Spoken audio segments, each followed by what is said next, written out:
Driven by our D&M Leasing Studios, this is Sean and RJ on 105.3 The Fan. Good morning, Metroplex. No, it's not Sean Sharif. It's Bobby Belt once again with RJ Choppy, Peyton Russell, Aiden Butler coordinating your video. This is Sean and RJ on 105.3 The Fan. Sean Sharif is still out. He will be out all week as he is visiting with his family. Well, we all had the night off last night from sports. How'd everybody spend the night off? You know Peyton? what? You know what? Hang on a second. Peyton, how'd you spend the night off? I did a lot. Made love, made dinner. Oh, and, good. Went to bed early. Marital love. Yeah, no sin. That's good. Feels good to be redeemed. I watched like a couple episodes of Brooklyn Nine-Nine. No, you didn't. Yes, I did. No, you didn't. Well, maybe after the game. After what game? After the Don't be an idiot. What are you talking? Don't be an idiot. Oh, this game. This is stupid. Play the highlight. Richard speeding out of the air. Freeze has got to get there and deal with it. He takes it down off the chest to Ketteler and knocks it away. Tim Ream can't block it. And unless video review says this is a foul from behind on Ream, it is a disastrous third goal to concede to Belgium. No, I didn't watch the game, but it sounds like... Yes, you did. I did not. It sounds like the United States played as much as I watched. How can you do this? You can't do this job without watching this game. Yes, I can. This is. I could talk about exactly what happened in this game last night, which is they got their ass kicked. This was Tim Ream needs to get his ass reamed. Whoa. He needs to be criticized too. That's what I mean. Oh. That's what I mean. This was disgraceful. This was you got beat by a bunch of dudes who look like they're extras in Inglourious Bastards. This is an awful performance. They were in minor league fun night uniforms. They look like Care Bears out there. They didn't have a choice, did they? Who, Belgium? Well, because didn't. Oh, I thought you were talking about the U.S.'s the blue ones. No. I meant the Belgian uniforms. No, U.S. went 0 for 2 in these blue uniforms. Oh, they're so bad.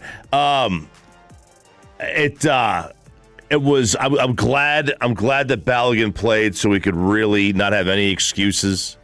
Is that why? Was there any of that factor that existed that he played and they were just pissed off?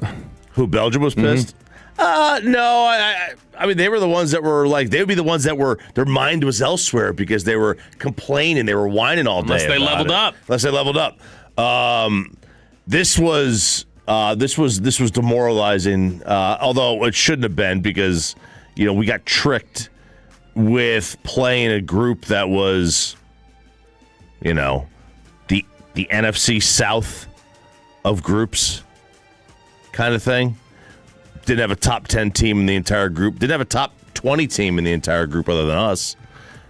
So they went right through Australia and Turkey and Paraguay. It's not Turkey. Whatever you want to call it. Turkey A. Yeah. You don't get to change your name in 2022. So they walk through that group and they get here, and Belgium is so past their prime. They're like a tier 4, tier 1 team.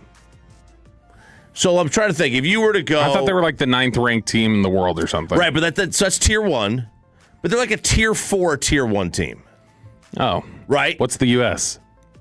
A tier 4 team. A tier 3, tier 2 team. Okay. Right? A tier 2 team. They're just not on the same level. Because that Belgian team is so old, so past their prime, and their skill is just so much better. And I'm sorry, Pulisic sucks. I keep people telling me how great he is. Captain America, though. He's terrible. Oh. He's awful. I'm trying to sitting driving in, trying to draw a comparison of like who the player is that like everybody tells me is good, and he's just really not. D'Angelo Hall used to be like that. D'Angelo Hall? Yeah. Chiefs?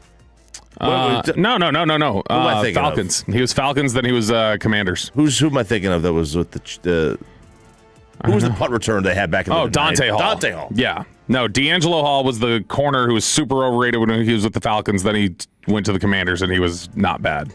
But so, like or Gilbert Arenas. Everybody always told you Gilbert Arenas is good. It's like he's shooting 20%. Maybe the way Bobby thinks about Caitlin Clark. Yeah, or how I think about just in general This whole thing. This whole thing. Everybody keeps telling me how great Pulisic is. It really, Caitlin Clark really is a great example.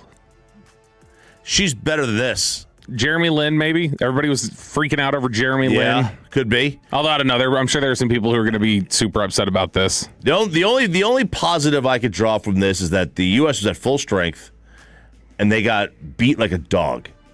And don't beat the dog. I don't beat the dog. Yeah. 832 says Justin Herbert. Okay, fine. Man, sure. Because you're a Herbert hater. I'm a Herbert hater. But this was just eye-opening, and it shouldn't have been.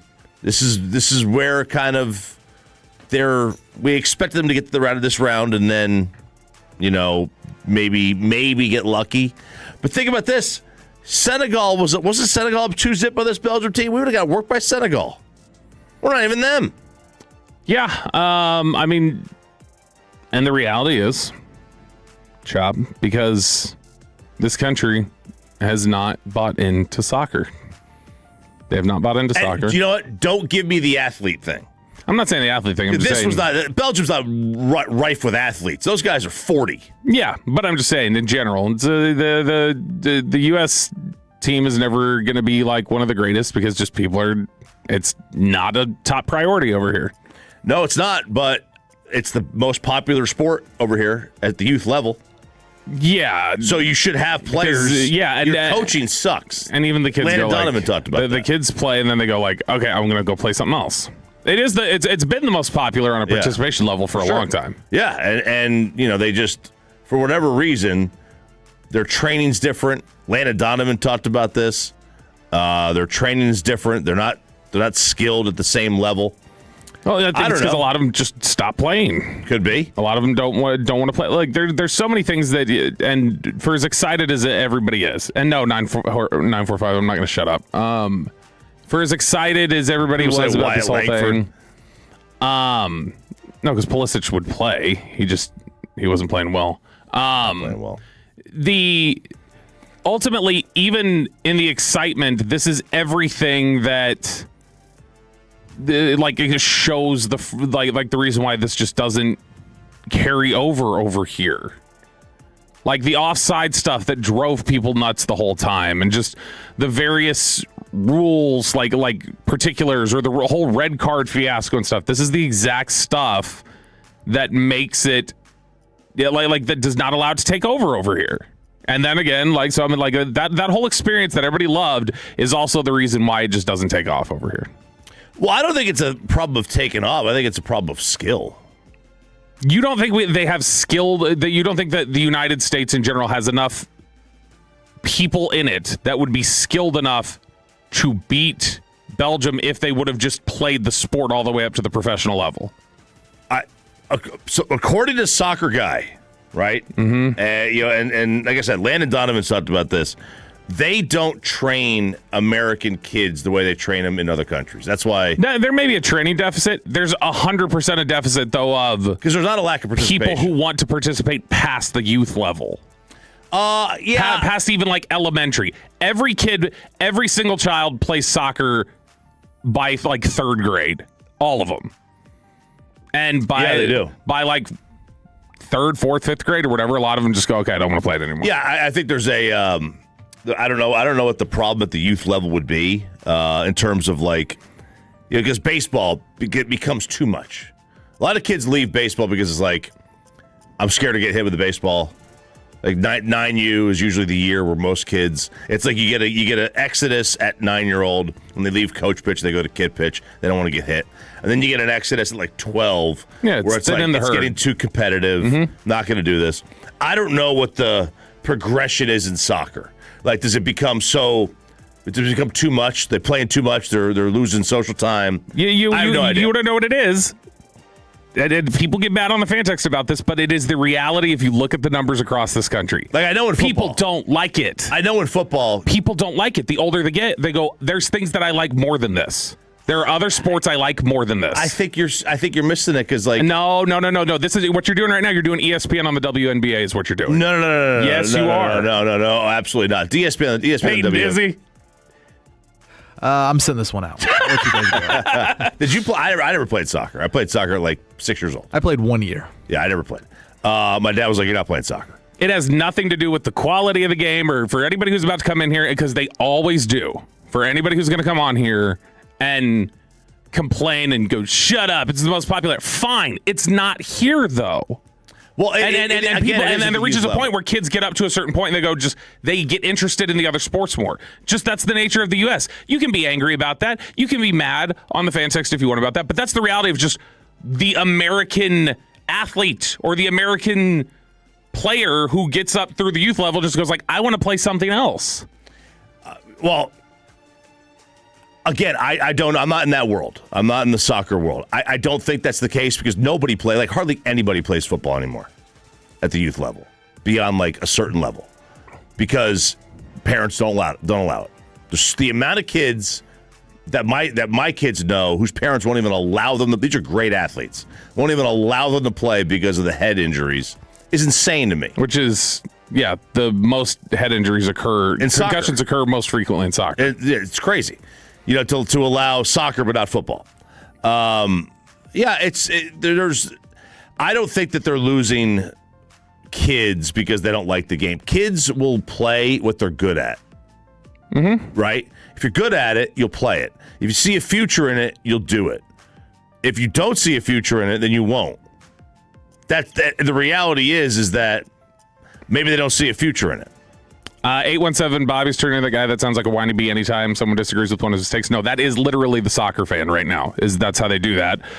Then you've also got 817 or 972 says you're missing it, Bobby. It's also really expensive to play. Yes, it is. I have no idea about it. I assume all the sports get expensive to play as you go along. I assume soccer would be relatively cheap, but then again, it's like maybe there's travel involved. I don't know. I don't know I have no frame of reference on the soccer world. 804, definitely agree with Bobby. Soccer's not a sport in America that's a priority. 817, Choppy's right on this. There's a split as usual. The misunderstanding comes from, or where I think it's a little bit like tactics, like the way people use political tactics, for instance. And it's like if you want your cause to grow, like, you have to understand where the cause is and how to evangelize for it. If you don't recognize that there's a interest problem, once there reaches a certain point in this country for most players and most people, if you're just going to put your head in the sand and say, no, that doesn't exist, then it's never going to grow here. And maybe you don't want it to grow. Maybe you're one of the, and I'm not saying you, but I'm saying in general, maybe you're one of those people who wants to gatekeep it, which is a very popular thing in soccer, it feels like. Good point here. Kids don't have stars to attach themselves to. Mm-hmm. Right? And that's one of the things that you've heard about black participation in baseball. That they don't have the stars to attach themselves to in the sport. 817, soccer's watched by millions of Americans. How does nobody care? Nobody plays / watches hockey by your logic. No, we're talking about, relatively speaking, how kids participate and their interest level in it, and then the interest level by most Americans.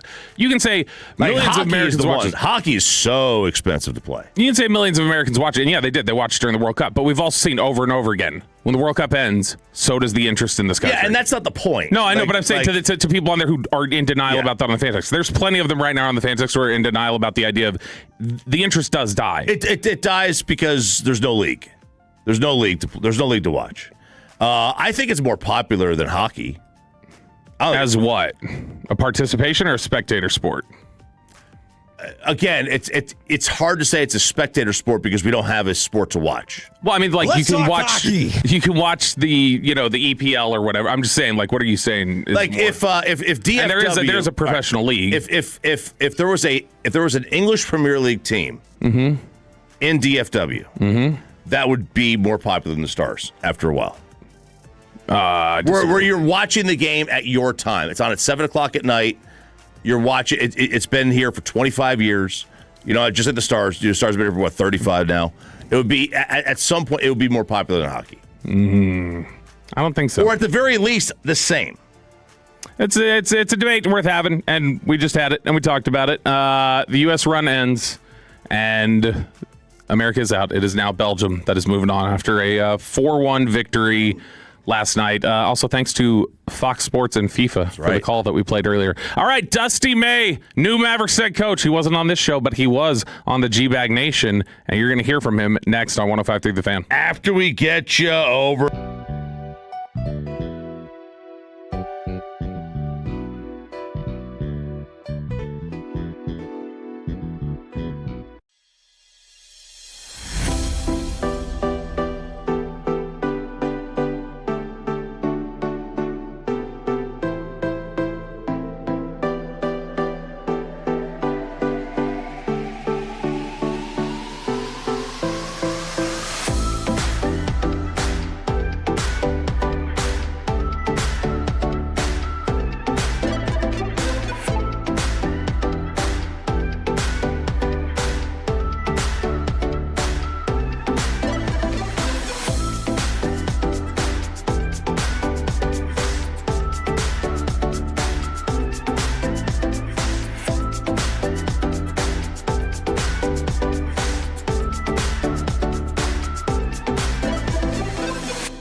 Explorers. Frankel and Frankel. If you've been injured in a car or truck wreck, call Frankel first, 214-317-3333. With Frankel and Frankel, there's never an out-of-pocket cost. They only get paid when you win. Frankel and Frankel, the go-to car and truck wreck attorneys in Dallas. PP in the morning. It's a Tuesday. Yeah. It's coming up here in 20 minutes. And then after that, starting at 7 o'clock for the final 3 hours of the show, we got Nick Harris from the Fort Worth Star-Telegram joining us. Of course, he is very big in the Cowboys world.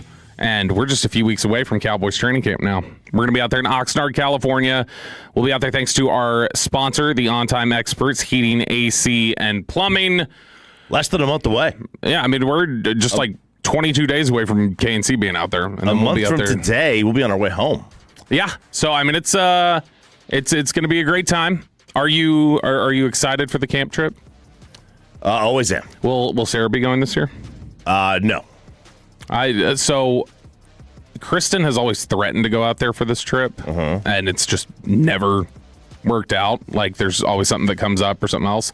She'll pop up at Super Bowl, but this one she's never been able to make, and she's bitter about it all the time. I can't wait to go. Just like, y'all get to go to the beach. Hey, you got to go to a remote, and look what happened. You got named your own day. I know. So You I think mean, the Cowboys would do something like that? Peyton Russell Day? 100% would not, Okay. unless Tad thought it would get under Sean's skin. Then he would do it. Then he would give you something. He would call it like the Peyton Russell show or something. The problem with Sarah going is that we go to Michigan like 2 weeks later. Oh, too tight. So, the turnaround, Yep, stuff. I get it. All right, let's talk about something that was not a quick turnaround, and that was the Dallas Mavericks hiring a head coach. As they took quite a long time to hire Dusty May, but it was okay. It was worth the wait because now everybody is very high on Dusty May. G-Bag Nation got a chance to interview the Mavericks' new head coach on Monday. It was a great interview, showed a lot of personality. They were in love by the end of it. I saw them. They're all just, oh man, we're so sad. He's so great. They were wooed the way we get wooed by Shoddy every week. This is Dusty May, clip 10, Peyton. The adjustment from college to the pros.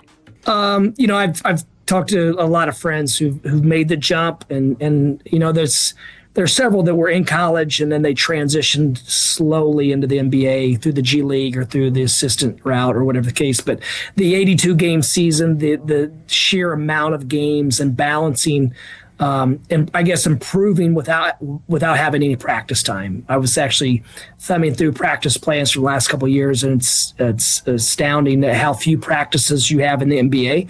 So you have to be extremely creative with your teaching and through film, through one-on-one time, and you almost have to steal teaching moments because you just don't have. I think at Michigan last year we probably had between 120 and 130 practices during the actual season, and that's not even counting summer practices and fall practices. So just we have to be much more creative in the summertime to establish our identity and get things in. This is I think a big adjustment for college coach. I remember when the move was made. I texted Coop and I was like, how many practices during this regular season in the NBA do they do today? Because I remember back when I was basically doing the Maverick stuff day in and day out. Well, I know, right? It was not as much. I mean, it was not a lot. And it's less now. And he's like, once the season starts, almost never. Almost never. Yeah, and in college, it's 3 times a week at minimum. And like intense practices. And these are 90 minutes, 2 hours, balls to the wall, wear some weighted vests. If you turn the ball over, get on the assault bike for 45 seconds kind of thing. I can't remember. We may have played this when you were here on Thursday. I can't remember if it was before Thursday or not. But last week we played a clip of Dusty May. Did we play that of him talking about how he makes practice habits stick? So that's something that I think he's going to have to change if that's the case. Or maybe it's going to be something that he'll have to adjust because he talked about one of the things he likes to do is he likes to teach a concept or teach a play. And then after he's taught it, he said the brain naturally, as soon as it learns something, starts forgetting it. And you have to go back to it. And like you got to create that elasticity, like start just like, hey, let's repeat it so it becomes muscle memory. So he would say that 20 minutes later, they'll be in the middle of practice. Then he'll blow the whistle and he'll go, stop, run that play. And then they got to go run the play. And then they'll do something else. And then 10 minutes later, he'll blow the whistle, stop, run the play. And just to like see how good their recall is, to where naturally it just becomes muscle memory and they're not even thinking in games anymore. And you may not have that kind of time to be able to do that. And that's if he's good. It's going to be an adjustment of just having to change the way that you teach and the way you connect with players. He's going to have to be able to instill his system on a chalkboard.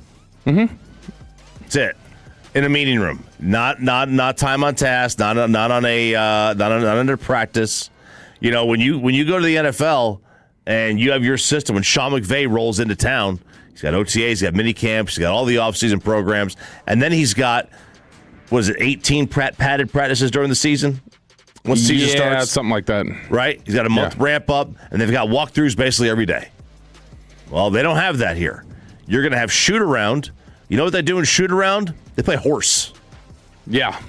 They like That's what they do in shoot around. Yeah. It's glorified horse. Mm-hmm. And I just don't know that you can manage an organization at the NBA level the same way you can at the college level and expect the same results, because you can go, like he said, they had over 100 practices during the season at Michigan. You won't have 100 practices over a 5-year stretch, including the offseason at the NBA level. Right. RJ Choppy told us yesterday, the article that he had, that the Cooper Flag draw is what really pulled Dusty May in. Dusty May's thoughts on having Cooper Flag yesterday with G-Bag. Coop's unique because he can do a little bit of everything, and he gives you the positional versatility to play different guys, to play different types of lineups, and to play different types of styles. I think he's a 1 through 5 guy on both sides of the basketball, so whatever the team needs. But the one thing about Coop is heralded as he was last year as a Rookie of the Year in the NBA, the most important thing to him is winning. And he's anxious to get back out and help the Mavs start winning at a high level. All right, thoughts on Kyrie and Coop together. We've talked a lot about Kyrie Irving and what will he come back to be, and how are the Mavericks going to be able to what are the Mavericks going to be able to get out of him as a guy who won laterally so much with his lateral quickness and is recovering from an injury that affects that ability. Thoughts on Kyrie Irving and Cooper Flag playing together? Well, the vision is those two guys playing off of each other. We had a wizard as a point guard for us at Michigan, another West Orange, New Jersey guy named Elliot Cadeau, and now to be able to coach Kyrie the following year. And I don't throw the term wizard out lightly when it comes to point guard, but these guys, they make everyone around them better. And so I can't imagine any scenario where everyone on a roster is not a little bit better because of Kyrie. I'd love to believe that he's going to come back and he's going to be Kyrie Irving that he was for those couple years with Luka, or the Kyrie Irving he was even for the brief period of time where, hey, you've got to kind of just carry this, which ultimately some people wondered, like, okay, did the increased workload and the increased ask after you traded Luka Doncic, did that also lead to him being just worn out and overexposed and caused the injury in the first place? But I'd love to see it. I'm going to need to see it before I think, all right, Kyrie Irving's definitely back. Oh, I need to see quite a bit of it. Like, because there's a difference in being able to play one game and then being able to string together back-to-backs and 3 games in 4 nights. And they probably won't do that for at least half the season. I'd be surprised if Kyrie plays a back-to-back at all next year. Yeah, I mean, it's very possible he doesn't. He's an older player who's coming off of what is a long rehab, relatively speaking, for that injury. And then you get into the postseason, and at the beginning of the postseason, you might not be every other day, but you get into the regular postseason, like, beyond the second round, it's every other day. It's a grind. Bobby Knight, one of the most notorious and best coaches in the history of college basketball. He got his start under Bobby Knight. His thoughts on getting his career going under Bobby Knight. Well, you start out and you're completely terrified. Speaking, you're just trying to go unnoticed. And then as you get older and you gain a little bit more responsibility and you're around, you realize the genius of Coach Knight. I mean, he was ahead of the game when it comes to analytics, when it comes of modern teaching. He strived to be the best in every facet of coaching, and it was an honor to even be to contribute in that program, even at the smallest level. And then there was a lot of discussion, has been a lot of discussion. Rich Eisen suggested this, that he thought the NIL errors would ultimately drove Dusty drives May them all out. Well, he got asked about it. Eric Chiafalo made sure to ask him about it. Thoughts on the NIL era in college? Well, I don't think the NIL is what makes the struggle what it is. To me, in my opinion, it's every single player on every team is an unrestricted free agent every single season. Right. And so even when I leave, we had a top 3 roster signed and committed to be back at Michigan, but because of a coaching change, they now have 14 unrestricted free agents until the portal closes in a few weeks. Imagine I take the Mavericks job, and because Jason Kidd's no longer the coach and I am, that Cooper, Kyrie, D-Live, all these guys are now unrestricted free agents. Yeah. And it's just there aren't enough hours in the day to evaluate, recruit, retain, and do everything necessary to maintain stability and continuity without any form of contract. And even the contracts that are signed, players can just say, you know what, I'm not going. Even in FIBA court, the contracts are held to contractual law, and in college, players will sign a contract with one university on a Saturday and take an official visit on Wednesday and sign for twice the money on Thursday, and that's just how it is. And so I think it's the uncertainty more than the NIL, because when you're generating the revenue that these athletic departments are, the hundreds and hundreds of millions of dollars, the players certainly deserve a piece of that pie, and they have for a long time. The problem is there's only a few that are generating that type of revenue, and there are hundreds and hundreds that aren't. And so that's just the different levels, and there's just a lot of problems that there really aren't any reasonable solutions for without a complete rebuild. It seems that there's 3 levels of college coaches when it comes to the NIL. Those that completely embrace everything about it. Mm-hmm. Those that want nothing to do with it and complain about it, but don't do anything in terms of leaving. And then those who are just like, I'm going to find something else. I'm going to retire because I've got millions of dollars. I'm going to go to the NBA or NFL. I don't know any coach that actually completely embraces it. They either complain about it and leave, or complain about it and stay. I don't know any that just say, man, this NIL era is awesome. I've heard one coach say it, period, in any sport. It was Brett Bielema. Bielema, who's the football coach at Illinois. Yeah. He had said, I saw him give an interview where he said, I love it because I know I can compete with them and I can change my fortune overnight. So he's the one who's thinking of it very just like in a professional manner. Let's of go. like, yeah, we can buy, we can stock up. He's the only one I've ever heard say anything positive about it. Like in terms of just unvarnished positive. The rest of them just complain about it and leave, or complain about it and stay. And that's it. Like that's where you're at. And Dusty was like, I just couldn't do it. And I get it. I understand. I mean, and that's why, they're going to try to, I'm sure, get contracts for these kids. But until that day happens, this is the business we've chosen. A missing driveway, a snack addiction, and gallons upon gallons of Frank's Red Hot. That's next in PP in the morning on 105.3 The Fan. After we get you over to Zerez, get that car.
Sean and RJ right here on 105.3 The Fan segment here brought to you by Classic Chevrolet. If you're in the market, upgrade your vehicle, get to Classic Chevrolet in Grapevine today. The #1 Chevy dealership in the world, 3 years straight. They've got more new Chevys than anyone else, all priced to sell.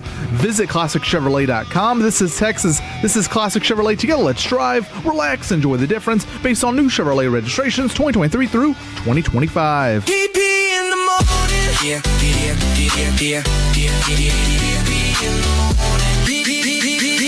PP in the morning.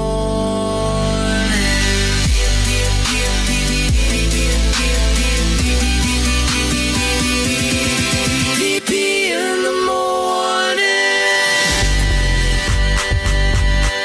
That is right. It's Tuesday, 6:40. It's time for Lil PP in the morning. Every single Tuesday at this time, Bobby Belt. I've come around. You were right in your initial assessment. That's a very long intro. It is a very long intro. It is long. You had said it was long the first time. We're like, it's not that long. Now I think it's 22 seconds. Man, maybe? I feel like it's probably longer than that. Really? I don't know. But you're right. I mean, I still love it. I love the jingle, but your initial instinct, I think, was correct. That is a long intro. Well, that's the thing is Byron sent it, and it was like this 8-minute intro. I mean, it just kept going and going. RJ saw it. He was able to listen to it. I had to cut it up a little bit. Well, because the other one I had for PP in the morning was like 8 seconds long. And I think Sean had said, it's a little short to the point, needs to be a little longer. So I was like, well, let me add something to it. But, yeah. All right, well, maybe we workshop something. Because I still get texts. No, Yeah, Sean it's has still never great. said an intro needs to be longer. No, because I think it was just like PP in the morning, and then it was on. Oh, and but he was I thought you meant the Dawson one. Where Yeah, Dawson the was one talking. before, it was like, he's... Well, you've done it now. You're on the most toxic show on the fan. Yeah, and then it was straight to the point. But, all right, well, intro still sucks after. No, it's a good intro. I like it. Well, guys, a lot of us have been scammed before. Sometimes it's something very small. For others, it could cost them a lot of money. Well, a woman in Florida the other week came home stunned when she saw her entire driveway had been removed despite never hiring anyone to replace it. Her name? Luz Lindsay. Great name, Luz Lindsay. Straight and to the point. She did hire someone to replace a crack in the driveway, but that was weeks ago and the job was completed. So she thought, okay, I'm done here. She's been trying to sell her house, so she's trying to get stuff prepared. She was away from the house for a moment and then got a call from a friend saying there was a mound of dirt where her driveway used to be. Apparently, the job to remove the driveway was contracted under someone else's name and had allegedly been paid for with a $15,000 check from a company called Soil Realty LLC, listed out of New Mexico. So you're thinking New Mexico, Florida, nothing really adds up here, but someone's paying for the job. The job's going to get done. Then the check bounced and the contractor quit mid-job. So like anyone, you're doing a job here, no one's paying, you're going to quit right there. You're going to tear up their driveway, leave everything there. They can deal with it later. But by tracing bank transactions, internet addresses, and Google records tied to an email address used in the deal, investigators determined the scam originated in Nigeria. Bobby, where on the map is Nigeria? That way. You got it. Nailed it right there. I believe in Africa. Then one day, Luz's son informed her that not one, but 5 different contractors showed up at her house to measure the driveway. So she's got, people measuring the driveway. She's like, well, what's going on here? She had to ask any of them to do any work on her driveway. Sensing a scam in the making, she contacted police, and the police, were doing some investigating. They contacted the scammer, and the scammer claimed it was just a misunderstanding of having the wrong address. A few weeks later, her driveway was gone. Initially, the contractor, who had never met the client and had never filed a permit before starting the work, declined to repair the driveway, claiming that the business was also a victim of scamming. But in the end, they paid Lindsay back for her repairs. Investigators claimed Luz's house was targeted because it was for sale and would be easy for someone to believe that they would need their driveway repaired before selling the house. So this guy, the contractor for this job, had no contact with the actual owner of the house. They just said, hey, we got a $15,000 check. We're going to do the work. We're getting paid. Then the check bounced, and they're like, you know what? See you later. We're done here. And you can get scammed many ways, but now your driveway could be gone. So hang on a second. Yeah. They never contacted her. No. This was from an outside source. So some random scammer contacted some random construction company and sent them some random address for them to go tear up the driveway. That's what it seems like. But they paid him. They're just trying to get the money. The scammer's just trying to get the money, and so they're like hiring a crew to do something that's not Because actually going to be done. I guess the scammers could claim, because they saw on I guess, wherever you Zillow, wherever, oh, this house is for sale. They're going to be doing work. So it made sense, like, okay, I'm going to be away from the house. I'm trying to sell it, because people who sell their houses, I mean, the house I bought, it had been vacant for 120 days or so. So no one had been there. So, I mean, you're not always going to have the owner of the house there. So it made sense in a way. And I'm guessing, look, if someone's paying you for the job, if you're getting money, you're going to go do it. But the check bounced. And so now she was without a driveway for a little bit. 214, the same exact thing happened to my sister, but the company showed up to remove a tree that some scammer had paid for with a fake check. So there you go. So the scammer pays with a fake check a contractor, and then the scammer hopes that you're going to pay the scammer to put the tree back in or put the driveway back in. The scammer's probably doing it just to No. This was the way I understand it. Because I'm not understanding what's in it for the scammer here. They're just passing a fake check. They're not getting any money out of it. No, because they get. So the setup is basically, here's the thing. It says that the job was contracted under someone else's name and had allegedly been paid for with a $15,000 check from a company called Soil Realty, listed out in New Mexico. The check bounced. The contractor quit. So what they did was the scammer had basically, I'm trying to see the exact specifics of it. They believe the scammer was trying to extort money from the contractor is what they were trying to do. And so they didn't actually get money from this, but they were trying to extort they were trying to extort the company itself, and so they've got to create a job for them. Is it a tax write-off? Is driveway work? Can you write that off on taxes? I think so. Home improvement. Yeah, you get a certain amount of home improvement. I bet you got the right guy. They can make it work. Yeah. One contractor quoted her a price of $10,000. Eastern European. I like a good Eastern European. This woman is a realtor, by the way. Like, she's a realtor herself. Ooh. But as somebody else said, Luz Lindsay is not a great name. That sounds like one that would maybe get you teased a little bit. Yeah. Luz. I like that. Luz Lindsay. Well, yeah, I'm just saying Luz because I don't want to say loose because it doesn't look like loose like you were saying. Well, we jump to our next story, guys. So don't get scammed out there. There's a bunch of text message scams going around. Don't get scammed. Don't click any links out there. Come on, guys. Let's use our head. But we get loose on the highways in Ohio. We've had stories where 18-wheelers spill over with beers. Bees go everywhere because they can't drive. They get wrecked. And now we have one where a semi-truck tipped over carrying Frank's Red Hot Sauce on Interstate 71 in Ohio. I believe it's Delaware County. This wasn't just a few bottles. This was about 40,000 pounds of sauce all over the highway. It was indeed, RJ, a hot mess. Oh, baby, it was a hot mess. When you add a sauce like that plus hot weather, temperatures were rising over triple digits there in Ohio. The heat wave is everywhere. It's in Europe. It's in the United States.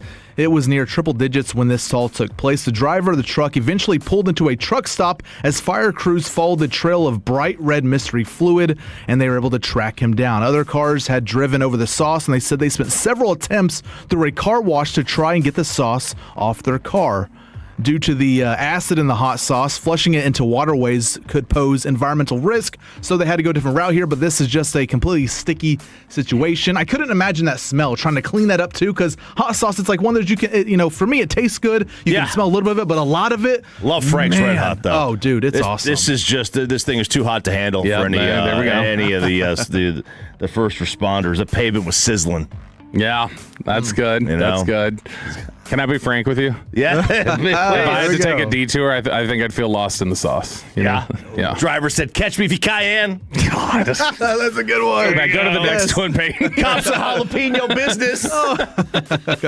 I was just hoping someone would throw chicken out there or something, mix in the sauce. It's already there. You might as well. And it was 100 degrees outside. It's on the street. Oh, dude, come on. Yeah, I mean, look, I'd be sitting there if I had just gone to the store and I'd grab some chicken, I would be leaning my arm out the door, dragging it on the pavement, seasoning it on the way home. Get an extra 45 minutes in there. Easy cookout.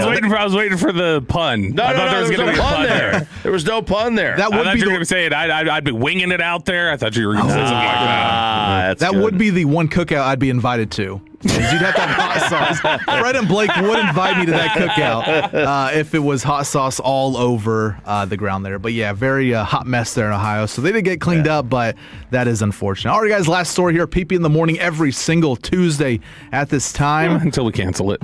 Yeah, well, it could be. What is your number one snack addiction? We all have something that we can just eat no matter what. We're hungry, not hungry, no matter what time of the day. What is your number one snack addiction? Is it just a bag of chips? Is it the pretzels with the peanut butter inside of it? What is it? Grab a grape soda, bag of chips. That's all I got. That's pretty Ricky said. I eat a lot of fruit. I'll tell you these. You guys ever heard of wild chips? No. Wild thing. No. Like wild with an E. They're like protein chips, but they're like Cheez-Its. Amazing. I can't get enough of these things. I'm trying to think. They look just like Cheez-Its. I think so. Protein. I've had protein chips, but maybe not this And exact one. they taste like Cheez-Its. I'm trying to think of those Dots pretzels. Yeah, if they're those good. are in the house, I will eat a lot of those. Oh, you good. brought those up too? The Parmesan garlic ones that you brought up that we were just devouring on? Dude, they Yes. will. Those will go quick in my house. So that's one where it's like one of those of like I gotta stop eating these, and then I can't. So probably I don't know. That's probably the closest thing to snack crack that I've got out there. Chocolate chip cookies are tough for me to say no to, too. Depending on who's making them or how they're done or whatever else. Yes. Oh, because you can mess it up. If they're homemade, great. I'll just sit there and just destroy a bag of Chips Ahoy. Pringles. 469. It's a shame they had to close that road down. They use that street for everything. I do. I That's see good. it. Yep. All right, Peyton, what's the story though? Well, 877-881-1053. Text in your snack addiction. And, well, this story here is a little odd. This woman was quite upset that her boyfriend snacks so much. He snacks so much. He's just eating bags of chips all over. I believe they're British because they call it crisps in this story here. He's constantly eating chips. And she got to the point where she was asking people online on the forum Mumsnet, gave it away again, Mumsnet, if she could break up with him because she claimed this was a huge ick. I hope you would break up with him. If you're considering breaking up with him because he eats chips, then he needs you need to break. He needs her to break up with him so that he doesn't get because you don't want to get any further into this dude if she's gonna break up because he eats a lot of chips. She calls him Mr. 3-pack a day, not because of the abs, but because he's eating about 3 bags of chips per day. And I did research. I was like, okay, how many? What's the size of these chips? This is the biggest thing in the story. What's the size of the chips? These are a little less than the family size bags. These are big chips. Wow. 3 packs a day, breakfast, lunch, and dinner. She was disgusted that when he's close to finishing a bag of chips, he does the whole tilt your head back kind of thing and finish the crumbs. She said there's crumbs all over the bed, all over the couch. We all do that. I know. Why are you eating chips in the bed? Because now it's a mess thing. Yeah. Why you eat the chips? You should have. I don't know, y'all. I have a no food rule in the bedroom, like none. Get out I of can't my. remember the last time I had food in the bed. I don't want crumbs because I sleep naked. I don't want crumbs there. I had a buddy he was a contractor and he worked at. He said he was on the phone. He was leaving a message for a client. And he's like, all right, thanks. And he thinks he hangs up. He's got his buddy in the car with him, his other coworker. And he's like, all right, we're going to go up here. It's the wife that's there. He's not there. It's the wife that's going to be meeting us. And the guy says, is she good looking? And he goes, well, I wouldn't kick her out of bed for eating crackers. And he had not hung up the phone, and it was on the voicemail. And he got fired from that job. Free crackers. All right. That is PP in the morning, ripping through your radio. Teammates are allegedly unhappy with Jason Robertson, and Nick Harris is going to join us next hour for the rest of the show. That's next on Sean and RJ on 105.3 The Fan. After we...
Driven by our D&M Leasing Studio. This is Sean and RJ on 105.3 The Fan. 7 o'clock hour here on Sean and RJ on 105.3 The Fan. Sean Sharif is out. You've got me, Bobby Belt. You've got RJ Choppy, Peyton Russell running the board. Aiden Butler is on your video. And for the next 3 hours, we have one Nick Harris from the Fort Worth Star-Telegram. Pretty dramatic there, Nick. Fellow soccer fan. I'm outnumbered again. with the soccer love. So you guys are, when we do World Cup update here in a second, you guys will be happy to know that there's more people in here who care about it than don't. So that'll be a good thing. Before we get to that, hockey. Chop, you were complaining yesterday about Jason Robertson. Mm-hmm. Allegedly, you're not the only one. So I saw this cut yesterday. Uh-huh. I called Spittle. I was asking him about, or I texted Spittle. Spittle called me. We were chatting about the whole, like, okay, what is this exactly that he's claiming? How reasonable is this?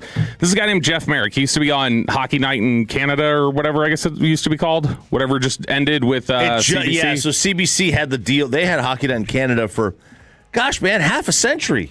Well, he had reported on there for a while. He's apparently a reputable guy. He was doing his podcast the other day. This was over the weekend before he went and did the whole what was it, the restricted sheet that he had done. So he had his Robertson's a restricted free agent. Yep. So up till July 1st, I guess he could have signed an offer sheet with somebody, which the Stars had agreed with the deal with Seattle. He could have signed that offer sheet with them, gotten his money, gone to Seattle. He said no, don't want to go there. Then what he did was he decided to go to arbitration. Yeah, that's what. And what that does is an independent third party will decide on his 1-year contract with the Stars. They can still sign him to a long-term deal, but he now can't sign an offer sheet with somebody else. So he either plays on this 1-year deal that he gets with the Stars for whatever money they agree to, or the Stars sign a long-term deal, or he gets traded at the deadline maybe, or he now becomes an unrestricted free agent this time next year. And allegedly, according to Jeff Merrick, this whole situation was frustrating Jason Robertson's teammates. He wants to be in Dallas, but he wants to be in Dallas on his terms. Period. Yes. That's where he wants to be. And I know that there are some players that are miffed by it. I know players have reached out to him and tried to talk to him about the situation. I'll take it a step further. I know that there are some people that aren't exactly thrilled with, social media pictures of being at the World Cup and here's me golfing and all this, while, Jim Nill and Tom Gillardy are having like an existential crisis about the Dallas Stars. Pretty substantial claim to say that I know players were reaching out to Jason Robertson and essentially expressing concern about, where everybody's finances were with the Stars because, come on, are you being a little bit selfish here? I think that's a little aggressive. Like, I mean, that's definitely aggressive if that happened, but the claim in and of itself feels pretty strong. Like, I would think you better have something to back that up if you're going to claim something like that. Because and you guys are closer. I players stay out of players' pockets, right? Yeah, they're mostly, not no pocket watching, right? In fact, usually players will only encourage people to get more. Yeah, right. Even if that means leave. Yeah, the PA will call. Like the PA will touch base with players and be like, "Hey, you kind of owe this to guys. You need to You need to get as much as you can." And if that's somewhere else, it's somewhere else, and you find somebody to replace them. That's a strange thing to have happen. I'm not surprised they want him back. I'm not surprised he wants to be back either.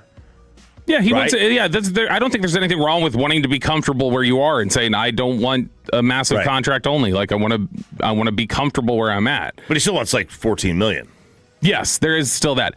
Spittle talked about this on Spits and Suds with Sean Shapiro, and this was a good clip he sent over to us, and he had said, like, Jeff Merrick's respected. Nobody's questioning him or his sources or anything like that, but let's think about motivations here, and this is the clip from Sean Shapiro.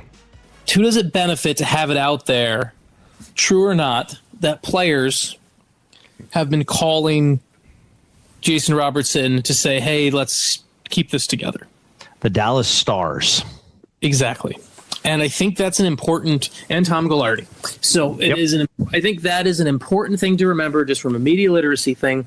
And this isn't to discredit anyone else's reporting, because I'm being very clear. I'm definitely, that is not the case at all for me on this. But I do think it is very important to make sure that you are looking at things with kind of proper eyes on this. It is something where I think that is the biggest thing is that, okay, who would benefit from this kind of a story being out there? It sounds more likely to be like front office or brass would make sense, as they would have that sort of an interest. So you always got to take everything with a little grain of salt when you're getting a leak from one side. And so if this is just a leak from one side, and there's not saying that's what Jeff Merrick was getting, but if that's all you're getting, you do have to be aware. There's always an interest that could be at play there that you're not understanding. But either way, they're not going to be able to get anything in terms of an offer sheet done and any sort of trade compensation at this point for an offer sheet that would be signed now that he's gone to arbitration. So Jason Robertson, just another thing to watch. And now, for all you soccer heads, you check your heads on it. Yeah, hit me. Imagine if next CBA, NFL-wise, they decided with the franchise tag that they have to go to arbitration for those 1-year contracts. Like if George Pickens had to go into arbitration and be like, hey, what is your value? That could be very fascinating. Yeah, no, I mean, I would actually, I think players would like that. Like somebody like Pickens, I would imagine, would have gone to arbitration. Let's see, MLB does it, NHL does it. Yeah. MLB does the arbitration where it's late. Well, and it's like 3 years you got to wait. You have no choice either. It's like you're going to arbitrate. Like a lot of times, like here's an offer, you either sign it or you don't. It's not even like the tag, and it's so late in the process. Yeah. It's 7 years of service before you're a free agent in Major League Baseball. It's either 6 or I think it's 6, but it's 6 or 7. 6 or 7. Yeah, there you go. It wouldn't surprise me if there's like in the next CBA, it's like, okay, your franchise tag, but it's a 1-and-1 where it's like a maybe a team option on the second year or a player option. They're going to fight. And arbitration is involved in some way, shape, or form. I don't know. The NFL is going to fight over the franchise tag. Yeah, that'll be a fight that occurs on the next one. All right, Peyton, hit it. It's us against the world, bro, just watch us shine. Choppy's here to tell us what the hell is stoppage time. World Cup, soccer at home and global too. Sit back, relax, let Chop nutmeg all over you. Don't concede another. Lukaku on the loose ball scores. Romelu Lukaku. The exclamation point for Belgium. And now they will run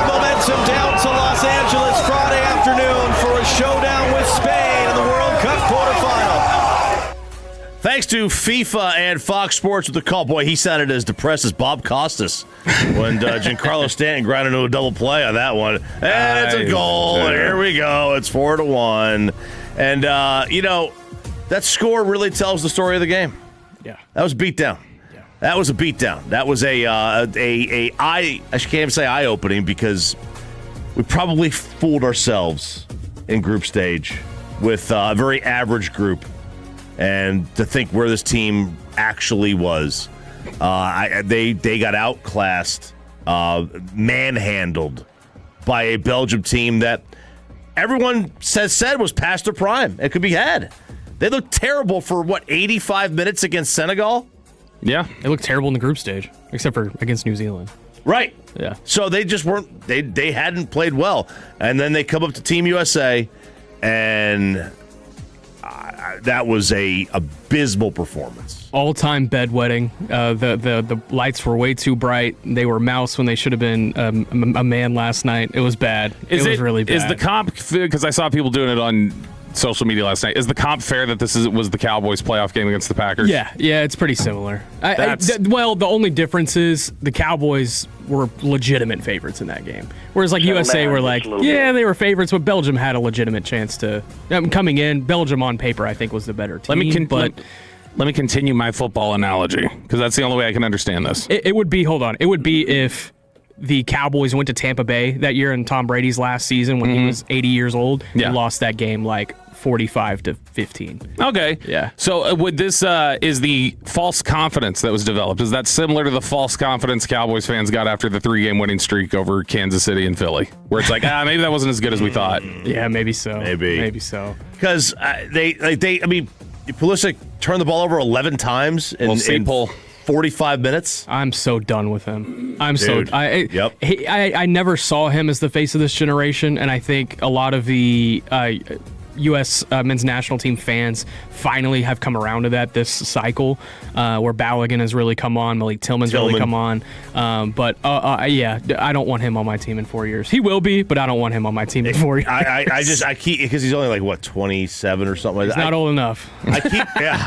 I keep hearing how great he is, and it never seems to play out that way. And he was one of them that in the early part, we had a couple turnovers early, and just standing around. I mean, both of Belgium's early goals were just an inability. It was like they just let the ball get through. Yeah, nobody clearing it, just standing around. It just seemed like they were completely. Like you said, their eyes were just too wide open, and it was a bad day. I thought it was kind of fitting. Old man Tim Ream just getting dunked on. Oh my gosh, he got East Bay 360 over him. It was so bad. I didn't hear anybody complaining about it. I'm sure there were people. I didn't see anything on my timeline complaining about him before this game. And then when the game was over, everybody was like, see, I said the whole time, this guy's awful. We need to get rid of him. I was like, have y'all? This is the first time I've really heard his name. But you get the 214 to quote Randy Galloway. They threw up their skirts on that one. And you did not tell me, Chop. I missed this. And I would have thought this would have been the thing you led with. I didn't realize that Belgium at the end did the Trump dance. Lukaku was the last goal. I didn't see that. They did it. There's a whole video going around. They're all sitting there doing it hey, how do you like that one, U.S.? And even worse, Lukaku is almost as fat as Trump, too, which makes it even worse. I think at that point, I threw my hands up in the air of course. You were done. I was so, at that point. Because there was 2 minutes left anyway at that point. Yeah. I didn't see that. That's clever. That's good on them. And we got to sit here and take it. Yeah. We got to take it. They own that one. You got to go to the other match yesterday? Yes. Ronaldo? Yeah, Spain and Portugal. A lot of fun. First half was electric. Second half almost bore me to sleep. And then Spain, in a heartbeat, in a blink of an eye, found a crease and scored the goal in the 90th minute. It was a lot of fun. It's been a lot of fun at these matches here in Arlington. If you're a DFW, I've gone to 7 of the 8, and then I'll go to the last one, the semifinal next week. It's been a blessing, man, for real. There's been so much elite talent that has come through here.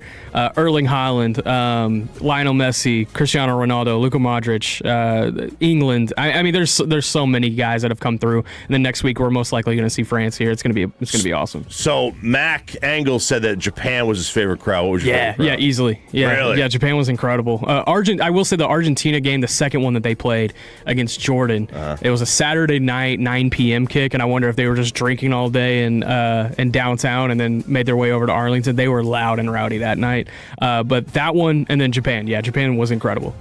Did you get a sense from the Portugal fans that they're kind of like relieved that the Ronaldo thing is done? I think there are a lot of Portugal fans that are no longer Portugal fans today now that Ronaldo is gone. I think that was kind of like his goodbye and the fans' goodbye as well. I see. It's interesting. There was because it felt like early on everybody was talking about it like almost to draw it to another sport that I understand. Felt like a lot of people early on were talking about it in the way that it felt like Stars fans were talking about Jamie Benn at some point, where it's just like, yeah, dude, like, I mean, you really shouldn't be out there. We love you, but you shouldn't be out there. That's how it felt like after the first game. But I didn't hear any complaining about him after that. I'll tell you, his near goal yesterday was sick. Yeah. His near goal. this is what I'm saying. This is why the sport will never get that near goal yesterday was crazy. Somebody brought up a good thing on the fan text. We don't care about the Olympic sports yet. We still find a way to dominate them all. Yeah. Like the winter or the summer. Like, we don't care about. But that's because a lot of those Olympic sports no one else cares about either. It's a super niche, tight interest group that's into archery or whatever. Fair. And that's so it's fair. like it's the same pool at the end of the day that's like drawing. But we don't care about hockey nearly what Canada does, and we found a way to whoop that ass. We did. We're just taking it over now because there's been broader support for that. I will say, when you had Choppy had said that he thought if they won the World Cup, it would give renewed interest to participation. I did look something up after. When the U.S. team won in '80, it was credited, I guess, with being felt in the 90s. That they thought takes more, like a generation. They thought more. Yeah, they thought more participation ultimately pushed better players into the NHL by the time the 90s rolled around. Kids who became more interested. And what's done it now is all the Canadian players who played here stayed here. Yeah. And their kids here. So you get your Kachucks and you get you get your families that have now Kachuk was from here anyway, but you get families that are brought down, a lot of the people from Canada who moved to the US. Yeah. And then they create young hockey players. The fact of the situation is the U.S. is getting better at soccer. It's just at such a slow incline, whereas the rest of the world has such a steeper incline. Whereas like Morocco and Croatia are now top 10 teams in the world. It's because they've figured out the youth model. Yeah. And the U.S. will never figure it out. Pay to play. It's because like if Erling Haaland grew up in Frisco, they're putting 40 pounds on him and putting him on the edge. Like that's what they're doing. And there's a couple of DFW football players that came up in the FC Dallas system, Evan Stewart and Eno Benjamin.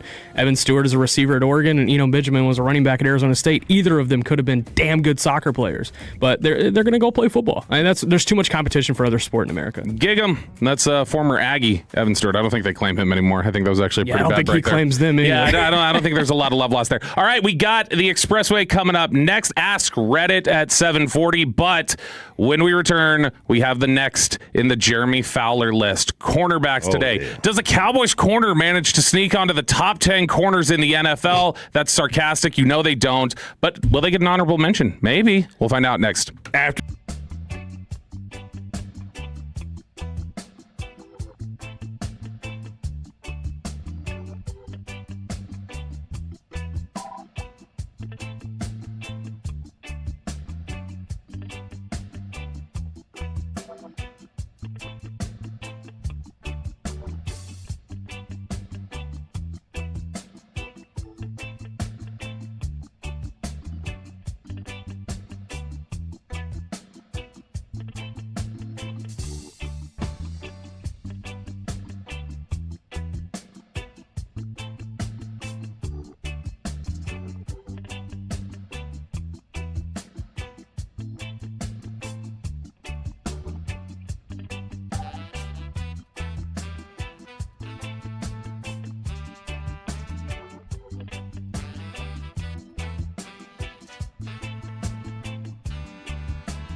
Time experts.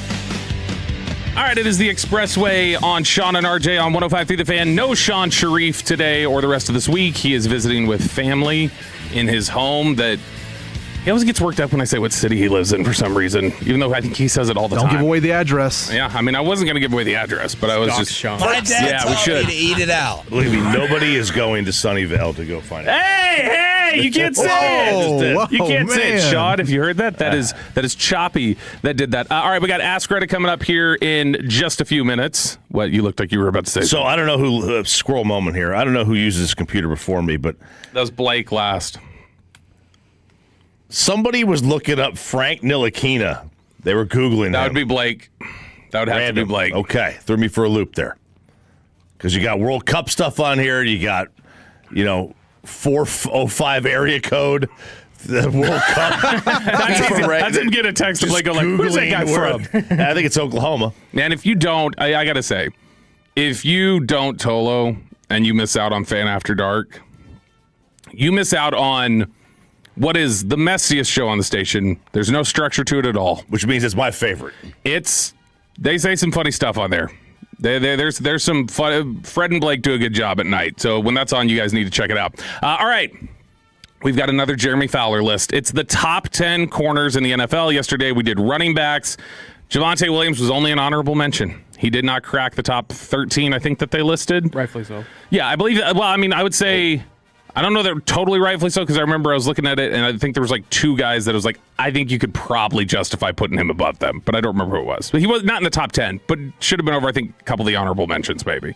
I don't think the honorable mentions are listed in order of votes, are they? They are. Fowler They says are. that. Oh, Yeah. okay, interesting. So they're listed there, and then others receiving votes are just guys who got one or two along the way. All right. Top 10 corners in the NFL. This is a guessing game. Peyton, get your buzzer ready. Get your correct sound ready. The number one corner in the NFL, according to executives, coaches, scouts, everybody else, who was the number one cornerback voted on in the NFL, gentlemen? Patrick Surtain. That would be my guess as well. It is Patrick Surtain, a guy that the Cowboys would have drafted if he was on the board when they picked Micah Parsons. He was number one last year. He's number one again this year. His lowest ranking was 5. Who is ranking him 5? See, I always wonder when he says it's scouts, coaches, coordinators, whatever. Whenever I see some of those rankings, I'm like, man, I really hope that would be like an offensive coordinator who's just bitter. like He's not Vegas. that good. He's not that good. Like we could have got him. He got lucky. Like, I always hope it's that instead of finding out like, oh, a GM did that. Some team's GM voted that he was that. They say a seasoned NFL coordinator said it's not close. A generational player. Watch the AFC Championship game. He was the best player on the field by far. From the nitpick file, a few coaches and scouts, since you're curious, Nick, thought he got handsy in 2025. He finished the season with 10 penalties and didn't always show an extra gear to close gaps for interceptions. An NFC personnel evaluator said if you went in a lab and made the ideal cornerback, it'd be Patrick Surtain. Number 2. Your mom is handsy. You wish. Stingley. Number 2. Quinyon Mitchell. Derek Stingley, Houston Texans. His highest rank was 1. His lowest was 6. So far, the top 2 are holding because this was the top 2 last year. A veteran NFL offensive coach said his zone vision is outstanding. He can play man at a high level, but the way he sees the field and anticipates in zone is special. A veteran NFC coach said elite feet and back-to-ball instincts. If you throw a 50-50 ball, he's probably going to come up with it, and the quarterback will choose to throw some of those because the pass rush is so good. Stingley received several first-place votes thanks to his elite ball production and instincts. No NFL cornerback has more interceptions since 2023 than Derek Stingley. Is that you said Quinyon Mitchell? Was that just your anticipation, or I do you was think just going different than So because I think this is as solid as it's felt in a while of just like those are the guys, like the top 2 of Stingley and Surtain. I think there's probably a couple who would say Stingley they think is better, but I think Surtain is definitely the best cornerback in the NFL. But it's an easy top 2. Now number 3. On the Jeremy Fowler list, where he solicits opinions from people around the league as to the top cornerbacks in the NFL. This is probably where there's some separation of idea. I would put Quinyon Mitchell. I don't think the league would go here. I would think maybe the league, I don't know how they feel about J.C. Horn, but J.C. Horn has been really solid. He's just been withering away in Carolina with no attention. Well, and also at times he's just withering away because he's hurt. That as well. Then nobody else got a first place vote, by the way, other than Surtain. There's a lot of guys who have injury history that could make sense here. Yeah. I'll say Quinyon Mitchell because I'm out of names. No, it's not Quinyon Mitchell. Think local. Christian Gonzalez from the Colony. Injury history. Yeah, there you go. Highest ranking 2, lowest ranking 10. Gosh, I loved him when he was coming out of school. Few cover corners look more graceful stride for stride with receivers than Gonzalez, who uses his 6'1" frame and speed to his advantage. An NFL offensive coach said he shut everything down when we played him. We couldn't squeeze a drop. He was the main reason why. Size, ball skills, can play press or man. He's got it all. An NFL personnel evaluator said his game is a bit finesse at times, but he's got tons of traits. Long, can run and cover. The idea of the position is to cover the other guy, and he can do that very well. Yeah. Number 4, we've got the top 3 off the board: Christian Gonzalez, Derek Stingley, and Patrick Surtain. Number 4. Like I said, I'm out of names. I'll do Quinyon. Look up the All-Pro team. Figure it out from there. Guantanamo Bay? Not yet. No, not yet. No Quinyon Mitchell yet. McDuffie? No. Super Bowl. Oh, Witherspoon. Yeah. Devin Witherspoon. There you go. All these guys are 25 or under, I think. Surtain's 26, but all these guys, these are young corners. One NFL coordinator said, outstanding in the slot, can play on the perimeter, violent, physical, and impacts games in ways that don't show up in the stat sheet, and he's so twitched up as an athlete. Another NFL personnel evaluator said he's just a really good football player. I don't care that he's not a traditional outside corner. He's the ultimate tone setter. Number 5. You gonna throw out Trayvon Diggs yet? Mitchell. I'm good. Have we said his name yet? Yes. Horn. No. Old, young. Young. I think you've only said young guys so far. I mean, he's on his second contract. Gosh. You said his name 90 seconds ago. McDuffie? Trent McDuffie, Okay. Los Angeles Rams. Is he young? He's 25. Really? Yeah. Is he really? Yeah. Feels like he's been around forever. The oldest one on the list right now is Surtain. Wow. Okay. Highest ranking is 3, lowest ranking unranked. He was 4th last year. An NFC scout said one of the top coverage corners in the league. He can cover in the perimeter or the slot, can play man or zone, can pressure the quarterback, can play cover 2 well, and can jam and reroute. He has plus zone vision. Another NFL coordinator said outstanding open field tackler. He's always in position to make a play. You're going to have to beat him because he won't beat himself. This is Jeremy Fowler's list of the corners, top 10 corners in the NFL. We roll through these positions every day. We've got the top 5. Number 6. Quinyon Mitchell. Quinyon Mitchell. Thank God. 24 years old. He's 3 in my book. Highest ranking was 3rd. Yeah. Lowest ranking was unranked. Somebody said, an AFC executive said, well-rounded coverage game and very competitive against the opposing team's number 1. Turnover production holds him back from the top of the group for me. Still an excellent player. Mitchell has yet to record his first NFL interception. That seems nuts. I did not realize that. Did you know that? No. Quinyon Mitchell doesn't. He's like a no. He's like no one's throwing at him. He's the New York Jets basically. He's played 3 years, hasn't he? 2. He's just 2 now. Yeah, he's he's 2. But man, that is still wild. No interceptions to this point. All right, top 6 done on Jeremy Fowler's list. Number 7. Now we find a veteran. Sooner or later, you got to get a guy who just got traded for 2 firsts. Horn? Are we at Horn yet? Not Sauce. Not Horn. This is the oldest player on the list by far. This is a guy who would have been talked about as the top corner in the NFL maybe like 5 years ago. I'm beat. Smaller guy. AFC. I'm beat. Just no, yeah. AFC North. Why Nate Wiggins? Blanking.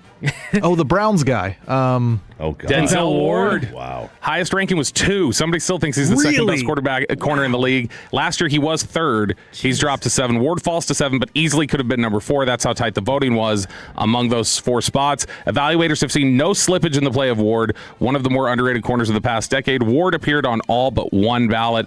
If Ward played in Kansas City or New England, he'd be the talk of the NFL. An NFL personnel evaluator said he doesn't get the credit he should. Twitch or closing speed, there's no one better. He closes faster than anyone I've ever seen. In coverage, that is a special trait. Wow, an NFL personnel evaluator saying he closes faster than anyone he's ever seen is pretty strong. Shout out to Jeremy Fowler. This is why I love these series I do too, of articles, is because of nuggets just like that. Yeah, it's how great. The league really views these guys. Number 8, a name you have said. It's got to be J.C. Horn at some point. It's J.C. Horn. Okay. Highest ranking is 3rd, unranked. Last year he was 7. Horn combined his physical style of play with career-high 5 interceptions, tied for first among cornerbacks last season. A veteran NFL offensive coach said, when you go against him, you better be ready for a street fight. Physical, strong, can play press coverage. Ain't always flashy, but really rugged player. Ooh, that might be a tell. Careful saying ain't in your evaluation. Some people start going like, okay, well, that eliminates like the North. They're not saying ain't, so which are the Southern Scouts? Interesting. Number 9. Got to be Sauce eventually. Too much Sauce. I don't think Sauce will be in there. Sauce is Gardner. in there? Highest ranking 5, lowest ranking unranked. He is 24 years old. That's it. Yeah, he still has a lot of He time. just got 2 ones, right? He's still cracked. Like, it was the funniest thing. I went to a training session of his in Frisco one time, and he was wearing those like Yeezys that looked like they look like a hornet's nest almost. They're just hornet's nest Crocs. They're ugly or whatever. But he was wearing them, and at first I didn't like recognize them, and I was like, "What are those shoes?" And he goes, "They're Yeezys." I was like, "Oh, okay." And I was just gonna leave it at that. And he goes, we're walking, and he stops and he put his hand on my chest. And he goes, "Most people don't like him, but I love him. I love Kanye, and the shoes are comfortable AF." And I was like, okay. All right, Sauce. And he's like, "I'm just saying, if anybody has a problem with it, I'll tell them to put the shoes on. They'll see how comfortable they are, and they'll stop talking." And I was like, okay, cool. I like it. So Sauce Gardner, number 9 here. One of the write-ups, his turnover production is poor, only 3 interceptions in 4 seasons. Several evaluators have pointed out he misses tackles and holds too much. He is a thinner player. That was always going to be. He was physical. He's willing to be physical, but smaller build. That was one of his issues when he was coming out of school. And then rounding out the top 10. Have we said his name? No, you have not. Haven't said his name. No. NFC? Relevant. AFC? NFC. Relevant to this team. Relevant to this team. Cooper DeJean? Cooper DeJean. Highest ranking was 3rd. Lowest ranking was unranked.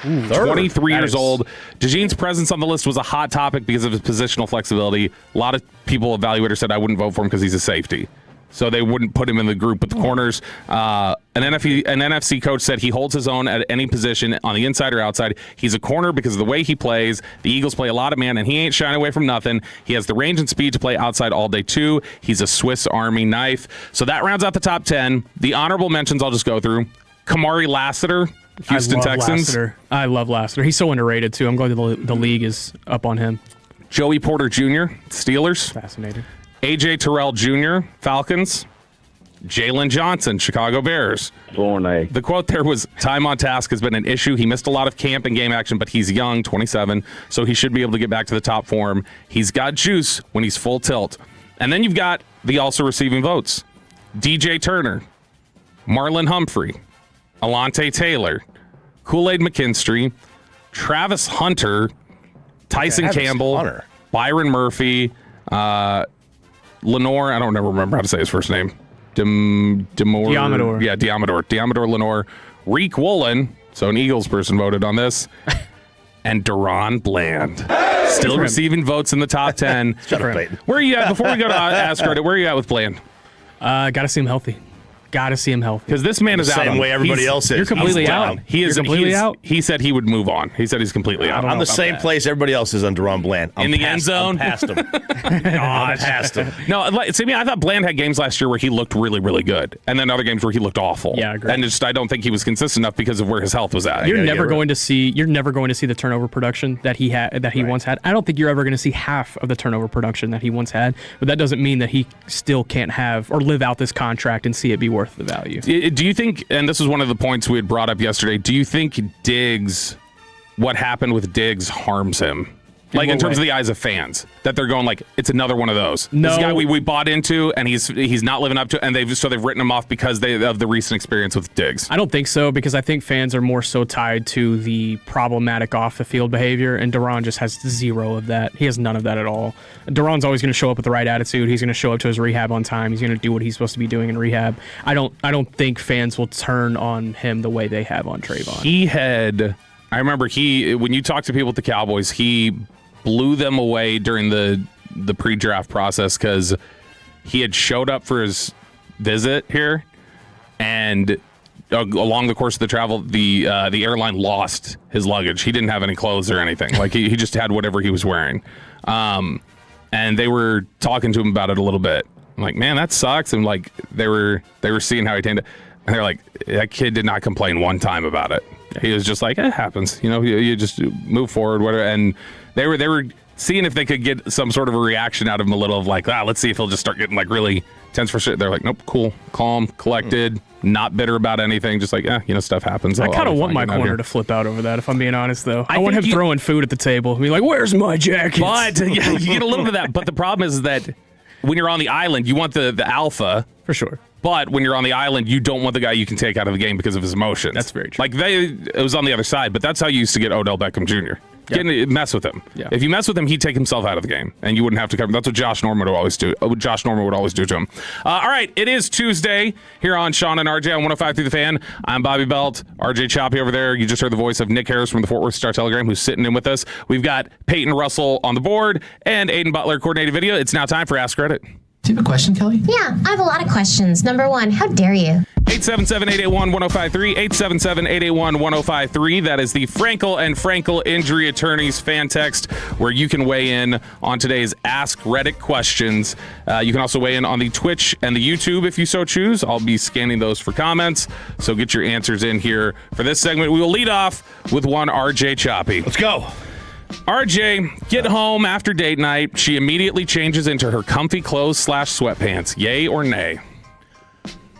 I mean, as long as I'm there, I don't care. My man. Right? Yay. Comfy clothes come off easier. Because I think the idea, I think the idea here is, we just went out. Let's have a little wooing and let's not just immediately drop into we're comfy at home. That's the idea or the question behind it. Yeah. I mean, look, I get home. I am immediately taking my pants off, putting a T-shirt on. I am boxers and T-shirt in the house. And as Peyton found out in the reflection of your computer yesterday. Peyton found out yesterday. Yep. Yeah. Thankfully, the reflection wasn't below the waistline. Chris Cooley had that happen one time. He took a photo of something, like his TV screen or whatever, and he was doing it naked out of the shower and did not realize he was in the reflection. This was early days of Twitter, and he posted it and was like, "What's wrong with my TV?" And it was like, let's talk about something else. And so that was Chris Cooley. Nick, sweatpants, comfy clothes, yay or nay? Yeah, absolutely. Yeah, makes reading the Bible easier, right? Right. Hey, boy. Yeah, 100% yes. It's a no-brainer for me. No one wants to be in their house chilling out wearing jeans. Even when I'm hanging out with friends at my house, I still want to be able to change in comfy clothes. Yeah. No one wants to do that. I'm not going to be generic and be like, oh, yeah, well, if you're with her, easy access. It's just being comfy. It's being comfy, man. Everyone wants to be comfy. I don't want to cuddle with you when you're wearing jeans and a shirt. You get your nabbed by the belt buckle. Nobody wants that. Gucci belt. Oh, right, man. The belt buckle. I'm not going to say it. I was going to say something I shouldn't say. Instead, I'll quote Drake. Sweatpants, hair tied, chilling with no makeup on. That's when you're the prettiest. I hope that you don't take it wrong. I dig the hair up in a ponytail, T-shirt, lazy look. I like it. So I think that would actually only increase testosterone for me there is what that would do. 214, I'm getting right into my boxers and T-shirt. 830, they're called give up pants. 214, going with the Peyton line. Yay, that's easy access. Thanks for that black and gold B. All right, we're doing Ask Reddit here on 105 through the Fan. Peyton Russell, let's go with what's the first video game you ever got completely addicted to?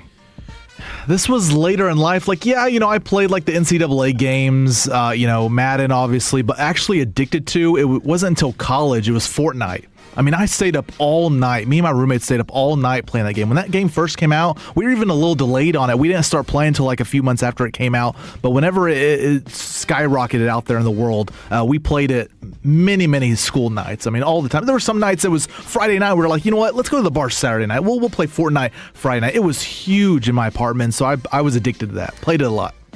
Dude, it's GoldenEye. Now, there were plenty of games that I played as a kid that I loved, right? Baseball Stars. God, you played with Odd Job, didn't you? No, Tecmo Bowl. You're a cheater if you played with Odd Job.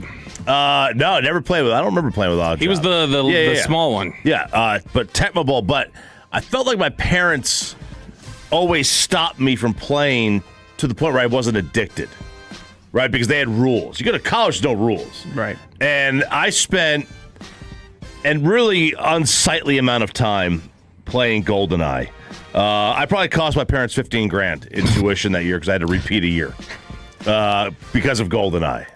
Video game addiction, Nick? Yeah, mostly. Are you a video game guy? By the way, not best really. pause music ever is the GoldenEye pause music.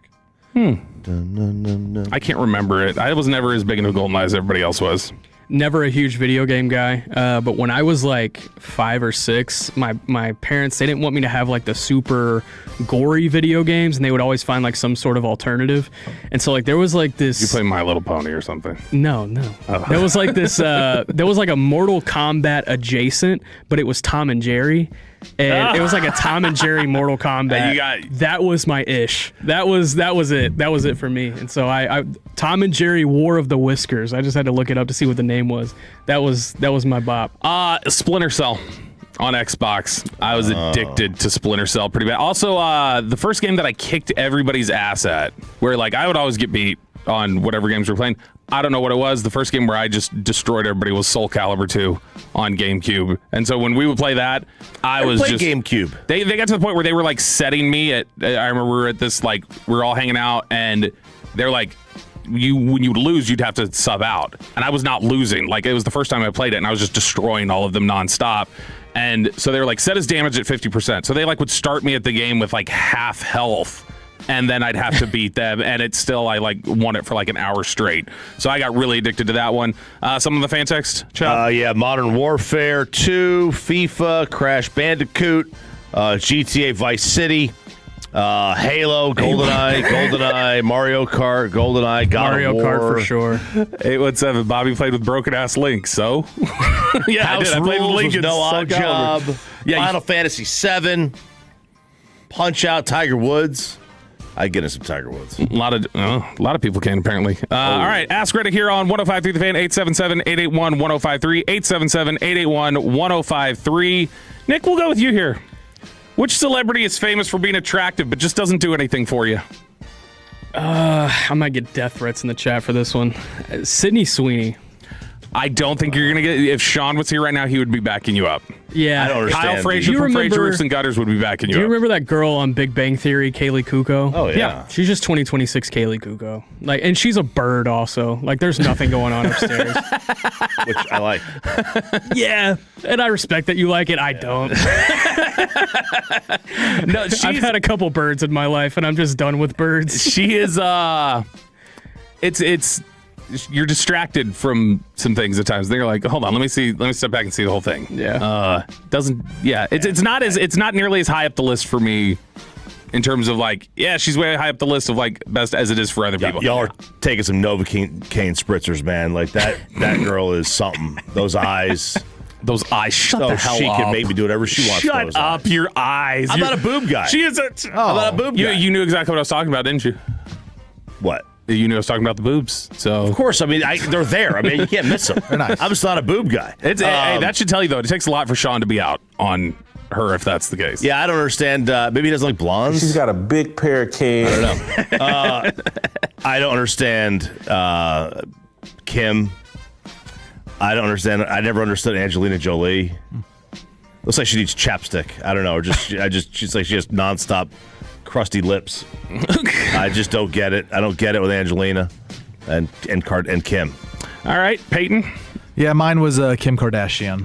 And I wouldn't say all the Kardashians. There are some attractive, but Kim is. I mean, she's not ugly, but it's just like I look at her and I'm like, there's better. And I'm ones. a butt guy. I'm a butt guy. Nice butt. It just Congrats. seems it's too much. Like, that's not real. Get it reduced. That's not normal. I had a buddy who he used to say drinking scotch and becoming an ass man is a sign of maturity. Absolutely. All right, 817 says pretty dramatic there, Nick. They wanted to get that in there for you. Nice. Thank you. 469 says Beyonce. 214 Shakira. You got it. 214. What? 972 Jennifer Aniston. Oh, I'll tell you about the Shakira story when we get to the break.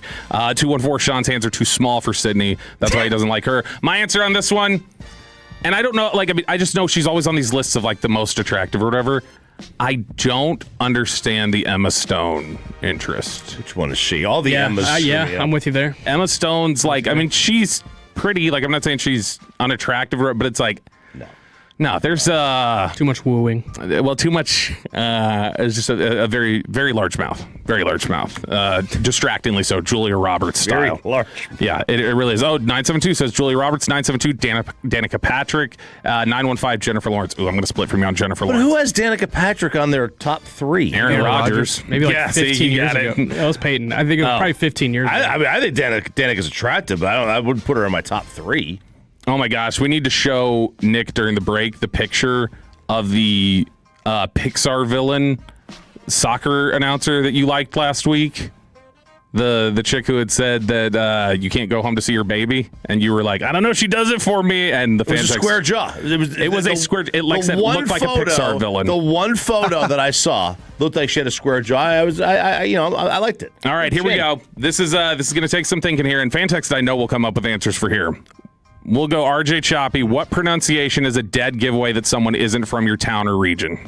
Oh, whether that be Jersey or here. I know that you're not from the South based on how you pronounce the city in Kentucky in the northwest part. Yeah. That is the Cardinal, where Rick Pitino used to coach. Louisville? Yeah, if you say Louisville, I know you're not from the South. If you pronounce the mountains in the East wrong, if you say Appalachia, not Appalachia, I know you're not from the South. I know you're not from the North on how you address a group of 3 or more people. You or y'all. And I know you're not from Dallas if you don't say Lancaster. And I know you're not from Fort Worth if you don't say Lancaster. Does Fort Worth say Lancaster? The road. Oh, okay. I was going to say if you are in, I'm sure you run it. You probably, Nick, have a lot more of these than most people because covering high school football, there are towns that they will get pissed if you don't say them the right way. Mahea's big. Capel is one. Every transplant that I get, Capel. Every transplant that I get, they go Koppel. It's Capel. It's not Capel. It's Capel. No, it's not Capel. It's Coppel. It's not Koppel. It's not Capel. It's Coppel. Was it Ted Koppel? That was the guy. Ted Koppel. Yeah, Coppel is like it's like C-A-W and then Pel, like P-E-L. Coppel, like that. I'm just saying it's a nuance. They'll get mad on the fan text. I'm telling you. My mom used to so she was from. Oh man, the Brazos. When this came up with us on the air, I'd mentioned it once like 2 years ago, and there were some people who said, no, only old heads call it that now. But the city in Texas, which is, I'm trying to remember what it is. It's A-L-V-O-R-D. It looks like Alvord or Alvord. Alvord, right? They do not, at least they didn't when my mom lived there. Nobody in the city called it that. They called it Alvoid. Fascinating. And so, it was almost an I there instead. And so, usually, that's the best tell. Any cities that you get wrong, that you pronounce wrong, or you call it something, then I'm like, oh, okay, you're not. There's an Ira-An in West Texas, spelled like Iran. Yeah, it's I-R-A-A-N. Yeah, Ira-An. Italy, and it's spelled like Italy. Mm-hmm. Bear County, B-E-X-A-R. Yeah. There's a lot in this great state. Yeah, it's a lot of the city stuff. Peyton, your answer? Yeah, it's the highways for me. I think California is the only one that says like the, 121 or something. If you say the 287. Oh, yeah, because they'll say the 101. Yeah. If you say the in front of a highway, you're not from here. We'll say the bush. The bush. The bush. Right. Do people not pronounce Montague as Montague? Do they pronounce it Montague? They should pronounce it Montague here, but it's not. I guess it is spelled Montague, but it is, it's Montague. If you say Waxahachie, I know you're not from here. Yeah. That one's that's the big tell to me. If you don't say Waxahachie, Salina is another big one. All right, Ask Reddit here on 105.3 The Fan. Peyton Russell, you're getting close to qualified to answer this one perfectly. Yeah. What's cool when you're 18 to 22, but embarrassing / lame when you're 30 plus? Going to college bars still. I mean, you can live in a college town, Lubbock, Denton, but if you're going to Fry Street and you're in your 30s, it's like, dude, you leave it for the 18 to 22. I mean, I guess you got to be legal to drink, so 21 maybe a little older, but yeah, if you're still going to college bars, it's time to pack it up. It's embarrassing. It's not all of these. I'm going to say I'll say mixed drinks, but I don't mean like a vodka soda. I'm talking you're throwing in. At me, I'm right here. Just at me. What? Just come at my drink choices. You just drink vodka straight. I know. I mean, you've got to frou the drink up. Yeah. You're a whiskey sour guy. What are you doing? Be an adult. That's interesting. I had always thought of it as maybe being a little more older, you mix something in there. If you throw fruit punch or cranberry juice in there, you just gotta up your palate. They gave everybody, they gave Ruben hell. Ruben Portillo, who used to work with us here, they gave him hell for when he went to the Jerry party. He got some of the Johnny Walker Blue. Was that what he got, or what did he get? It was no, it was 1942. Oh, he got 1942, which they all are just, real beverage. They are super reverent about over here. And he mixed it with Dr. Pepper or something, and they were all just horrified and almost sent him home. Yeah, I've never done that. Yeah, you've never done that because you just ordered the Dr. Pepper. You didn't actually mix it with anything. I've never drinking this fruity stuff. Nick, what's your answer for this one? If you're past the age of 25 and you have Snapchat downloaded on your phone, you need to move on. Bobby, you're one of them. It's the way it gets used, I think. Yeah, what are we doing with Snapchat? Because I still know somebody that's the only app they have. That's social media. So that's the only social media interaction I get with them. You'll like this. Me and my wife, our Snapchat streak, 937 right now. See, that's adorable. I can get behind that. I can get behind that. We don't have enough time to go over this. Aiden is on Snapchat, and I know this, and I just noticed this last night, and I meant to bring this up. Do you know what his Snapchat score is? If it's in the millions, 3.8 million. How do you find your Snapchat score? This man is a hoe. Yeah, he's ginormous. And he's nodding yes and smiling. Yes. 3.8. The Bass Pro Shops hat gave it away. That dude is taking photos and hey girl, how you doing? Send it to 50 people. Yeah. Is it girls though? Is it girls? Do we know that? Whoa! Yes, we do. Hey, he called me out my wedding for liking dudes. That's a good place to end it. Here on Ask Reddit on Sean and RJ on 105.3 The Fan. Is the Luka dream, the Luka return, dead? Or is it well and alive? We'll talk about it next year on 105.3 The Fan.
America's team is 105.3 The Fan. Hello, baby. KRLD-FM and HD1, Dallas-Fort Worth. An Odyssey sports station. Driven by our D&M Leasing Studios. This is Sean and RJ on 105.3 The Fan. 2 hours down, 2 hours to go here on Sean and RJ on 105.3 The Fan. I'm Bobby Belt. RJ Choppy's here. We got Nick Harris from the Fort Worth Star-Telegram. Sean Sharif is out this week. He's visiting with family who's in town. And we got Peyton Russell running the board.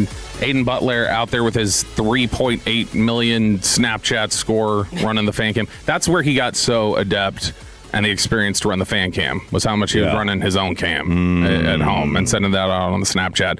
Just a ridiculous Snapchat score. I'm out on you, and you can stare daggers all you want. Then there I get the middle finger from Aiden Butler. All right, Dusty May was on with the G-Bag Nation yesterday. We played some of this stuff earlier. Going to play another cut here. Cut 15, Peyton, before we get into this Luka Doncic talk based on an article I saw yesterday. Dusty May, what is your coaching style? Yeah, well, we're very flexible and adaptable as teachers, but there's a certain way that the game is supposed to be played, in our opinion, and we're very stubborn to hold to that standard. How we get there changes each and every year depending on the skill set of our players, and especially the skill set of our best players. And so we still, as of today, don't really know exactly how we're going to play. We have to watch our guys and study them a little bit more, but there is a baseline, and it's a high level of intensity and unselfish basketball. It's a team sport, and I think everyone who watches the game enjoys it more when teammates are connected, they're playing well together, they're playing unselfishly, but also with a high level of intensity and grit that championship level teams have. It's all good stuff, and he's saying all the right things right now. There's a little bit of, I think right now, the honeymoon factor that exists with Christian Parker. And then I think it'll get to this point too. I think you have so long to be able to talk about somebody before you've seen them do it, which is what will happen with Dusty May. That has happened with Christian Parker, where right around now, people are just starting to go, I'm sick. Right, I said this how a couple weeks ago, right? I said this a couple weeks ago. Yeah. I'm just sick of hearing about him. But it's also like, you could only go off of what you know right now. Which is nothing. Yeah. No, but you know his track record. You know his track record of what he's done at his position groups and various things like that. I know more about Dusty May than I do Christian. I think That's interesting. I don't think you do. Like, in general, I don't think anybody does. I think what Christian Parker did... I know that Dusty has a track record of being an elite head coach. Right, but I'm saying I think college basketball is so significantly different that I think that's more of a change than it is Parker going from essentially coaching the secondary in Philly and working under Fangio. I think I have a better idea of what Parker's going to do and able to do. I think because we just have seen so consistently college coaches get to the NBA and they're not the same coach they were. No, but I think there's two issues. One of them is no longer an issue, and one of them still is. Nico's no longer an issue. Right. The coaching ability that you could do in season in college that you can't do at the NBA level is still an issue. That's still an issue that we don't know. What's no longer an issue is how you handle players, because it used to be you got these guys in, you overlorded over them, you held them, you laid into them, which you can't do at the professional level. These guys are all professionals at 17 years old and 18 years old now. They're free agents every year. We talked about the practice schedule, and like things are so totally different. The practices is still a problem. That's still something that he has to overcome. He no longer, to me, the biggest hurdle going from college to pro was never the game. It was managing the player. It was managing the personalities, the superstars, where you had to defer to the superstar. Well, now in college, you got to defer. Yeah. These kids are in charge. The players in the NBA are in charge. Now the players in college are in charge, not the coach. So that's not a problem anymore. So to me, the issue is the practice time that he had to what now is he doesn't have. Now we're lucky enough to have Hoops fan Nick Harris here too. It was funny last week. Sean was we were talking about Jimmy Butler. He's like, gosh, I've not thought of Jimmy Butler in forever. He goes, I guess I just haven't seen Nick Harris in a little bit. Yeah. And so, because you're now tied to that. You are the Jimmy guy for Sean, as it should be. You've I know you've chatted about some of this and looked at some of what's going on with the Mavericks and things like that. Dusty May in general, what are your impressions just on the idea that he can make that leap? He was in Conference USA 3 years ago. Yeah. And now you're talking about you are tasked with guiding the next in Cooper Flagg and an organization that's coming out of a pretty painful situation. Yeah, I mean, if I'm looking at a new coach in any scenario, what's the track record of winning looking like? And Dusty May took a Florida Atlantic team to the Final Four, won a national championship with Michigan.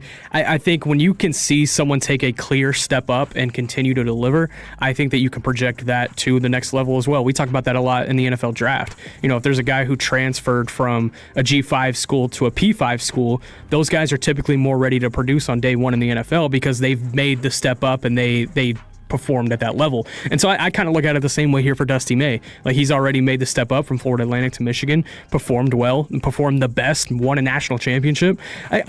I do think Dusty May has a lot of qualities that can translate to the NBA level. I don't think it's a surefire thing by any stretch of the imagination, but I think pairing him with the new front office that they have in place, Masai Ujiri, Schmidt, I think they're heading in the right direction. Certainly. What about that idea just in general as it exists in NBA and NFL? I guess less so with college unless you're the Giants. But the idea of kind of what Choppy was just referencing there, NIL and the portal area and everything else has changed things so much that it's now not the learning curve to jump from college to the pros, whether you're in the NFL or the NBA. Because the NFL has not yet totally just bought in and said, let's go to the college ranks. And obviously Dusty May is the first one, I think, even in the COVID era, like since the COVID era that's been hired. Beeline, right? That was the last one. That was like, what, 18, 19? 19, yeah. And so that idea that the learning curve is not going to be as steep because of how much the leagues are just starting to blend. Yeah. Is that are we at that point now? I think we're at that point with them managing personalities. Like, who's the best coach in college football, would you say? Kirby? Kirby, yeah. Kirby? Sure. If I hire Kirby to take the Browns job, is he going to do a better job than Todd Monken or whoever else? Well, I think you could tie, hey, do they have a front office that supports them similar to how at the college level do they have boosters that support them? I think system is very much a part of that too. So I don't think you could just drop Kirby Smart in Cleveland and expect it to work. You couldn't drop Nick Saban in Cleveland 5 years ago and expect it to work. How good is his quarterback? But if you dropped Kirby Smart in, like, I don't know, Miami, you know, I think there's enough pieces, there's enough desire to win there to where, like, maybe he could turn it around. Do you think Kirby would just love to go to Miami and have success and be like, how's that, Saban? You like that? you like what I did? But you couldn't? You ran away from it? All right. Over at Mavs Moneyball, I saw this yesterday, and this has become enough of a talking point that I think it's just something, we've referenced it as a joke a couple times, but there are enough people now who are genuinely buying into this idea that a Luka reunion could happen in 2028. That, look, you sit tight. The Lakers are already making their moves. A lot of people, Choppy was not a big fan of what the Lakers were doing. Sean was not a big fan of what the Lakers were doing. I know John Hollinger, in that article we read from yesterday that was destroying the Mavericks for their offseason, he was saying he was not a fan of what the Lakers were doing.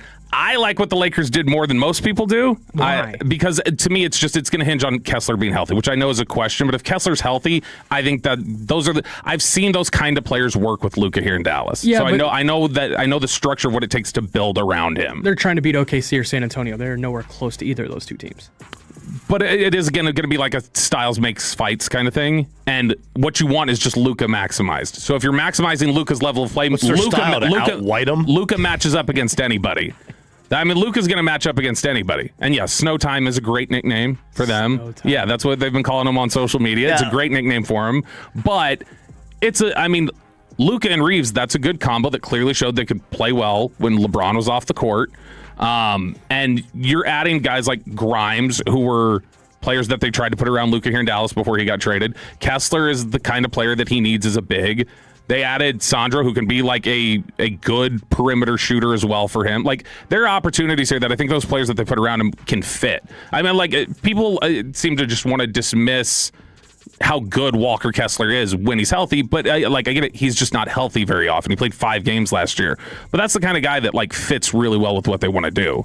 So I think the Lakers are in a better position. But if this goes south, and if this turns, and if Luka's got this love affair for Dallas still in his heart, we've seen before Pudge Rodriguez left here, boomeranged back. Juan Gonzalez left here, boomeranged back. Rafael Palmeiro. It's happened in baseball. Yeah, it's been old. Ezekiel Elliott. Ezekiel Elliott. When they were old. Ezekiel Elliott didn't really boomerang back. He kind of like, he limped back. Same with Jason Witten. But these sort of things have happened before. Luka Doncic would be much more in the prime than some of the others. Yeah, what would he be? How old would he be at that time? Because he's 26 right now? He'd be 28. So, yeah, 29? He'd be 28, something like that. Yeah, that's still plenty of time. But is that even possible at this point? Because there's this thought, he's 27, by the way. There's a thought that I've seen out there on social media from some people that have said, I love Luka. I wish it never happened.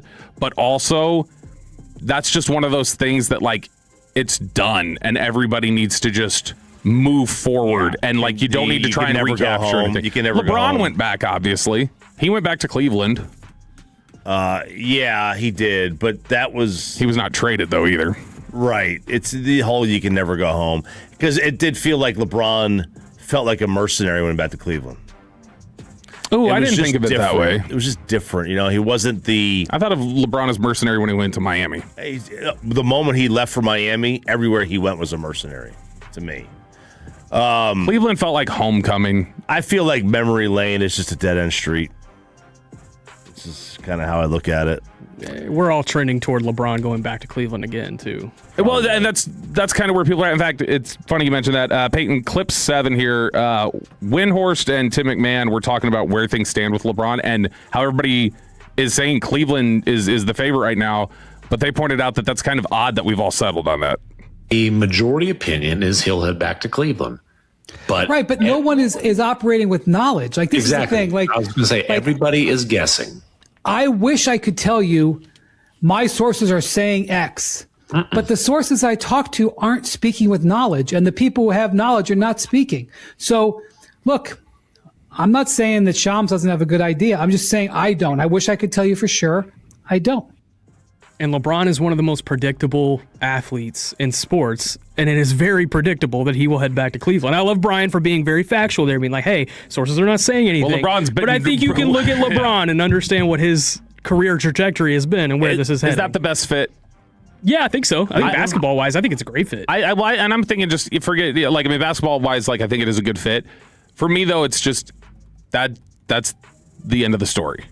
That's probably the best end to the story. Just go home. Yeah, whether it works or not. Because then, let's say he goes to... Like the Golden State thing suggestion, which apparently he's just ghosting them and he's not replying to them. That was the reports yesterday, is that they're not hearing from him at all. That to me would be like a cheap ending. It's like, no, just go back home. So let's say that he goes to Golden State, right? And that LeBron Golden State jersey will be put up with the Shaq's Celtics jersey and the Hakeem Olajuwon with the Raptors. Yeah, Karl Malone Rockets. I mean, there's a lot of comparisons you can end up drawing to his washed up era of his career. You can't do that if he goes back to Cleveland. No, and to be fair, he's still a really good player.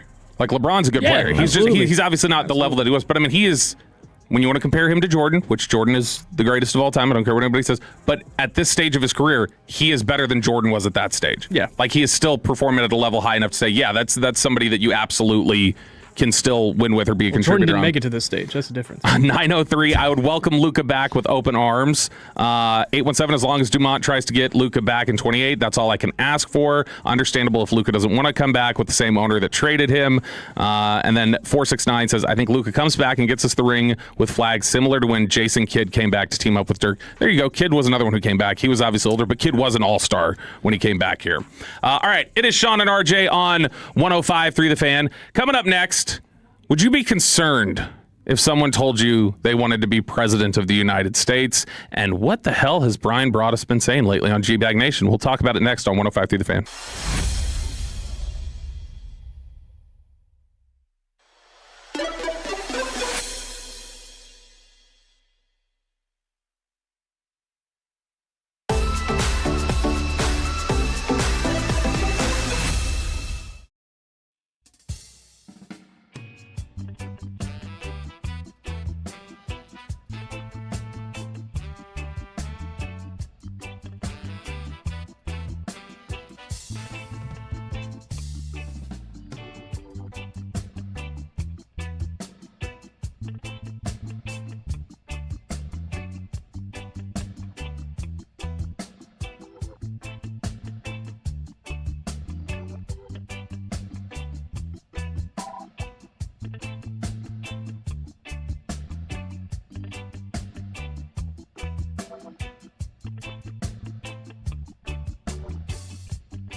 The personal injury lawyers, Frankel and Frankel. If you've been injured in a car or truck wreck, call Frankel first, 214-317-3333. With Frankel and Frankel, there is never an out-of-pocket cost. They only get paid when you win. Frankel and Frankel, the go-to car and truck wreck attorneys in Dallas. Back here on Sean and RJ on 105.3 The Fan. No Sean Treat this week. I'm Bobby Belt. RJ Choppy's here. We've got Nick Harris from the Fort Worth Star-Telegram hanging out. Peyton Russell on the board. Aiden Butler running the Fan Cam, Twitch, and YouTube. We got some details yesterday from The Athletic about the Terrion Arnold debacle and everything that went down there. So he had apparently misidentified who it was that had done this, that had robbed his Airbnb. But what this Athletic article found out was he had essentially found out all the stuff had gotten missing, including over like $100,000 in cash and stuff. It was a bunch of stuff was missing, bunch of cash, his computer, everything was gone. So his sister, I guess, had put there was a tracker on his computer, and she said the computer's in Miami. Well, he remembered that the driver that he had hired to work around the event had mentioned his next job was going to be in Miami. And so he immediately just went, it's him. And then there was another reason why he had connected, like the barber that he had invited, the guy who had cut his hair recently. And he had paired them up. I think he said the barber had told him, I got a guy who drives or something. So he naturally assumed, likeliest outcome is that if it's in Miami and that guy said he was going to Miami, I got to go find him and beat their ass. And so that's what they did. He had contacted police. Police said he actually operated the right way he was supposed to early on, and then he just pivoted to trying to beat him up. Yeah, there's phone recordings of him talking to the police, and he was trying to do the right thing initially. Yeah, and then he just went, I'm going to listen to the shoulder devil now. So Terrion Arnold now facing up to life in prison, which leads us to Brian Broaddus. Oddly enough, I promise it does. So I just had to play these clips because I've gotten people to send me. People will tweet at me all the time now. And they go, hey, you make AI Broaddus. Did you hear this? Did you hear him say this? And recently, there have been a couple that have been like, I need to just show these to people to show you, sometimes the whole truth is stranger than fiction. You can hear the AI Broaddus coming out.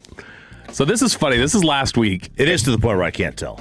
I know. This sounds like I'm doing an AI Broaddus bit, which you've heard these, Nick, whenever I do them. And to clarify, this is the real Brian. This is the real Brian, but it sounds like a bit I would do. This is G-Bag last week talking about the Terrion Arnold situation. And Peyton, this is going to be cut 31.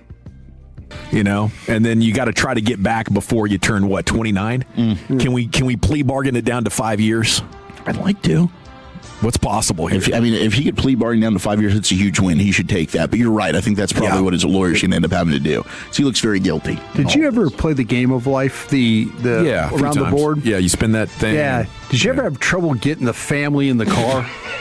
Little pegs in there? Yeah, it just never worked. Mine were laying all over the car like they were in an ambulance or something like that. I mean, it never worked out well for me. I'm the guy, again, I told you this about the game Monopoly. Just hand out all the cards and all the money, and let's start playing. Let's get this show on the road. Let's not make this like a cricket match, where it's going on for days. Don't do it like a cricket match.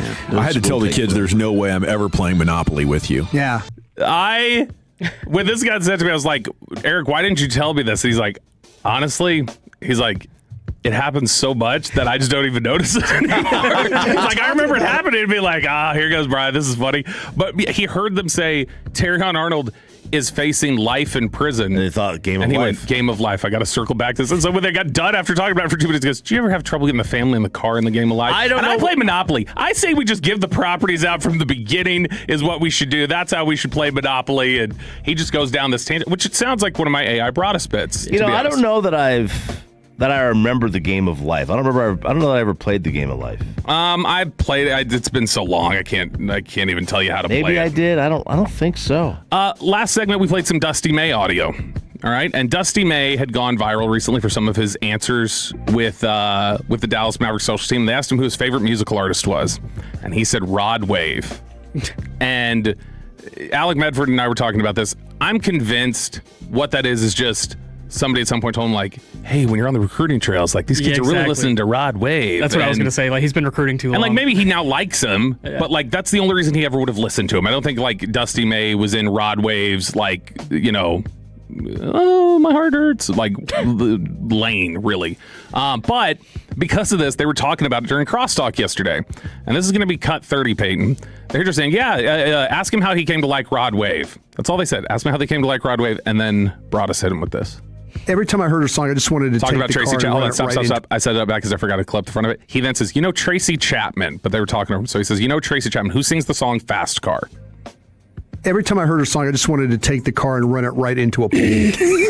That's what my buddy used to say about Coldplay. I've never. Yes, he'd be like, I can only so depressing. So I mean, just the point. If I immediately have to turn it off because of how depressing it is. But yeah, I would never listen to her.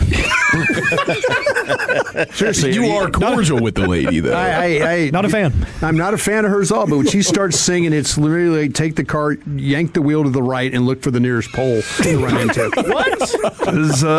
Hey, man, some people have those emotions. I'm glad you don't. I'm glad you don't buy into it, or you just don't. Morrissey's another guy from my era. Morrissey. You ever heard of that guy? Yeah. Morrissey. Yeah. What do you say? He is one of the. Yeah, listen, I can just smell stop. the flesh. Yeah, just stop. Burning. God, please. I'm trying to think. What is? She was a little different.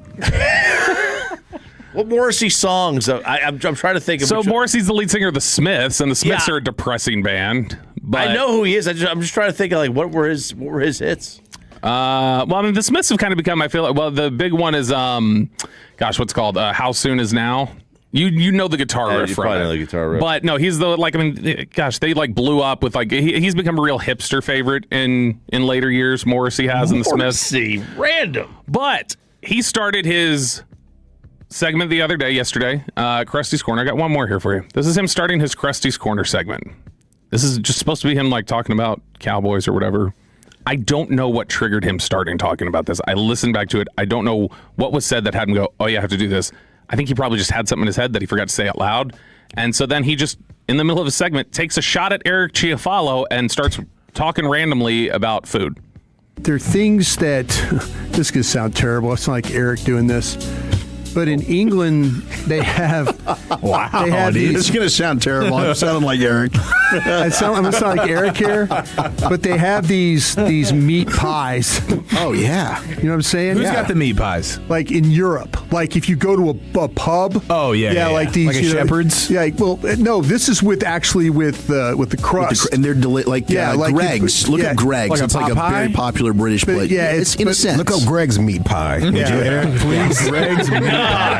Very popular. I was just kind of just walking down the street. We was all good. He said it was Greg's, bro.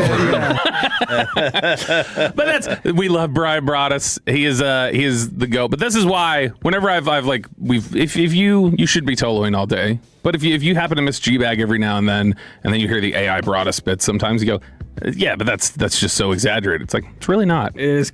I like what you said. The truth is stranger than fiction. I really hit the point where I can't tell. I think I told this. I think I've mentioned this on the air. If I didn't, I'll say it here. We were out of practice. You may have been standing near me. I can't remember. But we were out of practice, and somebody was giving me hell about the whole Christian Parker stuff. So they was like, you're giving Christian Parker way too much credit. And so somebody said, oh yeah, well, Bobby over here will tell you that Christian Parker craps ice cream is what he said. That's what Brada said? No. This is what somebody said to me. And we're sitting there, we go like, yeah. Then there's a beat. And then Brada went, I wish it were pistachio ice cream. Right? Like pistachio ice cream is just good. I'd have a bowl. I love pistachio. I was like, what are you saying I think right pistachio's now? fantastic. I love him to death. He cracks me up, and it just when he gets the idea to say, he's like, I'm going with this. See, I like leaning into it, and I'm like, yeah. Well, what do you eat it with? A spoon? Yeah. Tell me, like, have you ever tried it with a fork? Yeah, but I mean, have you ever had like when they start crapping Cherry Garcia? Have you had that? That's really good, Brian, and like get him to like really fight with you about the type of ice cream that would come out. So, all right, it is Sean and RJ on 105.3 The Fan. I mentioned before we went to break. I said, what would you be concerned if somebody told you they wanted to run for president of the United States? So recently we saw that LaMelo Ball was traded to the Minnesota Timberwolves. And in that trade, it caused people to bring up an old story from 6 years ago when the draft was first going on. Remember, was LaMelo Ball or Ant Edwards? Who's going to go first? And there were some questions about like how committed Anthony Edwards was to basketball. He had said that if he could be a football player, he'd be that. Some people wondered if he was super serious, whatever. Well, they ended up picking Anthony Edwards, and it was because they were concerned, I guess, about the commitment of LaMelo Ball. As the story that got circulated again was that 6 years ago, the Timberwolves had been turned off by LaMelo Ball because they said, what do you want to do when your career is over? And he said, I want to be president of the United States. And they were like, that is a weird answer, and we're not drafting you now. And so whenever you've thought before, Chop, because you are not a fan of the interview, you think it creates biases. I do. And you think that people like who they want to like and different things like that. He's the Jaguars? Yes, he's like the Rams. We just want intel. Like, go do work. We don't want you to actually evaluate these guys. But LaMelo Ball, it brings up the question to me. First off, your thoughts on ruling somebody out because they said they wanted to be president when they were done. And second, if you were in that interview setting, both of you, and you were running a team, is there a job, a player, like if it was a tie between two players and one of them told you, I want to do this when my career is over, where you'd be like, I am now not drafting you? It's a reasonable and not like I want to be a murderer. I honestly, I would not want a player on my team in professional sports that likes golf. Oh, because it's too much of a committed, obsessed hobby? First of all, the moment, like Dak's career's over. Quinnen Williams has been super golf His crazy career's over, lately. too. Pickens has picked it up really strong. Done. They're done. The moment you get your first birdie, your life's over. Because now it's addicting. Yeah. And you can't stop the addiction. It's 4 hours out of the house, away from the kids, away from wife, away from everything. And maybe 4 hours on the low end. Especially now, post-COVID, 4 hours on the low end. So, I would not want to. If my quarterback told me he plays golf, I'm out. Nick? I'm out on that one. I don't think I really have one. I really don't. Hey, you got one? I'll hear everything out. I do not. Thank you. He didn't hear my question. I had a boss. I'll tell you what. I started trying to think of this. I agree with the Timberwolves. If you told me in a pre-draft interview, because you guys were... It's you a guys, dumb answer. LaMelo Ball lived his life very much in the media. People were well aware of, like, does LaMelo Ball have the capacity to be president? And the answer was no. And when he walks in there, he goes, I want to be president after I'm done. I'm like, God, you're like the 5-year-old saying, I want to go to the moon. Yeah. Like, I don't think I could trust this. So I'll take the guy who said he wanted to be a football player over the guy who said he wanted to be president of the United States. Because that is a bad answer to me. It is a strange answer. I like it. You like the answer? I would love to be president. There's a 0% chance he was actually genuine, though. It was probably like, okay, I need to think of an answer here that will impress people. And maybe they don't. And it just fell so flat. Well, and that's the thing. They either look and go like, either he thought that was a smart answer to impress us, and that's bad. Now that may be. Or that's what I think that was. Yeah, if that's what it is, that's a problem. But if he really or he's genuinely screwing around. Yeah. He's messing with us. But It's like, okay, this isn't funny. Like, we're asking a real question. If that was genuinely something he'd be interested in, I think that's like great. Like, cool. There's no way. If he's doing it just because that's what he thinks they want to hear, that's a different story. I don't know. If somebody told me, like, I'm just talking about the answer in a vacuum where it's like, oh, yeah, everybody should strive to be president. That should be everybody's goal. If a player was like, I want to be a mortician, I'd be like, that's weird. I don't want you around my football team. I don't want you here anymore. All right, it is Sean and RJ here on 105.3 The Fan. Nick Harris sitting in with us from the Fort Worth Star-Telegram. And we did yesterday the 5 most underrated Dallas Cowboys by Cowboys fans. Let's balance it out now. These are the 5 most overrated Cowboys by Cowboys fans. Let us know your thoughts. 877-881-1053. That's next in Below the Belt here on 105.3 The Fan. Coming up on the next KNC Masterpiece.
and RJ right here on 105.3 The Fan segment here brought to you by Classic Chevrolet. If you're in the market, upgrade your vehicle. Get to Classic Chevrolet in Grapevine today. The #1 Chevy dealership in the world, 3 years straight. They've got more new Chevys than anyone else, all priced to sell. Visit ClassicChevrolet.com. This is Texas. This is Classic Chevrolet. Together, let's drive, relax, enjoy the difference based on new Chevrolet registrations 2023 through 2025. The great Bobby Belt. Bobby knows ball. Hey, let's talk ball. We're the ball knowers and we just talk ball. Overrated.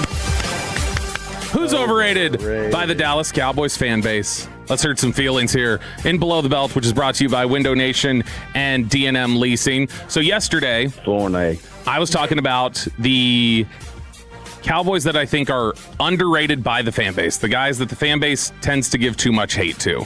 And I'm going to, just to balance things, I've got 5 overrated now because there were people who were freaking out at some of the underrated names I gave yesterday. And we got Nick Harris with us from the Fort Worth Star-Telegram. RJ Choppy's here. Sean Sharif is out. Peyton on the board. And Aiden Butler running video. But we are just a few weeks away from Cowboys training camp, where Nick will be, where we will be, out there in Oxnard, California. We will be out there thanks to our wonderful sponsor, the On Time Experts, Heating, AC, and Plumbing. Looking forward to a lot of great content there.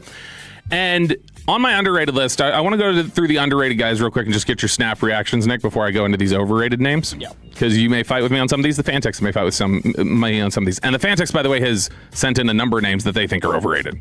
So mine, in order, 5 to 1. 5, Brian Anger. 4, Reddy Stewart. Those 2, less that they get hate, more they just get forgotten. Yeah. I think they don't get props for what they do. 3, a guy who gets hate, but not as much as the top 2. Deron Bland has become underrated by the fan base, I think. Yeah. And then the top 2 are, number 2 is Terrence Steele, and number 1 is Malik Hooker.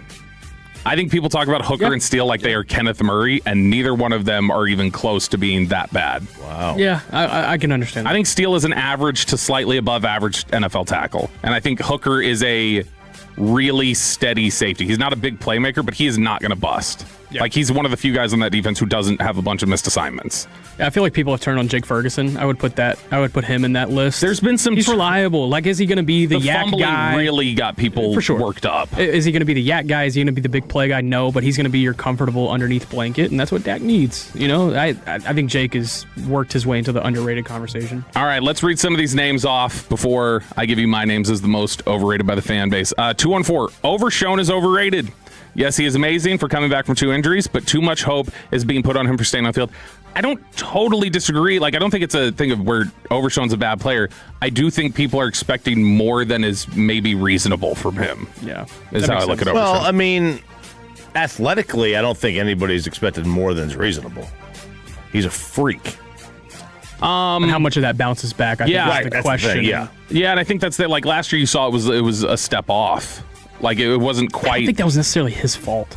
And they had him dropping in cover 2 more than anything. But, like, I remember that's not him. It was the Minnesota game that specifically that I remember. There were a couple different times where he saw it, reacted, and he went, and he was like half a step late in a way that in the previous year he wasn't. And so, like, that could be rust, or it could be he's impacted now athletically. You just don't know. Or it could just be no one was comfortable in that scheme. Yeah, there's that too. In fact, my favorite tweet yesterday, and I hate to give her props because I think her content is generally annoying, but Annie Ager had tweeted yesterday. She said, watching the U.S. men's soccer team right now, and it was a picture of Eberflus on the sideline. Oh, yeah, I saw that. All right, 940, Kenny Clark, Jake Ferguson, and Deron Bland are overrated. Clark coming in. Clark is coming in a lot. I think Clark is overrated by the coaches. Maybe like Christian Parker talks up Kenny Clark a little too much, but I think fans generally were kind of like, yeah, you didn't really give us much last year. I don't know if the fans overrated. I am a huge believer in Kenny Clark. I like Kenny Clark. I would put him high on the underrated conversation. Then yeah, we definitely would split on that because I think Clark last year, there were a couple games he was getting put in the dirt. For sure. That was not acceptable. But I think we're going to look up week 8 and realize that duo of Kenny Clark and Quinnen Williams together is way more valuable than I think a lot of people give it credit for right now. All right, here's my top 5 overrated by the fan base, not nationally or anywhere else. This is fans talk these guys up too much, and you're going to tell me fair or unfair. Number 5, I mean, you're going to get some camp guys here because people love their camp guys. Number 5 is Trayshawn Holden. The people that were melting down last year that, oh my gosh, what if Trayshawn Holden doesn't make the roster? He's got to be like, maybe he should be your third receiver. Slow down. Yeah, very much. Slow down, similar to the 4.740 that I think Trayshawn Holden runs. He's a he's getting the most out of his thing. He's performed when he needs to. Like, he did everything he needed to do in training camp last year. He deserves credit for that. But yeah, the talk of like that dude could like be a starter one day. It's like, I think that's a little much. All right, number 4. Now we're going to get into, that was the one camp name. Now we're getting into real names that I think people think too highly of. Number 4 is Marist Liufau. Liufau is a guy who I think most people would agree has not performed at a very high level. Special teams, he's been good. He plays hair on fire. He is what he was at Notre Dame, which is just a like hot motor, chase everything kind of guy.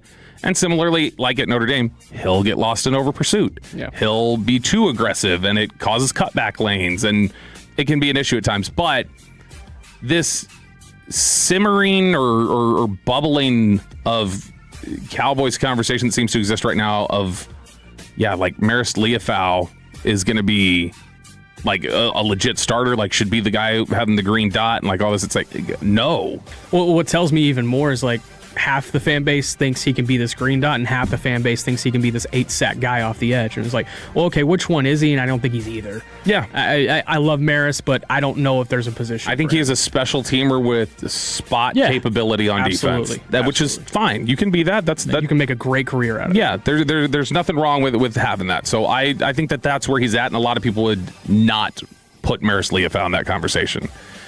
Top 3. These are the more difficult conversations.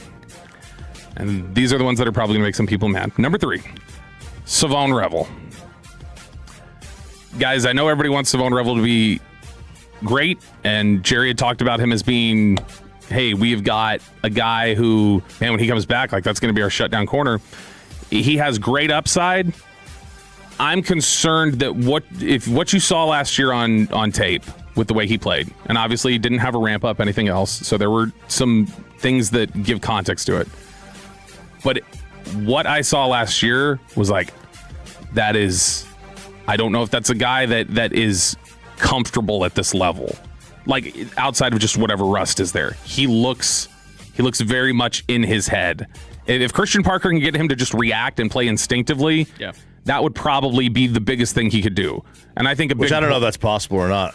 I think a lot of guys either play instinctively or they don't. And I don't know either. I don't know, but it's like Dusty May said. We played the clip and we referenced it earlier. We played the clip last week of Dusty May saying that one of the things he learned throughout his coaching trek was when you teach something, when the brain learns something, it instantly starts forgetting it. And so he said, when we teach something, we start doing something else at practice, then 20 minutes later, I'll blow my whistle and go, stop, go run that play. And like, it's just trying to get the muscle memory down so that eventually you just know it and you react and you don't have to think about it.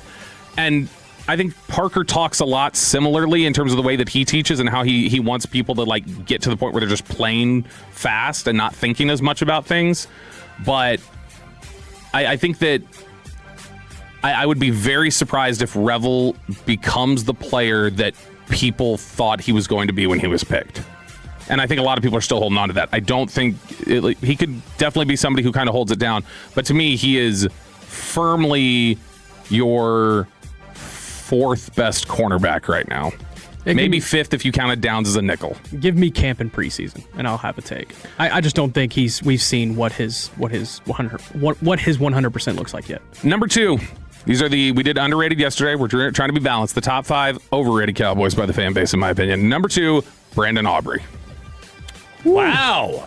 Overrated. Brandon Aubrey is great.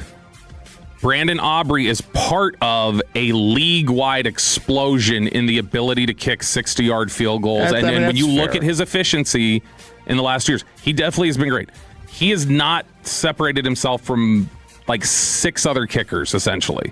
That are I can't kicking. Agree with you here, Bobby. I know nobody wants to agree with this, but I don't think you're wrong. That right there. This is a prime July 7th take. This is a prime July 7th take. Get me to camp. The fact that you can't The fact that you can't when even he trots out there for 65-yarders, and we all look, all right, this is 3 points. Oh, and Bobby's in the corner like, this guy's overrated. Yes. What are we talking about? He has more 65-yarders than anybody in history. Nick, look, the very fact that it seems so foul that I even suggest it should at least cause you to go, okay, let me stop and reflect. because that does mean, all right, do I need to check something? Yeah, I'm reflecting. Okay, I almost cussed at you there, Bobby. No, but here's the thing. Last year, he was I think he was the 12th most efficient kicker in the league last year. Okay. So when you're talking about, you have to put him at a level that says, this is somebody we cannot let walk away. This is somebody you have to pay at the top of the market. He's good. I think it's similar to when a quarterback explodes and is like great at the beginning of an era that then becomes something that a lot of guys are doing. And so I think he was the first, and so he's thought of as just still the only one doing it. He's not. And so it's not something that you just have to like, oh my gosh, you have to prioritize this. And as I've said before, I do think it causes the Cowboys to coach way too conservatively when they cross the 50. That's a completely different. That's because he is so reliable. No, right. So you can't have both of those takes. No, but that's what I'm saying. I'm saying I think there are 8 other guys who would be reliable like that for them. Sure, 100%. Yeah. but he's at the top of that list. I don't think he is. Bobby I think hates Fairbairn's top 2 or 3. Fairbairn's the best kicker in football. Sure, and you could throw in Cam Little Better too, than or the Cameron Jags Dicker. guy? But I mean, like that's a top 3 or 4 right there. You like Fairbairn better than the Jags guy? Yeah, because so like Little is a guy who he's got the big booming leg. Little is somebody who's not nearly as like he will miss some 40-yarders on you. 682. Bobby hates anyone who kicks a ball for a living. You know what? Maybe that is it. In fact, by the way, I've got the correct answer here. What? The correct answer is they're all overrated. Every single person on this team. By the fans, I don't think so. Like we talked about it yesterday. There are a lot of guys they hate on. They hate on them, but every single Cowboy has been overrated for 30 years, since all these first take shows came out, because they're talked about more often. We've always said, the third wide receiver. You don't think that works against them sometimes? In terms of like they're so prominent that people have a aversion to them? It does work against them, yes, but they're still they're most prominent. Their name recognition, the prominence. Yeah. Prominence leads to name recognition. Name recognition leads to being overrated, because if they know you, they think you're better than you actually are. The number one most overrated player on this football team, by far.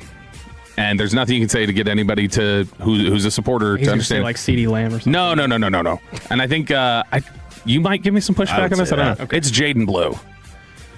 The fact that, like, we are talking about, guys, remember, it is a 5th-round running back who could not win the starting job at Texas.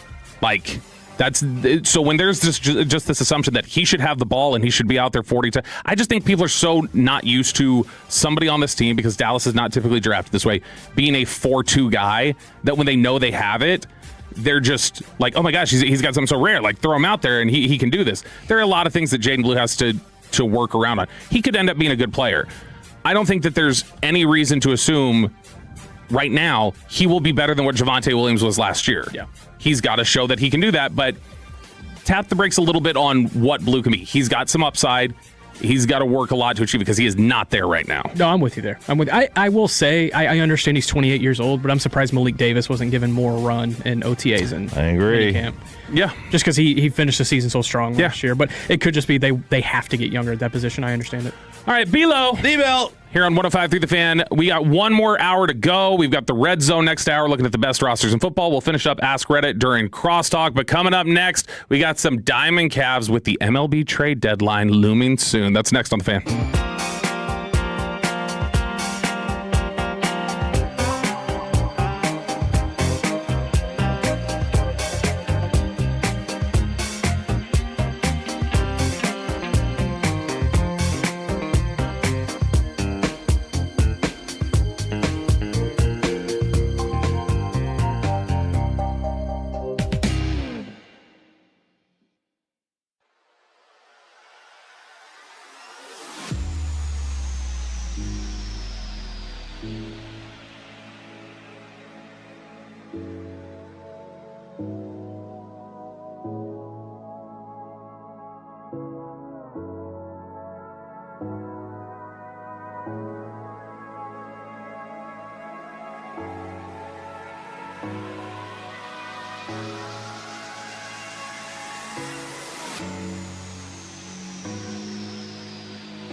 Driven by our D&M Leasing Studios, this is Sean and RJ on 105.3 The Fan. You're an idiot and you don't know baseball. Ranger fans, you're not dreaming. How can you not be romantic about baseball? How can you not be romantic about wanting to take the deal back? It's a little vague, which I guess is the purpose of a tease, but I'm a little confused, so I'm going to go 7. Okay. I'm intrigued, but I also am confused. So well, we will intrigue you. I grade all of his teases, his setups when he does Diamondbacks. We will intrigue you in a moment. Fist bump hour. Yes, it is the fist bump hour. It is 9 o'clock. That's right. This show's flying by. So what happens? You bring Nick in. That's what happened. Never mind. I'm not going to say it. I just almost started a fight during the break. I'm not going to start it again. Boy, Bobby did. Bobby will try to pick a fight. Really? He will. He will. He will. I don't think we've ever gotten in a fight like that. I'm trying to think. Oh no, wait, we did. When we were talking about McCarthy in Chicago, and you were ready to throw me into the lake. It was just yeah. that was less about your take. It was more about the volume of the take. He said, "I'm going to throw you in the bleeping lake if you don't stop." Bobby will pick a fight with you, but that's okay. We're down with that. All right, I'll just pay off the tease then. I'll just pay it off. Hit me for what I said. So I had this discussion with a buddy of mine yesterday, diehard Ranger fan. We're talking about going to the Ranger game tonight, which we are going, thanks to Mike Lang for the tickets. You ended up getting them. Yeah. And he's diehard. He's a diehard fan. And he said that in 2023, he was telling his wife that he would make a deal that the Rangers would suck for the next 5 years if they won the title this year. And he goes, I'm 3 years into this deal, and I'm kind of not liking the deal that I made. I have altered the deal. And it's just like it's like you sell your soul to do something, and then like you Which regret. every movie ends with you going like, I shouldn't have sold my soul. Right. And I'm like, so are you saying like you'd rather them just be competitive for the last 3 years and not have the ring? Or you'd rather them be awful and have the ring? So that is a journey as the reward person. So a journey as the reward individual would have hated the way things have gone for the Rangers. I'm a journey as the reward guy. Where you pop as a surprise. Yeah. You win, like you popped early in the season as a surprise. Everybody kind of got down on you again. Then you pop in the postseason as a surprise, and it's like, oh, title. Cool. We're here. And then it's not good after that. That's to somebody where it's like, I didn't even get a journey to enjoy. And now, like, I was just given a one-off title that now I'm not liking where I'm stuck. And to add to that, you beat the Diamondbacks. I think if you beat the Dodgers, or you beat, I don't know, the Braves. I think there's a different type of luster to it. At least you beat Houston to get there, right? 100%. At least you beat Houston. You will always have that.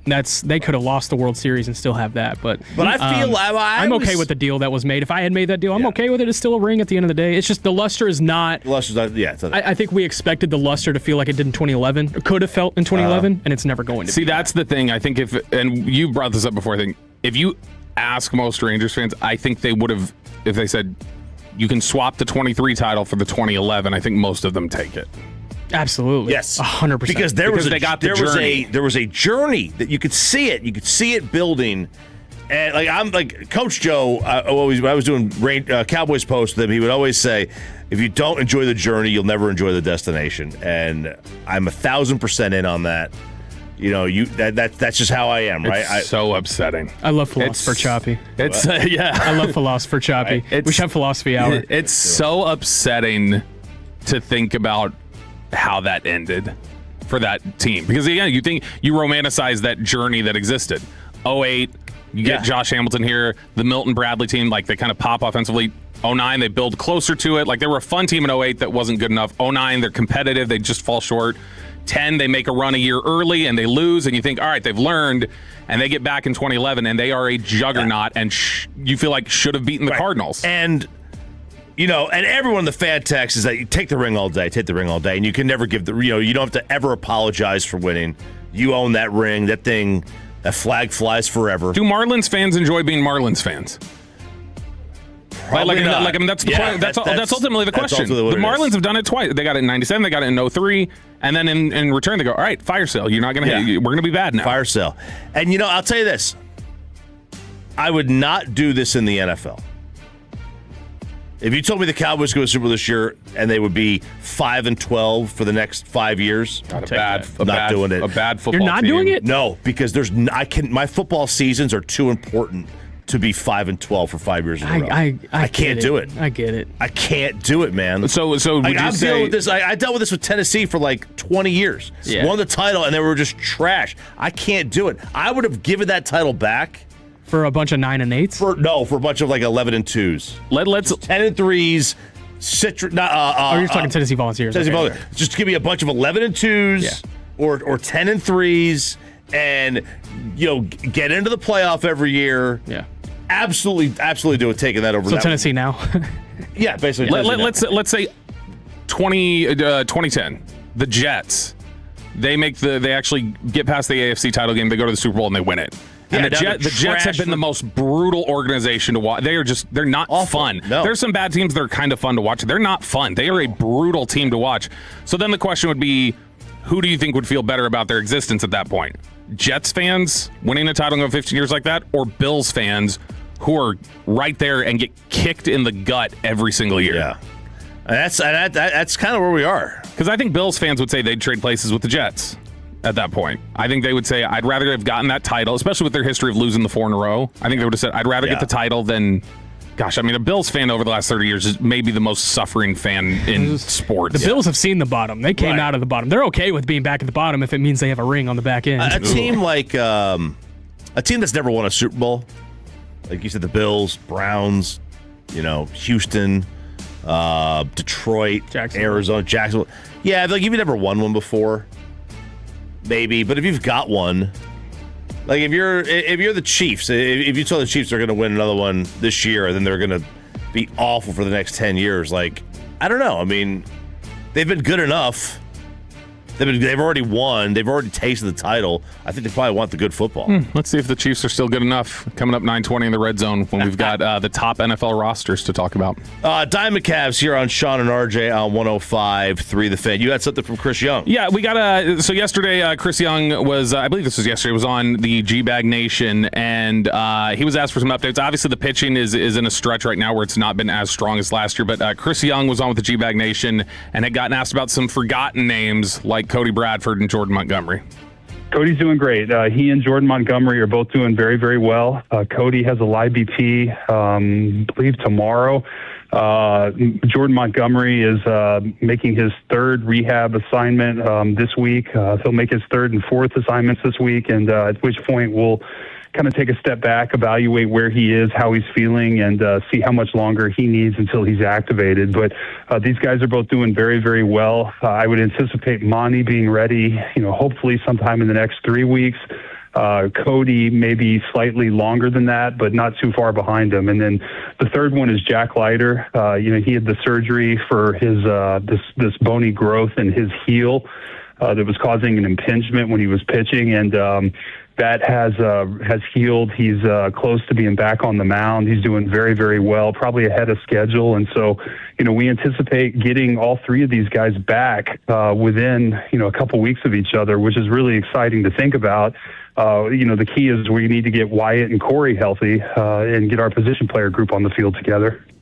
I'll be completely honest, because I think Bradford was just the only question, and then he volunteered talking about Leiter and Montgomery. Completely forgotten about Montgomery.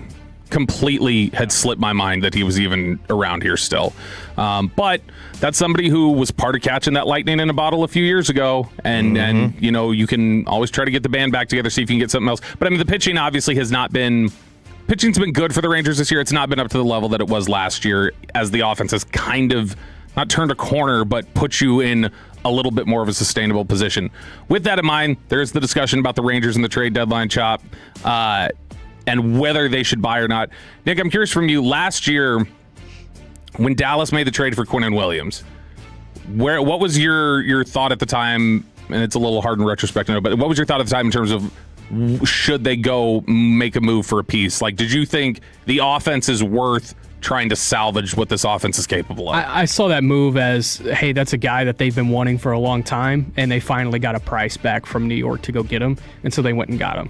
I think if you had put the truth serum on everybody at that point in time when they made that trade, they understood that they were most likely not going to Wilson, make the playoffs. and they traded for Logan Wilson, too, who obviously then wasn't getting on the field. Yeah, I think there was way more hope than even then. The price point was a 7th-round pick. It was like, okay, like we'll take a stab here, and hey, best case scenario, it works out to where he can play a couple more years, but he couldn't. And you gave up a 7th-round pick at the end of the day. There's really nothing lost. But I think with Quinnen Williams, it was a guy they wanted for a long time. They finally got a price point from New York. Hey, even if we don't win this year, let's go get this guy, and that's what they did.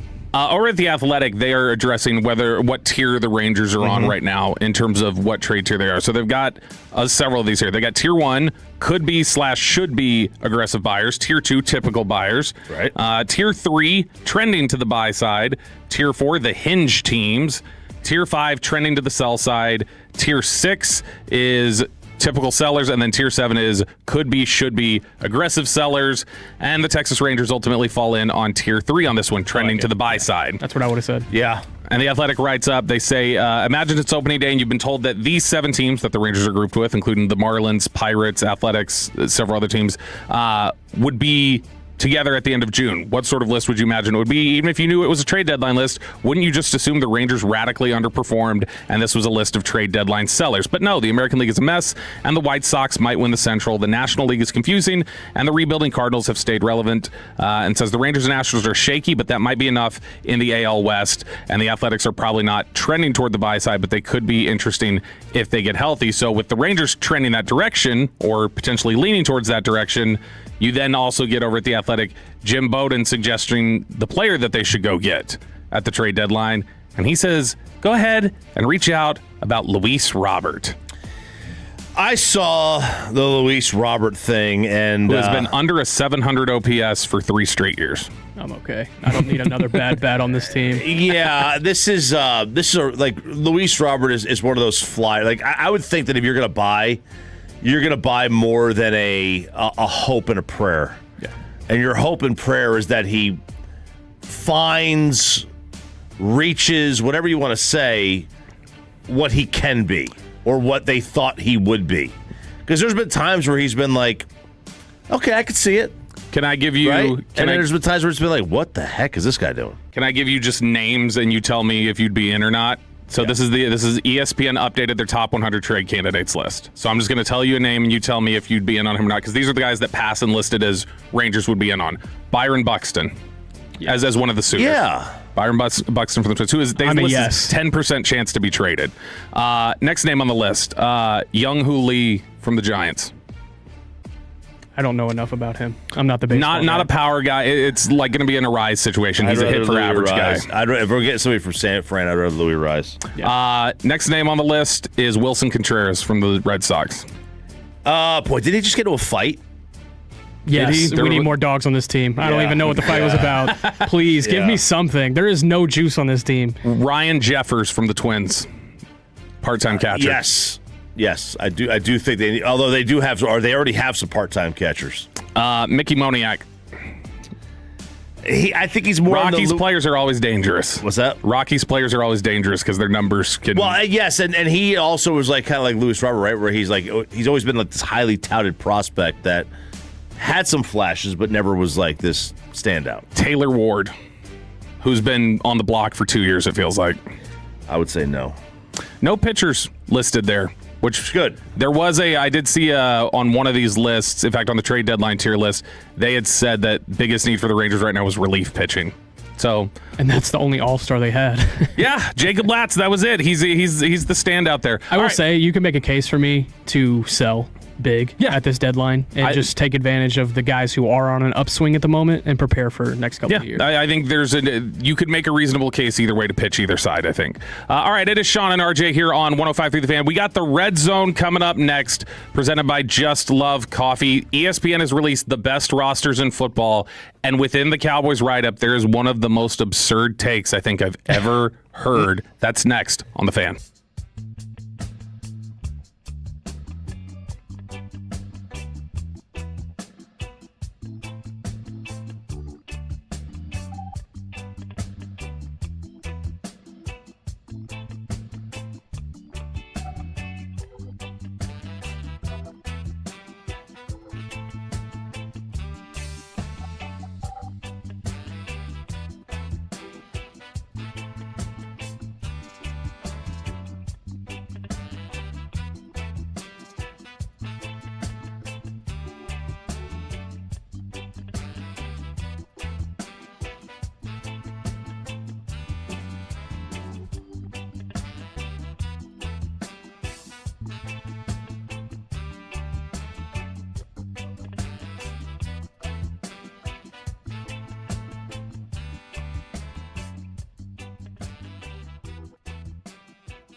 Talk 3 The Fan segment here brought to you by the personal and jewelers Frankel and Frankel. If you've been injured in a car or truck wreck, call Frankel first, 214-417-333-3333. With Frankel and Frankel, there's never an out-of-pocket cost. They only get paid when you win. Frankel and Frankel, the go-to car and truck wreck attorneys in Dallas. How many people want to eat a W tonight? You know what I like about the media? They think you can just dial 1-800 and get a quarterback. It is the Red Zone here on Sean and RJ on 105 through the Fan. The Red Zone is presented by Just Love Coffee. We have a Just Love Coffee remote this Friday in Grand Prairie at 1020 Mayfield Road, Suite 600. Come on out to Just Love Coffee from 6 to 10 a.m. Come get the Sean and RJ blend, which proceeds will go to the Sandlot charity. So you're going to want to come on out, say hey to us in Grand Prairie if you're around the area. Come on out and say hey. Very good blend of coffee. Very good it's blend. Fantastic. And as I mentioned earlier, we will be in Oxnard, California here in just a few weeks. Cowboys training camp, on-time experts, heating, AC, and plumbing. Already thinking of all the different bits I'm starting to feel we can do. I am too. Like, it really started hitting yesterday. Like after July 4th, that's when it really starts setting in for me. Like, oh gosh, I looked like at 3 weeks out, and I drive out there, so I typically like get into the mode a week early, and so like I'm already like, oh, I'm 2 weeks out from hitting I the looked road. at the calendar yesterday, and like it dawned on me how close we were. I was like, oh crap, I keep thinking it's like 2 months away. It's not. It's like right here, and you're gonna get all the best coverage right here on 105 through the Fan. I'm already coming up with all the different ways that Shoddy and I can bond and bully Sean, when he comes and sits down. So I'm excited for the opportunity. All right, let's talk about the best rosters in the NFL. This is Mike Clay's list over at ESPN, and it's the best projected starting lineups. Not totally rosters, projected starting lineups. And I'm going to go down the list. Before we get to the Cowboys in this, I just want people to start thinking now, if you have not seen the list, and don't look at the fan text chat because they'll spoil it for you if they've seen it. I saw the list, but I didn't read it. They give you a non-starter to know. Like, hey, here's somebody on the bench for them that's a real stud for that side of the ball. And I want you to think of who you wouldn't suggest for the Cowboys, because that might be the name that Mike Clay gives them in this article. All right, so we're going to go down the list, and when we get to the Cowboys, I'll read it off. This is Mike Clay, Aaron Schatz, and Seth Walder.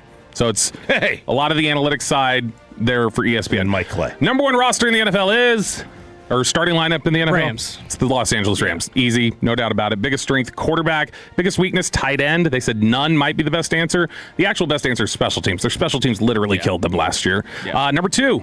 But real quick, like if you were to take quarterbacks off of all the teams, do you still think it's the best roster? The Rams? The Rams? Yeah. Yep. Okay. I mean, that's why. I mean, Kyron Williams, Puka, Devontae Adams. The offensive line's good. That defense was good last year. They added Myles Garrett. And McDuffie. Aaron Donald is going to be there at some point, probably. Trent McDuffie got put on that defense. We forget about that. It's ridiculous. Jalen Watson went there. Jalen Watson's a good corner. Yes. Like, I mean, the Rams are really, really good. Number two, the Philadelphia Eagles. Really? That's interesting to me with the decline that we've seen from Barkley last year. The defense got worse. And the fact that the defense got worse, and the fact that there's still questions about their offensive line melding together. People don't know if Jalen Hurts is going to be there for the long term. It just seems... Them over the Seahawks is surprising. Like odd difference. Biggest strength, offensive tackle. Biggest weakness is safety. The X factor for 2026, Reek Woolen. And the non-starter to know is Hollywood Brown. So they can get rid of like A.J. Brown. Hurts may not be there. I threw this out yesterday. I got some Eagles fans mad. But they were talking about where Barkley ranked in the running backs list for Jeremy Fowler. And so I had to look it up. If you take running backs that have 500 carries or more since 2018 when Saquon entered the league, he is 61st out of 65 in success rate as a running back. Yeah, but like he wasted a lot of years with the Giants. He wasted a lot of years with the Giants offensive line. But again, the whole write-up and the thing that Eagles fans were freaking out about was the write-up said he kind of needs everything to be perfect for him to be the guy. And that speaks to it, because you would need to have some. Derrick Henry hasn't had like the greatest offensive line at times, and he's still way up near the top. All right, number 3 on the list is the Seattle Seahawks. So hang on. So 3 NFC. All right. Yeah, nice, 3 nice. NFC. Nice. Starting lineups so far. Number 4, little surprising again to me, just given how people seem to be down on them, the Buffalo Bills. Okay. I would have picked Denver over Buffalo, but okay. Number 5, the Baltimore Ravens. Okay. That's a lot of deference to what they have historically been, not what they were last year. They just added Kyle Yeomans. I get it. Number 6, the Detroit Lions. Also coming off of not a great year. Number 7. They were here's the crazy. They were still like they said the 4th best point differential That secondary is just so suspect. No pun intended. No pun intended. That's exactly I was what it not is. trying there. Dang, I should have been. Well, I mean, Now it's not because he's literally not. I saw the story yesterday. Terry Arnold clears waivers. It's like, yeah, we know. We know. Number 7, the New England Patriots. I'm surprised Denver isn't higher. Number 8, the Denver Broncos. I love that roster. Number 9, the Houston Texans. Okay. I like Houston way more than most people do. Yeah. I think Houston's a really good team. Number 10, the Green Bay Packers. Okay. Still not at the Cowboys yet. Number 11, the San Francisco 49ers. 12, the Kansas City Chiefs. What do you think of the Chiefs right now, Nick? Very much in limbo. This is a big year for them. I am. If Kansas City is a top 12 roster, then they just purged their entire secondary, which they did 5 years prior. They're good. They're really great players are getting old or are coming off of a massive knee injury in Mahomes. Yeah, there's a ton of questions about it. Kansas City. The comparison for me is they're in that Alabama phase right now, near the end of Saban, beginning of DeBoer, where it's like, guys, you think this is still the undefeated juggernaut from 5 years ago. It's not that team anymore. There are flaws here that need to be understood. If Kansas City is 12 and they miss the playoffs, they're even worse years, than where Bama was. I was about to say, I think they're way worse than where Bama But I do think Bama was given way too. People can refuse to believe Bama was. It's almost like they were an overtime win away against Michigan and winning the national championship in Saban's last year. Yeah, and that was a team that did not deserve to get in there. Yeah, but they played well and they did. That's fine. Played the national they caught fire against J.J. McCarthy, who's about to lose his job after 6 games basically of starting. No one else beat him. And Diana Rossini has to use that information to get out of traffic stops. By the way, she was photographed on a cruise with her husband yesterday. Saw that. Can we stop with that? Nope. Never stop it. On a cruise is crazy. With your family, that's wild. crazy. Yeah. Well, which family? KC, if they miss the playoffs for a second straight year, with a top 12 roster, I just thought I will give you $100 if when we sit down, Shoddy, in the middle of the interview, you just go, "Did you know Diana Rossini?" Did I what? Ask him. I'll give you $100 if in the middle of the interview, you just go, "Shoddy, did you know Diana Rossini?" Just throw that out she's there. Dead? Just almost she's still just because I alive. think that's one of those names now that after everything, just people are going to be like, I don't even want to talk about it. How close are you with Diana Rossini? I wouldn't say it that way. Has Diana Rossini ever called you to get out of a speeding ticket? Yeah. Oh, there you go. Are you on her phone or friend? Yeah, if she would have called, would you have gotten her out of the? Have you ever gotten a reporter out of a speeding ticket? Or ask, would you get me out of a speeding ticket if I need? Yeah, there you go. There we go. Yeah. I'm actually going to ask that now. Yeah, set it up and give the context. So Diana Rossini was talking on a podcast. Diana Rossini. Would you do that for me? I'm sure many of you know her. Listen, this is the question. Yeah, that works. So what were you saying? If KC missed the playoffs for second straight year with a roster that I think is top 12, Andy Reid and Patrick Mahomes, their legacies are there's taking a mega heavy push from film nerds out there, the really heavy film analysts. There's a heavy push from a lot of them. Go Andy Reid is not the same guy. He's never been the same guy. He was a guy who couldn't win, who couldn't manage a clock. But then he gets God as his quarterback, and he wins. And then God isn't so godlike anymore. But he loses again. But he was that play designer. He's always been an elite play designer and designer of offenses and things like that. And there's a lot of people now who say he's behind. But he's behind the NFL trends the last couple of years. He's always managed a clock he's looking at it with his eyes closed. I am fascinated to see the Kenneth Walker edition and how that helps them. Ooh. Yeah. That could be.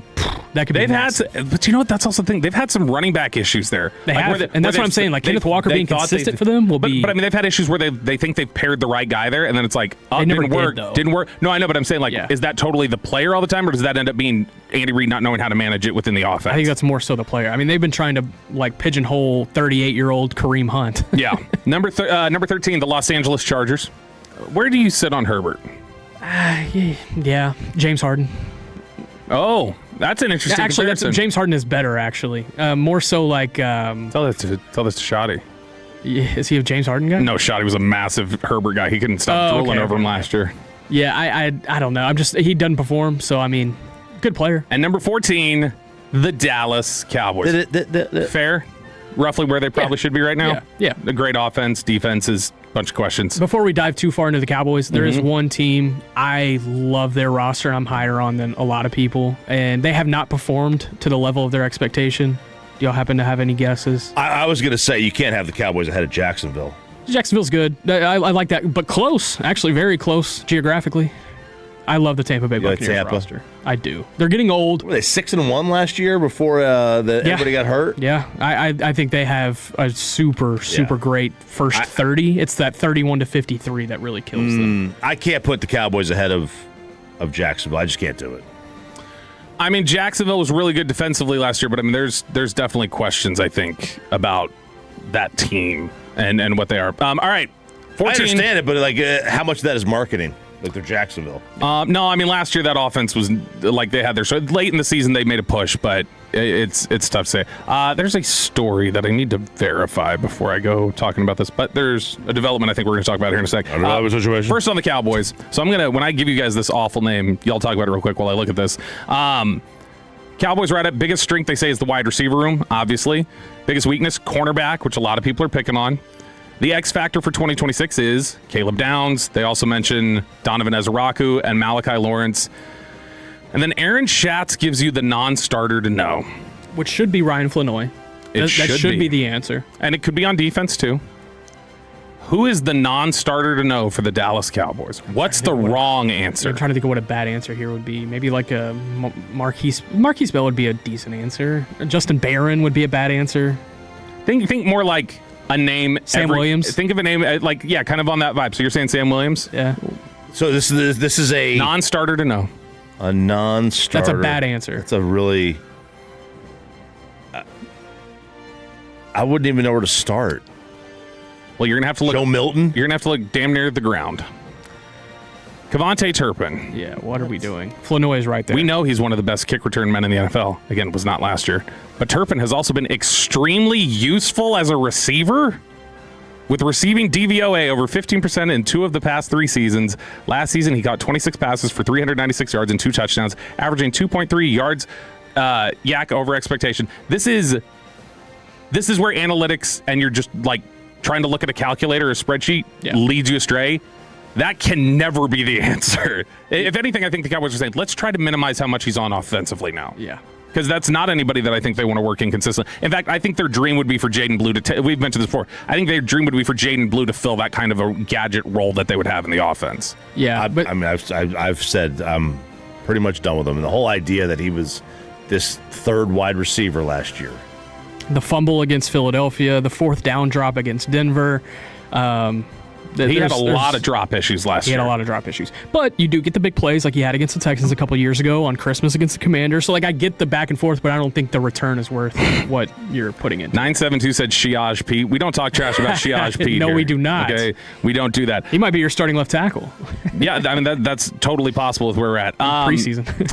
All right, we're going to go to Crosstalk with the KNC Masterpiece. And when we come back, a little bit of a developing situation related to the Dallas Cowboys. That's next here on 105 through the Fan. After we get you over to Base Power.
today. The number one Chevy dealership in the world, 3 years straight. They've got more new Chevys than anyone else, all priced to sell. Visit ClassicChevrolet.com. This is Texas. This is Classic Chevrolet. Together, let's drive, relax, enjoy the difference based on new Chevrolet registrations 2023 through 2025. We're back here on Sean and RJ on 105.3 The Fan. We got crosstalk with the KNC Masterpiece. Before we do, there is a story out this morning, very briefly, and there's not much to talk about, but it's just to keep y'all informed because this will take some diving into. The Concussion and CTE Foundation and researchers at Boston University announced this morning that former Dallas Cowboys defensive end Marshawn Kneeland was diagnosed with stage 1 CTE by researchers after his death last season. Whoa. Kneeland's family said in part, quote, "While this diagnosis does not change the tragedy of his passing, it provides important context about some of the struggles he may have been facing. We continue to remember Marshawn with compassion for the person he was, rather than defining him by the final moments of his life." They got some other quotes in there and stuff like that. So that'll be something that I'm sure everybody will be taking a look at today and seeing what kind of findings were in there. But that's the news from the Concussion and CTE Foundation, is that Marshawn Kneeland did have stage 1 CTE at the time of his passing last year. All right, crosstalk here with the KNC Masterpiece. What's coming up on the show today? Guys, Kevin's back. He's here. Kevin, welcome to the show. Hey! Posted bail. What are we up to today? We will discuss at 10:20 the best and worst NFL rosters. And do these sound like the Cowboys' strengths and weaknesses? But right out of the gate, what traction did the sport gain in this country last night? None, because they played like butt cheeks. Boy, they played like garbage. God, that was embarrassing. They should be embarrassed. Soccer's over forever, guys. So sad. Oh, no, it's over forever. You're right. We go back to Capri Suns and Orange Slice time now. About 90 minutes, and Messi's on. So yeah, I get to watch a real team. Well, yeah, and a real player. I do have some Calci trades on France still. So there's actually a lot of soccer. See, I would say soccer's not over. It's just starting. I get to watch some real teams and real players. This now. is the Not rare that time. Garbage that was shown last night. This is the rare topic where I saw think 11 Aaron Judges out there on the field. This is the rare not showing up. This is the rare topic Fox.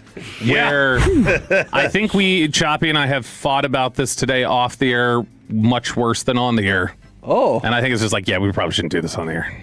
So I haven't not talk about it, but just not dive into all the different specifics. Because you've really endeared yourself to soccer fans these last few weeks. Because I don't believe See, that. Now he's trying to. Well, I'm just saying I don't believe that our lack of ability to succeed in soccer is because we don't have athletes playing. Belgium, those are the least athletic dudes out there. They're 40 years old. We have zero skill. We have zero skill because we have a pay-for-play model here in the U.S. and they don't have it elsewhere. Where you have 5, 10, 15 grand to play soccer at a high level, where in other countries it's just free. Actually, they invest. Doesn't like FIFA invest in those players? It's just it sucks, and we're never going to get there because it's not. You could have 10 LeBron Jameses out there, and we're not going to be any better at soccer. Look, here's how I look at it. Soccer in the U.S. I'm about to mute him. Is like Mina Kimes, where what's happening? I don't know where we're going with this. Mina Kimes is great. What are you doing?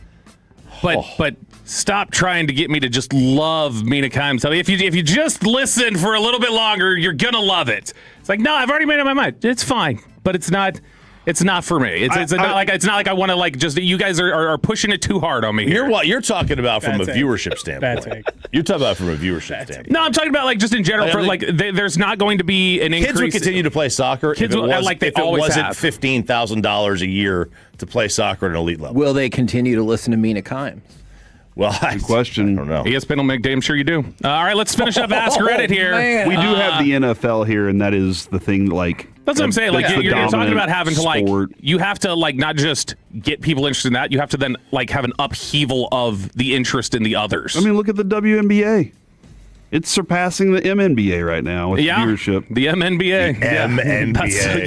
You gotta split them up. All right, let's finish up Ask Reddit here on 105.3 The Fan. I'm going to start with Nick Harris because I was stunned at first. He said he didn't have an answer for this because he is a writer. You're a writer. So, Nick, what is the greatest sentence ever written in human history? Yeah, I was trying to think of something funny initially, but philosophy is all I have here.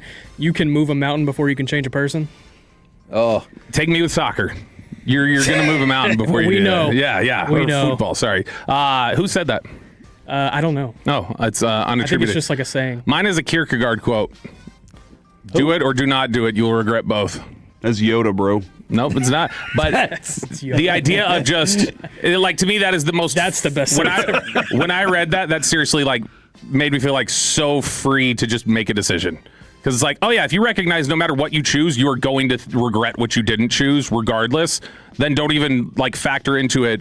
Oh, where's the regret going to lie or whatever? You just make the decision of what's the best decision for me to make based on this read? Yeah. And so, because otherwise you're going to sit there and agonize over it. And so I always like that one where it just said, either way you're going to regret it, so just accept that and make a decision. So, Hagee.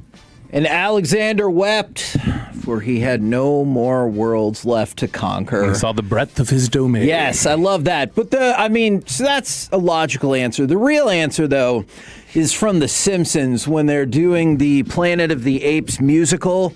And Troy McClure says that I hate every ape I see from chimpanzee to chimpanzee. That is the greatest line that has ever been written. I heard that laugh through the glass. Wow. Yeah, Peyton really liked that. Peyton, why don't you say your answer that you just said in my ear? I like big butts and I cannot lie. That is not it. There you go. That's a good one. Corey Chop, anybody? I mean, life, liberty, and the pursuit of happiness. It's pretty damn good. All men are created equal. We hold these truths to be self-evident. We didn't live up to Thomas Jefferson. I gave her my heart, but she wanted my soul. Oh, what about Save a Horse? Bob Dylan. Ride a Cowboy. Save a horse, ride a cowboy. Yeah. How do you like me now? Oh, yeah. Another one. How about that one? Like me now. All right, Ask Reddit, wrapping it up here with the KNC Masterpiece. What is something you've memorized for absolutely no reason? State capitals. What? I did that at one point. Yeah, I still got them. Let's go. Do you want to rattle them off? Come on. Just ask me. Come on. You can use them, though, in the future, right? I guess. You can be like, They've it's never there. really been that useful in my life. And this is why I should be the phone a friend. That's how you use it. For now, yeah. For Do this you have a jaunty moment. tune to go along with the No, I don't. capitals? No, I don't. I never learned the song either. I don't remember. There was some reason. I don't need a jingle for this. Yeah. This is real memorization over here.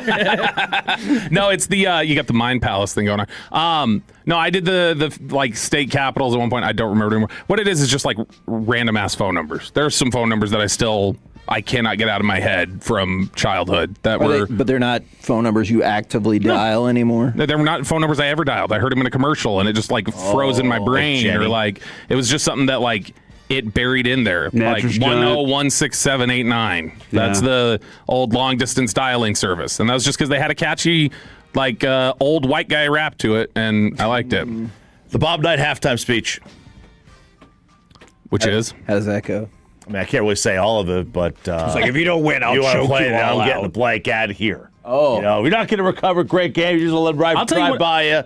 You let him catch ball outside the 3-second lane without one guy challenging him. Then I'm leaving, and y'all can run till you can't even suffer. I mean, I'm tired of this mess. I'm sick and blank and tired of an 8-10 record. Montpelier, I'm tired Vermont. of losing to Purdue. I'm not here to mess around this week. Cheyenne, now, you Wyoming? may be, but I'm not. I'll tell you, I'll run you right into the ground. You don't think last night was a picnic? Pierre, South Dakota. No, I'll tell you When you losing to Purdue, I'm tired of this grade. You know what? I feel that because my team, I'm tired of losing to Purdue every year in the NCAA tournament, which is what we seem to do. Look at that. What remember? You guys got anything here? Just a bunch of music lyrics. Just I have too many music lyrics, like a whole Bob Schneider set. Or the DuckTales theme song. Yeah, theme songs and commercial jingles. Oh, you want now I just realized what it is. I know what's useless. I know every single baseball player's stat for the entire decade they played in now because of this 162 and over. I know exactly as soon as I see the decade and the team, I immediately know okay, that's a 962 OPS. I don't want that, or I want this. As soon as I see 70s, I restart the game. I'm not getting anybody in the 70s worth a damn if it's on offense. If I've already got my pitchers, I'm screwed. We all know Nick Eatman well. Yes. You should try to badger this on him. So he's been covering the team for, I think, 27 years. Long time. He can recall the exact score of every game he's covered. And I think that's really impressive. Really? Yeah, it's really impressive. I know he's he has basically, he knows who all has worn every number. If you say Nick 45, he'll tell you who all has worn that number in the history of the Cowboys or something. He's impressive. He's got some obsession traits with those sort of things. All right, this is a difficult one here. What's the boyfriend equivalent to a girlfriend saying she's not hungry and then eating half your fries? It's a tough one for me. I was thinking like using up her shampoo. Like the boyfriend equivalent or the choppy equivalent? That's my equivalent. Like, because I'm the boyfriend or the husband in this case. Yes. Because we ran out, so I started using this. I looking up this shower. I was like, oh, here's some blue bottle. It says shampoo on it. I use it. She goes, you can't use that. It's too expensive. It's like $80 bottle of shampoo. Oh, dip. And I'm like, it's just shampoo. She's like, you got to use body wash or something like that. Something else. Does she use it? Only in emergencies. Only on like. Why did she buy it? Emergency shampoo. It's for like super nice. As we're going to a wedding. I'm going to use this shampoo because she wants her hair to shine that day. I see. So apparently I've been using this and wasn't supposed to. I can't tell you the number of times I said I don't want to go out, and I genuinely mean it. I don't want to go out or whatever else, and then while we're out, I stay out later than I told her I was going to. That and then it's just like, then it'll be more fun than I thought. Would this count telling your significant other, girlfriend, whatever, that you don't want to drive and then critiquing their driving? Oh, that's rude. Yes, That's rude. No, you know what? That's not the fries one. That's the I wish you would help around here, and then you start cleaning the house, and she goes, "You're not doing it right." Yeah, yes. You would do that. You would start critiquing. Kristen, I don't even have to critique. Kristen just doesn't like my body language, or she thinks I'm like. Because you're holding on to the OS handle and hitting the brake on the floor. Dude, when she goes up and reaches for that, I was just going to go like, put your hand down. Like, do not grab that. You're fine. You're just fine. I just want to cuddle. Yeah, there we go. You tell her that, and then you're like, you have other intentions once you start cuddling. Yes. Now I want to kiss. Like what? It was that thing you said that you didn't say. That's the intention after cuddling. Hey, there we go. When you're married for long enough, you can talk about those things. I don't think there's any other better way to end it than that way. The KNC Masterpiece is coming up next. Attention, if any sports news breaks.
C&C masterpiece right here on 105.3 The Fan. You got me, Kevin Hagelin. You got, man, Corey Majors. Oh, man, Alec, I didn't do that yesterday. The intro. The hell? Yeah, I didn't do that as the intro yesterday because we were just diving right into the Balogun news. Yes. We kind of got all that right as we were getting the show started. So I'm sorry and I apologize. Had the U.S. won, we might have gotten right to it, but they didn't. Yeah. So we have the famous Alec Medford. How the heck you guys doing today? How the heck is everybody out there in Radio Land? 877-881-1053. Frankel and Frankel injury attorney text line, or the Twitch, or the YouTube. From the 469, is it safe to talk soccer on this show? I mean, we have. Listen, man, we talk about what we're interested in. That's just kind of been the general concept and idea of the way that this show has gone. Alec might not talk a lot today because his guns are out for Tank Top Tuesday. Oh. It is Tank Top Tuesday, and he's trying to show them off just like me. Open carry. Yeah, thank you. Do you think the power of his guns overwhelmed his voice? Yes. Okay. On today. I could see that. And actually what happened is his body said, instead of taking care of your allergies, I'm going to give you more biceps. And so that's where he currently is the moment. I feel like he might take that deal. That's a fair trade if you ask me. I'm a businessman at the end of the day. It was funny. I think was it Chiafalo asked yesterday if you could have any athlete's body type, would you want Ronaldo's? Because tall, lean, but also muscular built. And Alec immediately goes, no, Myles Garrett. And then the first thing you think when you look at Myles Garrett is like the most biceps and the most big muscles. Yeah. So like he's an extreme. Is it atrophy? Is he extreme? What jacked? He's just extreme. I was going to say atrophy is when your muscles stop working. He's just good. The extreme version of it. But Kevin, after it is I'm a little down. Yeah. I said was it last week? I said if they had lost, would we be more down today? And I'm not as down as I think I would have been had they lost prior. Okay. But they played so poorly that I'm just like, eh. And so I'm a little down based on that because I expected more and I wanted more. But the reality is I'm a casual fan, and I probably should have known better. Do you think this is too stupid, though? The headline I put, or too reactive, was "The soccer dream is dead and everything in the world is stupid." That's probably too far. You sent that shortly after the match. Oh, well, I mean, look. They're into the match. Like, shortly, it was right after the match. Yeah. Because let's not pretend like Belgium scored 3 goals in the last 5 minutes. Like, you could see the writing on the wall for this for some time, unfortunately. So Kevin, when you sent that and when you typed it and hit send, that was probably the last thing you typed in. Yep. And you sent that, and that you were feeling that way. I really was. And at that moment, I felt the same way. My son, listen to this, Alec. My son was rooting for Belgium last night. All right, not because he's not patriotic. Here's why. What the crap in hell? I know this really ticked me off, but we had to have this discussion. Years ago, the U.S. didn't make the World Cup. That's true. 2 cycles ago. And so we went through, which I keep making reference. I've been saying, hey, it's just good to be back in the World Cup. And Kevin's like, we've been back since. Yeah, we made the last one. But like, so a couple cycles ago,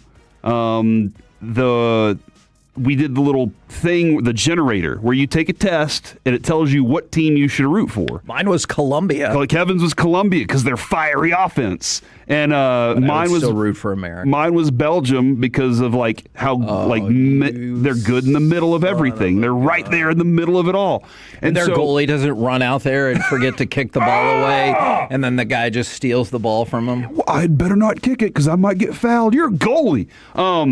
So my kid took the same test, and he also got Belgium. So we both chose Belgium that year, and they finished third, I believe, that year.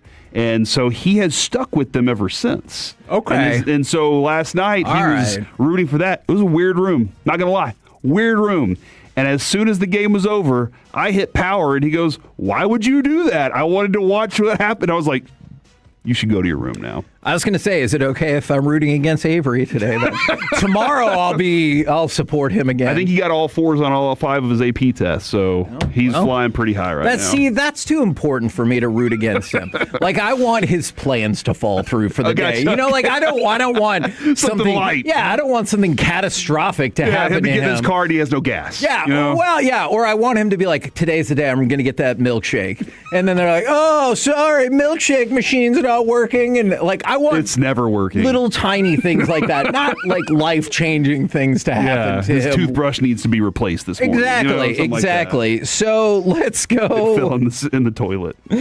I don't know which one is worse, and I really like the way that Alec has labeled all of these. Was it the goal to make it 2-1 when you were ahead for 5 seconds? Was it the goalie's got it, no problem? You know what? I'm going to go with that one for now. Give me cut number 5. Thank you very much to Fox Sports and FIFA for bringing us this sadness. Richards beaten out of the air. Freeze has got to get there and deal with it. He takes it down off the chest to Ketteler, knocks it away. Tim Ream can't block it, and unless video review says this is a foul from behind on Ream, it is a disastrous third goal to concede to Belgium. And they did not say that it was a foul. But you know what? This person might have a good point. From the 940, I think the first goal was worse. We had like 6 guys just standing there. Go ahead and give me... Hold on. Okay. Let's get to that real quick in just a minute. The Tim Ream freeze moment. Yeah. Kevin... Somebody said the goal angle of that looked like a cartoon. Like, it just was like so cartoony that how did that even happen? But you had a defender who was like, let me stick my arms. I don't know. I do remember Dawson coming in here, though, on like game 1. And we were like, all right, we're going to do this thing. And he's like, hell no. And he ran down the defense and ran down the goalie and just called Tim Ream the most unathletic back he's ever seen. Destroyed Chris Richards' intelligence with the ball. And then he just laid it all out there. And I was like, dang, dog, like, you're just not even going to give us a chance, huh? And he was like, this defense sucks. And then last night, Belgium said, hey, we're going to go directly at your defense because we know y'all aren't good. And then the goalie did that. And everybody had questions about Freeze. Yeah. And he showed why. So, like, all the things came to fruition that we kind of were able to cover up with some of the other offensive stuff we did earlier in the World Cup. Well, on this one, it felt like the shallow fly, and all 3 outfielders were like, but you got it right. Yeah. And then they waited until it hit the ground, and then 18 runs scored. And they're like, oh, yeah, I thought you had it. Go ahead. Cut number 2. And keep in mind, like, while you're visualizing this, there are 3 American defenders standing there who all have a better play on the ball than the Belgian player who actually picks it up. Prevents the corner. It's infield. The U.S. is hesitating. A bouncing ball picked up in the box. And that's the opening goal for Belgium. It was to Ketteler. First to react in there in the cross. The U.S. players froze defensively. And now they are in an early hole against Belgium. I will say, I do like, obviously, not only that Fox Sports and FIFA is letting us play these cuts, but that you did get some objective, even if it was negative commentary from that one. All 3 froze. You can hear it kind of a little bit lower, but on the disaster Ream goal, oh no. Because you can see it playing out before the ball's even in the net. How long into that game was it that first goal that you were like, oh no, we are not the better team? And that's not to say I think the better team does not always win in soccer, very much like we see at times in hockey. It can be a goalie-centric game where they can save the day, and Ream did have a good early save. But how far in were we when you're like, we just do not have the better team? Was it the... It was the immediate goal score back after, like, because Tillman goes down there, and by the way, somebody said on Twitter, they were like, Tillman's out there hooping. And I was like, yeah, he is. And Reggie was like, Reginald Atatula, our former producer who's now down in Houston doing a radio show, raised some good money for the Houston Food Bank, by the way, with the Reggie and Ron Radiothon. He was like, and he's doing it all by himself. And that's what it looked like, was that Tillman was the dude that was out there, and by the end of that match, he was worn out. You could see it. He was trying, and he was like, I don't have the legs for this, man. But yeah, it was Tillman scores that one with absolute classy. Like, it was gorgeous, just like the one he scored in the Bosnia-Herzegovina game. And then he does that, and then they come right back and put one in, like, just easy. Their crosses, how could Mexico not score on all the crosses that they had? But Belgium was just like, we cross, and all of a sudden everybody's there. Do you think the Mexican national team was amazed to see an effective cross? Yeah, They're like, we crossed the ball legit. It was 45 or 46 times. They scored 0 times, and England did it 4 times and scored a goal. Yeah, that moment. Should we cross more? Between those goals, Kevin, that moment was nice. Like, that was a really nice feeling of, okay, if we can settle in here. But just like a 2-0 lead is the most dangerous, right after you have scored is usually when you're at your weakest too, because you're not paying attention to, hey, I got to get back on the, a lot of times you're just like, no, we're good right now. Let's settle down. And they weren't able to because Belgium just came right back at them. And so that was tough. I had troubles with the watching it. Like, Dest didn't look like he fit in last night. Christian Pulisic did not look like he was the star of the team at all, and I have lots of questions about his heart and desire and all those things. And I don't like doing that to athletes that have done like good stuff like that. He looks soft. So that's kind of the discussion that popped up a couple weeks ago with Corey Seager, right? Or even going into it was a couple weeks ago with Corey Seager. And one of the things that Jared tweeted out was, it's not an issue of like want to or anything like that. And that is a delicate balance where I know Christian Pulisic looked really sad afterwards, but like, you wish you could be in that person's body or in their mind for just a second and be like, hey man, are you sad because you did get dinged up and that absolutely sucks? Or are you sad because your body is trashed and you can't possibly go anymore? Like in the Mikko Rantanen situation, where he just did not look right, and you could tell, like,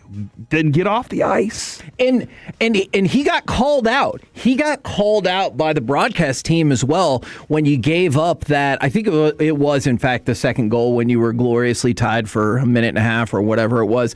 It was like, then you need to get off the field. If you can't run, you need to get off the field and you need to get a substitution going, because he was like, essentially you're playing 10 on 11, or like if you had Cristiano Ronaldo out there, 10 on 11.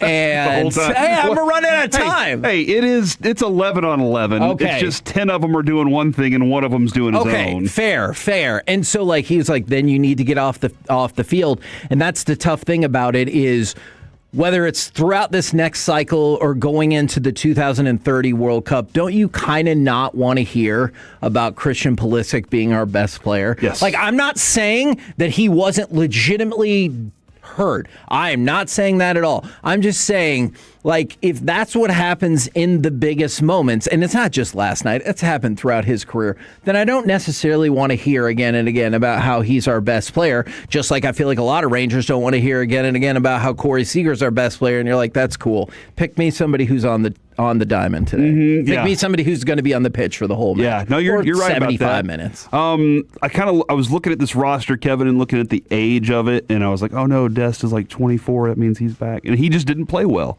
Freeman's 21, and he looked like he was lost most of the night. He's one of those dudes that I expected a little more out of, but at 21, maybe he just needs a little more seasoning to go along with it. Chris Richards is what he is. He's got some athleticism. He was really great pass connection wise. Yeah, earlier. and then you kind of go look around, and you're like, Weston McKennie went out and competed last night. I felt like the energy was a little too hot for him, but he did look like he was out there competing as much as he could.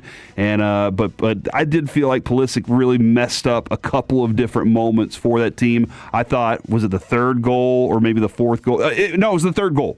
He could have had a run. Instead, he couldn't even chase the ball, and then our goalie's having to run out there and do his thing, and then we have the brain freeze, brain fart whole situation. But most of those guys looked like they didn't know exactly what to do, and Belgium looked like they knew exactly how to attack this team. And that's the thing that sucks about it all is there's nothing you can do after the fact when you get your ass kicked. Nope. And that, make no mistake about it, that is what happened yesterday. And the Belgium soccer team, their Twitter account said with the Lukaku goal, overturn this.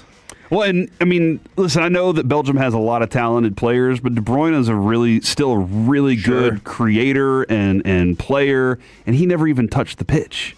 So we got our best guy back, our best scorer back, right? And they didn't even play one of their best dudes, and then they just put Lukaku out there as like a. But I do remember after the match, was it against Senegal? Everybody was questioning, are there going to be some adjustments to the starting lineup? And then they said, yeah, we're actually going to adjust for USA because we have some guys that we think are big and physical that can actually do something up there. So yeah, man, when you win like that, you can say whatever you want, and the loser has to kind of accept it because that's just the way that life is when the wins and losses come. Now you can be a sore loser and pout about it and smart off, and you can go back and forth with people, but you lost. So ultimately they have the advantage on that, and they have it for 4 more years, and Kevin, quite honestly, probably 12 more years and 60 more years. And yeah, and look, we'll talk about it at some point, but Tyler Adams immediately after the game was like, it feels exactly the same. And if you really look at it, you just got to the same spot that you always get to. You usually get to the round of 16 and you lose to a European team. That's what usually happens. Now, we got fooled into thinking it was better than it really was because of the expanded field, your weaker pool, and getting maybe not a tin can opponent in the round of 32, but not like a world power or anything. But this is the United States MO. When you think scheduling better opponents ahead of this or finding yourself in a more difficult group can help them? I think it's just like, I really do think it has to go back down to talent because, I mean, you played Belgium back in March, and you got worked by them back then as well. But like when the U.S. does make the World Cup, they didn't make it in 18, but all of the other cycles since 2010, you advance out of the group stage, lose in a round of 16 in 2010, 2014, round of 16, 2022, round of 16, 2026, round of 16. So you're like tier 3 or tier 4? Yeah. Tier 4? Yeah, tier 4 I think tier 3 or tier 4, depending on how you set up your tiers. But like, you keep just hitting your head at whatever the top of that tier is. Glass ceiling. Yeah. And they expanded out the tournament, so you're going to see all kinds of new records coming out of this. But do you care that the United States won their group or won X, Y, and Z, or do you care more that they ended their run at the exact same spot that they usually do? Yeah, I care about that because I want them to win the whole thing. Hell yeah. But I mean, the women, they're coming up. We can win that one. I don't know, man. We're the KNC Masterpiece right here on 105.3 The Fan. Coming up next, the best and worst rosters in the NFL. And do these sound like the right Dallas strengths and weaknesses? Next on The Fan. The fun and top sports takes continue as the G-Bag Nation is up next at 2. Thanks for listening to the KNC Masterpiece on 105.3.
This is brought to you by the personal injury lawyers, Frankel and Frankel. If you've been injured in a car or truck wreck, call Frankel first, 214 or 817-333-3333. With Frankel and Frankel, there's never an out-of-pocket cost. They only get paid when you win. Frankel and Frankel, the go-to car and truck wreck attorneys in Dallas. They are on the ball quickly. First down, play fake, boot right, throws it out to the right. Ferguson dives in from the 2. Touchdown, Ferguson. The guy is a touchdown machine. Touchdown machine, KNC Masterpiece, right here on 105 through the fan. And as long as we're kicking the show off with fringy sports here in America, Coco Gauff has advanced to the Wimbledon semifinals for the first time in her career. She defeated fellow American Jessica Pegula in the quarterfinals, 4-6, 6-3, 6-3. So there's a little bit of a tennis update for you. Now, hold on. I'm sorry, dude. Do you want more tennis? No. No. Kevin, I'll say this, dude. One day there's going to be a captivating storyline in tennis that I just can't get away from. Like Andre Agassi and Pete Sampras. It'll be back. Doing those camera commercials? Yeah. But for me, tennis is like what golf is for you. I get that. And that's okay, right? Yeah. Like, that's okay for us to have feelings like that. But whenever that highlight played, I was like, is Jake Ferguson a touchdown machine? I was like, hold on, I need to go see. Touchdown machine. And I wanted to take a look. Do we also need to thank Fox Sports and FIFA for playing that? Okay. No. Last year he had 8 touchdowns. Ooh. The year before 0. Oh, The year before that 5. And the year before that 2. So 8 touchdowns last year. Very good. That's a positive thing considering where a lot of the touchdowns were coming from for this offense last year. Pickens, Lamb. There was a lot going on. Well, you know what? Just because of that, I'm going to try to convince you at 11 o'clock he'll have the most touchdowns on the team. I like this. He had 600 yards on 80% catching. Would you give up 2 touchdowns for 300 more yards? Yes. Okay.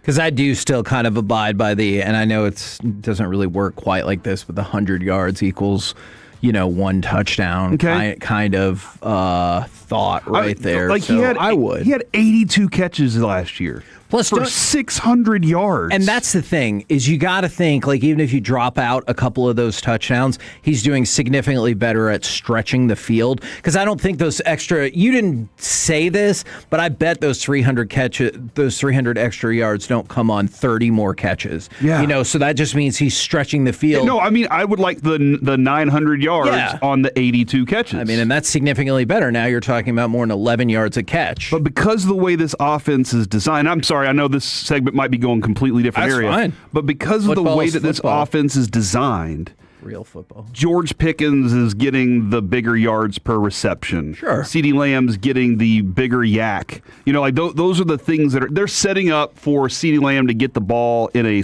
shorter distance and taking the ball further. And they're setting everything up for Pickens to either get something on a slant or be the 50-50 ball down the field. But the 50-50 ball is intentionally smart for them because they understand the difference. Dak sees single high coverage and he knows what to do. Yeah. But everything else for Ferguson is like, you're now the security blanket. You're the Jay Novacek, and you're going to get kind of the scraps that we give you. Can you please make something out of it? If for some reason you're throwing a 50-50 ball to your possession tight end, things have gone horribly wrong. Or it's Jimmy Graham. Yeah. So it would take some research, but you know what I would really love to find out, whether it was this last season or throughout the entirety of his career, what percentage of the targets and receptions to Jake Ferguson was he really an option? And I know the argument's going to be... Was he the one? Was he the exactly. First? Yeah. Or even the second option, because I feel like so many times he just ends up being your check down option, which is theoretically an option. We all understand that. But that's not like primarily what you wanted to run the play through, because to your point, I feel like it's a lot. If you told me it was 45% of the time he gets the ball, it was because you're like, nope, check. Yeah, his first... Kevin? Did somebody do this research? This is actually, I don't know who. I'll have to find it. But his exact percentage of reads, first read target rate, hovers right around 21% of the time. Okay. With a 16% overall target share. So I'll find out more about that. That's an interesting thing. It does so 21% of the time, which means there could be the rest of it, 79%. Yes. Man, look at that math. Look at that. You're out one day, and all of a sudden I'm a math genius. 79% of the time, that could be he's the fourth option. It works every I don't know if it's exact, but it does feel like Dak's always like, I know you're there. I'm trying to make this play to these guys, but I know ultimately if I need to, you're going to be there. So it's interesting. Now, ESPN put out this list yesterday, and I begged for you guys to wait so I could jump in on it. The ranking of the projected starting lineups. Okay. Now, you know how we like to do this. Who do you think which team has the worst projected starting lineup? And if you've been listening, I bet you can guess at least one of the bottom two. And if you don't, I'll be disappointed in you. Have I been listening is the question. The Arizona Browns. What? The Browns. Okay. Now that was a savvy pivot, because while the Cardinals are they tied, have Jacoby Brissett, so they're tied for the third worst roster. Okay, gotcha. All right. So it's not like you guessed the team in the teens. They're tied for the third worst roster with the Atlanta Falcons, but the second worst roster belongs to the Cleveland Browns. But that still means it's sitting out there available. The worst starting roster in the NFL. If they had kept Jalen Waddle, Alec, I think they would be at least 29. But they also said, let's add Malik Willis. So I'm going to go with Dolphins. Well, you watch out because the starting wide receiver trio of Malik Washington, Jalen Tolbert, and Tutu Atwell is part of the worst ranked starting lineup projection in all of football. I picked up Tutu Atwell once in fantasy football, and he got me 8 points. Nice. Does that mean you just dropped him or never played him again? I dropped him immediately. Okay. Yeah. Well, there you go. Hey, man. Okay. This is a segment for another day. Yes. Who are your bye week all-stars? So, like, who are the players that or your waiver wire all-stars? Jabbar Gaffney. Okay, but I don't even want it to be somebody that you use like all season. No. I just want it to be that guy that you use that 1 week because half your team was on a bye. Brandon Marshall. I'm in the championship game, Kevin. Brandon Marshall decides he's out for the game. At the last second, I throw in Jabbar Gaffney, and he scores me like 20-something points to end up winning the championship. And we call it, because Ryan Floring was the guy that lost. That's right.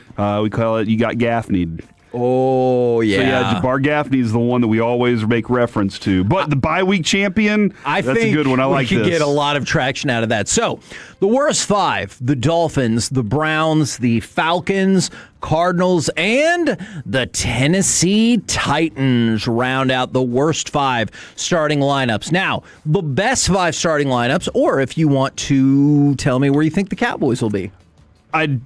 I will not change my mind until I know more about DeMarvion Overshown's like full season. Right. Until I know more about how D. Winters fits into this thing.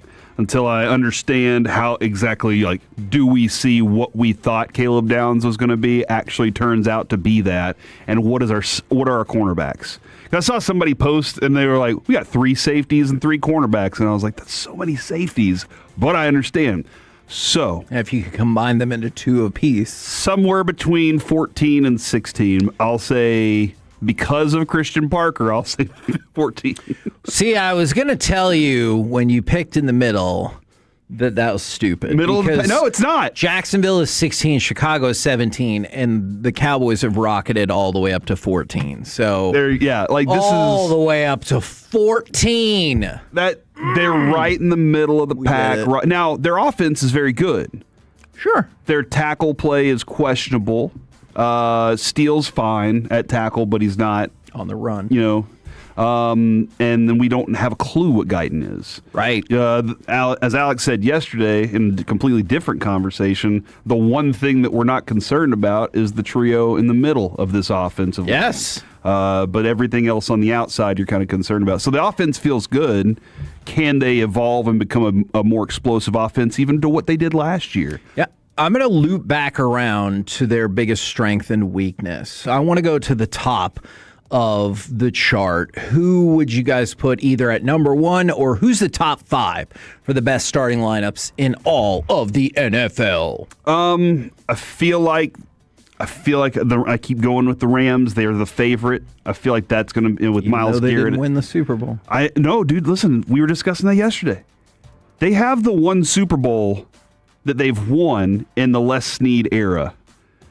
But we keep going to them as the team that's like, we don't care about picks. We don't care about that. We're going to make moves. But they've only got one Super Bowl to show for it, although they've been there a couple times. So the Rams are number 1. I'm going to get back to 2. The Seahawks are 3. The Bills are 4. The Ravens are 5. So I can't say I'm terribly surprised about that. What I feel like I am a bit surprised about is the Eagles are at 2. Go Birds. Okay, you're right. No, Corey. Past Corey that was reading something. I don't even know. I think I was very into the Birds. Fantex. I think I was talking about the birds versus like some other animals, and I just wanted birds to win. What, do you like the birds? I mean, no, because the thing about the crows are always trying to attack me. Yeah. I thought you were going to say you love them for just a second. So the Philadelphia Eagles, who I feel like they are the most dumped on successful team in the modern NFL, like because they actually did win multiple Super Bowls and everyone's still like, God, that team sucks. And then all of a sudden you lose them in the divisional round. You're like, you know what? They still suck. I don't care if they are in the NFC Championship game. So those are your top 5. But overall, they're a pretty talented roster. Yeah, I would have thought that they would have been like 6, something like that. Because the way that they played last year, I think the talent's there. I think that they didn't have a unified locker room. And that might continue to be an issue. Who knows? All they need is Jalen Brunson to defeat them, and then they'll just crack completely. That's what he does. He breaks up teams. Man. He really does. Or the Mavericks break up the team, right? We're the KNC Masterpiece. We'll get to the Cowboys' strengths and weaknesses at about 11 o'clock. Coming up next, though, it's time for Baseball Nuggets. There's a Metroplex player back at the top of the draft board. Next on The Fan. Coming up in the next.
Like Classic Chevrolet, if you're in the market to upgrade your vehicle, get to Classic Chevrolet in Grapevine. The #1 Chevy dealership in the world 3 years straight. They've got more new Chevys than anyone, all priced to sell. Visit ClassicChevrolet.com. This is Texas. This is Classic Chevrolet. Together, let's drive. Based on new Chevy registrations 2023 through 2025. Emerson smokes this one to right field, and that's going a country mile. Grady Emerson, a home run in a third straight game, and the Cardinals pour on 2 more. They're up 10-0. KNC Masterpiece right here on 105.3 The Fan, and right now it's time for some baseball nuggets. And let's start with a new mock draft from The Athletic, believe it or not. The MLB draft is starting on Saturday, and Grady Emerson from Fort Worth Christian and North Richland Hills, he is back at #1 and said at this point, I think the White Sox are leaning towards Emerson. I know MLB draft does not get as much focus as some of the other drafts for sure, but how cool would it be to see a Metroplex kid go #1 overall in the draft? Do we see that frequently, or has it kind of felt like Jordan Lawler was in the conversation and we've had some guys? I think you did the research and it felt like it happened way more than it actually happened. Yeah, no, it felt like it, but it was because they were always in the conversation, and then something would happen at 1. It wasn't even actually in the top 3, Kevin. I was like, oh, it's the top 3, but there was one draft where we had a few, and it was like, oh, okay. But yeah, no, I think that would be pretty cool. I'm very interested to see the future of how the draft is going to go with the new rules that they were proposing with, hey, we're not going to be taking the high school kids anymore and all those things. I'm very interested to see how it goes. But good luck to Grady Emerson, dude. Yeah, looks like he is the favorite right now to go #1 overall. Now, Rusty Greer was his high school coach. Oh, so you know he's going to be a factory man, a baller, dude. All right, so let's go to the Kansas City Royals. Yesterday, the Kansas City Royals did something rather impressive in their win over the Philadelphia Phillies. They scored in every single inning. Now, except for the 9th, because they didn't bat in the 9th. But they scored in every single inning where they went up to the plate, and that is rare. Kansas City is the first team to score in every inning they've hit in since Chicago White Sox did it 10 years ago. This has happened fewer times than there's been perfect games in Major League Baseball history, and no American League team has ever scored in all 9 innings, probably because they scored in the other 8, and so they had a massive lead and they didn't need to worry about playing in the 9th inning. But still, very impressive by Kansas City. The Phillies had previously given up a run in every single inning of a game against the New York Giants back in 1923. Oh, really? So, crushing luck for them. But good for the Royals. Yeah. They're still not good, but they won. What ended up happening in 1923 was they were then forced to become a football team.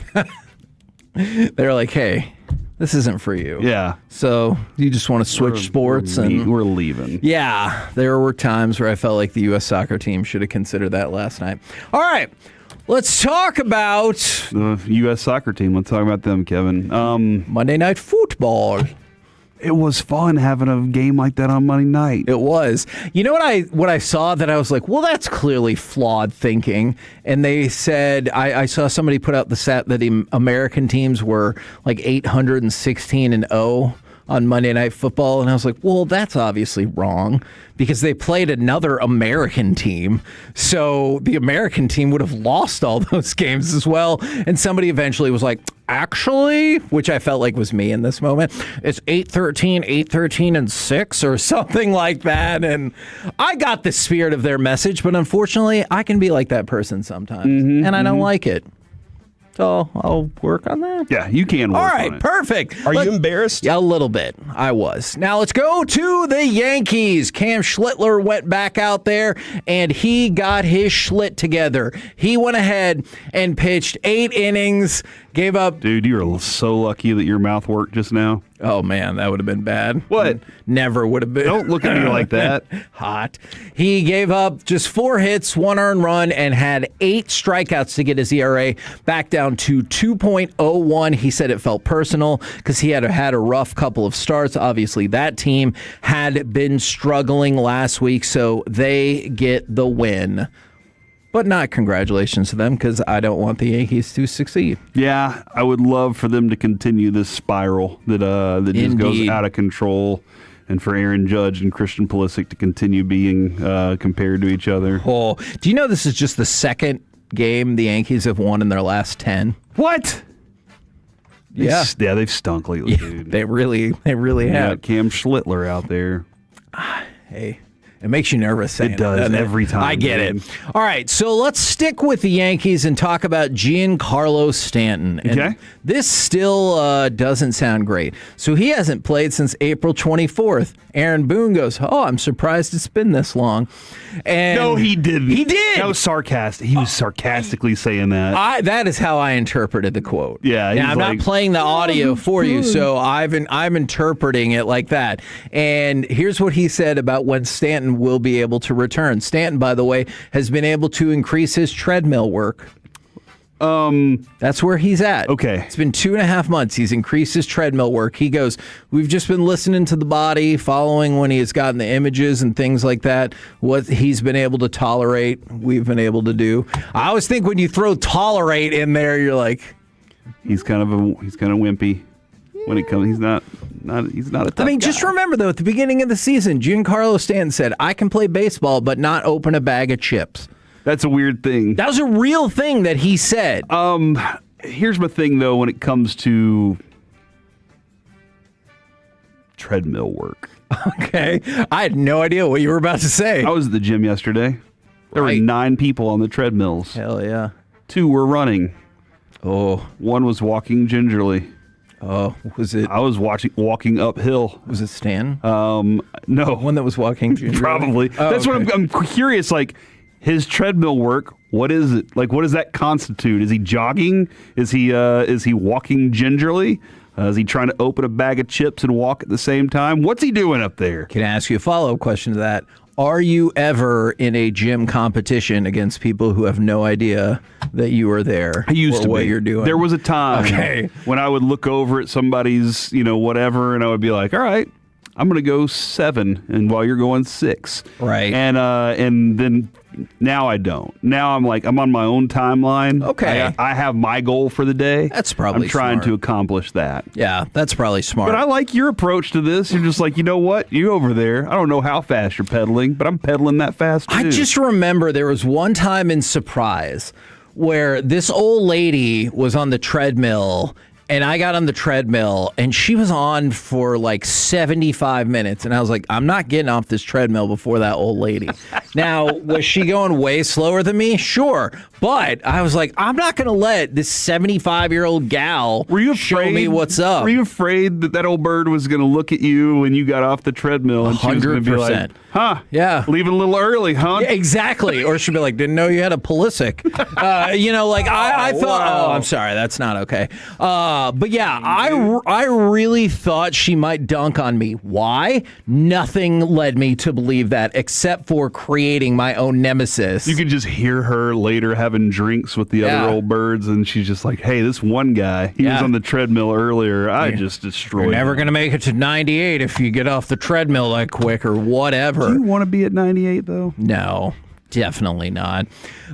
So for Giancarlo Stanton, this is his 7th time on the injured list since 2021. He hasn't played a full season since 2018, which was his first year in New York. I think it's going to go down as one of the all-time careers that health ruined. Like, he still has some good numbers and accomplishments, to be sure. But, like, that guy had all of the potential in the world to just be like the first $300 million dude. I think I just remember in Miami had signed him. They were like, we also have to get him his own airplane to fly in because it's so important for his body to recover. And like, Dude, yeah, there was a time he hit 59 home runs, and he was just cranking out almost 24 to 37 every year. Would you ever feel like if you're like, I gave you $300 million, you can figure that part out on your The whole airplane part? Yeah. Yeah, dude, the games played, though, those numbers, like every year that you expect, he's going to have, 40 home runs, he would come back and play 74 games. Yes. And like that, and he'd still hit 27 home runs. Yes. But you did think that I thought he was the next thing for baseball, and you're right. Here at 36 years old, you've seen how the injuries have crushed him. We're the KNC Masterpiece right here on 105.3 The Fan. Coming up next, the Dallas Cowboys news of the day, including we have an update on the question we asked earlier. Next, right here on The Fan. They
by our D&M Leasing Studios. It's the KNC Masterpiece on 105.3 The Fan. KNC Masterpiece right here on 105.3 The Fan, and it is time for our Dallas Cowboys news of the day. And there's a lot of stuff to talk about here, but specifically I want to start with the question was going to be who will lead this team in touchdowns, and then we got into a sidetrack discussion about Jake Ferguson. I did find those refined numbers on that, by the way. And his target rate. So I'm going to go over to you because we had a discussion about, how often do you think that Ferguson actually gets the ball where that was a first or second option as opposed to check down. So the time he actually gets it, I have the reads. The percentage tell of times. me. Down by down first read share. For him, it's let's see. Hold on, here we go. First down, Kevin, is the read 15.8% of the time on first read. Okay. So his first read is 15.8% of the time. All right. So not a ton. Second read, he's usually it's 45 to 50% of the time. He's the second read. And then third read is 25 to 30% of the time. Okay. Fourth read is usually 5 to 10. So in the second and third down area, Kevin, is where he's going to get most of his targets because those are the reads. Now, breaking it down on, like, CeeDee Lamb is the first read 33% of the time on first down. Like, you can go through those things, and then it just kind of funnels after that, where it's about 28%, and then for George Pickens, and then everybody else falls in line. And Jalen Tolbert never should have been a read, but hey, you watch out. Miami's counting on him. That's what it was. All right, so it kind of falls like you might guess CD 1, Pickens 2, and a close 2, and then a little bit of a gap, and then you go to Ferguson number 3. But the second read is typically you're going to see CD, and then next thing half the time you're going directly to Ferguson. Which is funny to me, but it also makes sense if you think about it, because you're like, all right, this plays for CD, second read, Ferguson. All right, this plays for Pickens, second read, Ferguson. All right, this reads for Flanoy, second read, Ferguson. And so what I'm really learning here is he's usually your second option. And I need to go back and kind of look at these numbers and then look at their formations, because it could be that the formations are lined up to that they're on the same side of the field, or those routes cross each other in a way that with whenever it's CD or whoever, it's usually it's setting up where he would be the next in line in the vision, in the sight for Dak. So maybe that's what it is. So I wanted to throw out the question kind of with Jake Ferguson in mind.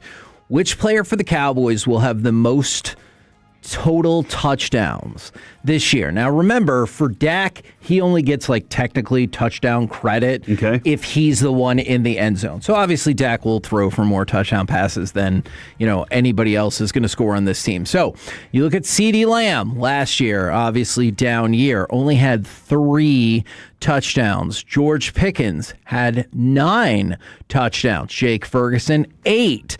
And Javonte Williams had 13 touchdowns combined. Of those 4, and is there somebody I'm leaving out? Do you think Flanoy needs to be in this group, or are you it's clearly going to come from one of those 4? I think it's going to be Javonte again. Okay. Now, I think Pickens and CeeDee Lamb, they're going to get their targets, but they did discuss sometimes in the red zone. We heard it the other day. The red zone was a problem for them, and we saw it many times. How many times, Alec, did they have to settle for field goals because they tried to get too cute with the passing game when they could just run right behind Booker or Tyler Smith and probably get that thing done? And I know they have a lot of mouths to feed. But once you get in that red zone, you should, instead of worrying about mouths to feed, you should be worrying about how do y'all score, because that's ultimately what's going to be the thing that makes everybody happiest anyway. So I think Javonte Williams carries the torch again this year, and I think that it's going to be a 50-50 split between Pickens and CeeDee Lamb after that. You knew that was going to be my next question. If you just went off of receiving touchdowns, so you go tie for first with CeeDee and Pickens with Ferguson in third. Is that correct? Mm-hmm. Okay, but if you had to pick one, And I tell you, one person, Pickens or CD, will have more touchdown catches this year. Pickens. And here's why. If you want him to get paid, instead of being like, hey, we're going to jack with your numbers, you want that dude to be happy, you want all those things, he needs the numbers to stack up. And as a quarterback, you know that. Now, you don't need to play your game that way. But as an offense, you can build some things that go very well for him. Plus, his 50-50 ball can set up very well for that. So I think Pickens gets more touchdowns receiving this year. And somehow they got to figure out how to make CeeDee Lamb just as important, too. Because this is where the conversation goes to, well, do we need both of them? Right. And the Cowboys, we've already had that, heard this. They're not going to pay those two receivers. So Yes. I want to keep both of them around, though, because they're good for each other. All right. Now, is there somewhere else you want to go, or do you want me to just continue to throw news items and questions at you? Throw them! All right. So this is going back a little bit. We've been meaning to have the discussion about who do you think could maybe raise their stock. Either A, they raise their stock across mini camps and OTAs, or B, they have the potential to really raise their stock in training camp. Because the list of four that popped to the top of my mind were Malachi Lawrence, Flournoy, Revel, and Drew Shelton. Now, I know that the left tackle competition is happening, but I wonder if Drew Shelton could get some additional run, and all of a sudden people are like, holy crap, that guy. So raise their stock in camp, not necessarily, and in the preseason games? Sure. Okay. I think Jaden Blue can raise his stock in the preseason games. Okay. And also in camp. Because, Kevin, one of the things that I love your list, though. Flournoy, absolutely. I think everybody's very, fingers crossed on Flournoy that he is what we think he is. Okay, so this is going to be weird. I think I'm going to counterpoint myself on this, which is weird. You think his stock's already too high? No. Not that it's too high, but where's it going to go? I guess would be my question to you and myself, because there's not going to be a scenario in which there's no injuries and you're like, oh, Flournoy's the number 2 receiver. That's not going to happen. Yeah, no. But you don't question his third receiver ability. Okay. Okay. I think that there's with the way Jalen Tolbert had played, you were always like, yeah, he's the de facto guy. Yeah. And you were always like, man, I hope we never have to worry about him being the number 1 receiver. Really got to hold off Marquez Valdez-Scantling. I think Flournoy could be a number 2 receiver for most teams. Not on this one specifically, because this has 2 number 1s, if you will. But Flournoy's one of those guys. I think if you can come away from it going, oh, dude, he's legit the next best receiver on this team. Right. And you can now not worry about some other things and trying to figure out a guy to add to this thing unless he's a special teams ace, because Flournoy's got the 3rd spot. It's done. Don't worry about it. He can do all these things. So that's where his stock can solidify for me. I go from being an early trade, something like that just released, to being like Apple, where I'm constantly this value. Jaden Blue last year, Kevin, the stock went down immediately when the blisters happened with his Louis Vuitton Nikes. Yeah. And that was the moment that his stock just fell off the map, and people were like, no, dude, we got to start looking elsewhere. And we were thinking that Miles Sanders might be the guy. I think that Jaden Blue can turn into...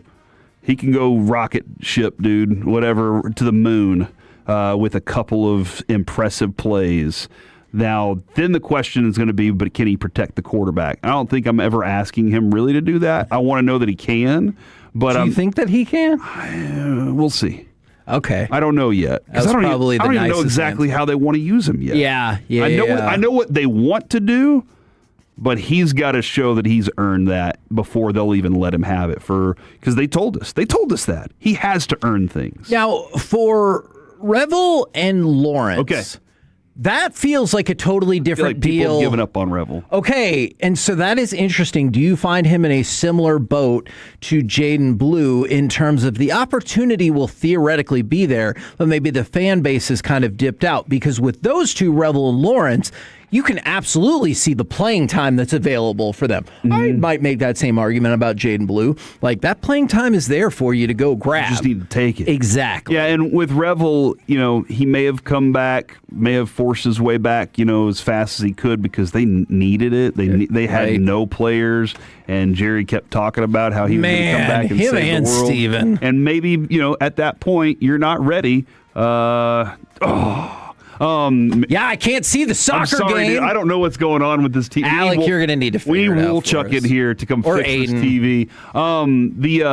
But like with Revel, it comes down to, can he just be what we thought he was coming out of the draft? Because when we drafted him, we had this, man, he's going to be tough, he's going to do this and this.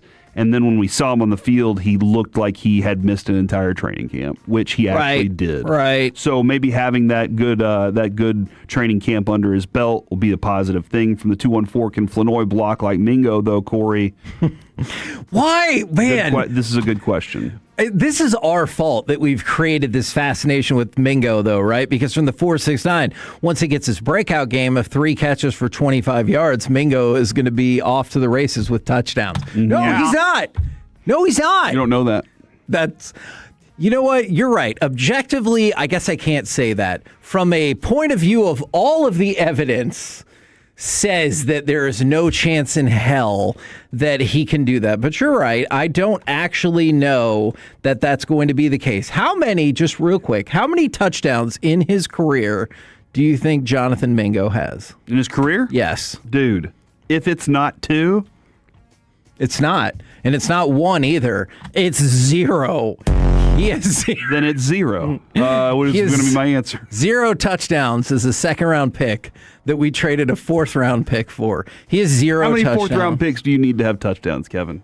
I mean, shoot, the way we trade fourth-round picks, infinity, because we love trading fourth-round picks. And that's the only thing that's working against Rashawn Gary for me, is that we traded a fourth-round pick, and you look at our string of players that we traded fourth-round picks for, if to say they had done little would be a vast exaggeration of what they've actually done. Yeah, you got a good point. And Kevin, don't forget, best Dallas Cowboys coverage you can find right here on 105.3 The Fan when we head out to Oxnard Monday. Less than 3 weeks. 27th will be our first show, brought to you by On Time Experts Heating and Plumbing, Mercedes-Benz of Plano, and Best Buy Windows and Siding. Man, I'm looking at it. This was a mistake. Oh, no! Do you know? No, the Mingo trade? Do you know? Are you still stuck on this? Yes. He's been here, 2 years? Yeah, a year and a half? Yeah. The most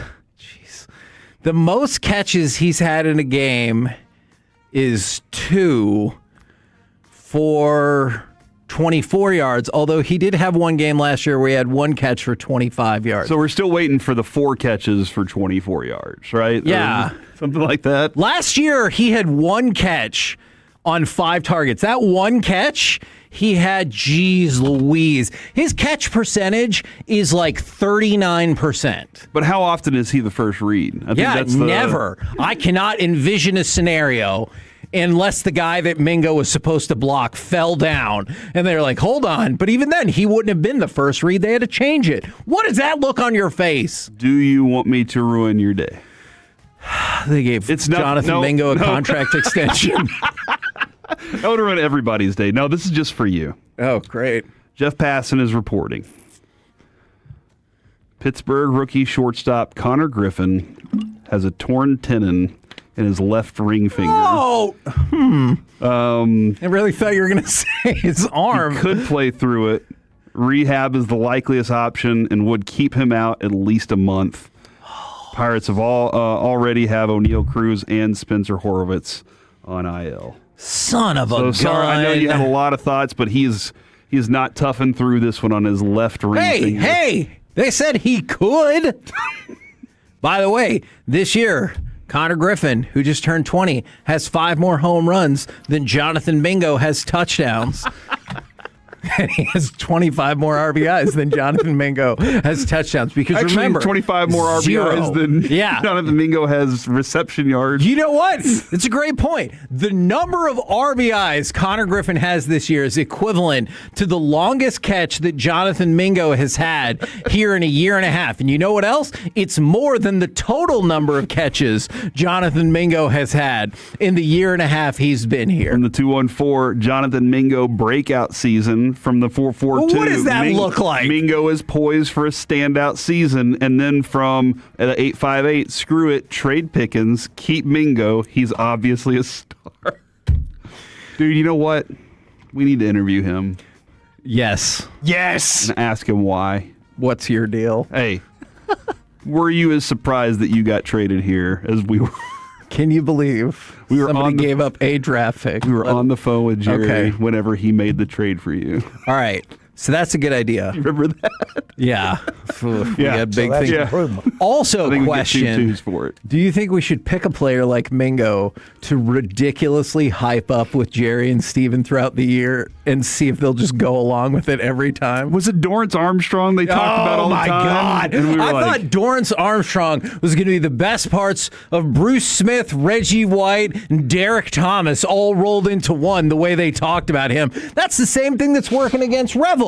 Is they made him sound like he's going to be a Darryl Green, Deion Sanders hybrid, and he goes out there, and even when he plays fine, I'm like, ugh, what a disappointment. and Dorrance Armstrong's been good. Yeah, he's fine. He's had, 5 sacks at least. But I thought he was going to come out here and have 15 sacks straight away. His last 2 years with the Cowboys, 8.5 and 7.5.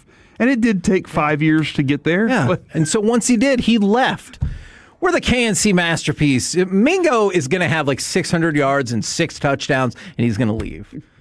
Coming up next, it's time for AM on the FM. We got the question of the day plus a new game. Are you smarter than Ric Flair? Next on the Fan. Yes. They've taken over.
Brought to you by the personal injury lawyers, Frankel and Frankel. If you've been injured in a car or truck wreck, call Frankel first, 214 or 817-333-3333. With Frankel and Frankel, there's never an out-of-pocket cost. They only get paid when you win. Frankel and Frankel, the go-to car and truck wreck attorneys in Dallas. KNC Masterpiece right here on 105 through the Fan, where we have an interesting doings transpiring here and on the pitch. Egypt leads Argentina 1-0, and the GOAT, Lionel Messi, continues his struggles with the PKs in this tournament as he has a penalty saved by the Egyptian keeper to keep it at 1-0. Also, Corey, how do you think his teammates will celebrate him later, Kevin?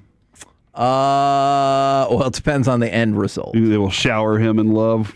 As long as they win. Yeah. If they end up losing 4-1, oh yeah, they'll be like, I think they'll be like, oh yeah, and he'll just point at all the defenders and be like, "It's their fault." I mean, that is the way the way of the world. What is your concern level heading into this segment, though, with Alec Medford? Coming up at 1 o'clock, the C Block level of concern, where we will revisit our level of concern for Alec's voice. Can you give me an early preview of your level of concern for Alec? 1,100 pounds. Oof, it's more than half a ton. That's almost a ton. What? No to that. Right now, it's time for this. What does this button do? Please, please, do not push the button. You have no idea what it... Alec, you be quiet. Alec, that was awful. 1 for Alec, 0 for Peyton. Don't you dare touch that. Don't you dare do it, because for the first time ever, you might hear my voice crack on the radio. It is time for AM on the FM. My name is Alec Medford, the man that they call the pride of Mansfield, Texas, and the mayor of the Medfordplex. Mm-hmm. 877-881-1053. That was very elegant. I like it. It was very put together. Dude, very fancy. I keep seeing this meme of Team USA's defense against Belgium. Oh. It's a picture of Eberflus. And it's just, oh, yeah, I did see that. I was like, that's y'all fair. can stop that. Like, he doesn't deserve that. It kind of does. Yeah, I mean, he probably does. But also, if you're the DC in that instance, you'd be like, I don't know. I didn't tell those 3 people to stand there with their jaws open and be like, oh. Pochettino's face, he was just like, what are we doing? Yeah. Like, what were they all doing just standing there? Did we train them for that? Is that what we did? Spent all that time training for, was stand around and look at each other and be like, you? Huh? Me? You? What? I mean, it seemed like U.S. teams have passed, so I think it might be taught at this point. We got the question of the day, plus we're going to play a game just for Kevin, since he's back. Are you smarter than Ric Flair? We'll God, get to that. I hope so, because if you're not smarter than Ric Flair, this could be me. I need to give up. We'll get to that here in just a little bit. And the concern for my voice is because I literally cannot breathe out of my nose. My sinuses are so utterly destroyed that, somebody pointed, I think it was Cody yesterday, pointed out that my voice sounds deeper. I'm like, yeah, it's because I can only halfway breathe right now. It is not intentional. I'm not doing the Fred Davis radio voice like he does, where he just flips a switch. This is the best I can do. So let's see if I make it through the rest of the day. But You got this. Today is, no confidence in the kid, man. Today is National Day of Rock and Roll. Oh, National Day of Rock and Roll. There was a ton of really good holidays today and yesterday. It was tough to pick. Yesterday was National Fried Chicken Day.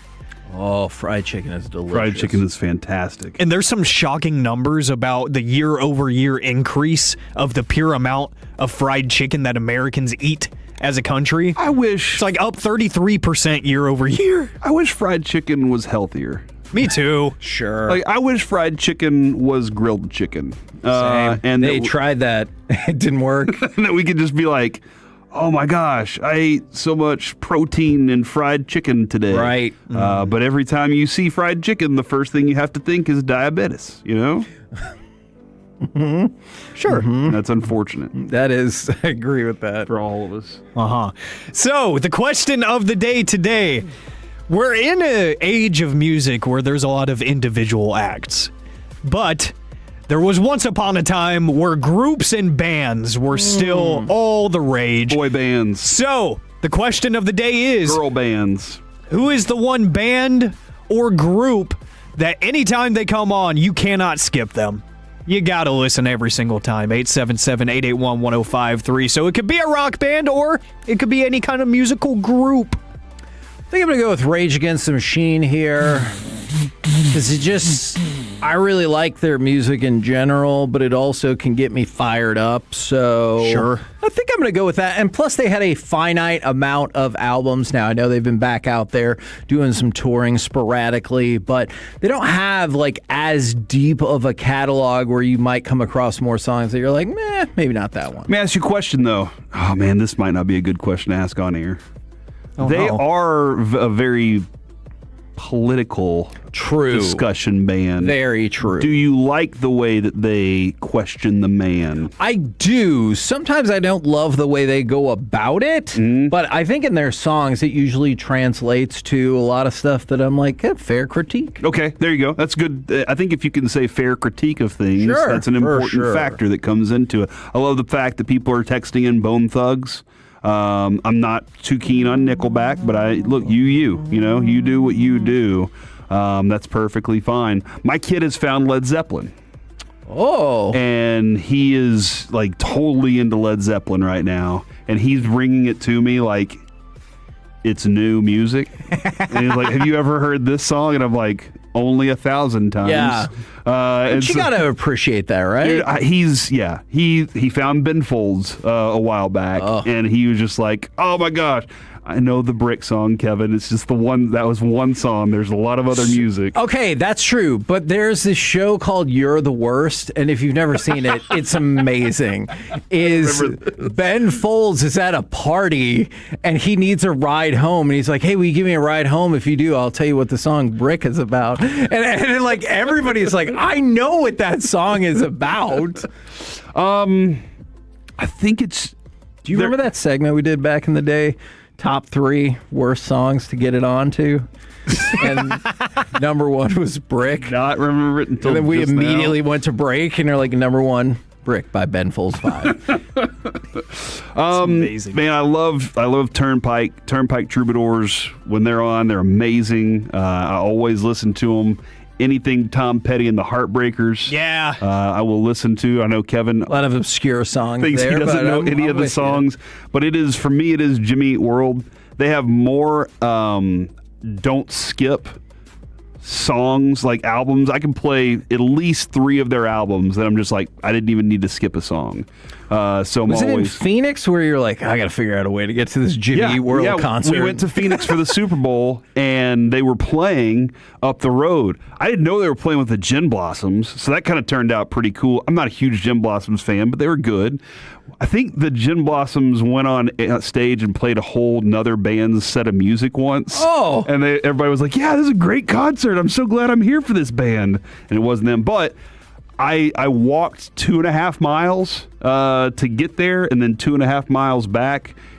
It was very late, and I was very alone on the streets when I was walking back. But I made it, and that's a good thing. And then I took Adrian to see him, and I think September 7th they're playing at Dos Equis. We're going to see him again. So yeah, I'm a huge Jimmy Eat World fan. See, from the 817 stick figure, we gave away tickets to them one time. Yeah, we did. Stick figure's good. Let's see, the Eagles from the 940, also a fan giveaway. Dude, there is... Yeah. Is that your favorite one? It is Desperado. That song rules. It is a very good song. Ooh, from the 254, ZZ Top. They were in an episode of King of the Hill. That's ZZ right. Top has so many songs. I didn't realize, like, one day I was like, I'm going to listen to their whole, like, Rolodex. And then I just left it on all day.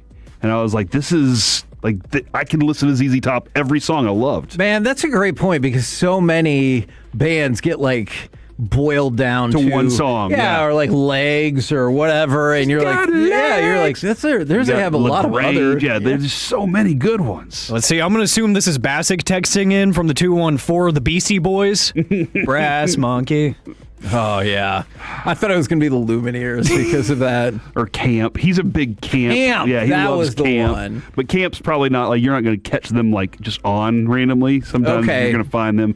Did you say Blink 182 already? No, but that's a great one. A lot of love getting thrown Blink's way, and then Incubus getting some good love here too. Ooh, Incubus Fungus is really Among good. Us. Yeah. What's that? Fungus Among Us. Is that one of their albums? Yeah. Huh. I believe It's it is. actually probably called Fungus Among Us, but I like to say Fungus Among Us. From the 469, the Red Hot Chili Peppers, one of my all-time favorites. I saw It is Fungus Among Us. they're going to be playing at the State Fair of Texas this year, the Red Hot Chili Really? Peppers. Yeah. I was like, that's a pretty big get for them. Do you think they'll play Aeroplane? Probably, that yeah. song. Dude, Boys good to song. Men. Yeah, did you just assume I was crapping on that? I like that No, song. I was trying to think if you had a joke lined up afterwards Oh, no. using the word, and then I That's was like, fair. no, I think he's being honest. That's fair. Boys to Men, dude. yes. Yes. Remember there was a time in the 90s They're on Fresh Prince. where you could not turn MTV, Oh, VH1, yeah. or BET or The Box. You couldn't turn any of them on without one of their songs, like one of their videos. Water Runs Dry, End of the Road, did not matter. Nor would you want to. No. You would want to be like, this is actually what I was hoping was on. They're like, why are you not playing Boys to Men? And then I've got a few that I just cannot skip, a few bands and groups. Linkin Park, obviously, number one for me. But the Temptations are up there as well. Boys to Men, the Isley Brothers. I loved them growing up, and I still do. I can't skip anything that comes on from any of those groups. Now, Is Temptation Smoke Gets in Your Eyes? Or is that a different band? Sorry, Alec. Go ahead. I think it was. I don't know why I'm blanking. Oh, or was it the Platters? Dang it. This is going to bother me. We'll figure it out. Are you smarter than pro wrestling legend Ric Flair? Who's a dip ass? He is. But Ric Flair did take to social media to say, quote, I am so thankful and happy to announce that I have been invited on Joe Rogan's podcast again. Oh, my God. And he said that he was going to go discuss all the problems that people have with him, so on and so forth. And he said, you know what I'm talking about. Go look in the mirror. Joe Rogan doesn't bull bleep, and neither do I. To which Joe Rogan put out a statement and said, quote, I've got to apologize to Ric Flair. He got scammed. He didn't actually get booked for the Joe Rogan experience. Somebody with a fake Joe Rogan email. Oh my God! You reached out stupid idiot! I to Ric love it. Flair, and he got baited. He got fished. A phishing scam got Ric Flair, and he thought he was going to be on the biggest podcast in the world for the second time, to which Joe Rogan said, sorry, buddy, I did not actually book you. Yeah, how does it feel, Ric Flair, after all the people you've ripped off and scammed? How does it feel for it to be the other way around? By the way, how come Ric Flair never gets tagged with somebody who just makes things up the way Hulk Hogan did? Dude. They both made things up or make things up, but like people don't seem to tag Flair with that. And I was like, that dude makes stuff up all the time. I think it's just the charisma factor. Not to say that it's right because it's wrong, but people are just like, it's kind of like you just nod your head and say, yeah, I guess. Or maybe it's the old person factor. Or Come down to yeah, like sure, buddy. Hulk was kind of supposed to be a good guy for a while, and people want to bring down the good guy, but the bad guy, you're just like, yeah, that's what he does. It could be. I think it just boiled down Charisma to thing, too. that tape where he's just frothing at the mouth with racial slurs that doesn't help. But look into Ric Flair. He has done some really awful things as well. Yep. We're the KNC Masterpiece right here on 105.3 The Fan. Coming up next, it's time for Gridiron Gravy, the best individual cornerbacks and duos in the NFL. We will do that next right here on The Fan. Coming up in the next G-Bag Nation, we're live at Globe Life Field getting you set for Rangers and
Get to Classic Chevrolet in Grapevine, the #1 Chevy dealership in the world 3 years straight. They've got more new Chevys than anyone, all priced to sell. Visit ClassicChevrolet.com. This is Texas. This is Classic Chevrolet. Together, let's drive. Based on new Chevy registrations 2023 through 2025. Purdy to throw.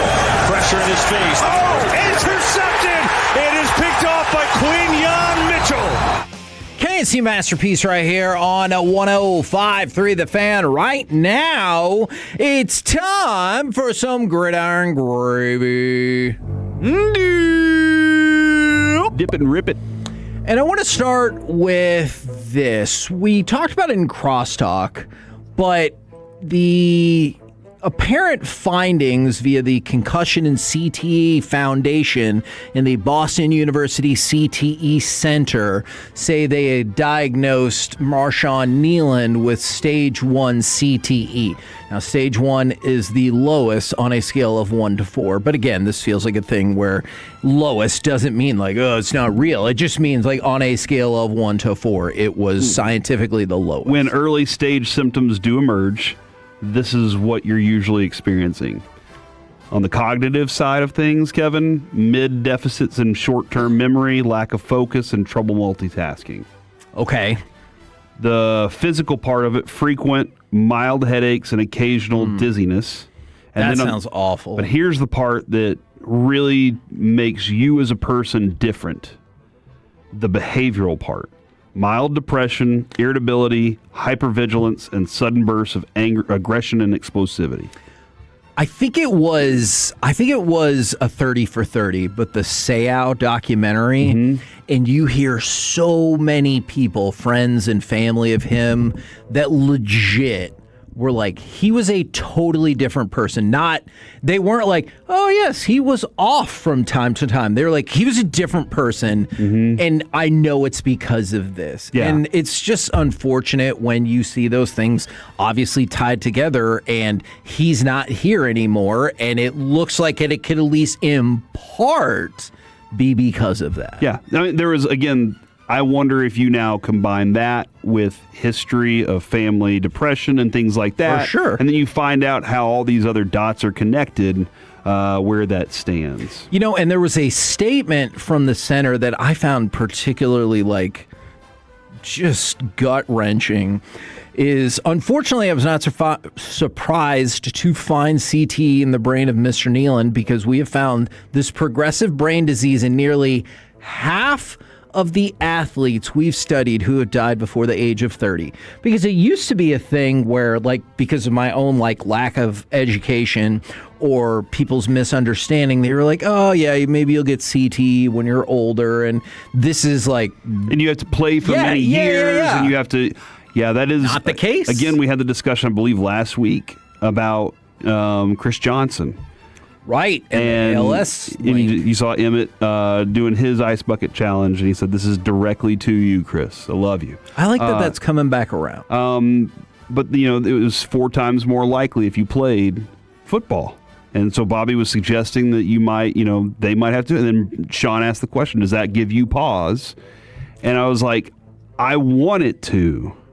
But I'm so happy that Carter found something he enjoys. Right. Now, he has other things that he truly enjoys. He's fantastic at cello. He has other things that he enjoys. But that is the thing that he's, so how long does he want to do it? And do I need to present him the information for him to make that decision? Because right now I don't think he has that information. And is it important for me to do that and say, hey, just so you know, here's what you need to protect, and let's go ahead and get one of these Guardian caps on you? I mean, I think presenting the information makes, excuse me, I think I need makes to, a whole rather than just lot of holding on sense. to it and making decisions for my kid. Correct. Now, ESPN has gotten into the part of the year where executives, coaches, scouts rank the top 10 in the NFL, kind of position by position. I know yesterday you guys hit up the running back. Who do you think is the best cornerback in all of the lands? All right. I still think it's Patrick Surtain. He is the hallmark cornerback for me. Right. And I know there are going to be some, that movie's going to be in Chicago, but one day, Holiday Touchdown, a Hallmark movie, I presume, will be in Denver. Okay. I mean, look, this is a great reason to make it happen. Patrick Surtain is, in fact, number one on the list. This is the part that interests me the most. The top 10 is neat, but I always like seeing the highest ranking and the lowest ranking. Okay. Like, it won't surprise you to know that his highest ranking was, of course, a 1. But what I'm fascinated by is the lowest ranking. His lowest ranking was a 5. Oh. Which, you know. I'd like to see who that guy, what that guy gave numbers to, because there are some extremely talented cornerbacks in the NFL. For sure. And you're going to see that. Yes, you're going to see that on this list. He was number 1 last year as well. Number 2 last year, same as it is this year. Derek Stingley Jr., highest ranking 1, lowest ranking 6. If you've ever watched the Texans play, watch him. He's awesome. The way this dude competes is an absolute blast. I'm dead serious. Surtain, you watch and you're just like, oh, he's also really smart and savvy and all those things, and he's just fluid and good. Stingley has this I know I don't want to use dog because it's used so often, but that there is this competitive nastiness that I just love about Stingley, and I'm jealous that the Texans have him. Oh, for sure. Christian Gonzalez moves up to 3rd. Class. Devon Witherspoon, or Devin if you're not fancy, is up to number 4. Hey. And Trent McDuffie is number 5. Obviously, this is particularly noteworthy because of the move that the Rams made, where it feels like it's going to end up that they got the number 5 cornerback and probably the number 1 defensive player across the board. They picked up in the offseason. Screw those guys. Okay, well, you're not going to like this. Actually, you will love this next one because number 6 on the board is Quinyon Mitchell. Okay. From the Philadelphia Eagles. You know what? Does it feel like Christian Parker's worked with every single one of these dudes at some level so far? It does, which is particularly promising because there will be a Cowboy in the almost honorable mentions. Denzel Ward, 7 on the list. J.C. Horn, number 8 on the list. By the way, makes you go back and think good job scouting Cowboys because they were interested in both Horn and Surtain back several years ago in the draft. Sauce Gardner is number 9. And remember, he's a year younger than we thought. And Cooper DeJean is number 10 on the list. We got 2, huh?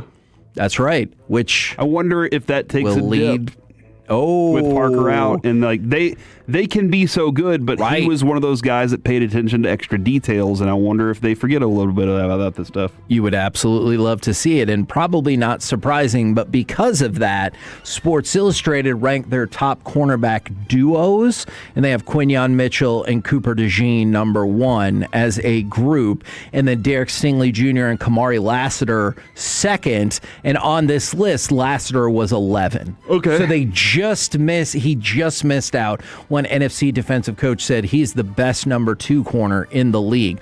But if you look past the honorable mention into the also receiving votes, coming in at number 18, Deron Bland. Do you see a world in which Deron Bland is at least the 18th best cornerback in all of football this season? Yeah.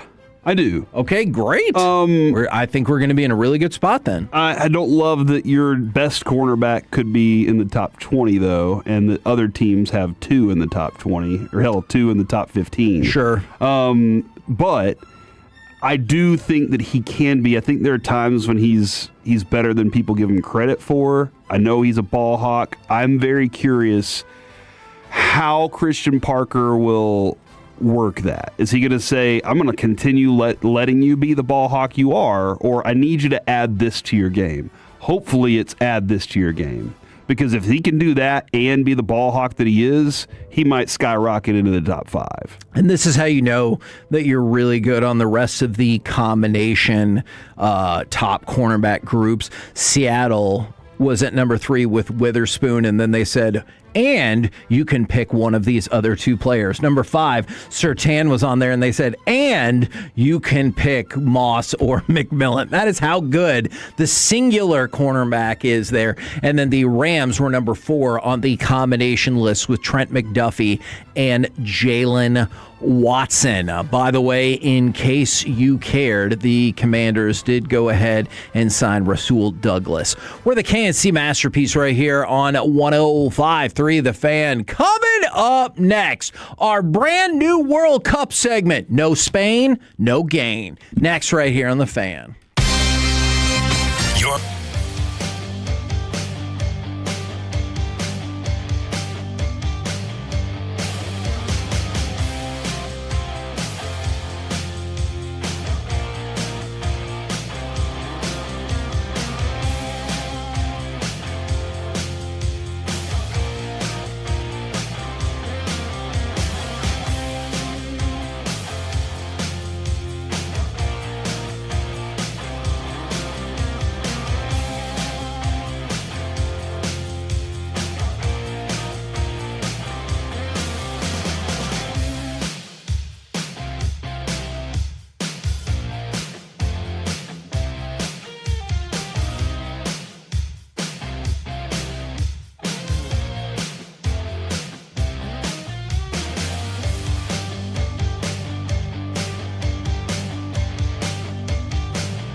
is 105.3 The Fan. Go low, baby. KRLD-FM and HD1, Dallas-Fort Worth. An Odyssey sports station.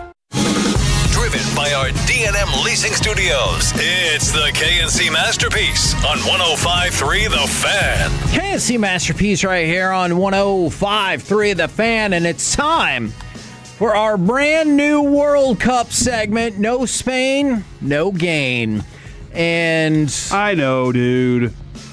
I know. They won. Listen, we didn't win. This segment was a lot cooler when the U.S. was playing. Oh. I'm not going to lie. Are you out on this segment now? I'm not out on this segment. Oh, man. I'm just hurt today. Oh, man. And right now, Argentina's losing 1-0 to Egypt with some spectacular goal play from the Egyptian goalie. But, like, this is one of those where, like, it just, I'm kind of hurt because I thought it was different this time, Kevin. I thought it was different, but. Yeah. I'll tell you what. How about we just talk about mostly not U.S. things here? Like chips?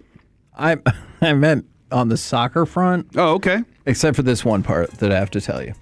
Somebody went on Polymarket and bet $2.8 million that the United States would not win. So they won $4.2 million. So okay, Kevin. My brain will sometimes go into grassy knoll mode. Oh. And I convinced myself sometime last night that the red card being rescinded was actually a deal, but we had to lose. Oh, that's a terrible deal. And that somebody that helped make that deal then went and placed a $920,000 Polymarket bid so that they could get that $2 million because he was the first ever millionaire. I'm being totally. It was $800,000 or $80,000 short. So totally serious about this. How much would a win last night have been worth to U.S. soccer? $50 million? $100 million? More? Yeah, more. Okay. Because this would have been the second time in the modern World Cup that you made it to the quarterfinals, and you did it on your home soil. And you would have then believed for sure you can win against Spain too. Yes. Like I seriously think you're at that point where you're just like, oh. And if it would have been like a 3-2 not PKs match shootout kind of situation, that would have been awesome. Ooh, you know what? Go ahead and give me cut number 6 then. Courtesy of Fox Sports and FIFA, because you can hear this, I believe, in the background of, don't give up another one. Well, don't concede another. Lukaku on the loose ball scores. Romelu Lukaku. The exclamation point for Belgium. And now they will ride momentum down to Los Angeles Friday afternoon for a showdown with Spain in the World Cup quarterfinal. And that like you could probably find a way, I guess, maybe to kind of sort of spin 3-1. You can't spin 4-1. You got your ass kicked, and you showed that you still don't really belong at this level. Like, you belong there as a team to beat. You're the gatekeeper. You're the jobber. Like, if they introduced the soccer teams last night, the United States would have already been standing on the field when Belgium got its over-the-top extravagant entrance. And you're like, well, that team's going to win. Yeah, and wearing like a regular plain white shorts or whatever. Yeah, And from the United States, it is America. And you just get to like wave your hand for a second. And red boots. Yeah. And like no other fanfare. You got a really good point. That's what ultimately the U.S. is, and they can't do anything to change that anytime soon. Sure. And I thought we would have a really cool, like, I thought some of these guys had a really different approach, but, again, there are a lot of people that follow this team hardcore that knew, hey, like, the reality of this is this. You guys are casuals, you're excited, you're in on the ride for it right now, but the reality is probably that we're this kind of a team. Yeah. And that's an unfortunate thing, and hopefully, we can get back on the horse in 4 years and see if we can get back to this round. You wonder at a certain point, with the exception of the Cowboys, who seem to be immune to this level of disappointment again and again and again, will people get amped up for it when it's across like all these different time zones next time? And it's going to be an inconvenience to you to try to watch the United States. You're right. Like this year, since it's here, it was pretty much in lockstep. There's some afternoon stuff, but like it was pretty much in lockstep with your sports watching pattern. And every single one of the shows was focused on what you were doing as a fan base. Right. And what you're like, they knew we are in this country. Look at the crowd behind us. It's all U.S. Let's cater to them. Let's pander to them a little bit. As Alexi Lalas last night before the game is like, this is the reason you hired Pochettino for games like this. This fan base, they're waiting for this. This team's waiting for this. All these things, and you're just like, oh my gosh, yeah, I can't believe it. And then you're like, oh, this stage was too big for them to all be on, and that's what it was. You're it stinks. Right. No, you're absolutely right about that. It didn't make it for a fun event last night either. No, that is very true. I kept thinking about all the people who paid all that money, and I probably would have too, but as the game went along, I was like, oh, good decision. The environment, like for the first half, might have been a blast. Oh, yeah. After that, it started becoming a chore. That 90 seconds when we tied it. Yeah, probably glorious. But I do wonder where the future of it goes for them. But the rest of it is, though, I still expect there to be some high-level soccer played through the final. Oh, yeah. It'll be the most high-level soccer now. By the way, the United States had been 7-0 at Seattle Stadium, that stadium where they played last night, and 10-1-1 all-time at any venue in Seattle, with the only loss happening in 1979 against the USSR in the Kingdom. Think about it. That venue doesn't exist anymore, and that particular makeup of blocks of countries doesn't exist anymore. That's the last time you lost in Seattle. Why is Seattle so good for us? What is it about Seattle? Good question. Well, not anymore. Well, it was like Azteca Stadium, where you're like, well, we don't lose here. And then you did. You did. But speaking of that match, Mexico against England, it has set a Spanish language World Cup viewership record here in America. Per Telemundo and Peacock, 23.1 million viewers watched on Saturday night in Spanish, 9.4 million on Telemundo and 13 million on Peacock.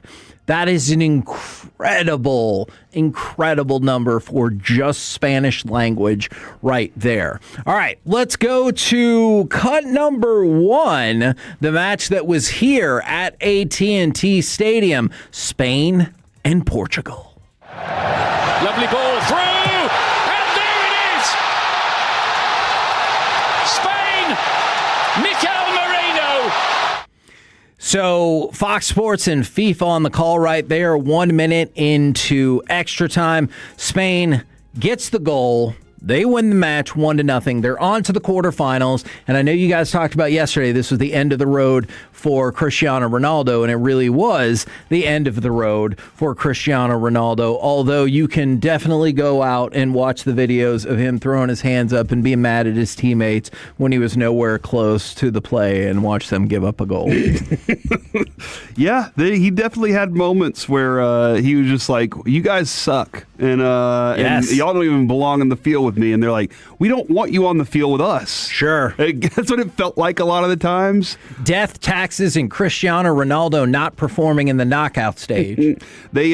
Spain, though, hasn't given up a goal in, 5-6 games now? So you can't score against them. It is their 5 World Cup matches. They have set a new record by going 560 minutes without giving up a goal. And, of course, the only match they did not win was against Cape Verde when it was a 0-0 draw. By the way, did you look at his Instagram count even after they got eliminated? 27 million now? It is something along those lines. 27.6 million from about 50,000 at the start of the tournament. And there's no ceiling for him. No, to $27.6 million. Like, I can't even fathom if they would have pulled off that win against Argentina. $400 billion. Oh my goodness, it would have been up there with like he was a Jenner or something like that, right? It would have been unfreaking believable. But to your point about Spain, they're on to the quarterfinals for the first time since 2010. What happened in 2010? They won the entire World Cup. I think a lot of people have moved towards France, but Spain was a lot of people's favorite going into the beginning of the World Cup. Yeah, on Kalshi, Spain was the favorite the entire time. I think that the closest it was 19%, and France was trading at like 14%. Okay. And that's when I picked up France. I was like, I think I'll take this as my next one. Here's what I think might be the difference is Spain's been so tough defensively. Right. And France has been so good offensively. But what happened when they went up against a chippy defense in Paraguay? It's a 1-0 match. And that could be the difference when it comes down to France and Spain if they meet up, is that it could be those two in a battle, and does defense win championships in something like that, and you get lucky on a goal. But that's kind of where I am on this. I'm still fascinated to see where Argentina goes. Down 1-0 still. They might be going home. They're making pushes, but here comes Messi. So I don't know, but yeah, man, Spain should still vault themselves. I think I saw on Kalshi earlier they vaulted themselves back into the favorite. Are you going to be sad tomorrow when there's no soccer? Yes, because it's just the one. It's day. been It's still no soccer. You know when Broadus comes in here and he's like, no day baseball, right? But he's been able to come in here every day and he's like, we got day soccer on, right? And this is awesome, Kevin. I love when we have an event going on during our show. Yes, not because I want to get distracted by anything, but it just it livens up our room even more because something's going on, and so I really am. I do miss it. I will miss it. Now, on the general soccer front, and I think this could be problematic for whoever wins the bid, this last World Cup, so the World Cup that we're in right now, the TV rights sold for $485 million. All right? But they've had record ratings, and the thought is the U.S. media rights for the 2030 FIFA World Cup could start at $1 billion. Hey!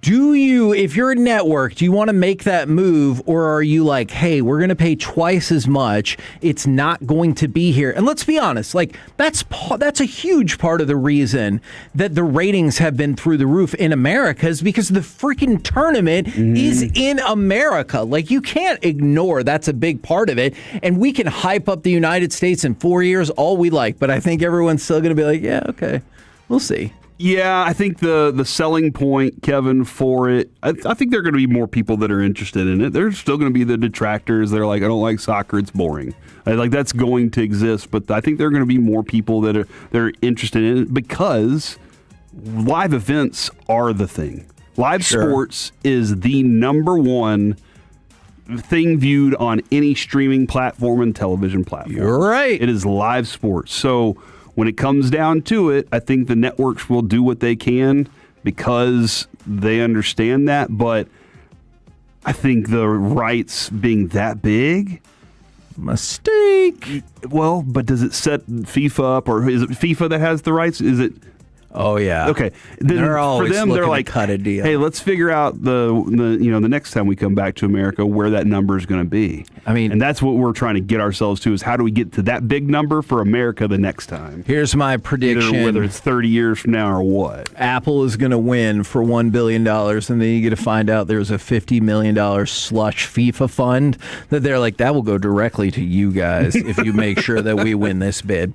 We're the KNC Masterpiece right here on 105.3 The Fan. Coming up next, it's time for some NFL overreaction or reality. Plus, can Josh Smith burn the ships? Next, right here on The Fan. Your midday listening appointment. Listening appointment. Listening appointment.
is presented by the On Time Experts.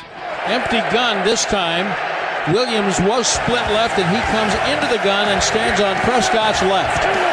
In the gun, second down, quarterback draw, up the middle, Prescott into the end zone. Touchdown, Cowboys. KNC Masterpiece right here on 105.3 The Fan, where we have a developing situation on the pitch. Oh, wow, where man. Wow. Egypt had taken a 2-0 lead on an absolutely brilliant counterattack. But because bonkers. of something that happened 95 yards back on the field and like 20 seconds earlier, they have nope. VAR says you stepped on the foot. No goal. It is back to 1-0. And Argentina and the actual GOAT still have an opportunity to win this game. That was kind of a shocking situation. Now, Argentina gets a free kick from the side of the field over in corner kick nature area. Yeah. Don't pretend like FIFA and the World Cup only do things that benefit the U.S. Yeah, they do it.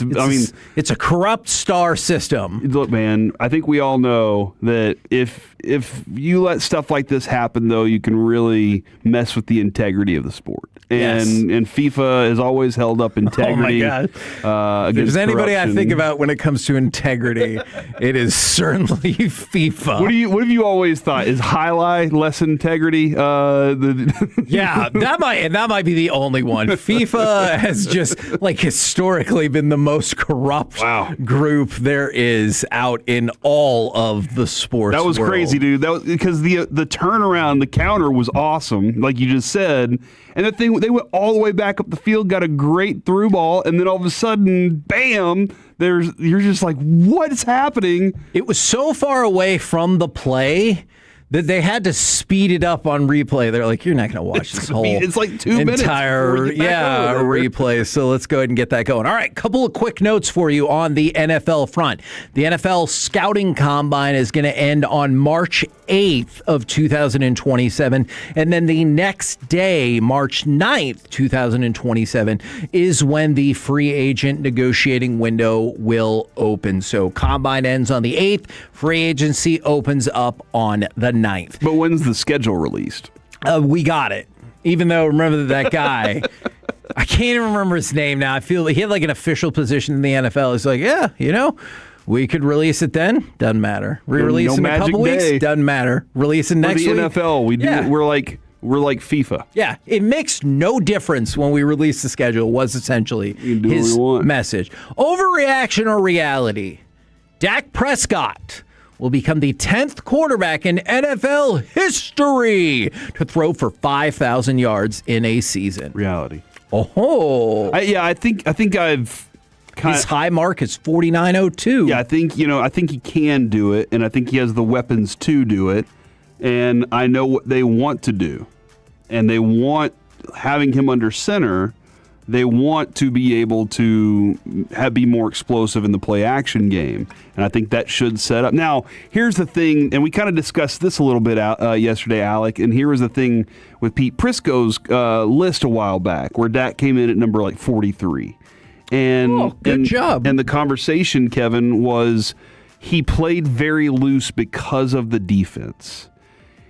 Do you think that Brian Schottenheimer is going to say, well, now that I know what they're capable of offensively, I'm just going to go do that again? Right. Not in the same way. You might have to be more buttoned down because you're like, well, we're not going to give up 35 automatically. Right. So. Or they just no, screw it. We're going to outscore you 35-10 now. Because our defense is good and we're not holding back offensively. I'm curious about that because you can limit yourself.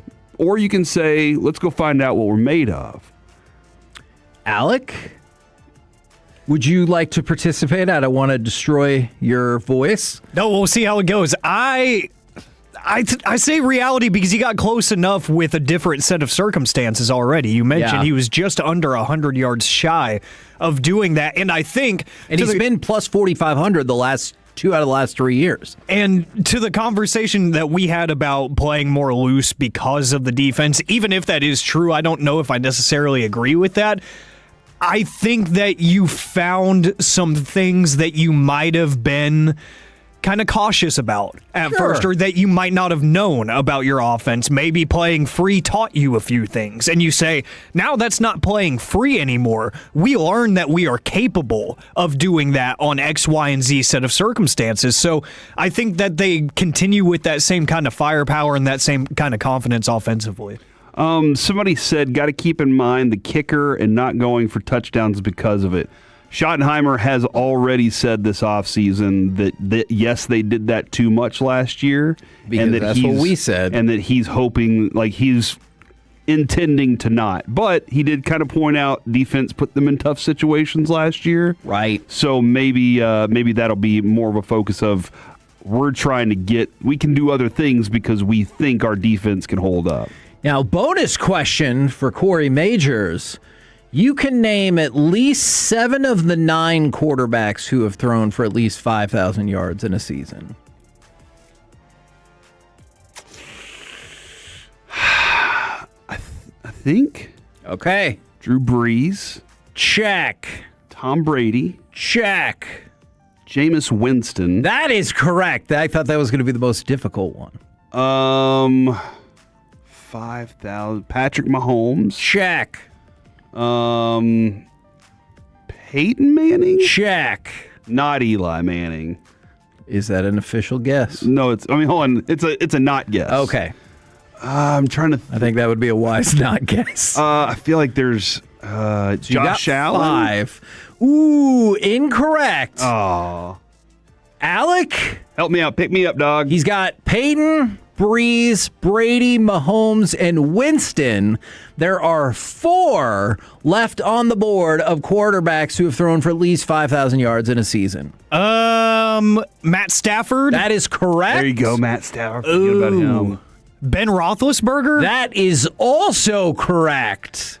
One of these I'm really irritated that you guys haven't gotten. Rick Bonus. That's right. The other one I probably wouldn't have guessed. Dan Marino? Dan Marino is correct. Did it so many years before people even thought it was possible. That is 8. And is that going to be another goal if I can see it in the reflection appropriately? So I didn't see how it all came together, but yeah, same guy too. My TV that I can see is about 20 seconds behind Corey's, but I could see a guy taking his shirt off in the reflection, which is probably not a thing I should have said out loud. And that indeed does look like it's going to be 2-0 Egypt. The other player, Justin Herbert. Oh yeah, but he's never going to work out. I mean, he's great. How many of those dudes previously? Only 2 had not won a Super Bowl, in Winston and Marino, and yeah, Herbert, yeah. So those 3, and that Interesting. in that All year, the rest of them have. Dan Marino, I believe that was the year he won MVP and made it to the Super Bowl. So and then he okay. I mean, I said 1 Super Bowl. All right. You know what, Alec? Bonus to the bonus. Overreaction to reality. Corey is not impressed that Dan Marino made a Super Bowl. It doesn't sound like it, Kevin. It really does not. All right. He's got high standards. Bonus question. Holy cow. How many times did Drew Brees throw for 5,000 yards? Ooh, he has done it, I bet, 4 times. 5. Damn. And the most beyond that was 2 for Tom Brady and Mahomes. Oh, and you're like, oh yeah, good job. Drew Brees I throw for 5,000 yards in my sleep. Man, sounds like when Choppy said we get our mail at the World Cup at the Western Conference Finals. Drew Brees like, yeah, talk to me. He gets checks 5K, directly kids. thrown out to 5,000. Overreaction or reality? The Chiefs will miss the playoffs again this season. I think this season, not again as an abstract concept of in the future. Yeah, yes, Kevin. This season, sometime. No, this season specifically. No. Okay. I think they're back in it this year. I don't know how. I'll be honest. They're aged. They didn't get much better, in my opinion, at the receiver position. Sure. And Travis DVD there. And their defense didn't get much better either, in my opinion. So could the power of love help raise their game? Huey Lewis, the news? No. The power of love. Travis. and Taylor Kelsey. Oh, they've been in love for a while. So you're talking about the power of marriage, and usually that screws things up. Yeah. So I'll say, man, I think they do. Hot take right there. Look, man, are you telling me that marriage is making it 100% of the time? I cannot tell you that. And what year do marriages mostly fail? 7. By 7, because that's where the itch comes in, right? I guess so. You know how women are. Yeah, I don't know if that is appropriate right now, PJ. Usually it's them. If he gets traded, we can still play that drop, right? We should do whatever. We play Mike Bassick drops. We traded him to TV. And Kyle Yeoman's drops. Kyle. Women, right? Okay, Mike. So yeah, I'm going to say yes. They make it back to the playoffs this year. Alec, overreaction or reality? The Chiefs will miss the playoffs again this season. Overreaction, I think, getting their quarterback back, which I'm amazed at his rehab process. It seems. Agreed. I don't know if I've just been out of tune because I'm not a Kansas City Chiefs fan, but it feels like he's progressed from that injury a lot quicker than I expected, and he's going to be ready to go week 1. So I think that helps. I think the offense looks somewhat normal, and the Chiefs love to trade away really good defensive players and say, hey, this dude that you've never heard of that played behind him is just as good. So we're going to be fine. Steve Spagnuolo, the defensive coordinator, is still a wizard, so I think they'll sneak in. Overreaction or reality? There is a world in which you could see the Raiders or Titans make the playoffs this season. The division that the Titans play in is weak. Plus, if Cam figures it all out this year, everybody's effed. By the way, somebody asked about Kurt Warner, his Super Bowl season. He threw for 4,800 yards, 4,830. So no, they were just a little short.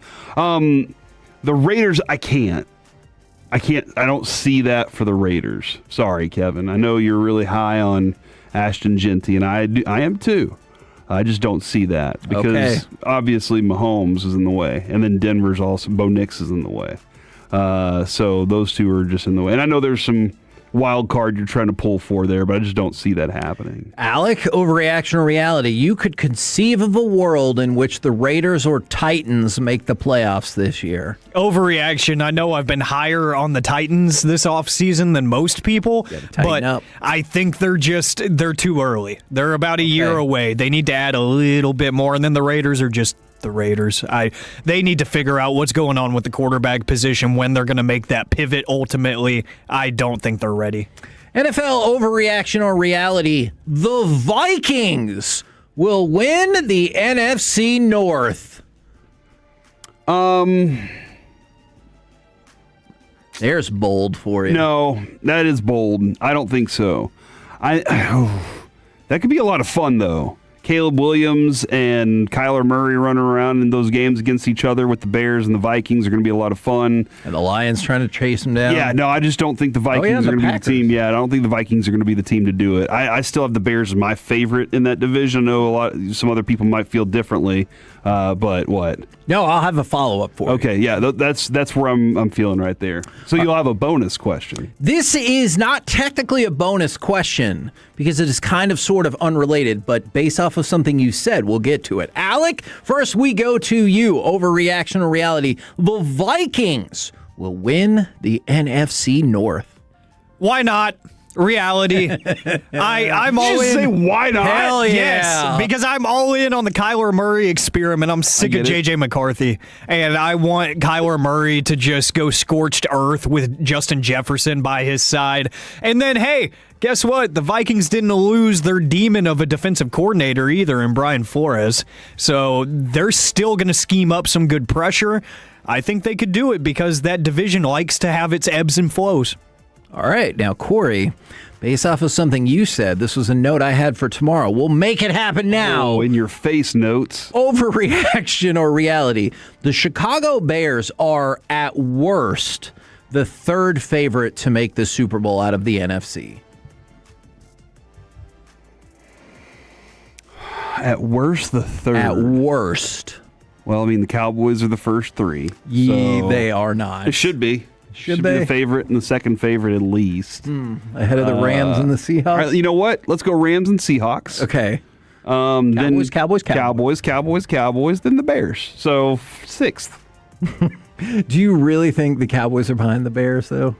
In your brain, behind the Bears, not in your heart. They are behind the Bears at this point. No, yes. that's what I'm saying. But the Bears are ahead of the other way. No, I think the Bears are they are a legitimate 3rd in my mind right now. Okay. But it does, like, I also have I think San Francisco could just jump up out of nowhere and be like, thanks to Coach for killing those mini camps and OTAs. Let our bodies rest. And Christian McCaffrey, I don't know if you're watching his off-season push-up videos, but what is that, Alec?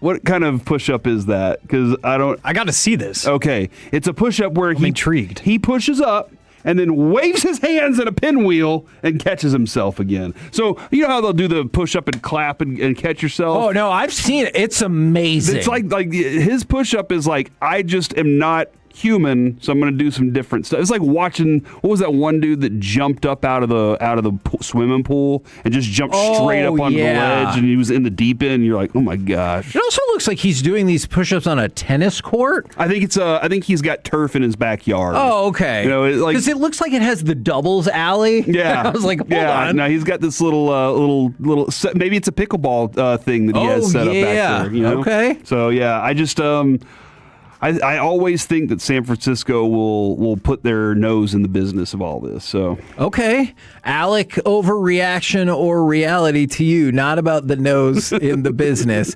The Chicago Bears should be at worst the 3rd favorite to make it out of the NFC and into the Super Bowl. Overreaction. In your face, Corey. I mean, I like them. Thinking how Vegas is going to think Philly has done it more recently, and they still have some of those pieces in place that have been there, done that. So I feel like the Eagles would probably be ahead of them. I don't know. I feel like the Packers are always going to get a ton of love in these things too. No pun intended. Just because they have the Micah Parsons trade that has finally gone through, and you're going to see that come to life in the middle of the season whenever he comes back. I don't know. There's just this disbelief that surrounds the Bears that I am part of. I think they are very talented, but they just perennially, they are not believed in by anybody, including me. Who would be your 3rd then? And that's assuming Rams Seahawks are 1-2, which they might not be for you.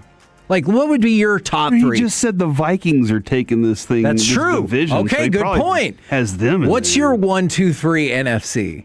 I'd go Rams, Seahawks, and then. Do it. No, I don't like it, but I'd go Eagles. Okay. Scared of saying Cowboys.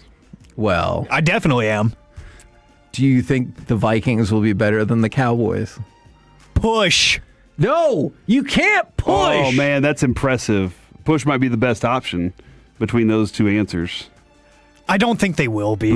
I want the Vikings to just explode this season. And everybody's like, how did they win 14 games? That would be hilarious. Right. But I don't think it's and then happen. them to lose in the first round of the playoffs. Yes. Yes. All right. Do you guys want one more or no? Ooh, that's a good question. Push. Damn it. You can't. This one you really can't push on. I need you to make a decision. Ask me tomorrow. Yeah. Let's. You know what, Kevin? That's my point. Do you want the question now or tomorrow? Dang it.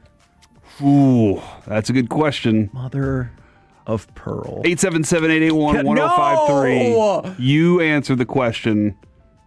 What was the question again, Kevin? Overreaction or reality? We're just jumping. I'm glad you made this decision. I actually approve this one. Overreaction or reality? Aaron Rodgers and the Steelers will figure out a way to win a playoff game. Overreaction. Okay, in your face, Aiden. Argentina just scored, Kevin. Oh, hold on. I'll react in 20 seconds. Alec, overreaction to reality. Argentina's about to score, and Aaron Rodgers and the Steelers will win a playoff game this year. Reality to the first one because I can see the future in here as well. And massive overreaction to the second one because gross. No. And the fact that Aaron Rodgers came out and said, yeah, it's a lot of the same stuff that we used to run, 10 years ago. Dude, that's not a good thing. You need to evolve, Mike McCarthy. Yeah. No, they're not winning. He's like, it's familiar. I think he may have been offside. Oh, No. Offside. See, and that's one of the things I hate is it takes too long. Where like everyone is celebrating, and then you're like, "Ha ha, idiots! Just kidding, not a goal." With the whole Aaron Rodgers situation, I just don't think he's that Aaron Rodgers anymore, and I don't think the level of talent surrounding him is high enough for it to be it's just that decisive that they're going to carry him. Like, he's savvy Peyton Manning. Aaron Rodgers relied a lot on his athleticism throughout his career, and he doesn't quite have that anymore. And I just don't think that it's going to be the Denver defense carrying Peyton Manning to a Super Bowl. But I'll see if they love him that much. It is 2-1 Egypt right now. They said that it was a goal. And this is why the fan text sometimes will go out of their way to irritate me. Kevin, can you repeat the question, please? And Seattle has a football team? We're the KNC Masterpiece right here on 105.3 The Fan. Can you go ahead and give me cut number 13, please, good sir? Because we need to talk about those Texas Rangers. First pitch to the lefty, Smith. He swings and hammers one to right field. That one is long gone. Josh Smith, a pinch hit home run, and the Rangers lead 6-3. Now, this is an expression that we've heard him use before, and because of that, we've talked about it on the show before. Skip Schumacher talking about Josh Smith, though obviously this could equate to a few different players on this team. He goes, I don't know of a better way to say it then, but have you ever read the quote, burn the ships? The only way to be a successful big leaguer is just forget about what happened, move on, move forward. You have to learn from the past, but the only way to do this thing for 162 is move forward. So we can start with Josh Smith, but I also want to get your thoughts on, are there any other Rangers players, obviously like Corey Seager, that you would like to see burn the ships when it comes to the second half of the season? Oh, I mean, Seager obviously burned the injury ship. Because the only way that I say burn the playing ship too, right? Yeah, I was going to say the only way for him to, I think Wyatt Langford's the example here. The only way for Wyatt Langford to have a successful rest of the season is to not be injured again. Right. With Corey Seager, he has not been playing well at all. So there has been a lot going on there. I think Wyatt Langford is the one for me that I want to see just light those ships on fire. And you know what? It feels like Jock Peterson already has. Yes. Jock Peterson, it seems like he figured a way out to do that a while back. So I just hope that he's standing on the other side, just telling everybody else that's within the ship still. He's like, guys, come on, it's fun over on this side. Let's enjoy it. The water's fine. Let's get out of the water, though, and let's go find and explore some more of this land out here. Because Josh Smith, and he'll admit this, he has been dreadful this year. Not putting aside the illness, which all of Rangers Nation came together and they were rooting for him there on the other side. But his play has been very poor, I think, both offensively and defensively. Defensively, he's been subpar.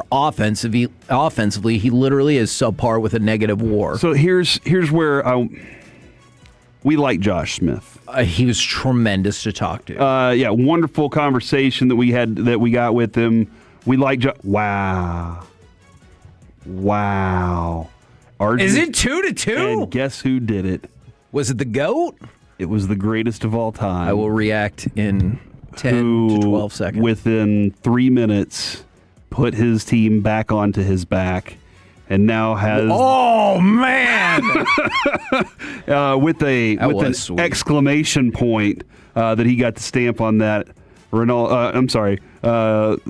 Messi has now tied this thing at 2 in the 83rd minute. Those fans are going insane. It looked like a whole group of Argentinian fans were about to fall out of their chairs and rows, hugging each other. Also, you know what I just learned in that moment? Tattoos set the bar too high for my expectation of bicycle kicks, because there have been... there should be 3 or 4 of them. You've seen them, but I think my expectancy level of a bicycle kick being thrown out, I mean, you kind of saw the try, but I expected way too much now. now because Tattoo would just break that thing out all the time. And, to the audience out there, we are, this is a live event happening right in our faces, and we're watching one of the greatest to ever touch the pitch go do something special whenever it's all on the line. And last night we didn't get that.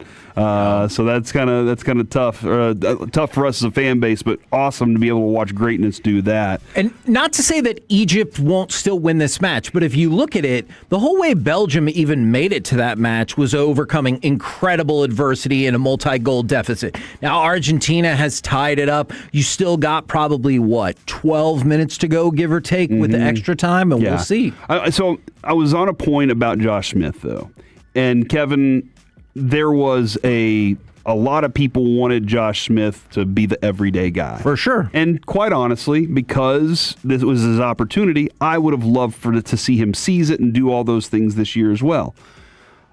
The last 2 years now, I've been on saying kind of one specific thing, and that was I don't know that he is.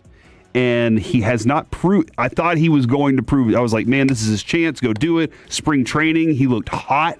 And then all of a sudden, it just fell apart. Yeah. And so I'm now wondering to myself, do we have a guy that everybody's rooting for that might not be up to the job? And does this team need to go find somebody else for that? I don't think they're going to, because financially it doesn't suit them. Right. Because they were like, hey, if Josh Smith's the guy, then why do we need Marcus Simeon? And then Ezekiel Duran was like, I could be that guy too. But now I'm starting to question whether or not he is, and I don't like being in that spot. So yes, I do hope that he turns things on, Kevin, and turns them back up. Pitching-wise, I would like for Nathan Eovaldi to kind of refine the real version of him, or maybe this is just the version we will have from now on. Yeah, I am kind of worried about that as well. And then I don't know if this will count because he's still saying, I hope I can pitch again this year, but Jack Leiter would be in the mix. But I realize we're still a ways away from that. Rocker had one of his better outings recently when he stepped out there and was like, hey, I'm going to take this thing, 7-8 innings. And I didn't need a starter. I didn't need an opener. And so I would like for him to turn that corner and say, hey, these ships are on fire too. Do you think for the rest of this year and maybe into next year, that's just going to be the way it is? You're going to see those flashes where you're like, hell yeah, he is a playoff rotation pitcher. And then you're going to see the next start like, whew, well, thanks for getting through the fourth inning. Mm-hmm. You know what I'm saying? Like, that just seems to be maybe the genesis of his career. Not to say that eventually he won't be, awesome a lot of the time, but it just feels like we're still in the up and down phase. Yeah, no, yeah, and it's part of, this is kind of what we saw with Jack Leiter last year, and we were hoping Jack Leiter would smooth that out this year, and you're kind of hoping that this is the year that Rocker goes through this, and then he finds out, learns how to do it, and then does next year. But it'd be nice to see him do it in the second half of this season. That'd be awesome. And then maybe Evan Carter, because Evan Carter obviously bouncing back from the injured list. And I want to go back to the quote that, he said, I know I can be more than a defensive-only player or a defensive-first player. This is something he added on that we were worried about in spring training, if we're really being honest. He said, quote, at the end of the day, for me in baseball, there's very few people's opinions that matter to me. If you're trying to find confidence from anybody else, then you're looking in the wrong place. And that is a worry that I had, is that Evan Carter cared too much about what outside folks thought about the job that he was doing. So to hear that quote, I hope he's moving in the right direction. And he did say, I'm working on what I need to do to be better every single day. In the 5 games since he came off the injured list, it's only 5. I realize that.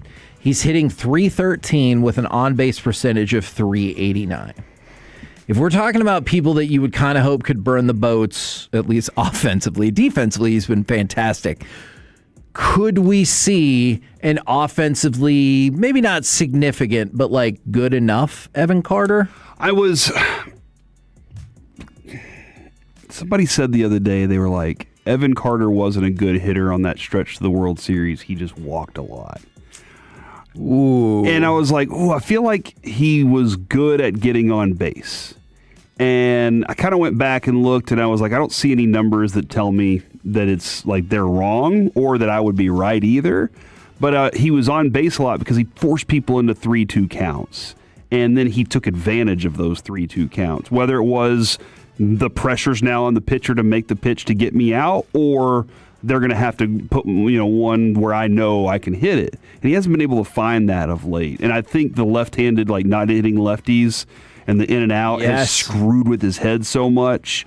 But Kevin, I do think that that hitter's in there somewhere.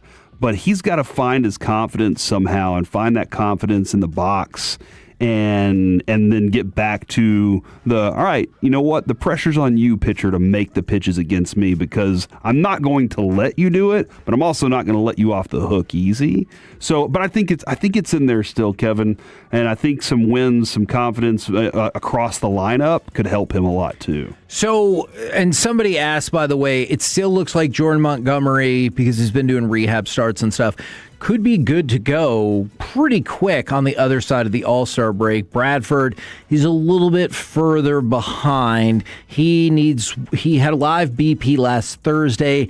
Skip had said at the time he needed one more BP before starting his minor league, rehab assignments and everything like that. So if you want to think about it that way, he's 3 rehab appearances behind Montgomery, is what I would say. So, if you qualify that as like a week and a half, give or take, maybe you could get Montgomery back first or second way through the rotation, and then maybe Bradford. Well, then you might have to figure out how are we going to shuffle. Here's what you do. Here's what you do. You trade DeGrom, obviously. Oh man! Because you have Montgomery, and that's your world. It's Evaldi and Montgomery is all you need to win a World Series, and you use DeGrom to get a bat. Oh, or 2 maybe. I mean, and then you go. If your level World of Series. confidence in those two is that high, I like it. We're the KNC Masterpiece. We won a World Series with them. Right here. Bring back Adolis. Well, I got terrible news for you, Corey. He's out for the year. Coming up next, it's time for the C Block starring Corey Majors. Your level of concern that Adolis will come back for the Rangers. He's not. Next on The Fan.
Studios, it's the KNC Masterpiece on 105.3 The Fan. KNC Masterpiece right here on 105.3 The Fan, and it is complete pandemonium on the pitch from all of the cards to Argentina taking the lead. We turn it over to Corey Majors for the C block. I appreciate that, Kevin. This is crazy. It is time for the C block, and we're going to go ahead and start the level of concern, Alec, if you will. Oh, man! Your level of concern on how drunk this game is. And the reason being, at the 79-minute marker, Argentina scored. Within 4 minutes, Messi scored again to tie the match up. Within a 12-minute span, Argentina, who had done nothing the entire game, finally cracked the code and has poured 3 goals into this thing. And they're at 99 minutes and 20 seconds, and they're up 3-2. And again, it is absolutely special to watch, Messi do what he does. Right.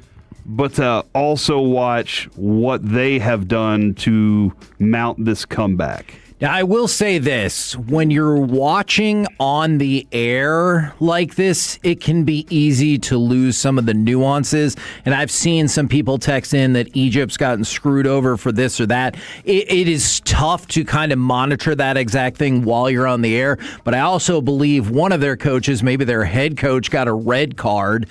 And it's just evolved into madness. And you can tell the Egyptian players are so pissed. And I mean, Argentina's on the cusp of advancing, and Egypt's got to be, their players appear furious at all of this. There was a moment, Kevin, earlier today where I asked you, I was like, should I go ahead and put a trade on Argentina to win it all?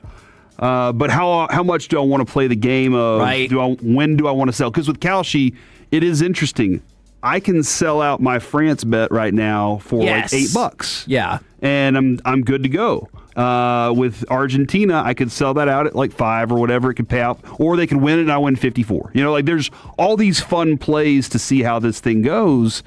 And and watching throughout the day, I was like, man, I'm kind of glad I didn't do that. And now here they are, 3-2 up. And again, I have no clue how much more time is going to be added to this thing. It was 7 minutes of stoppage, and we're way past that now. Would that sweat have been worth it for you? Would you have been like, now technically my bet's alive, but I might have lost many months or years off my life I don't watching know. This match? But it appears that it has gone to final. Is that a wrap? And God, I cannot wait to hear some of these Egyptian quotes afterwards. Argentina will face Switzerland or Colombia. Those two play tonight. So they got that thing rolling. What a day, man. What a day of, and again, I said I really enjoy having it on during the show because it's kind of fun. And this match was epic. Like, you can see the heartbreak from the Egyptian fans and players. You could see just the absolute jubilation for the Argentinian fans in the crowd. It's wild, man. It's sports. It is why and you know what? I love that you just said that. Because last night, and my son, his interest in sports has it's not mine. He has lots of other interests, and I love the kid for who he is.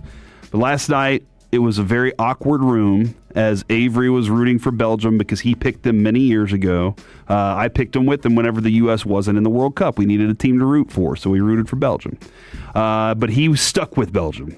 And so last night, his heart was racing. My heart was racing. And he was like, is this what it always feels like to watch your teams? And I was like, kind of, yeah. Like whenever you have the big moments and your teams are going for the championships, or I had moments of not feeling that way with the Stars this year in the playoffs because there were some moments where I was like, I just don't think they're that team right now. But there have been plenty of those moments where, hell, that's how I felt whenever I was watching when Miko came back and beat Colorado in that game.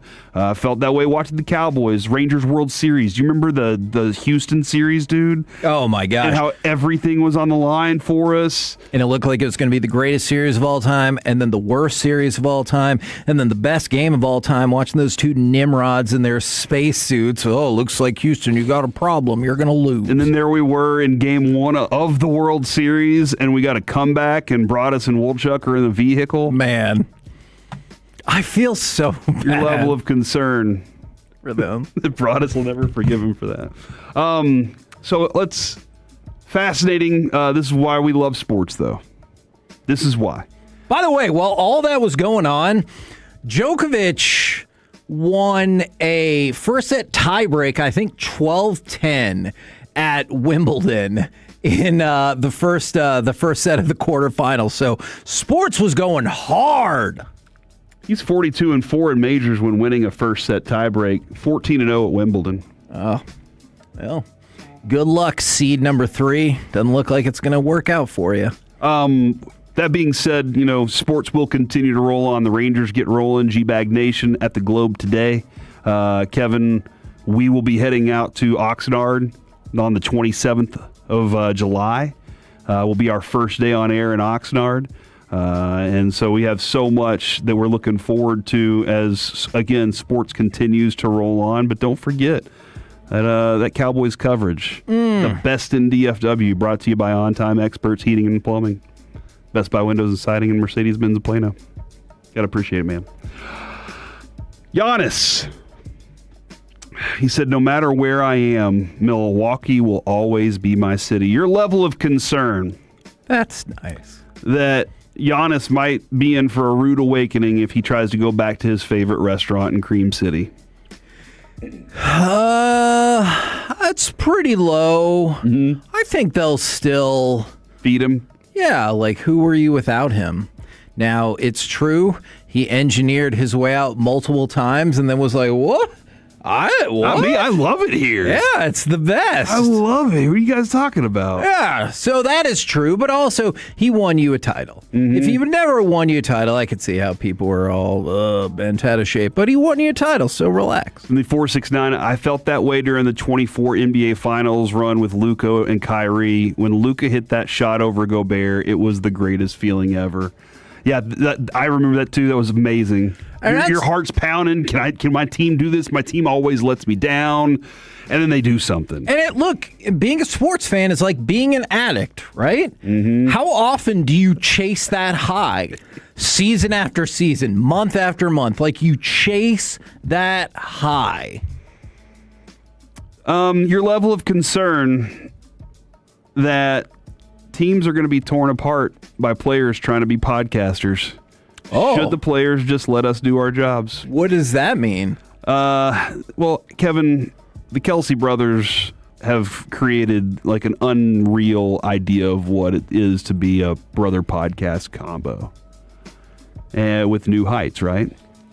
Well, the Kachuk brothers try to do the same thing. Oh. And according to Elliot Friedman regarding Brady Kachuk trade, post-Olympics, quote, a lot was going on. The players were tired of it. I did have someone reach out to me. One of the players, the podcast wingmen, caused some problems. And I don't know if it was problems because they were like just laying out all the stuff and venting what was going on in the locker room, or if they were just like, dude, you're more worried about your podcast than you are about getting out on the ice and doing your job. And I remember Draymond Green would just, like, after a game, he'd pop open his podcast. He's like, this is my podcast. This is how I make my extra cash. I mean, look, if you need the extra cash, good for you. Mm-hmm. Or if you just want it, which is always kind of what I would have thought. But, I'd always heard the bigger issue on that front was, like, maybe all those Team USA players were, like, working to collude themselves and get on the same teams and whatnot. So, yeah, no, my level of concern for that is pretty low. From the 817, remember Nelson Cruz in left field in St. Louis? It was right field. Uh-huh. Do you remember that feeling, though, Kevin? Yes. There you are. I do. Just like, Stop my it. team is about to win Stop it. the World Series. I remember standing up and being like, oh, my God, it's happening. Kevin, and then I want to be honest about this. 12 more years. I was completely calm because I thought it was already done. I literally, like, my body did not have the heart racing moment. I remember Dawson looked at me and was like, I got to get my phone out. This is going to be some epic content. And I was like, this is a great idea. And I was so calm because I was like, there's nothing. We have Neftali Feliz on the mound. He's a dominant closer. Right. We're the better team. This is our time. I was so calm. And then they put me into the most miserable moment. And that's the thing, like, I've ever been in. How often do you really get those euphoric sports moments versus how often you think tonight's the night, today's the day?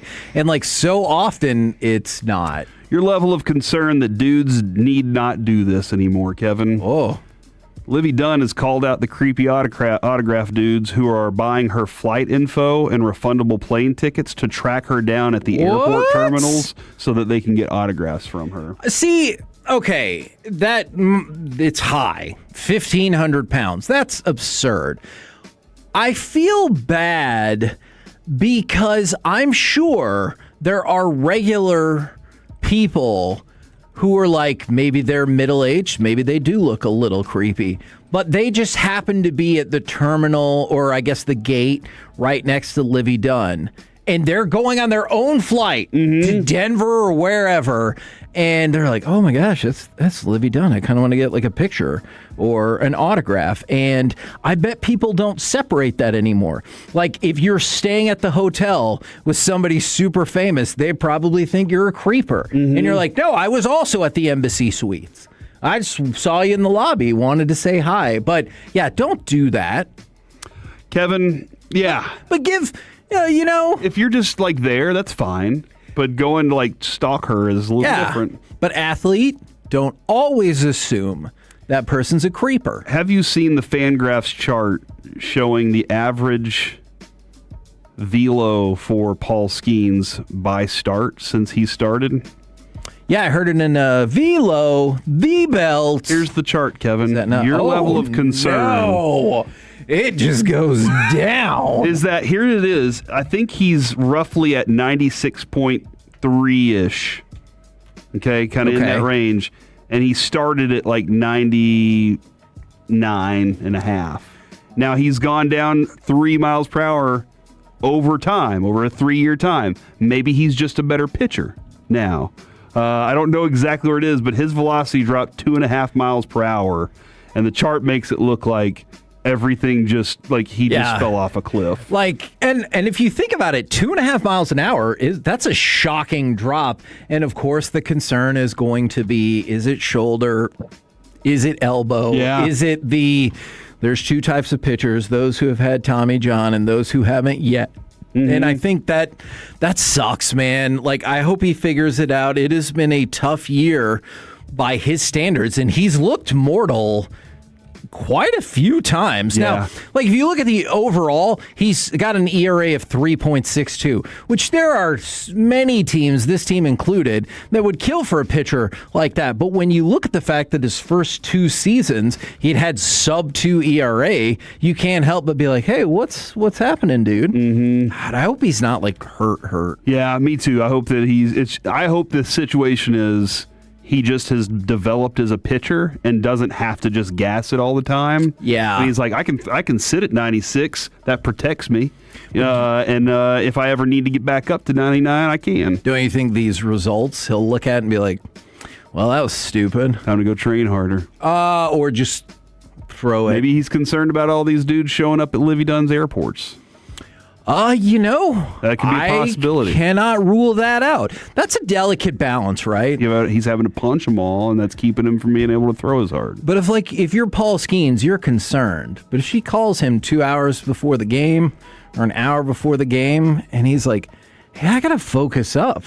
Like, I don't know. If she called right before the game and was like, there was 20 of them, do you think that would make him throw harder?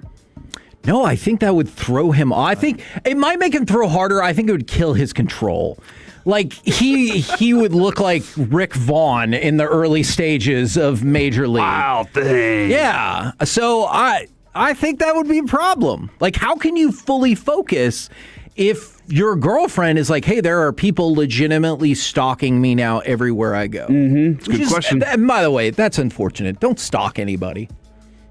That's C Block, ladies and gentlemen. It ends on Kevin's PSA. Don't stalk anybody. It doesn't feel like we should have to do that PSA. So I started watching Spider Noir lately.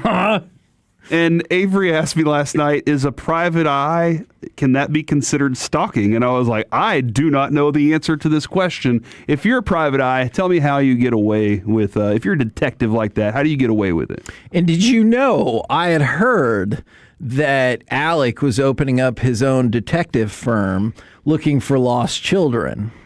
Oh, do you want to know what the name of it would be? I think I remember this one, and I don't want to know. Oh, okay. All right.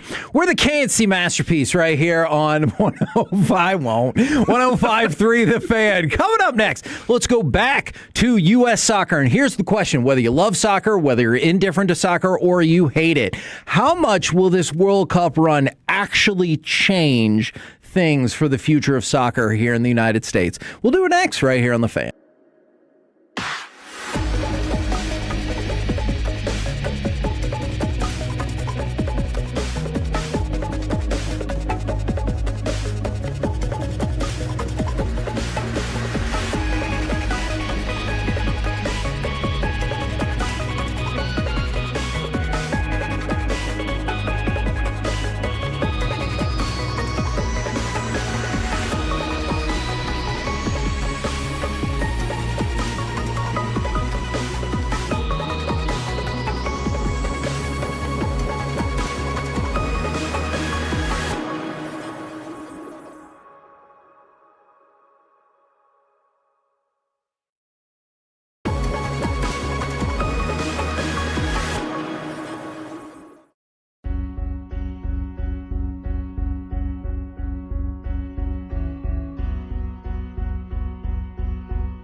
888-333-3333. With Frankel and Frankel, there's never an out-of-pocket cost. They only get paid when you win. Frankel and Frankel, the go-to car and truck wreck attorneys in Dallas. There's a man lying down behind the wall, which means the wall can jump. Tillman over the left scores! Malik Tillman! Lightning strikes twice, and the United States has tied the game! KNC Masterpiece right here on 105.3 The Fan. Thank you very much to Fox Sports and FIFA for firing that up for us and for giving us that just brilliant 90 seconds of time to believe. It really was magical. Yeah. And then the rest of the game. But you know what? It wasn't even 90 seconds, Kevin. Realistically, you're right. And here's why, because like the last 25 seconds of it, I just was like, oh no. You know, like it was like the danger in the danger zone. And I was like, oh, and that's different than the nitro zone that Alec talks about frequently. Oh, yes. Very which different. A lot of people are still trying to figure out where exactly that is based on the way he said it. Come to a fan hang. He'll tell you. That's right. Now, for soccer, because I want to talk about the United States here, but real quick, Tom Brady put out a tweet where he goes, okay, that might have topped 28-3. Do you think that Senegal or I guess Belgium is bummed out where they're like, we did that same comeback with even less time to go? How come no tweet for that, Tom? Because Tom was watching the great one. Listen, and that's the thing is, this is the guy that we consider the greatest soccer player of all time. Yes. You asked me a little bit earlier, hey, do you kind of want to see England win it or something like that? And we're kind of discussing like who we want to see. And I said, honestly, I'd like to see Messi go out with one more because he finally cracked the code, right? That would be pretty cool. And then he's at the top. He could be done. This could be his last World Cup. He hasn't made an announcement. He's just that guy. But I'd love to see him go out with one more because then it would be unarguable. And I honestly don't think it's arguable right now. I think that Messi's he's the superior player to Ronaldo. I know they're two different styles, but I've always just liked Messi's a little bit more. But I think then you could go. I mean, then he also has the 2 World Cups on top of it, and Ronaldo never even sniffed one. So that's why I'd like to see that. Yeah, his number of World Cup titles might be more than Ronaldo scored knockout stage goals. And we've seen a number of magical moments in this specific World Cup already from Messi. Yeah. And I guess from some of the best players out there. With Haaland, Mbappe, Harry Kane, and Jude Bellingham. Like, we've seen some really special play, man. This has been fun. So then the question that it loops back around to then here is, what has this World Cup done for American soccer? And I mean both American soccer in terms of the big club, but in terms of American soccer participation and everything like that, because this was going to be the event that was going to propel us to the next level. And you could make an argument that in 94, it absolutely did something to propel the United States. 2 World Cups later, you made it farther than you had since the very first World Cup in 1930. But since then, you've been really static, and this is what America does. They get out of the group stage, and they lose in the round of 16.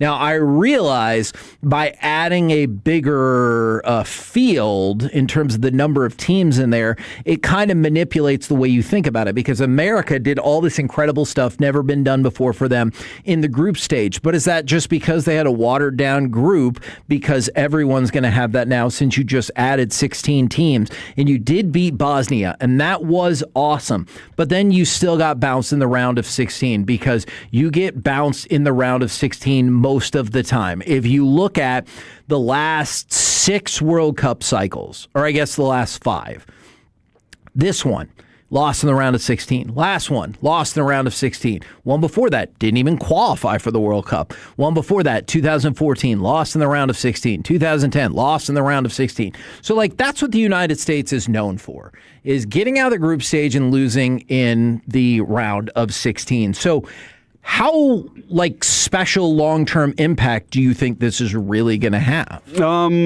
Well, I think, can I answer your question with a question from the Tolo?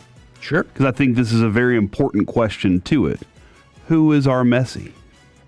We have no one even close, and the guy who we all hoped and thought it would be got hurt again. And I'm not saying it's his fault or that I know Christian Pulisic wants to be out there, but when it's nut cutting time, he can't be. Mm-hmm. I was really hoping like you would create a star in Malik Tillman. I was really hoping that he did. I was really hoping that a Weston McKennie was going to be able to hey kids, look at how hard this dude works. Yeah. Look at all the dirty work that he does on the field. Look at all the things that he does that maybe aren't the flashy goals, but you need a player like him too. But then you also have to have the one that everybody believes in. And last night, there was nobody on. I think they did believe in Balogun. Like I think the team was trying everything they could to serve him up and give him that moment. But Christian Pulisic is the one that you really have to. You needed that guy. That if he's the best, at some point he's going to set up everybody, or he's going to be the one that buries the goal and makes everybody believe that if all else fails, put it on my shoulders. I got it, guys. And Kevin, we've seen plenty of teams that we covered while they were in high school or college or whatever that had that one dude that everybody on the team knew he's at. So I don't think that it really did much, because I don't think that there's any specific player right now that our young generation is looking at going, I want to be my country's version of him. Yeah. They can say they want to be Messi, but that's like I got to travel to Argentina to do that. They just don't have somebody that's their guy on the U.S. team. And look, and even the hopes get washed out. Like Christian Pulisic last night, I realized the injury probably played into some of this. He lost possession 11 times in 45 minutes. That was the most of any player on the field. I think it was 5 in the first 10 minutes of the match. And he only played half the match, but still lost possession more than any other player. You look at it, the U.S. gave up more shots in the first half against Belgium than they had in all of their other first halves combined. So you got well and truly worked. But whether it's Pulisic, whether you want to go back to, I saw somebody text in, Freddie Adu, it's just your game-changing players that you would hope would be the dudes just haven't been it. Because Alexi Lawless, Tim Howard, Landon Donovan, these are all our quality players, but they've become bigger than they actually are on the world stage because we're just searching for something. Mm-hmm. And let's be honest, Christian Pulisic, he's a solid player. He might not be top 100 in the world. He was not top 100 going into this tournament, whether you think that's because of injury or he's just not top 100 in the world. That just shows how desperate we are. Our best player, not top 100 in the world. France, they have 3 of the top 7. Mm-hmm, mm-hmm. And so there's a talent deficiency to be sure. Now here's the thing that I don't know. Somebody became a star for the U.S. in this World Cup. And that dude is Mauricio Pochettino. That dude became they hired him. He was from Argentina. He's got this fiery approach to everything. He's also embraced the American culture while trying to change the American soccer culture just a little bit. And I don't know, because they did offer him, 3-year contract? Does it extend him out to the next, right before the next one? It's a good question, because he declined to talk about that last night. And he did not sign it, my understanding. But he became a star because I think he's the U.S. just offered me that. Other countries are going to see that. And I did a damn good job with what I had with this U.S. team. I bet I can get more. My thought. But if he decides to stick around, that could be enough to change it. That could be the difference that changes it, because there's always so much turnover there at that specific spot for the U.S. men's national team. There's a lot of turnover there. And there hasn't been consistency over time because there hasn't been greatness. Well, did he get you far enough And can you stick with him long enough for him to actually implement and build and create a program that can be beneficial? Now, I know the whole structure of the entire country's program's broken with you having to pay $200,000 for your kid to be able to play soccer. Right. In other countries, they pay your kid $15,000 a year to be able to play because they invest in the kid rather than you investing in the team. But that's what can he create a different culture that goes from top down through the program so that he can build up enough players that are going to be actually functional at that level? I think it's possible.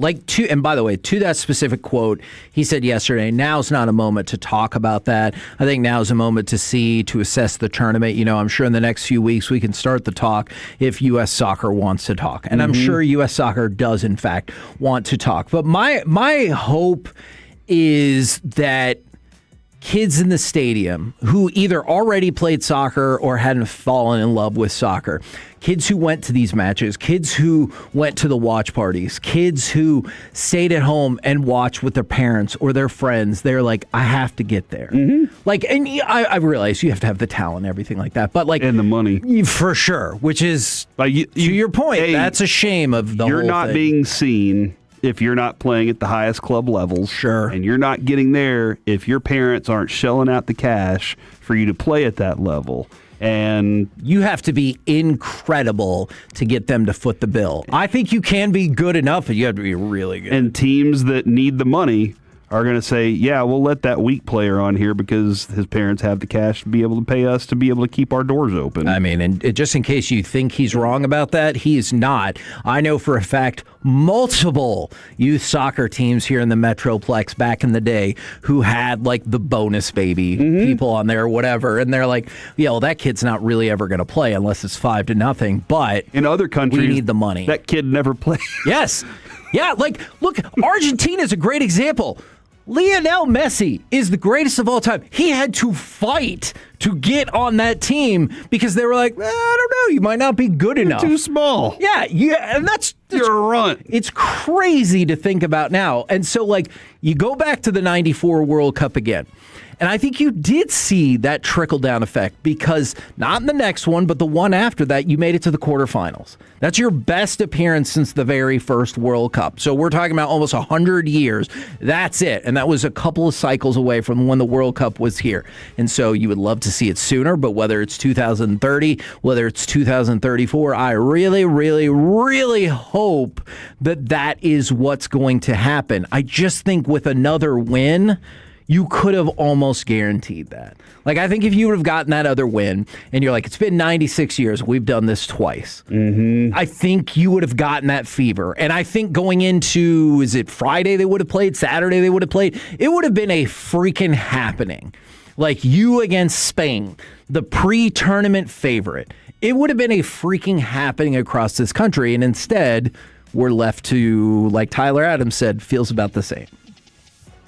We're the KNC Masterpiece right here on 105.3 The Fan. Coming up next, we will chit-chat with those fellas from the G-Bag Nation live from Globe Life Field right here on The Fan. Coming up Wednesday morning on Sean and RJ, Rangers open up their series with the Angels. We'll chop...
Registrations 2023 through 2025. Trossard to the byline, gets a cross into Ketelaer's rising up, and Belgium retake the lead. Moments later, Charles de Ketelaere climbs the ladder, his second goal. KNC Masterpiece right here on 105.3 The Fan. Would you like a future World Cup segment called Called in Pulisic? Right now, courtesy of D&M Leasing, we take you to Globe Life Field for our chit-chat with those fellas from the G-Bag Nation. Gentlemen, how is you today?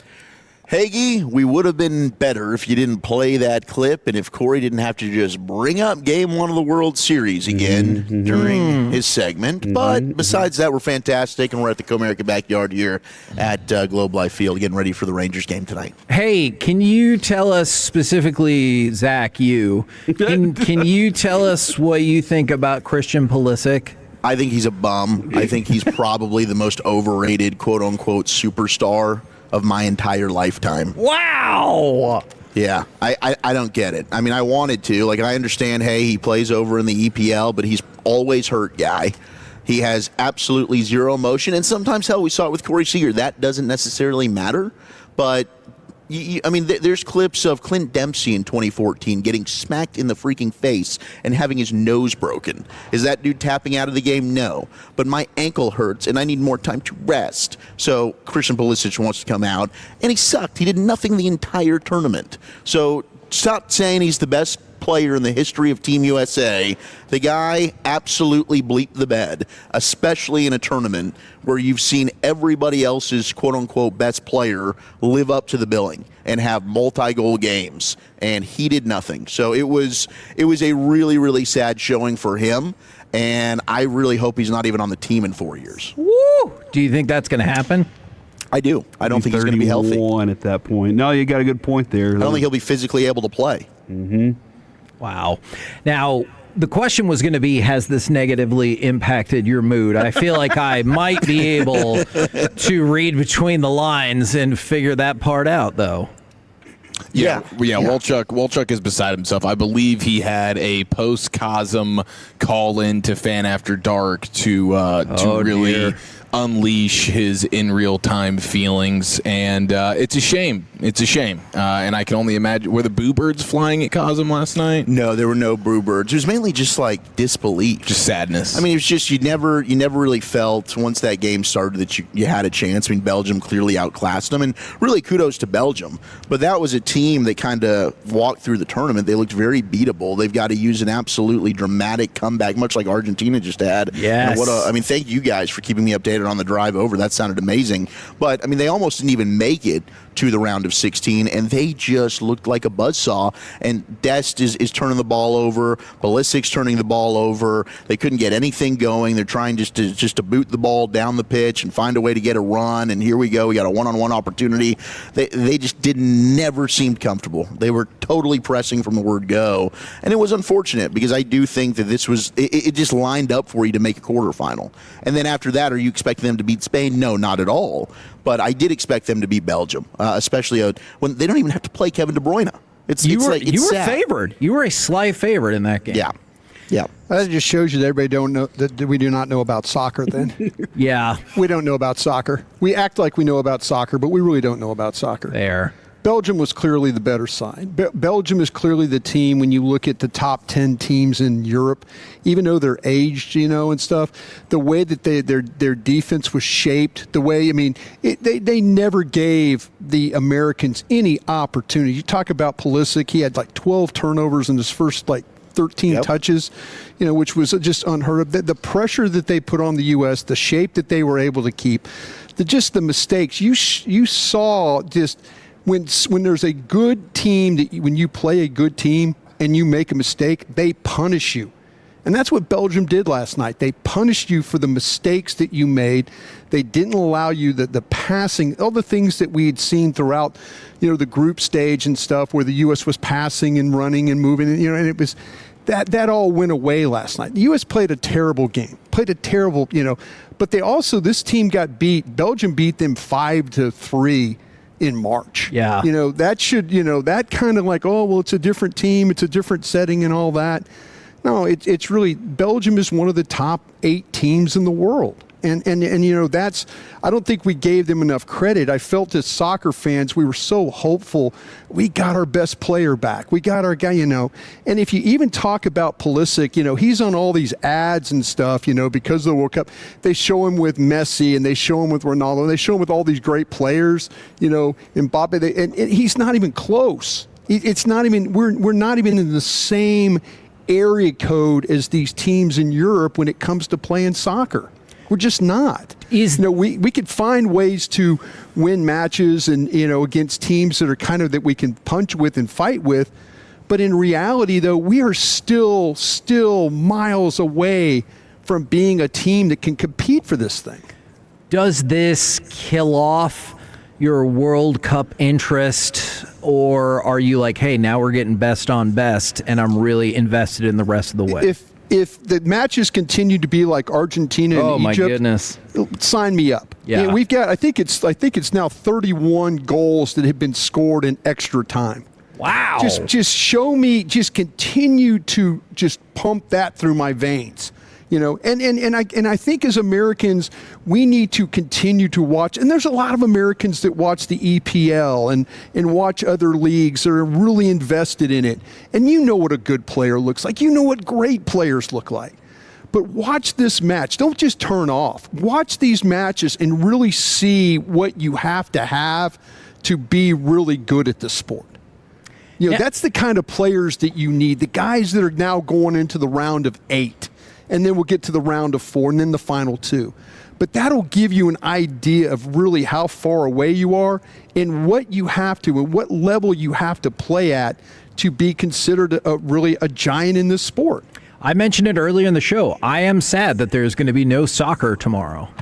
Yeah, absolutely. I mean, I'm going to be plugged in for the rest of the World Cup. I think it's an amazing tournament. I love it every 4 years. Hell, when the U.S. doesn't even make it and qualify, I'll still watch it. Absolutely. But it was very, very disheartening to see the performance that the U.S. team put out there, because they absolutely had a chance, I thought, going into that game. Belgium, yes, ranked 9th in the world. You're 17th in the world. Belgium had not played well, and Team USA had played well. Well, if you watch Argentina, Argentina hasn't played great either, and they find ways to win. Argentina's dominated teams in this tournament. No, but look at the last 2 matches that they've played. Yeah, they played today against Egypt. Cape Verde, they hadn't played well.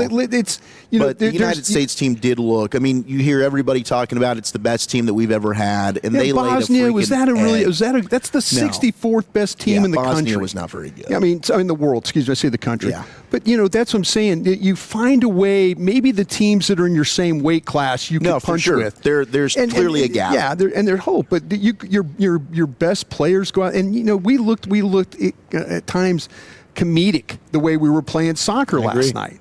It just there was no flow to it. It was bad. It was soccer follies. Yeah, I mean, what are we doing? Follies. What are we doing out there with some of the the aggressiveness that you might have had in the group stage and stuff?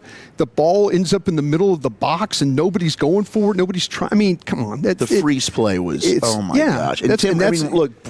Gavin told us Ream sucked. Ream was awful. Man, we talked about that, Yeah, he did. He was like, no, he's unathletic and just destroyed him. And that's your captain. Yeah. Your captain got bullied in the box on the very first goal of the match. Yeah. I mean, he basically got bullied. And then he looks like me out there trying to do karaoke on a hot day in Baton Rouge as he's trying to get to the ball and turn.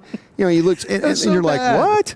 So bad. So yeah, it's really unfortunate though. Well, we always have next year, and that's what we have to look forward to. It's 4 years away, Corey. You do. You have next year. Serious? Yeah. They should do it every year. Well, you have man. next year for the women. And I don't feel like we're going to. They figured it out. Yeah. The women have figured it out in this country. Yeah. They figured it out. What do you give them credit. What do you find fellas got coming up on the program today live from the Globe? Well, Pure Gold as always. Thank you so much for asking. We will have our Rangers Players Show 240 with Peyton Gray today. So excited to catch up with Peyton Gray, and then Jared will join us as he usually does around here at the Globe at 5 o'clock. Well, there you go. Roll home with the G-Bag Nation. We have been the KNC Masterpiece. Make your way back with us tomorrow, 10 a.m. to 2 p.m. right here on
The Fan.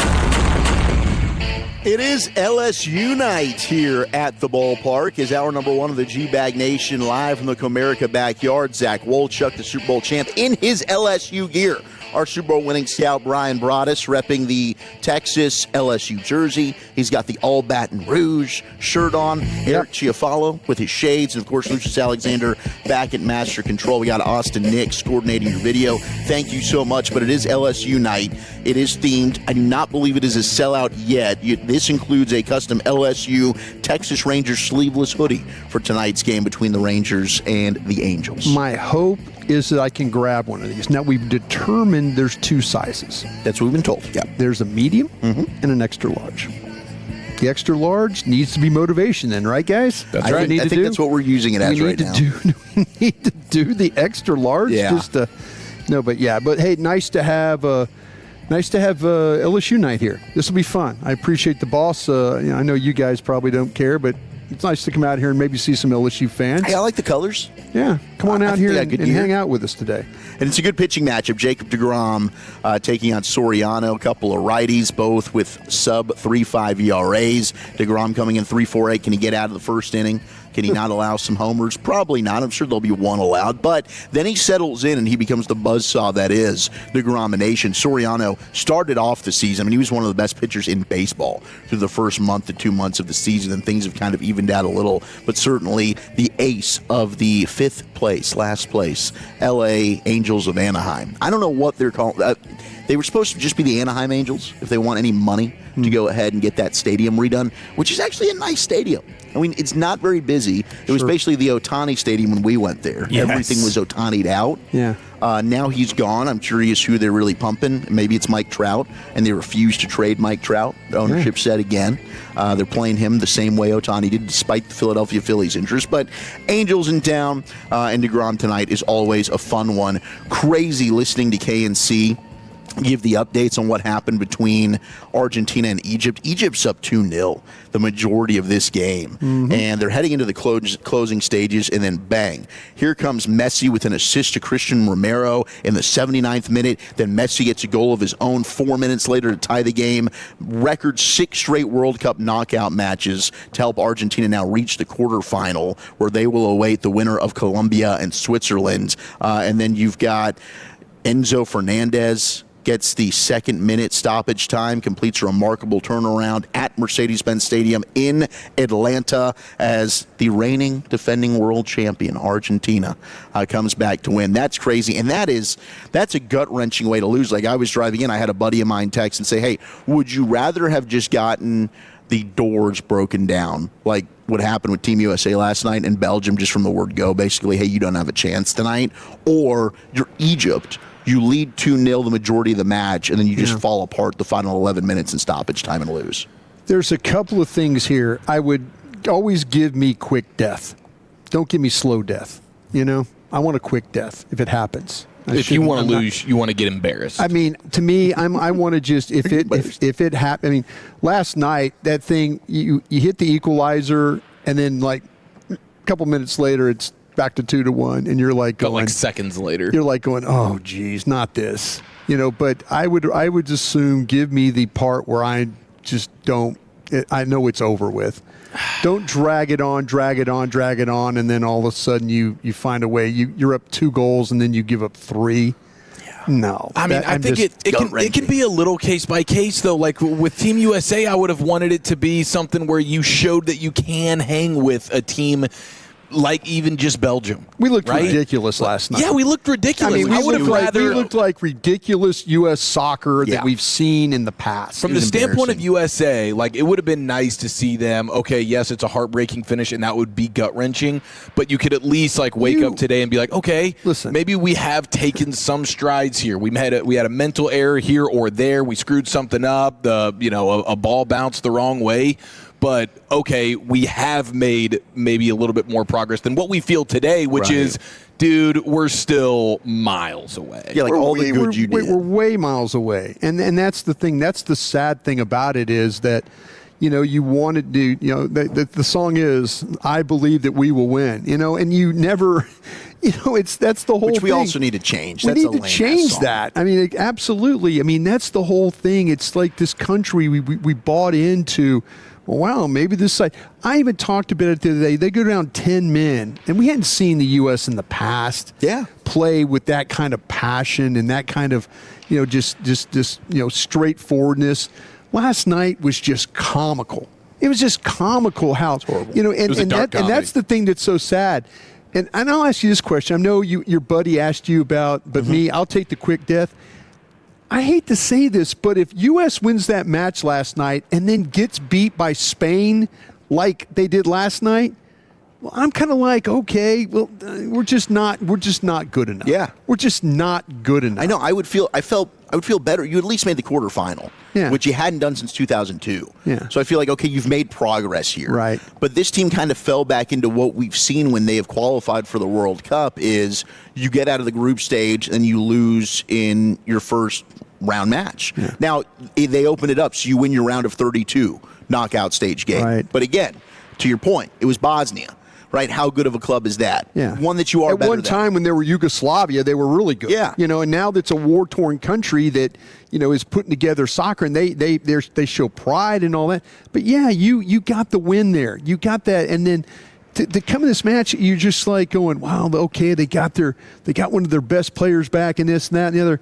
And Belgium basically just said, we really don't care. It happens on the pitch. Man. That's what happened. And they completely shut you down. They were the better side. Even their subs, the quality that they brought on late. Oh, Lukaku, they don't even have. They don't have. They don't have. I mean, that's what if you're the fact that you're bringing those guys on late. That's all you need to really know about your team. You just, the depth that we thought and all this, that the United States really doesn't have that. Yeah, it sucks. It felt like, okay, as a country, we had taken a step forward, and then it was 2 steps back watching that match last night. Sure. It was really, really I think we'd have felt, okay, if in fact it's the 3-2 loss, in a goal in the 93rd minute or something like that. Like Lukaku or and then you feel like, oh, okay, man, they hung with Belgium. But to play just ridiculous soccer for 90 minutes, that's the disappointing thing. That you feel like just such a flat performance. Oh, it's just awful. It's horrible. Just awful. And the fact that you looked like last night, you looked like you had a goalie that plays for the New York Football Club. Absolutely. What Freeze did was I don't know what he was doing. Yeah, you all of a sudden. The best save he makes is the first save, and from that point on, it is downhill. But nobody helping him. You watch the whole match where every time any kind of little build-up, there was like this Belgium wall, and it just the constant circling and the passing, and it just nothing. And then even when they sent a ball in, couldn't control it to get a shot off. Yep. And you had to score on a free kick, which was a gorgeous kick. It was a beautiful kick. Tillman was the best player for America on the pitch. The fact that it deflected off the wall and went in is even better. But that's what it took. It took a deflection off a defender's head for you to even have a chance last night. Yeah. And then it was a shame.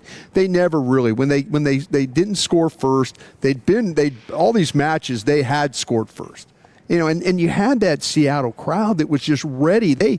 I give them credit. They kept with it. They kept with it until the final goal, and then that's when the realization set in that you're like, well, we're about to go home, boys and girls. Yeah, the 817, the fact that you're dragging the U.S. for ending up 16th in the world is bleeping ludicrous. How? This happens every 4 years when they qualify. This is what they do. They end up losing in this stage. How do you overcome that? Yeah. And you hear every year excuse after, well, it's pay to play and all this stuff. We grow up and we're driving around and you've got soccer fields all over the place. The first sport I played, first soccer, sport you play as a kid. Right? Yeah. And you're right on the pay to play thing. Yeah. It's probably free in other countries, and I get that aspect. These academies are really good. And listen, hey, there's American players that and came from the academy here. And that's a positive thing. Some of your better players, but it's just it's one of those things where we're always on the back foot in soccer. We're trying to get up on the front foot, but we're always on the back foot. because these families overseas are willing to send their kids away when they're 12 years old to some academy, and then the next thing you know, they're playing in Spain or someplace like that and getting experience. And we're doing better with playing with our guys getting to play, with international clubs and stuff like that. Crystal Palace. But until we get all our guys playing on those clubs, we're going to be the 16th best team in the world. Yeah, it was a beating. And, I mean, I would just – the expectation should absolutely not be to just finish 16th in the country, in the world. I don't understand how that is, in your opinion, 817. And if you want to text in and explain your thought or even call, I'd love to hear you on that. But we're trying to move this thing forward. You don't want to keep coming. We're the United States of America. The women have moved it forward. 100%. The women have figured out how to move this forward, and maybe whatever the women are doing, however girls are developing, maybe we need to look. And I'm just trying to figure things out here. I feel like the Bob Seger song. I'm working on mysteries without any clues. I've got clues. Mm-hmm. We this just is one hell of a mystery. We just aren't good enough at that level, at the men's national level. We're just not. Well, I think Poach, started to get this thing in the right direction. And we were playing quotes of his and reading quotes of his about needing to change the mentality a little bit. And I think he's absolutely right. I mean, it looked like a soft club. I think your best quote-unquote player is a softie mentally as well in Pulisic, and he's getting dragged today by all sorts of world media, national media, and I think rightly so. I mean, if you're going to come in with the expectation that you're the best American player, play like it. And unfortunately, he had a terrible tournament. He was banged up. He played good for 45 minutes. Yeah, Paraguay. He played very good in the first match for 45 minutes. We'll and always then have those 45 minutes. From that point on, it was really downhill. Kind of like Anthony Davis, that first half against Houston. Yeah. It's like we'll always get to have that. Yeah, but Pulisic, it was bad. We have to have everything else. And I think Nick Wright had a pretty damn good point on him. He said he skipped the Gold Cup, much to the dismay of many current and former teammates and his coach, to be best ready for the World Cup. He then went 6 months without scoring before the World Cup, and in the 5 games of the World Cup, he missed 1 and left too early with injury. Another viral tweet read, "Imagine if Pulisic was half as good as he and the American media thought he was." Well, I think we've realized that he's not. He's not that guy. And I'd love to hear when Dawson gets back from vacation, which will be next Monday. I can't wait to hear Gavin's thoughts on this. Maybe he'll tell us all to go bleep ourselves, and he wants to defend Pulisic. Knowing him, I don't think that'll be the case. Sure. I think he's probably pretty upset right now as the World Cup dream crushed last night in just a disgusting 4-1 loss to Belgium when you were at home, too. I think that's another element of this. Mm-hmm. Like, all 3 of the host nations get knocked out. Mexico, you saw, like, they put their heart and guts on the pitch against England, right? England just was better than what Mexico was. Mm-hmm. But, gosh, Mexico played tough. Not by much. I mean, Mexico had a hell of a chance. You laid an egg at home in Seattle where you had been 7-0, and it looked absolutely disgusting. Just a terrible way to go out. But we also got just bad news. The article out today about Marshawn Kneeland. Yeah. And he had stage 1 CTE, they found out, after he took his own life earlier in the season. Stage 1, the lowest on a scale of 1 to 4. But from the Concussion and CTE Foundation, Boston University CTE Center, researchers diagnosed Kneeland with stage 1 CTE. Unfortunately, I was not surprised, quote from Dr. Ann McKee, to find CTE in the brain of Mr. Kneeland because we have found this progressive brain disease in nearly half of the athletes we've studied who have died before the age of 30. Thanks to the generosity of our brain donor families, we now better understand the earliest stages of CTE, and it is bringing us closer than ever to diagnosing it during life. My team and I are fully dedicated to finding effective treatments and a cure for CTE. And hopefully we do have that one day. That's all we got to hope for. Yeah, I mean, we got to figure it out at some level. The sport of football absolutely has to figure it out. The idea that you have a 24-year-old who already has some of that. In his second year, right? Was that year 2 for Kneeland? Yeah, well, that just goes to, it's not even like an NFL thing. It's a football thing. It's a football thing. It's in general. That's him playing. Maybe 9 years old, starting out playing football. Right. Yeah, I mean, that might be the start of it. We're not playing tackle football until you're, in 8th grade, 7th grade? I can completely understand this coming from my era. We played with the helmets, the Riddell helmets were just starting to be better, but we didn't really know what concussions were. You would get hit and you would see like, a pink haze would be over your eyes and you're trying to kind of figure it out, and then you tough it out and go back in. The equipment has gotten so much better, but the problem is the players have gotten so much bigger. When I was at LSU, if you were a 300-pound man, you were big. You were a big guy, man. We're playing with linemen at LSU, 268, 265, but now you've got linebackers that are 255, the way they run, the way they hit. The collisions, the equipment has gotten better, but the players have gotten so much bigger. And our bodies aren't built to take a 255-pound guy and run it into another man and expect it, everything's going to be okay. They've tried to do things with the Guardian caps. They've tried to do things where we don't have 2-a-day practices every day. They're trying, but there still needs to be more further research on how we can, help these. But for a young guy like that to already have stage one, and also in an era though where, his equipment was on its way to getting better. Yeah, getting better equipment. But I think that's a great point. The issues that it's not necessarily an NFL issue. This starts probably with how young these kids are. Is your high school program? Is your high school program following guidelines for helmet fitting? Is your equipment? Is the equipment that's being used passed down? What's the, where are we on all this? Is it being checked out? Do schools have enough money to make sure that their players are fully taken care of in this regard? Are we cutting corners to make sure that our football team's out there because we don't have the funds? Well, and we got a text that tackle football starting as young as 6 in the U.S.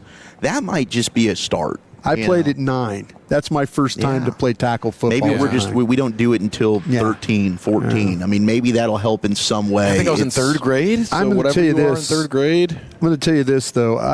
There's going to be a day, and this is where parents will have control how football is going forward. We love to watch it. We're passionate about it.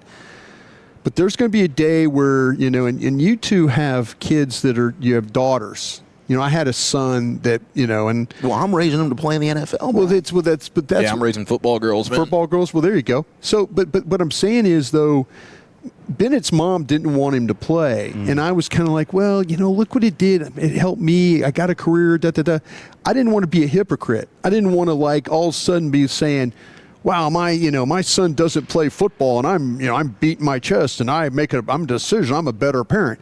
As I'm sitting there talking about parents who let their kids play football, here I'm making a living, talking about, wow, what a game, man. If it wasn't for Dak Prescott, it wasn't, that's kind of hypocritical of me to talk about football and make a living out of football, and then all of a sudden I'm like, nah, my kid's not playing.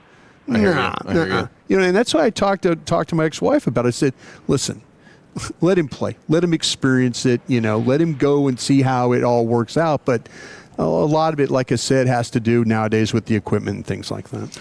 All right, let's get to our top 10 most miserable fan bases in sports. There's a list courtesy of Bussin' with the Boys. Do you agree with it? Plus our G-Bag of the Day champ next in the nation. But Tolos, if you're losing your hair.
All right, let's get you set with the G-Bag of the Day champion and the Wooly Bully Top 10 list of the day. It is the G-Bag Nation live in the Comerica backyard of Globe Life Field, getting you set for Rangers and Angels, game number 1 of the series. Broadus has a little CTE update for us that we will get to. Segment of the Nation brought to you by the Frankels. Life is unpredictable. Accidents happen. If you or a loved one has been hurt in a car or truck wreck, call the Frankels first, 214-333-3333. And before we get to the update here, Broadus, let's go back into the Pimp Cup and get that G-Bag of the Day champ. All right,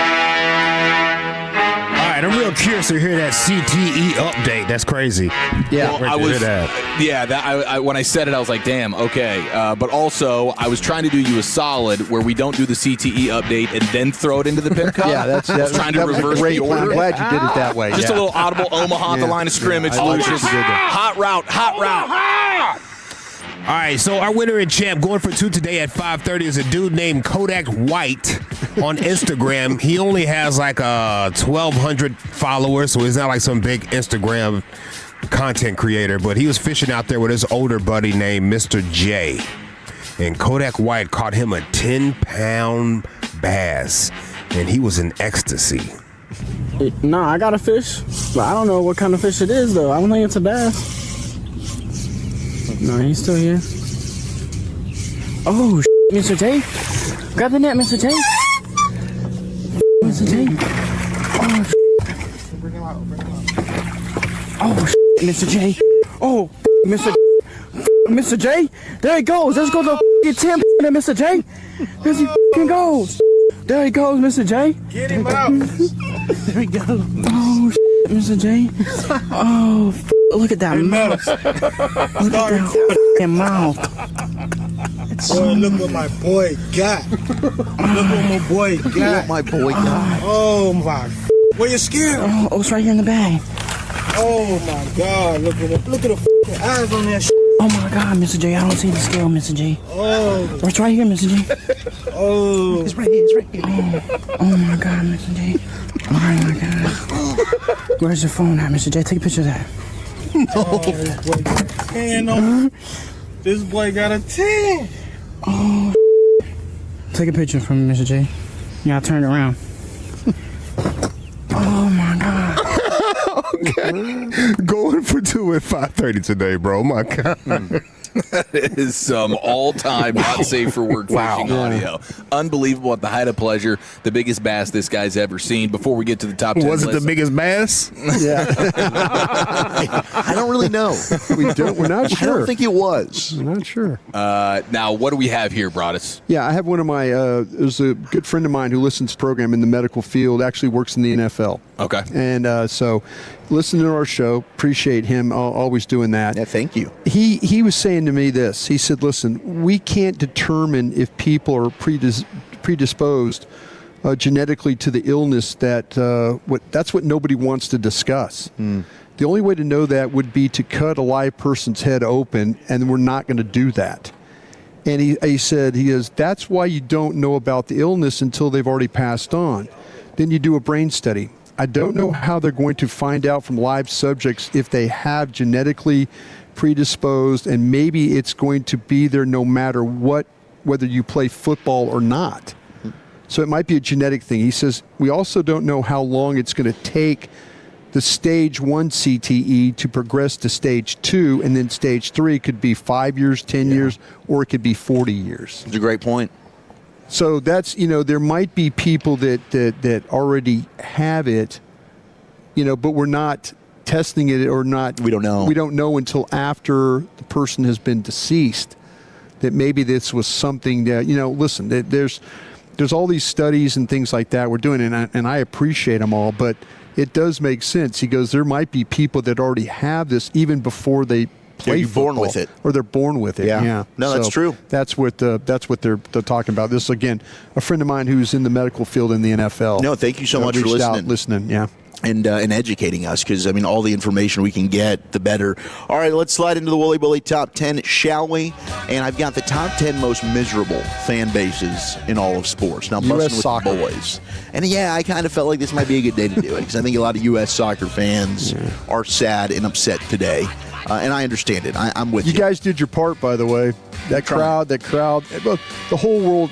The World Cup crowd. I feel like everyone rallied. Seattle, Santa Clara, Los Angeles. You guys showed up. And the vibes were awesome at Cosm last night. Thank you for everybody that came out. But, man, I mean, as quickly as Belgium scored, and then it was just unfortunate because Tillman drills that free kick, which was beautiful. And then it's like you blink, holy crap, Belgium scored, and they're right back up. And from that point on, I mean, as soon as you had Freese play that the way he did, and then Ream's not able to get the recovery and block the shot from getting in the net, and it was 3-1. As soon as that happened, it was game over. That's the saddest play in USA soccer history, right? I mean, seriously. 100%. Terrible. The freeze frames of Freeze kicking the ground. Yeah. He Young Wei Koo'd it. Yeah, he did. He did. Remember when Koo went for the kick and then he just kicked the ground? Exactly. He's never been the same. Maybe you probably need to find a new goal. 100%. You don't bounce back from that, dude. No. That's it. You're going to short circuit after that for the rest of time. So really unfortunate. When I say most miserable fan base, is there the one that comes to mind for me is Cleveland. It's the Brown fans. Yeah, for sure. I mean, they are. I mean, you got to go back to the 60s for them when they were winning like NFL championships or Jim Brown. With Otto Graham and stuff like that. Yeah. But since then, it's just been under Marty Schottenheimer, the Browns were a playoff team, but they had some horrific Minnesota losses. Viking-like playoff losses. Yeah, they had some losses that were Ernest Biner, the fumbles, the drive. They had some. They had some times where they were really a really good football team, and then unfortunately they just had the football gods were not with them in some of those games. They are most synonymous with NFL sewage, though. Yeah. I would think if you went over until LeBron brought that championship home, I would say so. I would say that they probably, they were probably the. What were the Indians at one time? Oh, you're talking about the entire city, all of Cleveland. I'm talking about the whole. I'm talking about the whole fan base. Yeah. Is that what this? Is this what this all about? Well, this is just specific teams. It's not like just Cleveland fans or it's specifically like Cleveland Browns fans, like number 10 Tennessee Volunteers. Okay. So is there a basketball team on there too? Is there like other teams? I mean, we've got NFL, NHL, MLB. I was thinking of miserable cities. We do not have an NBA team on here. We do actually. Yes, number 7. Number 7 is the Sacramento Kings. Yeah, the Kings got to be on there. Yeah, Kings got to be on there. They lit the beam. They did have the beam that lighting one year season. Was fun. They'll always have that. They will. But that's the height of positivity. And now their roster. I mean, we were talking about this off air. Their roster is terrible. Yet they're like looking at that second apron and they're having to just move on from De'Aaron Fox and possibly Zach LaVine and all their good players. Yeah, well, DeMar DeRozan is the one that I said De'Aaron Fox. Yeah, but he was a previous casualty. Thank you. But yeah, I don't know if they'll end up having to do it with LaVine or not. But they definitely did it with DeRozan. It's a shame to be a tax-paying team when you have a disgusting roster and you're not even a playoff team. But yeah, the Kings deserve to be on this list 100%. I don't think I can stop with the 100% from the 972. It's like in my vocabulary. It's just like a muscle memory. It's like when somebody says thank you and I say my pleasure. It's like a Chick-fil-A thing. I don't know when and where I started with like 100%, but it's now stuck. And I'll try my hardest. Are they saying you use it as a crutch? 972. Yeah, and we all have crutches. I do 100%. If you're on this business long enough, you will develop crutches. Yeah, that's one. People, I'm sure they're going to text in all my bad crutches. 10 is the Tennessee Volunteers.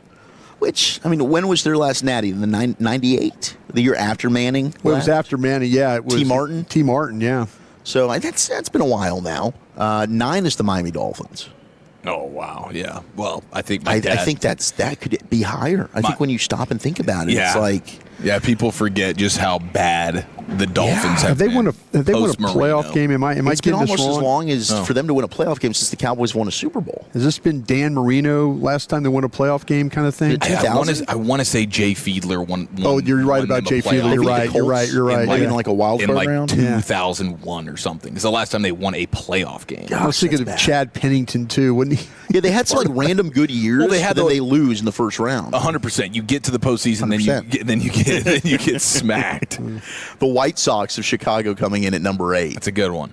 Did they not win a World Series in the mid-2000s?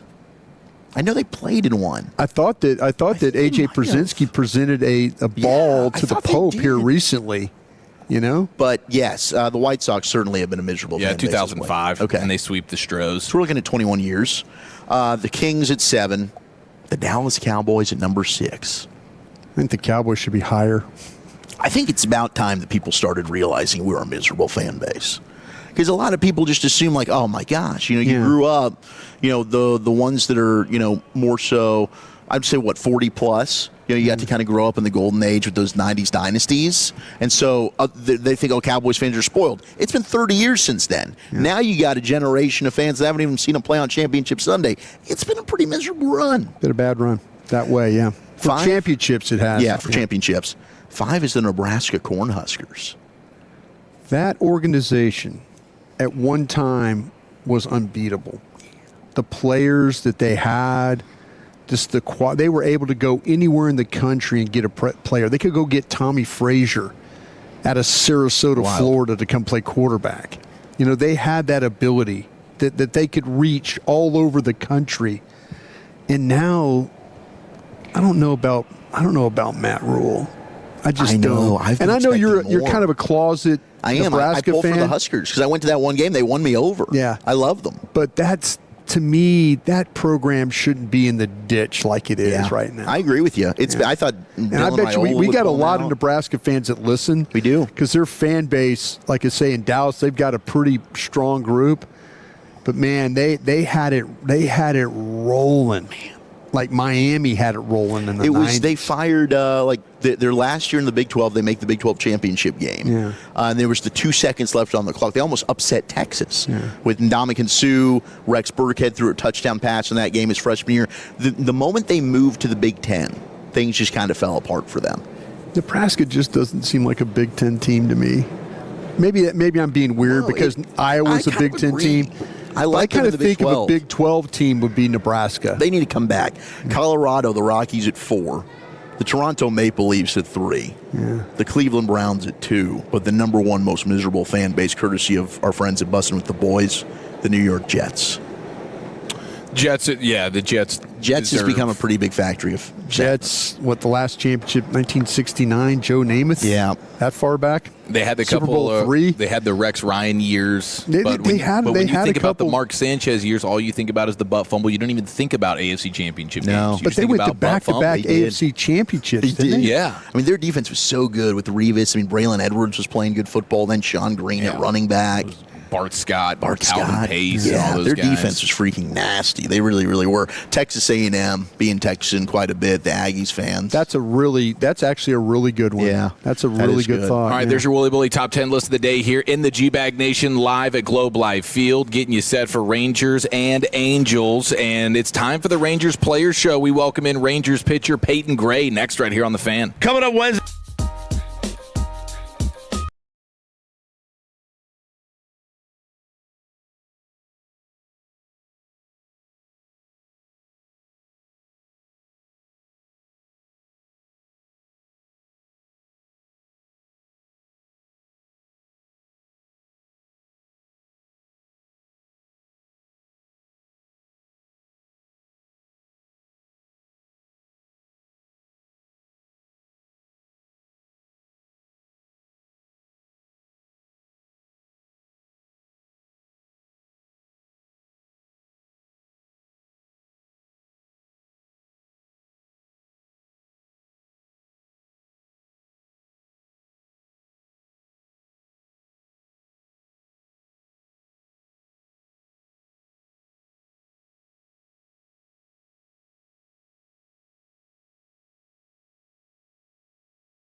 families when they need it most. Globe Life, make tomorrow better. And joining us now after he made his Major League debut back in April.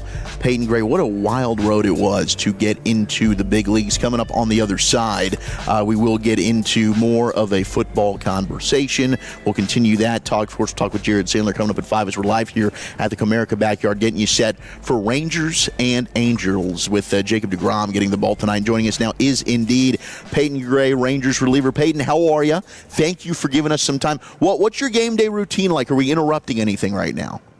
No, you guys aren't interrupting anything. Thank you guys for having me. Just got to the stadium a couple hours ago, having some lunch, getting the body ready to go tonight. Well, heck yeah, man. I mean, look, your story, it's been well documented. I know you talked about it a bunch back in April during your debut, but if we could just go back to that, you getting the call, what all of that meant to you, and how this season's really unfolded with you here as a Texas Ranger. Yeah, I mean, just getting that call is an incredible feeling, and then just being able to be up here as long as I have and help the Rangers win games, it's truly been special. You said you're having lunch right now. What's the ideal pregame meal? Today I just had some chicken and rice and some shrimp. Ooh, okay. Well, is it boiled shrimp? Are we doing fried shrimp? What kind of popcorn? No, I think it was fried shrimp. Maybe I don't know. I don't know how they prepare it. We're just eating it. You know, that it doesn't really matter how it's prepared. Food is food, and it's fuel. So when you look back at your journey to get here, if you have and we got that Major League Baseball draft, we were just talking with CY, that's coming up this weekend. For other young Major League Major League hopefuls, I should say, that are listening right now, what advice would you give when you reflect back on how you were able to get to this point? I mean, most importantly, I think not every path to the major leagues is going to be the same. So I don't think you should look at others and model yourself after, well, they made it then, I should make it then, stuff like that. Because everyone has a different path, and everyone's going to have different speed bumps and stuff like that along that path. So I think just trust yourself and be confident and just do your thing. Peyton, what was it? Was there something that when you were when you're getting ready for this opportunity, was there something about the major leagues you thought, man, this is, the major leagues, and then you got here and you went, man, I was totally wrong about that? No, I mean, no, not at all. It's everything that you dream of and that we all dreamed of as little kids. It's all of that and much more. What's been the biggest adjustment for you going from the minors and then coming up here to the big boys? I mean, I could say like the stadiums and stuff like that. Obviously, you play in a much bigger stadium and bigger crowds and stuff like that. But I think just how everybody goes about their business at the major league level, it's truly professional, and like our ultimate goal is to win games every night. And it's cool to see how guys go about their every day. How crazy is it pitching on the road compared to a home game? Does it crank up the level of difficulty a little bit? Yeah, I mean, there were definitely some early on that were big crowds or like a big moment. Toronto had good crowds when we were there, so it was good for me to be able to come in there and like shut it down a little bit. So that's been cool to do. But yeah, there's been a lot of cool stadiums that we played at. Hey, do you sit out in the bullpen now and kind of you've been here long enough that you kind of know as you're watching the game when it might be your situation? Or do you kind of how do you take in a game like the first few innings? Do you just kind of sit there and then you start to think, okay, this game's kind of looking like maybe I need to make an appearance in this one? How do you navigate that? Yeah, for sure. I think the coaches, they all meet before the game, and they obviously have a game plan on how they want to go about it, depending on score and stuff like that. And then sitting on the bullpen, our bullpen coach, he's pretty transparent, and he'll kind of give you the heads up of, like, this is where we're looking in the lineup that you match up the best against, stuff like that. So you can kind of follow the lineup, follow the game, and your spidey senses usually go off when you think it's your turn. Yeah. Let me ask you about I've always wanted to ask a pitcher about the pitch comm thing. And, you probably grew up, with the catcher giving you signs and all that. And how do you like the pitch comm? Is it, do you even know it's in your hat, or how's that working out for you? Oh, yeah. I mean, I've used it for a couple of years now. You don't notice it at all. I really do like it. I think it helps the flow of the game and stuff like that. And it eliminates some of the sign stealing opportunities and stuff for pitchers. So I think it helps me. So I like it. Is that a number one concern? I know getting outs and locating pitches and stuff, but you just said though stealing signs. If you asked a pitcher, which I'm doing right now, is that your number one concern of you? I know you want to throw strikes and stuff, but is that a number one concern for a pitcher? Is getting signs stolen? I wouldn't say it's number one. I think everyone is aware teams are going to try to do everything they can to have an advantage against you. So I think it's something that we're all aware of in our deliveries and our mechanics, our windup, that we all try to do the exact same thing every pitch, no matter what pitch you're throwing.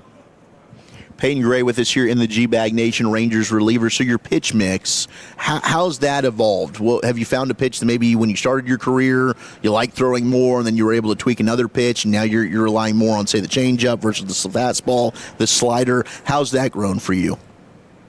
Yeah, I obviously I'm a big changeup guy. I came up my first probably month, I was throwing a lot of them. I would say over this last month I've incorporated my cutter and my fastball a little more. The usage has gone up a little bit.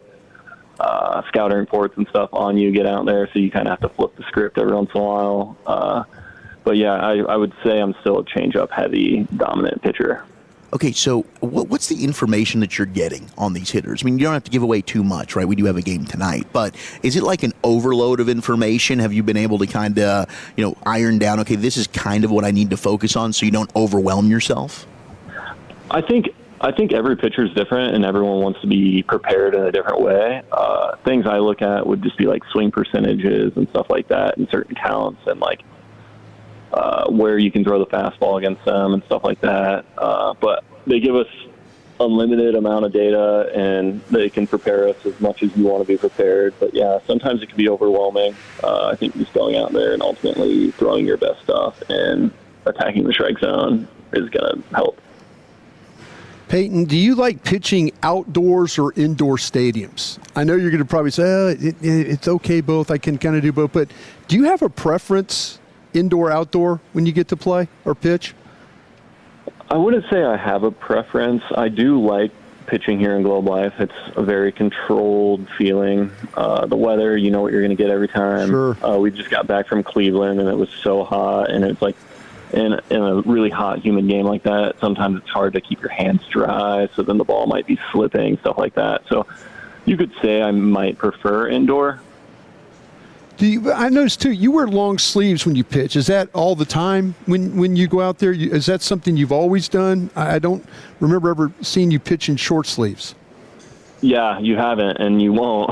Okay. I only pitch in long sleeves. I only practice in long sleeves. I don't know. It's just been one of those things, like a sun protection thing. I know some guys pitch in long sleeves to help, like, eliminate forearm movements if you're shifting grips. I know some guys do that. But, yeah, I've always just kind of done it because we're out in the sun so often. So it's just nice to protect yourself. I got you. So, but it's for you when it's like you're talking about pitching out in Cleveland in a hot, humid day. Do you just have to remind yourself, like, okay, I'm doing this for a reason. I'm doing this for a reason. Or is it just so natural to you now that you're just going to be hot and with the long sleeves on? Yeah, it's so natural. I don't even notice when I'm there. I mean, It feels odd to not have long sleeves on. I put my jersey on the other day without long sleeves, and I was like, I don't like this. Bad look. So we saw the video of Skip telling the club that Jacob Latz had made the All-Star team. What was the reaction for you in the bullpen for him? I mean, nobody more deserving. I mean, he's done so much for us this year, and he's a great dude, and he works hard. He's earned this, and we were so pumped for him. I mean, I think we were kind of talking about it before it got announced just because we all kind of had a hunch. We were like, no way he's not an all-star, stuff like that. So we were all super excited for him, and he deserves it. All right, who's the biggest ball buster in the pen, and why is it Tyler Alexander? Surprisingly, it's not Tyler. He's Tyler. Fairly quiet. I would say Cal, but he hasn't been in the bullpen this past week. But yeah, maybe Cole Winn. Okay. Yeah. Right. You mentioned Cal. Is he big time in you guys now that he gets to start? Does he feel like that? Like he gets to cut in line at the to get the extra chicken and rice or whatever? What's going on there? Is he stealing all the shrimp? Is he stealing all the shrimp off your plate? What's going on there? No, I think he misses us. He knows we're a fun bunch out there. Well, you're the man, dude. It's been awesome watching your journey so far. Keep crushing it. Give him hell out there. We'll be pulling for you. Thank you, guys. Thanks for having me. There he goes, Peyton Gray of your Texas Rangers. What an amazing story. And, of course, your Players Show brought to you by Golden Chick and Globe Life for over 125 years. Globe Life has helped protect families when they need it most. Globe Life, make tomorrow better. All right, let's get into a little football fix, shall we? Sean Payton's wild idea, the league's top 10 corner list. Do the Cowboys have any top players in the top 25 under 25 list? That's next in the nation. But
the D&M Leasing Studios. You're rolling with the G-Bag Nation on 105.3 The Fan. Welcome to the nation.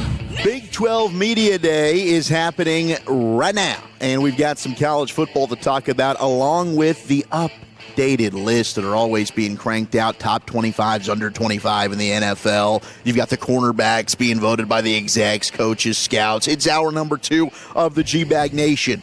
Zach Wolchuk, the Super Bowl champion scout himself, Brian Broaddus. We had Eric Chiafalo, Gavin Dawson on vacation, as he would say. Send that man some love on socials. Lucius Alexander back in master control. Austin Nix coordinating your video. We love you. Thank you for rocking with us on this Tolo Tuesday as we're live from the Comerica backyard here at Globe Life Field. Tomorrow it is Dollar Hot Dog Night. Who doesn't love Dollar Hot Dog Night as the Rangers take on the Angels? They begin the series tonight. DeGrom on the bump. Wyatt Langford sliding catch bobblehead is Thursday. First 10,000 fans get that. And on Friday, Hawaiian shirt night presented by Baker Brothers. Oh, sign me up for a good Hawaiian shirt. That sounds incredible. I think you and Corey Majors would dominate Hawaiian shirt night here at Globe Live. Should I just only rock the Hawaiian shirts when we go out to Oxnard? Oh, that might not be a bad play. I'd probably have to buy several. Kind of like Andy Reid. Yeah, channel your inner Andy. Like I think it's a good look for the big dude. Or are we just trying to hide our large bodies? It's just kind of like you're quitting. I feel like I have. If you're wearing the Hawaiian shirt, you're just kind of quitting. I think I've quit. Really, I think you're vibing hard. Like you're channeling positive vibes. Yeah, is what you're doing. Just happiness. Yeah, and exactly. goodwill. Like you can't be upset in a Hawaiian shirt. Like it's all smiles. And Brian is looking at you like, dude, what are you talking about? I'm just trying to think about like the Hawaiian shirt. Yeah, but isn't it kind of a give up? You could say that. It's cozy. You could say that, but I mean, it is still a button up. Like, what is a T-shirt? Isn't a T-shirt a give up? Like, what isn't a give up? It's got a collar. I feel like if you're rocking a collar, you're not giving up. It's just like every time like you see somebody in a Hawaiian shirt that looks just massive. It's like this guy's having a good time. Well, it's tough to find stuff that fits us. And he knows his body. You know? He's a guy with self-awareness. I'm the same way, but big and tall, right? I guess. You go to the big and tall place. I still like to think of myself as small. I always feel like that if you go to a store, like you go to a regular men's clothing store, and you walk in and trust me, I'd love to just buy something off the rack. Mm-hmm. But like when they say men's clothing store, and then they go, oh, well, here's the big sizes. It's got like 10 Hawaiian shirts over there. They're like saying, they're like tagging you as, hey, big fat shirt guy. for fat people. Put on the Hawaiian shirt over here. Yeah. I'm kind of just leaning into it. And it's like they don't have any shirts that like, oh, wait, that's a nice men's dress shirt there. Yeah. That's look luck. at that. Look at that 56 long jacket there. So we all close our eyes right now and we imagine a human being wearing a Hawaiian shirt, and we all think of a fat person wearing Andy it. Reid, instantly. 100% of the time. 100%. Yeah. 100%. I thought of the small guy in me wearing that. There you go. But I know that I'm a big guy. Post Soda Wolchuk. Yeah, I thought about during Soda Wolchuk. But the Hawaiian shirt is a give up from the 214. They agree with you. Wearing sunglasses indoors doesn't make sense to me, which I guess. Eric, you need to tell me the situation. I've gotten used to it, and I kind of like it. I think now it'd be weird to see you without the sunglasses on. Yeah, I'm committed to it now 100%. I'm all of a sudden, I used to get migraines back in like middle school and high school, and then they just vanished. I didn't get it for 15, 16 years. And then all of a sudden in the last 2 months, I've been stricken with 2 different migraines, and they are debilitating. Man. And it starts with like a vision impairment thing. And it was the one day I wore no sunglasses in the studio with our new bright lights that we have in there. And that night, I got the migraine. And so that's when I said, okay, full stop. I'm just going to be glasses guy. I just figured out this week, and I have to have cataract surgery in both my eyes. Yeah, that's I'm trying to get this done before training camp. You're trying to get it done before camp? Yeah, I'm trying. That's what you get for going to the doctor, man. If you just avoid the doctor, I know you my don't even know. girlfriend Michelle's listening, and she's so proud of me for like going But every time I go to these doctors now, it's costing me like $5,000. Oh, 100%. I go, it's like, okay, here you go. Here's a CPAP machine. Yeah. Wow. Hundreds of dollars. 2 back-to-back incredible rebuttals from the 817 about on the Hawaiian shirts. When you close your eyes and think of somebody in a Hawaiian shirt, a lot of people are thinking about Tom Selleck. Tom Selleck. Not fat, high T levels, great mustache. Yes. And bad shorts. 817. We wore bad shorts in the 80s. Super high up. Oh, too my short. gosh. Basically have like it was embarrassing. You need to roll the quarters down there, you know. Testicles The shorts were so bad. It's a bad look. We had some really bad looks in the 80s. Okay, let's do it. Let's go ahead and hit our football fix right now. You think football is still fun? Yes. Sir. Wrong side! Left side! Left side! I use these for acid indigestion. So what are we going to use these for? Intimidation. You know I got to get my fix, man. All right, here is your college football updates. Joey McGuire and Texas Tech have taken the podium there at Big 12 Media Days. Probably get on Ari Temkin coming up this week. Hell, maybe we'll get Joey back on the show. That'd be great. Matter of fact, Jacob Ray. Yep, Texas we work Tech for, alum. and Jacob does some work with us over at Crown. I said, hey, let me just send a text to Coach McGuire and you go up and say hello to him because he's out there at media. He's covering his first media day. He goes, good for you Jacob. do that? And so I just got a text back. He goes, oh my gosh, I can't tell you how neat that was. So nice for Jacob. And Coach McGuire is Nicest such a dude good ever. dude. Yeah. He's like, he texts me back. He goes, I really enjoyed meeting your friend. I'm happy he's an alum, this and that and the other. But yeah, I'm glad those guys got to hook it up. Yeah, I guess there were some tense moments between Brett Yormark while there was a Q&A going on. We got to get Ari's out there. I'm sure I'll try and get Ari on the show for us tomorrow or Thursday because I'm fascinated by what's going on with Texas Tech. But Joey McGuire did say that Will Hammond likely in line to start week 1 for them. Knee injury with the guy? ACL. Yeah. He said he's likely in line to start week 1. And hey, if he didn't get hurt, he'd have been the starter for us anyway, which I think was kind of alleging like we might not have been super aggressive to go and get Sorsby.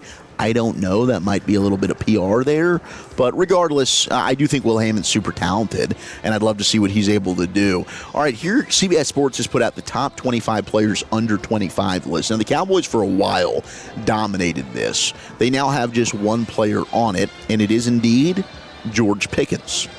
He's 18 on the list. George Pickens had long been considered one of the league's most talented young receivers, but his reputation skyrocketed after the Cowboys signed him, traded for him. During his first season in Dallas, we know career highs across the board. Pickens is arguably the best deep ball receiver in the league, as his 52 receptions on deep balls, 20-plus air yards, are the most since he entered the NFL in 2022. The Cowboys placed the tag on Pickens, and if he has another season like he did, he could command top of the market money next season. Now, that leads me to another topic that I saw earlier today, as one executive is saying these salaries have just gotten totally out of hand for wide receivers. And I wonder, do we see the correction coming, fellas, to where the wide receiver market, all of a sudden it's booming, you're getting over $40 million, and maybe it is with George Pickens, and after you get guys like Christian Watson, Alec Pierce, and others just getting crazy, crazy high salaries, do we see a correction with the wide receiver market coming up?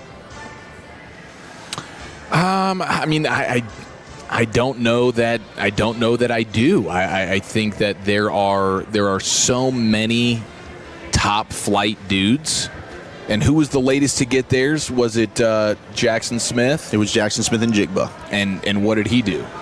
He reset the market. Yeah. So I don't. But that could be the point. There's so many of these guys. Is it easier to find replacement level players? And I guess the one AFC executive who was talking with Jeremy Fowler of ESPN was saying, are you looking at JSN? He's amazing, but is he more than twice as valuable as a player like Christian McCaffrey, who's making $19 million a year as a running back? It is kind of wild how just the difference is now at positional value for certain groups and how these salaries are booming. Now, maybe Bijan Robinson and Jahmyr Gibbs end up getting closer to that. But it was interesting that at least you have one AFC exec talking about, you look back, paying $17 or $18 million a year. Heck, it wasn't long ago, Amari Cooper got, $20 million a year? Yeah. We're like, okay, that's big money. Now it's 41, 42. Yeah. Bananas. It is, but good point. The 940, the salary cap keeps going up. Sure. And when you get these top flight guys, it's hard to imagine that they are going to be able to stomach the idea of knowing that they are one of the best receivers in the league. And is every team, there's not going to be one team that's like, okay, nobody else wants to pay him that, I will. Yeah, I feel like it's one of those things where it'd be similar to it only takes Dak. one team every time. Because Dak made the 60, and then it was like nobody else it was 55. right? No other teams were going up to meet that mark. So I think it would have to be something similar to that, where it's like, okay, JSN makes 40 plus, but the rest of the league's now saying like, we got to stop this, and we'll give you 35, but we're not going up over that type of deal. Yeah. Just to think of like, what other position group have we maybe seen? It just didn't keep going up and up and up, and the league said like, we got to stop here for a little bit. We this is getting too crazy. Yeah, I mean, if players like these quarterbacks, I mean, I guess you get to a point where you're making so much that you're willing to just slot in right, just under that number. But like the percentage of the salary cap, I think, is the big thing, and it's like it's just all about the percentage. No, of the you're right. cap. That's what these agents are arguing for now. Yeah. Call me crazy. We need a quarterback salary cap. I agree with you. We need a quarterback salary cap separate from the actual salary cap itself. We need one. Yeah, I think that would help a lot, because it's, that's the one to me. And for a while there, Dak held the number at 60, right? Mm-hmm. And we're like, okay, how long would it take? 2 years? I think 3. 2-3 years? Yeah, and then now Mahomes finally. Here we go. It's going to get to the point where, I don't want to hear the excuse anymore. Well, we're paying our quarterback. I don't want to hear that anymore. That we can't do things because we're paying a quarterback. Just have the quarterback separate. Mm-hmm. Let that be a separate from and then that way you can honestly negotiate and build your team the best way, and you're not skimping on players. Yeah, and it'd be good for the rest of the players. Yeah, it'd be absolutely, like instead of having like, oh, we got a bunch of bottom of the roster guys that we had to get on 1-year deals for, $600,000, we can go out and get some like legitimate players. We don't have to go cheap. So bring me the quarterback salary cap separate from the actual cap for the other players, the other roster players. All right, the Cowboys did not have a corner in the top 10 of the execs, coaches, scouts, and coaches. That's an upset. I said them all. No, they didn't. It's an upset. I agree. Number one, not a surprise, was Pat Surtain of the Denver Broncos. Again, the funny thing to look at, just where the lowest ranking is. The lowest ranking. Somebody in the NFL thinks Pat Surtain is the 5th best corner in the league. Yeah, 1-5. Last year he was 1. So back-to-back years, he's holding down the number 1 spot. Then you've got Derek Stingley Jr. with the Texans. Highest ranking was 1. Lowest ranking was 6. Last year he was 2. So your top 2 corners in the league remain the same. Christian Gonzalez, locally from the Colony, New England Patriots. Highest ranking 2. Lowest ranking was 10. But last year he was 6, so he jumped up from 6 to number 3. On this list, Devin Witherspoon of the Seahawks comes in at 4. His highest ranking was 3. Lowest ranking 9. You got 8 better corners than Devin Witherspoon. That's crazy, but congratulations to him.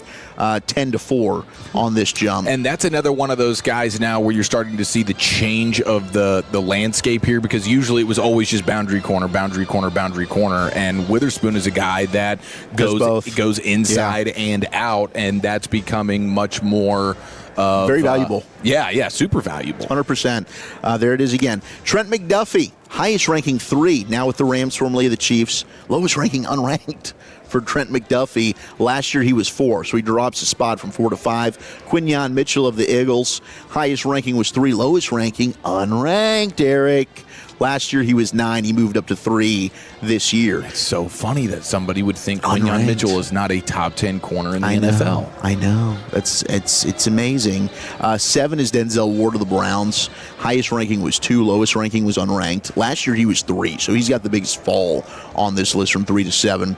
J.C. Horn of the Carolina Panthers comes in at number 8. Our old buddy on the nosebleed seats. He was an awesome interview when he was coming out of the draft. Highest ranking 3 on this list. Lowest ranking unranked. He moved from 7 to 8. Sauce. I love the J.C. Horn physicality.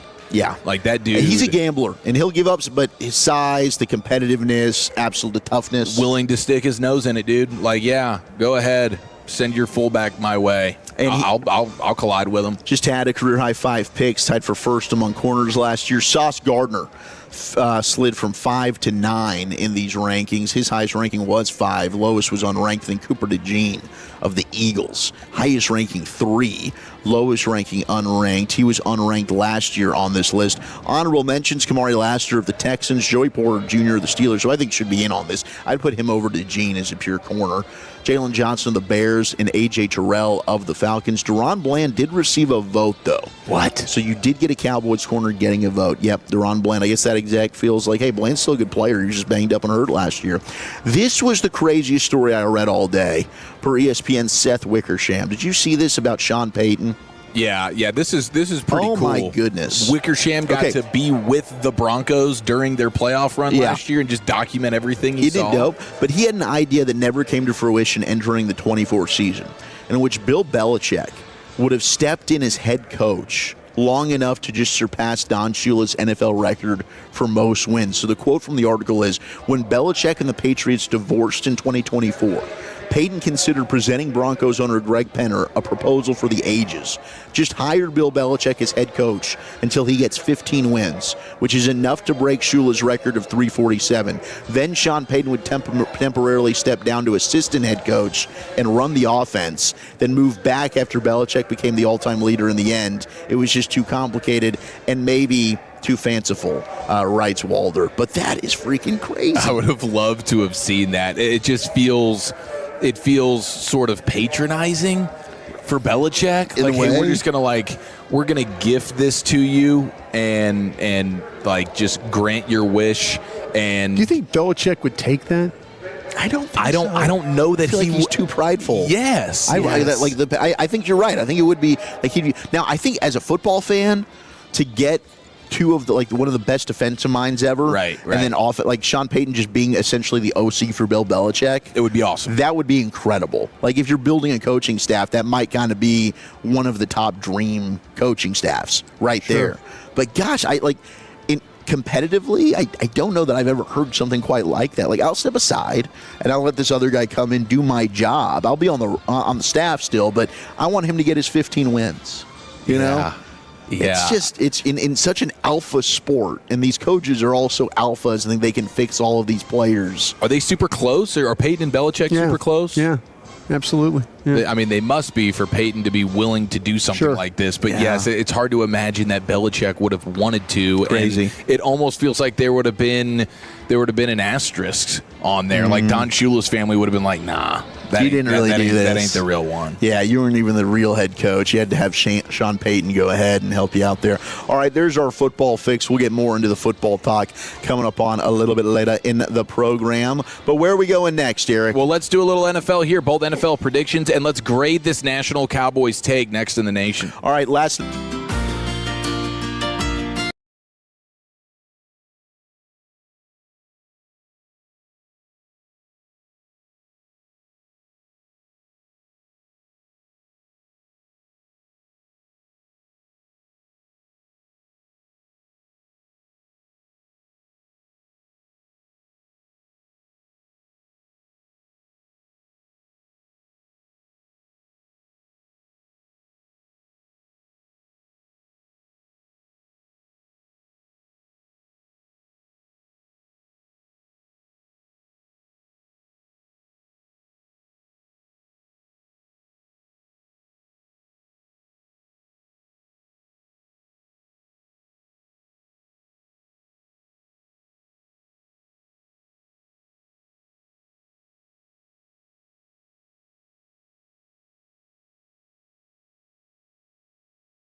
Hodgepodge here in the G-Bag Nation. We got some funny tweets and some good Cowboys stuff for you here. Segment in the Nation brought to you by the Frankels. Life is unpredictable. Accidents happen. If you or a loved one has been hurt in a car or truck wreck, call the Frankels first, 214-333-3333. And now it is time for this.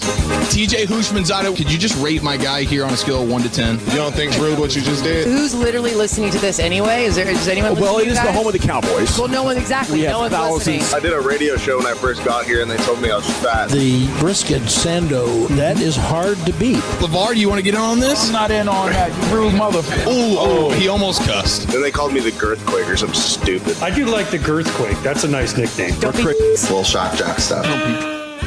Krusty's Corner with the Super Bowl champion coming up in about 15 minutes, live here in the Comerica backyard of Globe Life Field. I have some funny tweets for you.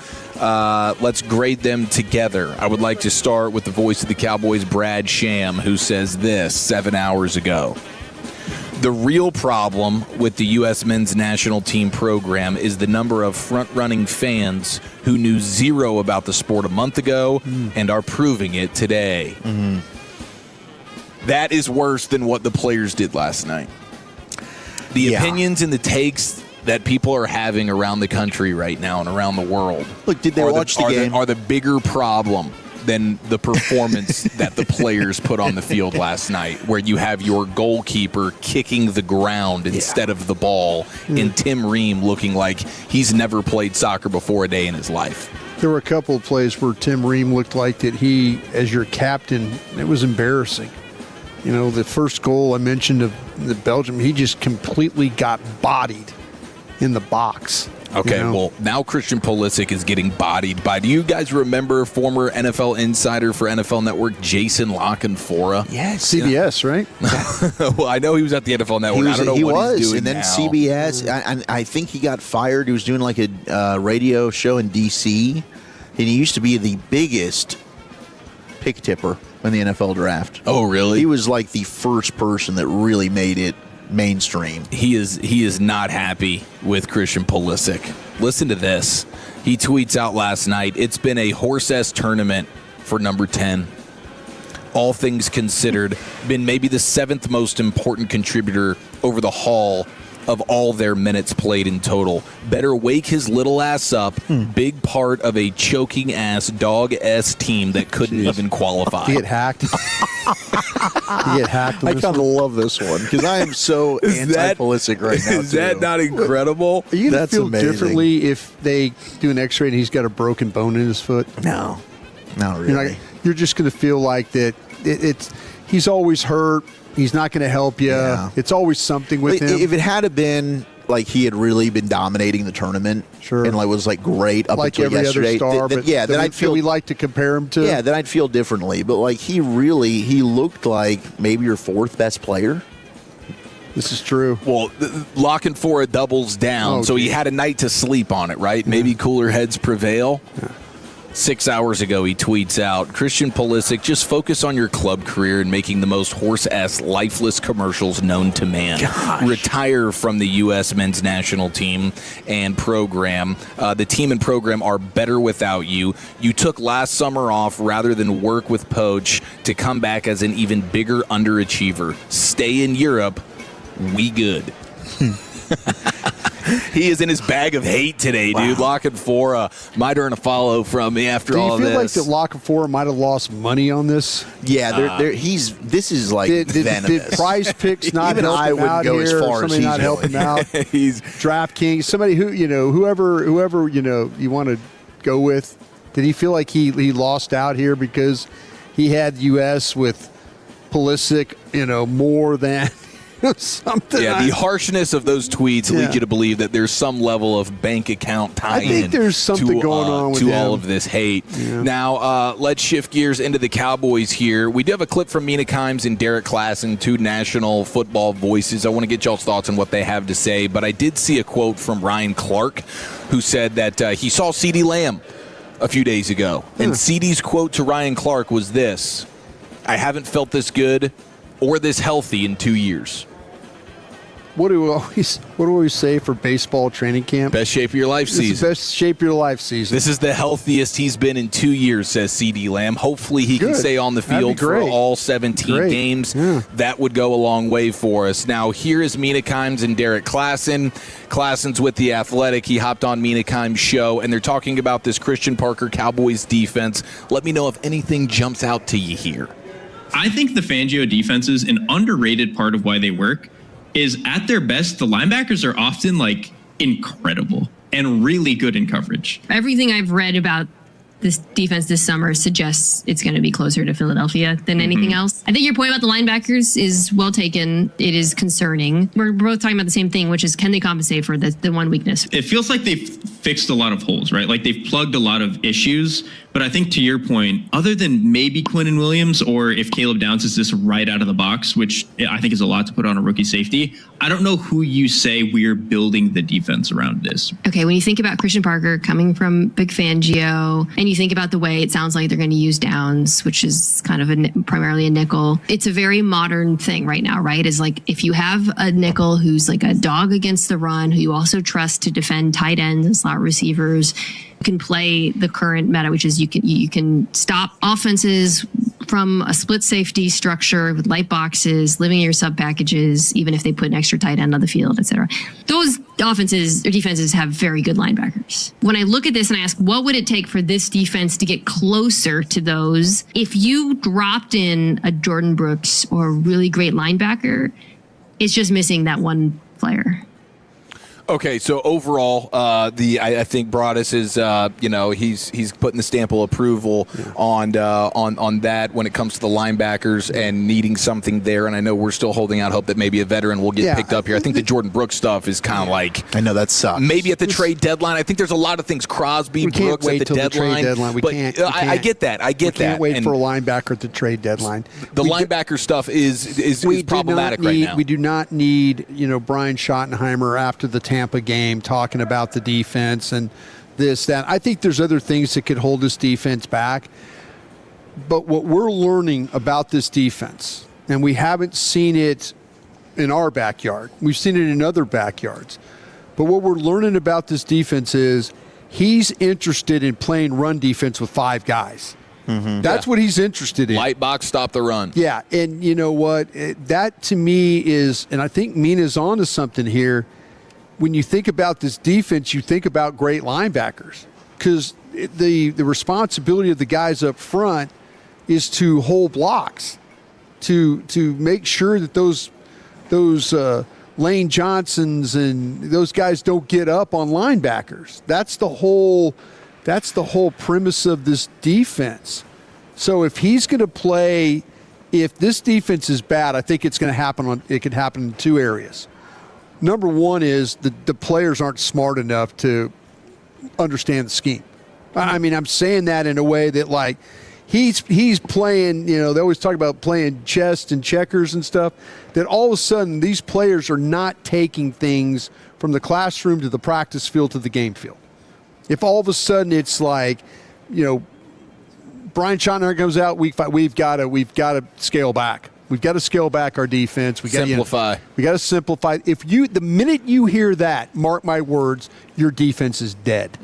Because that's what he's telling you is that this defense that we currently have, the players now they've added a lot of players. They've added some guys that are pretty cerebral guys, But if all of a sudden we see them struggle with that, learning the defense and applying it in games, that's a problem. The second thing is if we start to see down linemen up on linebackers and those guys, 100%. Smaller Winters, overshown. If those guys are fighting blocks all day, you're in trouble. You're in trouble on this defense. But that shouldn't happen with Quinnen Williams and Kenny Clark. And with Gary and with Ezeraku, those are guys that all hold the point of attack extremely well. They should be good there. If that doesn't work, then everything else is toast because it's built on that. And you've got the guys. You've invested in Williams and Clark in a way that tells you that's kind of where we're starting here. And my one disagreement with what Klassen was saying there, it's who are they building the defense around? Yeah, Quinnen Williams? Yeah. What are we doing here? Like, I think Quinnen Williams and Caleb Downs, those are two incredible foundational pieces to build a defense around. Yeah. I don't understand that. There's been some Quinnen Williams disrespect this offseason. It's like we've forgotten how damn good he is. Yeah. And I'll give some pushback a little bit on this. I think the Eagles did a great job in 24 when they won the Super Bowl. Their linebacking core wasn't very good. Zach Bond has a breakout all-pro. Like, nobody thought Zach Bond was good going into the season. No, but he has an all-pro was season. good. He did, yeah, right. He was. But that's kind of where we are now with the Cowboys. Right, like maybe one of these guys can have a great season. Like, sure.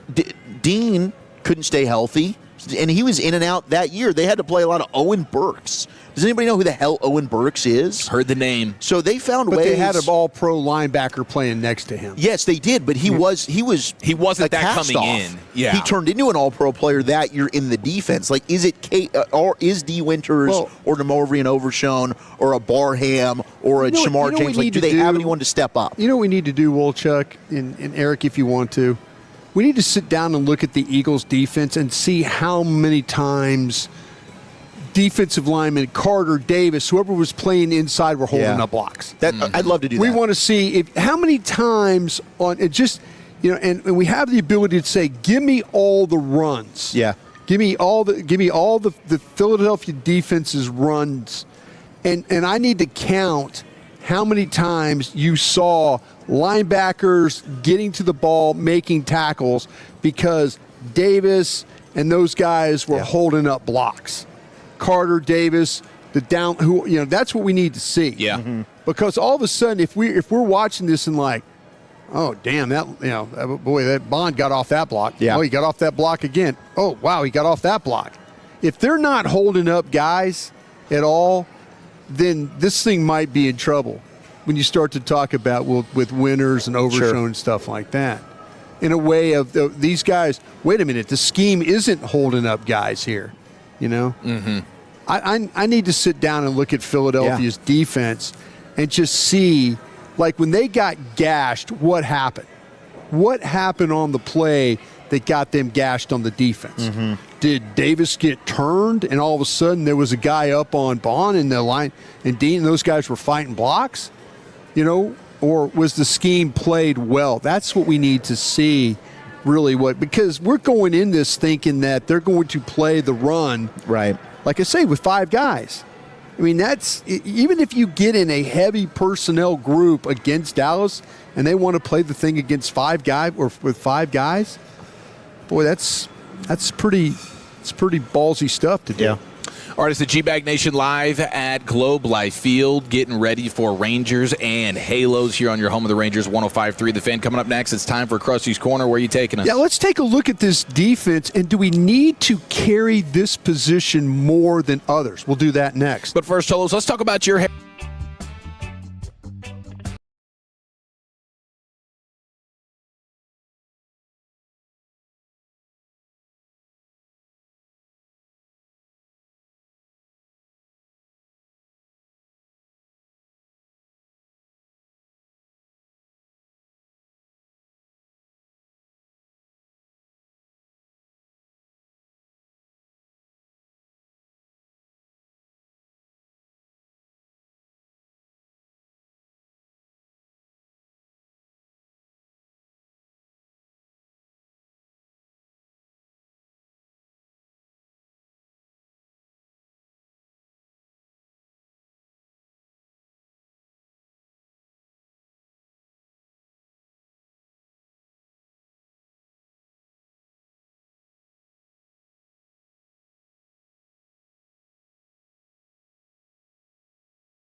This is Classic Chevrolet.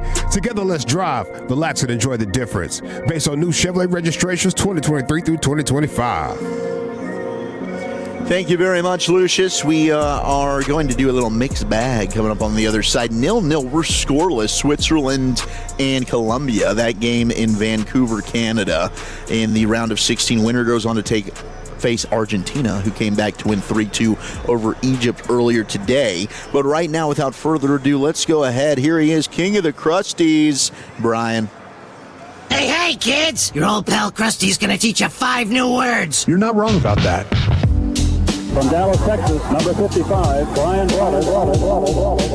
Shout out to Hurtado Barbecue, also for sponsoring the Raiders. And yesterday, happy birthday to Brandon Hurtado. Yeah. As we're out here at the Comerica backyard, make sure you're getting yourself some delicious Hurtado Barbecue. Hurtado and then Reliant, I think, as well. Reliant, AC. Both those guys are involved in. I really do appreciate them for being a part of this one. And again, thank you to Lucius for always playing that intro for me as well.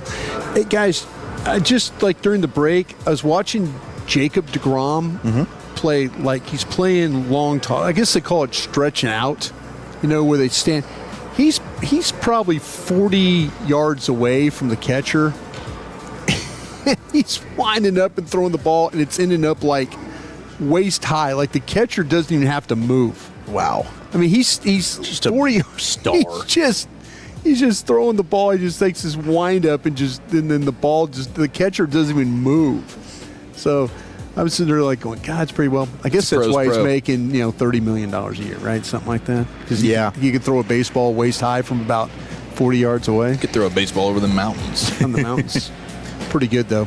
I'm excited about our little project, Wolchuk. Yeah, that's gonna be fun. I'm excited. I'm gonna just let's see how many of these games. Just watch all the Eagles run defensive snaps and figure out how much their defensive tackles really play in keeping these linebackers. Are these linebackers just so good that they're just flowing to the ball and getting there before the offense has even a chance to react? I asked this question this morning. I was on. By the way, we have a Love of the Star. Yes, we do. We have a Love of the Star. Zach and I did a Love of the Star this morning, so make sure you get that on your Odyssey podcast. Heard you guys were dominating that one. Well, Zach got me fired Brian up a crushed little bit. it. Yeah, Brian had a tremendous episode. He got me fired up. Zach goes, "This might be the best one you've ever done." He did. Brian was spitting some hot fire. He's just blowing smoke up your tail. I think he was blowing smoke. No, up my you get ass. Brian talking about Malik Hooker. He's just dropping knowledge bombs. Yeah, like Lucius would have been firing off the K-bomb. Yeah. Well, I mean, listen, it's just go give it a listen. Did you S on him the same way Lockenfora S'd on Pulisic? Not really. It was much nicer. I was much nicer. Okay. Yeah, I was much nicer. All right, I asked this question to Vach Lombardi this morning because we were doing our little work together. And Vach came around and said, you know what, I think I might consider this. And I'll ask you, gents, would you guys consider keeping on the active roster 11 defensive backs? On the final 53, would you consider keeping 11 defensive backs? You know what? I would. And I think it's because I think a lot of those safeties can kind of give you some linebacker aspects if you need them to. Okay. Like Downs has a lot of versatility. I think Jalen Thompson's shown you he can be versatile, even give you a little bit of slot. I think Malik Hooker is a down-in-the-box player at this point in his career. And Bell has played linebacker. So if you're keeping Marquise Bell on the squad, P.J. Locke's a physical guy. But, yeah, I think it would want to, like, the safeties give me enough versatility to where I could warrant that, because I would maybe like to go long at corner, because I think that you're going to need the depth. We've seen the last several years, like, these corners can't stay healthy for whatever reason. Okay, keep that thought. How about you there, Chieftain? Would you consider keeping 11? Where are you cutting short? Is it the offense we stuff? went short yesterday. We went 23. With the offense. Yeah. Okay. We went short yesterday. Yeah, I mean, especially because those guys, I think a lot of those guys will be able to be plus players on special teams for you as well. And so that to me is a big aspect. And then the versatility factor as well, where you have guys that can, I can play a little safety, I can play a little linebacker, a little nickel, whatever it is. So, I mean, I could get on board with that for sure. All right. This is why Vachi would keep 11. Yep. Tell me what these guys have in common. Bland. How about him? How about Ravel? Injuries. Yeah, hurt guys. How about Moore? Injuries. Yeah, he's been hurt. Vach thinks you might have to carry 11 defensive backs just to make up for the fact that you're going into the season with so many guys that have questions about their injury history. 100%. And last year, I mean, they're picking up Triquez Bridges, Ballantyne. You know, these guys that were 7th-round picks, practice squads on other teams that weren't NFL players. These are 11 guys on a game day roster. This is 11. I mean, you're going to have to go with some inactive. I mean, they're going to be some inactive guys. Right, okay. But what he's saying is that the fact that you have so many guys that have injury questions going into the season, that you have to protect yourself. Yeah, you got to have the insurance for sure for all those guys that you just mentioned. And even Jalen Thompson as a guy who's dealing with a pec issue and he can't even participate in the minicamp stuff. And he's a guy that's been banged up, and we all love the signing of Jalen Thompson. I'm excited about him. Sure. But he's a guy who's missed some time. See, once you think about it that way, because majority of these corners, with the exception of like Durant, I mean, they're dealing with some kind of, but him, Stewart, they're kind of, these guys are all banged up. I mean, they haven't proven, you know, we're going into a season where can they stay healthy? If they stay healthy, great. You know, that'll be beautiful. But really, honestly, to kind of protect yourself, you might have to go like one more at defensive back than maybe you would normally go. Usually, like think, you know, 6 corners, 4 safeties. But in this case, you might have to go with the 6 corners. That would be the way I had it. I went 6 and 4. Okay. But the thought of maybe having one more, and I don't on my list. I don't have Hooker. You have Hooker not making the team? I'm thinking about this. If you ask me to play the safeties, I'm playing Thompson, I'm playing Downs, I'm playing Locke, and I'm playing Bell. You like Bell more than Hooker? I just feel like, to me, and Zach mentioned it, he's got the flexibility to play down if you want to. Now, the thing about him... Doesn't Hooker? I feel like Hooker has been good at making tackles in the box. He's become a downhill type of player, yeah. I just don't trust him. I just don't trust... And I said it this morning on Love of the Star. Yeah. My argument is, and this was kind of directed at Bobby Belt.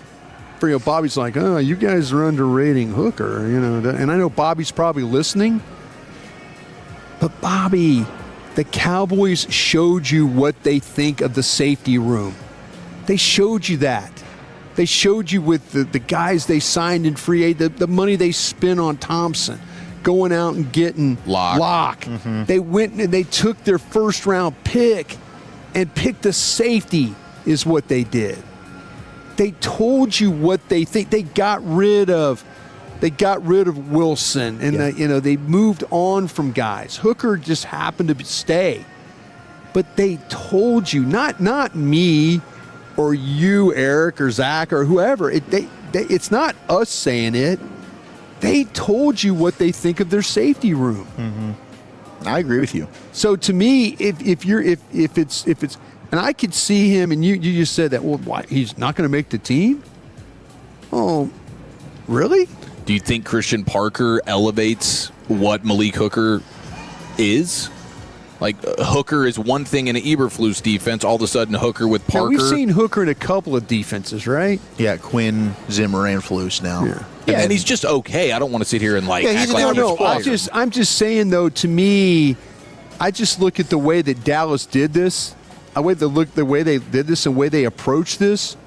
They already told you how they feel. How they feel. Yeah. It's not me making up stuff trying to be haterade. Yeah. Well, I'll tell you this: if Christian Parker gets through a training camp in preseason and feels like Malik Hooker's not worth having on the team, I'll take his word for it and trust that he knows what he's doing. But would you consider? But we would consider keeping 11. Yes, absolutely. Because of the health of the corners. Brian, the other guy to kind of keep an eye on is Elijah Clark. That's what I would rather have. Money to him. That's as what I'm an saying. undrafted free Elijah agent. Clark is a guy that I would play in. And he had maybe the special teams play of the year last year. I still put my hand up for Zion Childress, man. Yeah, and Zion Childress is your there. fourth nickel player right now, behind Darion Kendrick, which is kind of bizarre. I don't think of him as a nickel. And that's just on our lads, like their depth chart. Sure. But Kendrick is a nickel corner, and it's kind of weird to me. Well, there it is, man. Thank you. I'm just saying, man, check it out. I'm ready for it. I think that means that other players have stepped up and we're going to do this Philadelphia study. We're going to have in the next couple of days. We're going to have a study about Philadelphia and how their defensive tackles help their linebackers. If they do, is it a myth or not a myth? 100%. All right, let's do a little mixed bag, shall we? Let's get back into the U.S. and they're getting called out by some greats, and let's build the ultimate college football roster ahead of the season. Let's have some fun. A mixed bag next in the G-Bag Nation, but let's talk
D&M Leasing Studios. You're rolling with the G-Bag Nation on 105.3 The Fan.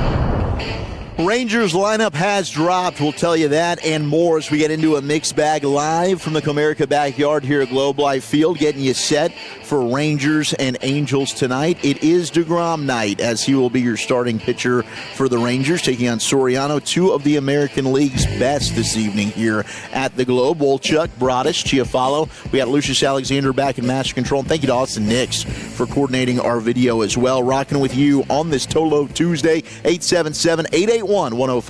Always the number to text and join the conversation. It is LSU night, which includes a custom LSU Texas Rangers sleeveless hoodie. Ryan rocking his Josh Smith LSU jersey as we speak. Is Smitty in the lineup? We'll tell you right after this. You want a chocolate? Mama. Mama. Leave the gut. Mama. Take the cannoli. Mama always said life was like a box of chocolates. How do they get to that? Yeah. Throw it in the bag. You never know what you're going to get. Woo.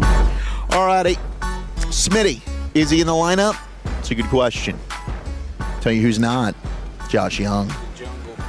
Josh Young not in the lineup tonight for your Texas Rangers. Was he wearing a knee brace out there, throwing it around? I think that was him that was doing a little long toss as well earlier, and he was not in. He's not in the lineup. Maybe that knee's still bothering him a little bit, which is not great news. But you do have Jock Peterson leading off, Josh Smith playing second, batting second tonight. So Smitty on LSU night will be representing. Jake Berger batting third, playing first. Brandon Nimmo will be leading off, playing right field. Ezekiel Duran at third. Evan Carter at center. Alejandro Suna in left field. Elias Diaz catching for DeGrom. And then Nicky Lopez will be playing short tonight. So that's your Rangers lineup against the Halos this evening. And looking forward to that. We'll talk with Jared coming up at 5 o'clock. This is a redemption series, man. I mean, they embarrassed you. Last time they popped up on the sked, it's like, oh, yes, thank God. Here we go. It's the Halos. And then they freaking sweep you. Yeah. You gotta bounce back, dude. Yep. You gotta bounce back with a dominant series. Redemption series. Can I ask you, after the soccer match last night, what did the mantra end up being? Oh yeah, what was it? What would it have been? Just don't embarrass yourself. Besides, like Michael Irvin belt to ass, kind of. What would I was thinking football follies. I was thinking, fiddle fart soccer. Yeah, it was very folly. It was an embarrass your country game. In fact, it was an S the bed game. It was an S the bed game. Embarrass your country game. It was a you don't belong on my screen game. We had a setback soccer game. The loss to Belgium in the World Cup drew 30 million viewers on Fox. Yeah. Most watched soccer telecast in U.S. history to watch that dumpster fire. How many people were tuning in to USA Soccer for the first time, maybe in their entire lives, Probably thinking maybe I could get sucked into being a fan of this? And they come away after 30 million eyeballs were watching it. 60 million eyeballs, assuming everyone had two that was watching. Yeah. Okay, and that is an assumption. I don't want to assume how many eyeballs anyone has. Not in this climate. But man, I think they walked away after roughly 60 million eyeballs watching. They come away from that game with zero fan who is brand new today. That's sad. That's sad. Hopefully that's not the case, and they watch the entire World Cup, and it's propels them into a greater chance 4 years from now. I'm just saying, there's at least a section of those people. That was the first game to watch. Like, okay, what's everybody talking about? Listen, I don't think the fan base is the problem. I don't think the overall support. Soccer fans put their money where their hearts are. They really, their hearts got like every World Cup match, and especially in the knockout stage, is like going to a playoff game or going to a Super Bowl for them. I mean, they go from city to city following this thing. What is it? The Outlaws, that group. Yeah. I mean, the problem wasn't the support. The problem is that our players just aren't good enough. And where does that start? Does that start in the development? And I'm sure there's somebody over at FC Dallas right now. It's like, whoa, wait a minute, Brian. Well, we're trying, but why are we just so deficient in this particular sport. The difference is overseas, you could be 14 years old and making money playing soccer. Here, if you're 14 years old, your parents are paying thousands of dollars a year for you to play soccer. Well, we need to identify the best and the brightest and put those kids on scholarship. Like you automatically, if you're and again, that comes down to an evaluation, right? Yeah. If you're 14, you can do that here. They just got to send you to Europe or Italy, South America. That's all it is, man. That's all it is. You just got to go to a completely different country at 13 years old. Cape Verde takes Argentina to the mat. Yeah. Am I right about that? Yeah. Cape Verde's got 500,000 people in this. Egypt today. With Argentina. The Pharaohs are now. Yeah, but I'm guessing every single. They got Mo Salah. I don't know that anybody else knows who's on their team.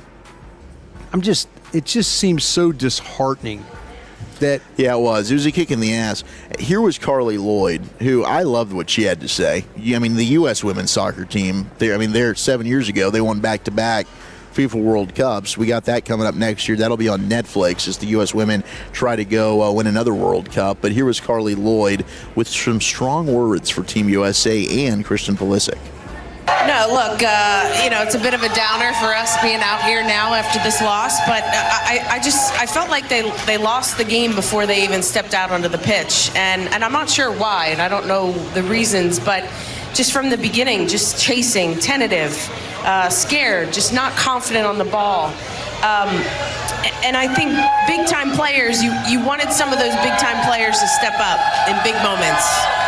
And I got to be honest, I was a bit disappointed with Christian Pulisic. I think whether he wants to be the star of this team or not, we didn't see enough from him in this particular game and really the whole World Cup. Little glimpses here and there, but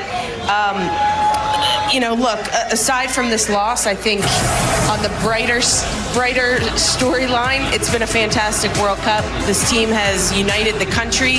They have, gotten American fans to fall in love with them. And there is a bright future, but this is just a real disappointing loss to go out on. And she was searching for it. She was going with the hammer, She was going with the hammer, and then all of a sudden it's a velvet hammer. It felt like I'm sitting up here and I have to be positive, and Well, yeah, because that's how they feel about it, right? Because it's like, look, we're trying to grow the sport. Because it needs to, it does. It's still well behind. The NFL is way more. The NFL, Major League Baseball, hockey, it's behind other sports now. I mean, you're seeing the growth of it, and soccer just kind of is it? The MLS, you're right. We have the Portland Timbers are massive. Seattle, I think FC Dallas. If you go to an FC Dallas game, it's sold out. There's a lot of fans, but 40 some odd players from our soccer league playing in the World Cup. Right. I mean, that's a positive. That is. MLS is in a better place now. We need guys that are going over there and playing in big time matches in Germany and in England and in Spain. Well, and you can't be skipping out on the Gold Cup and like Christian Pulisic did. And this team needs to play together. They've got to be playing together in the Copa. They've got to be playing together in the Gold Cup. You've got to get some camaraderie and build together and learn how to play together because they don't always grow up. And hey, maybe, England and some of these others, they have issues with that as well. But clearly, they're way ahead of the game. I mean, Argentina, Brazil, we've got to figure out, look under every single nook and cranny here of how can we get better. We're the United States of America. The whole your best players don't play, I don't care about that. This country has so much talent in it, despite having the NFL stars or Major League Baseball stars and NBA stars.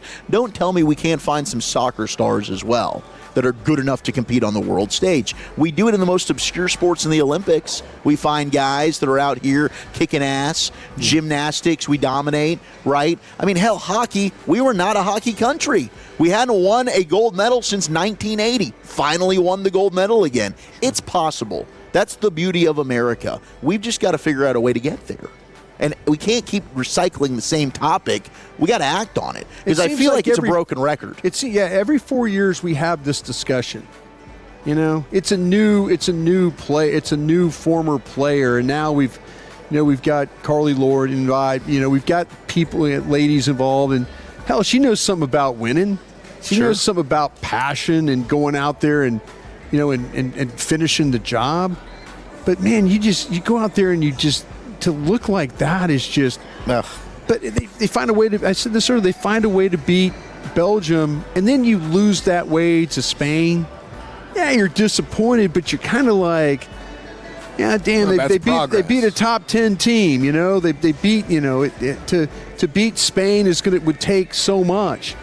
But gosh, dang, it took a lot to even. I mean, just how awful. And I'm not gonna sugarcoat this anyway.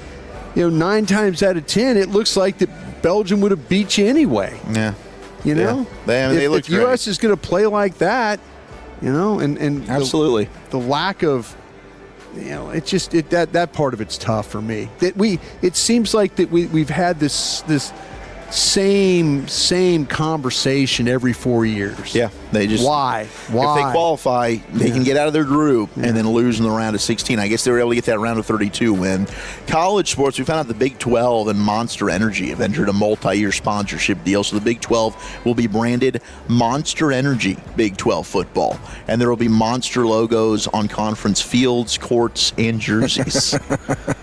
Do we like this? Hey, man, you got to get your bag some way, somehow. Yeah, it's all about the money. And I guess, look, we just talked about that with the soccer, the money that it takes. You have all these, private coaches that want the money for it. They've got to figure out a way to pay the players. Yeah, they've got to figure out a way to pay both the men and women's sports. And so, if we have to sell out and we're the pork rind, whatever, we got to do it.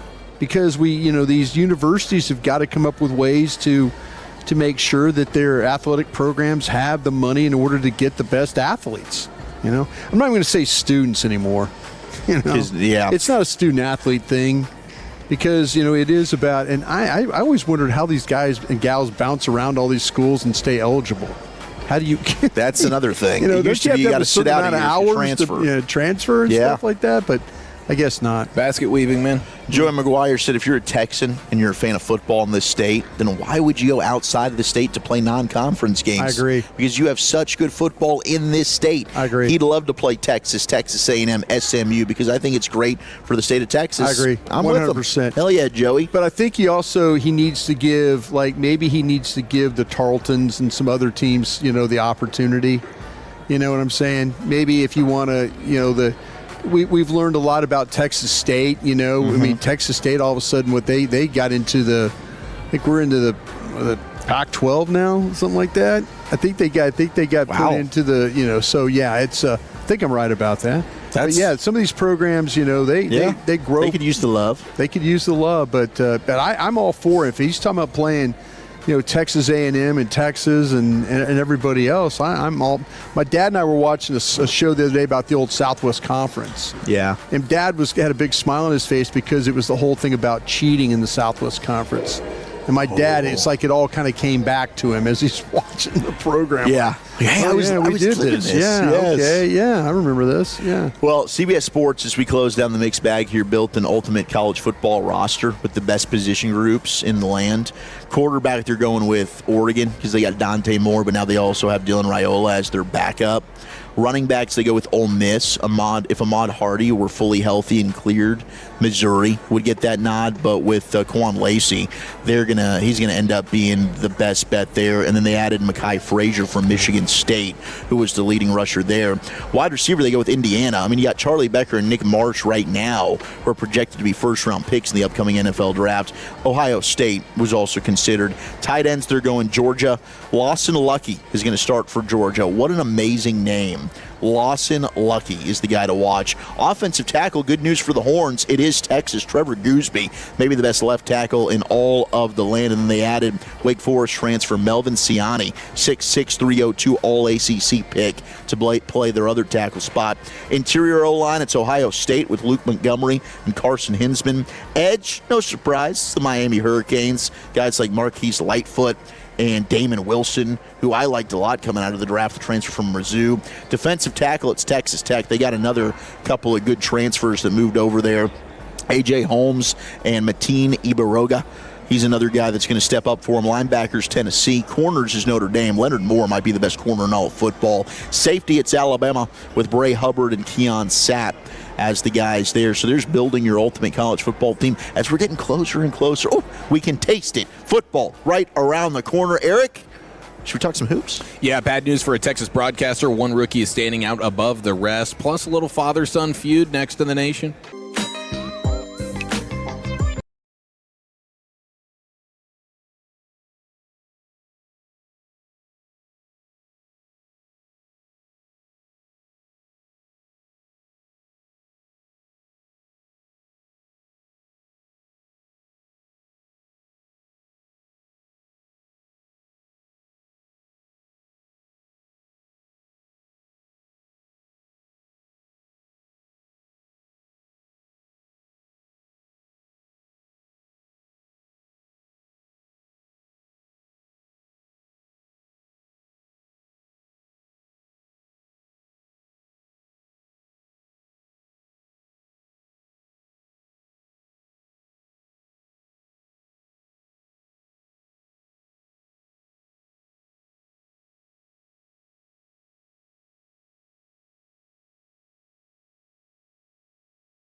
All right, it's time to go around the rim here in the G-Bag Nation, live from the Comerica backyard at Globe Life Field as we celebrate LSU night with our LSU man, Brian Broaddus, and we'll have the pregame show at 6:30. Rangers at Halos. We'll have Jared Sandler at 5 o'clock. But right now, we have ourselves a rim sesh brought to you by the Frankels. Life is unpredictable. Accidents happen. If you or a loved one has been hurt in a car or truck wreck, call the Frankels first. 214-333-3333. As we cut the lights out, we put the kids to bed, and the G-Bag Nation goes all 56 inches around that rim. Let it rain! Rain dance!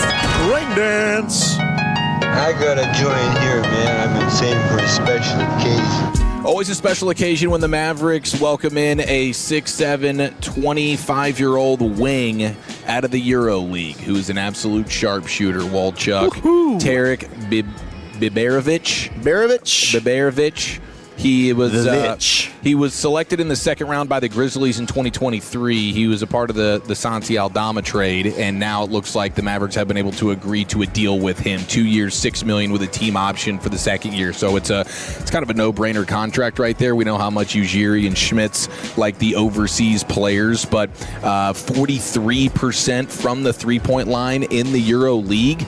And at 6'7", he's got that positional size that we know Ujiri and May, they all appreciate. So I'm looking forward to seeing this guy a little bit. Gotta watch him a little bit more and just kind of see exactly what he's all about. Some but YouTube from what I scouting going understand, on here. a little YouTube. Well, that's it the only way you seems can exciting. do it. I mean, for the price they're getting him at, yeah, you can give him some sharp shooting from the corner.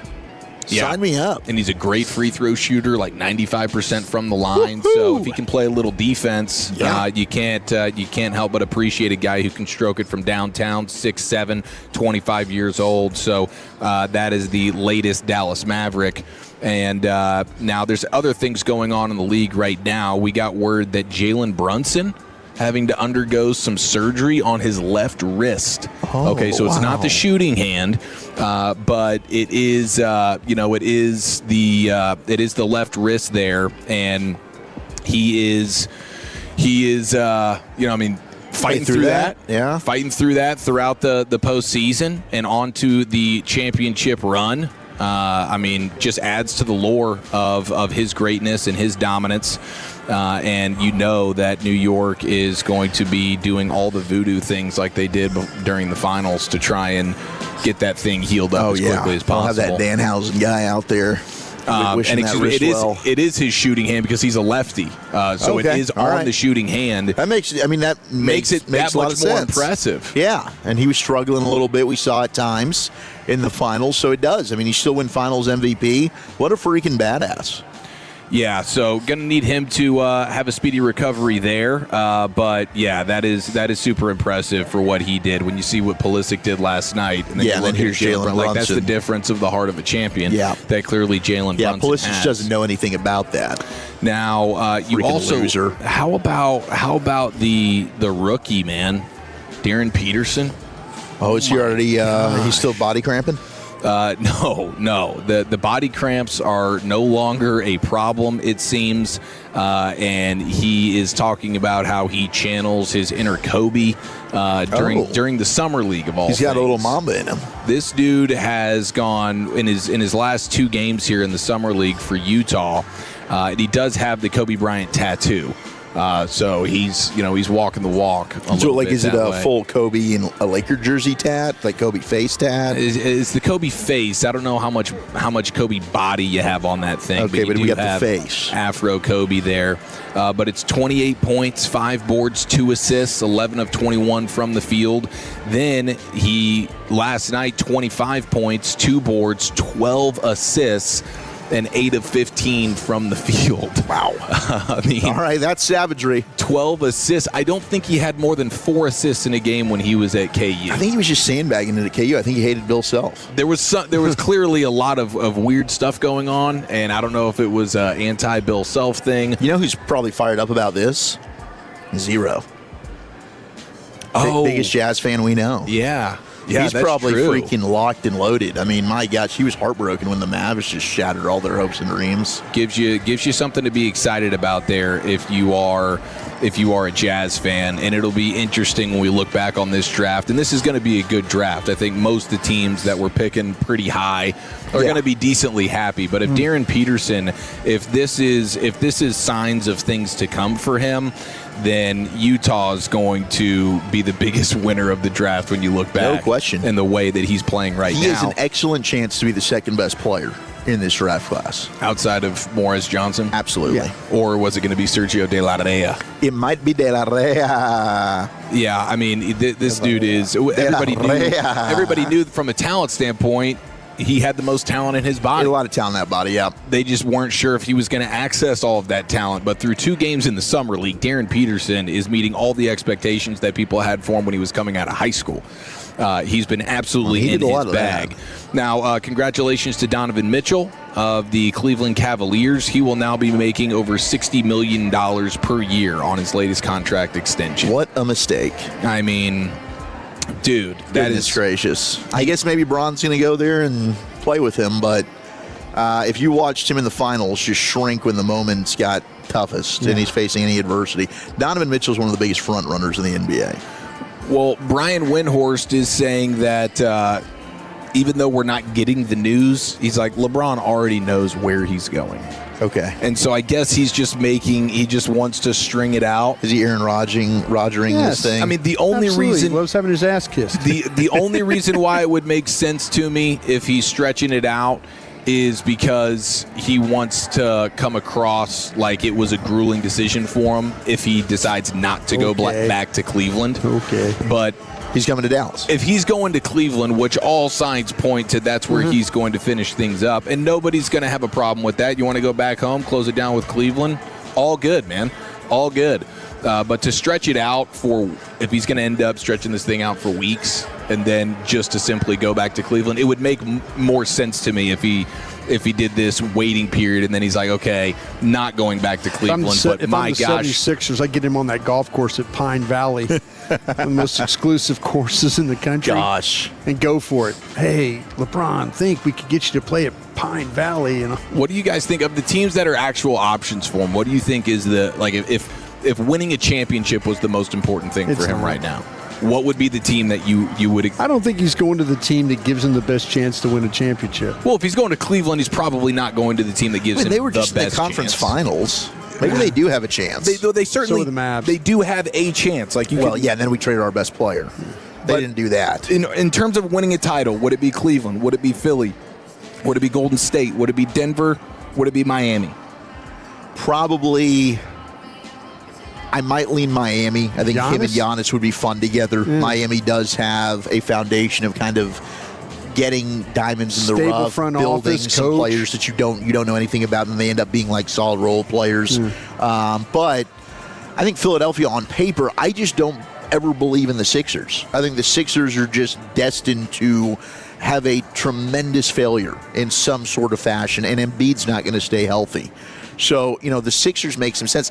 Denver with Jokic, Jokic is probably the best player out of anybody we're talking about right now. There's no question about that. So, him in Denver with Jamal Murray, and I believe Aaron Gordon's still there.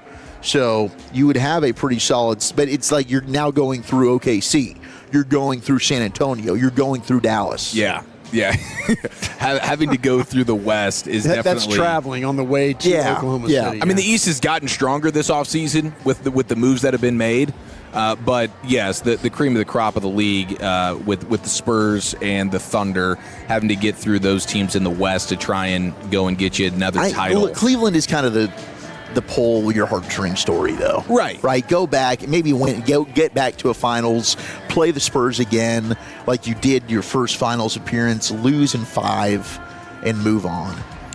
Well, we mentioned Giannis yesterday. He decided he wanted to be number 7 instead of number 34. Did he go back to 34? I heard you guys talking about this. What the hell? They had already put the jerseys up. That's the number rude. 34 jerseys. That's mean. So the Heat are saying anybody who bought a jersey there we go. online, I knew this was going to happen. It hasn't been made yet, so they can pivot to the number 7, no problem. Why is he doing the 7 thing? I don't like this, really. If somebody went into the store and actually bought a jersey that was number 34, they'll be able to go back and exchange it Okay, for good. number 7. Good. So everything will be okay. There's also another jersey controversy in Miami with Tim Hardaway Jr., former Mav, going to Dad's not the letting him Heat. wear 10? His dad, who has his jersey hanging in the rafters in Miami, who was number 10 when he played for the Heat years ago, now his son is going to the Heat, and there was a feud about whether or not he was going to let his son, Tim Hardaway Jr., he shares his name. He doesn't want his DNA, kid to wear his number. Didn't want him to wear number 10. He says, that's my legacy, not yours. Well, he's always been talking up THJ like he wasn't getting enough playing time. Right. He's not getting the ball enough. Well, I guess the internet bullied him enough and called him a bad dad.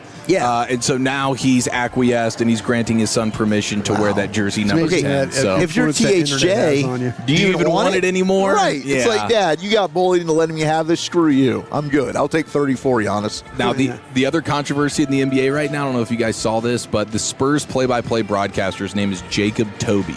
Yeah, he's not very good. When we were playing the highlights, not a lot of enthusiasm. Yeah, I don't remember much of his work, but he is the voice of the Spurs. Yep. Is he still doing it with Sean Elliott? I have no Who idea. the hell knows, Brian? I don't know. It was an important question, though. I remember that. Yeah, he probably is doing it with Sean Elliott. I bet you're right. The voice I of could the be way Spurs. wrong about that. Everyone woke up this morning and saw on the Instagram story of Jacob Toby, the voice of the Spurs. It was a photo of him and his girlfriend. Oops. And it wrote, "This is my girlfriend of 6 years, but I cheated on her with Lauren Waters," and it's tagged the girl. Lauren Waters? Yes. So feel free to continue following me if you really think I'm a good guy, because I'm not, with a smiley Okay, face. he must have gotten hacked by Lauren Waters. No, it was his own girlfriend. It was his own girlfriend who was cheated on. He must have fallen asleep. She took his phone. She blasted it out on his own socials. And now everyone is in the know on what Spurs play-by-play man has been all about. But the funny part about this is the girl Lauren Waters is actually Lindy Waters' sister. Lindy Waters is a member of the Spurs. Oh no. This is it's like a front office rep or like no, PR a guy on the team who doesn't that's a guy. actually play. Lindy. Lindy's a guy. Yeah, Lindy Waters plays for the Spurs. I apologize. I didn't know Lindy was like a unisex name. The player's sister is the one that the play-by-play voice was sleeping around with. I thought he slept with a dude. There's something in the water in San Antonio where you have the Tony Parker stuff, remember? Yes. With Brent Barry. And now you have the Spurs play-by-play man cheating on his girlfriend with the sister of one of the Spurs players. Jeez. And the girlfriend, who is now the ex-girlfriend, This is messy, put him man. on blast all over social media. It is a wild, wild story. Goodness gracious. Sean Elliott is the color analyst for the Spurs. Okay, boom. Sometimes I bring it here. Sometimes. that was really, really impressive. Yeah. Okay, so there's your rim sesh here at the G-Bag Oh, Nation, my live from gosh. Globe Life Field. We football Max next in the nation. Can't wait to football Max.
Visit ClassicChevrolet.com. This is Texas. This is Classic Chevrolet. Together, let's drive, relax, and enjoy the difference. Based on new Chevrolet registrations 2023 through 2025. Thanks, LA. We'll talk with Jared Sandler here as we're at the Comerica Backyard, getting you set for Rangers and Angels tonight.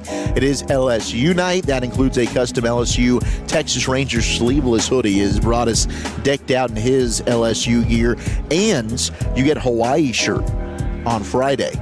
First 10,000 fans, then Thursday, the Wyatt Langford sliding catch bobblehead. That's going to be badass, but are we football maxing? Football maxing.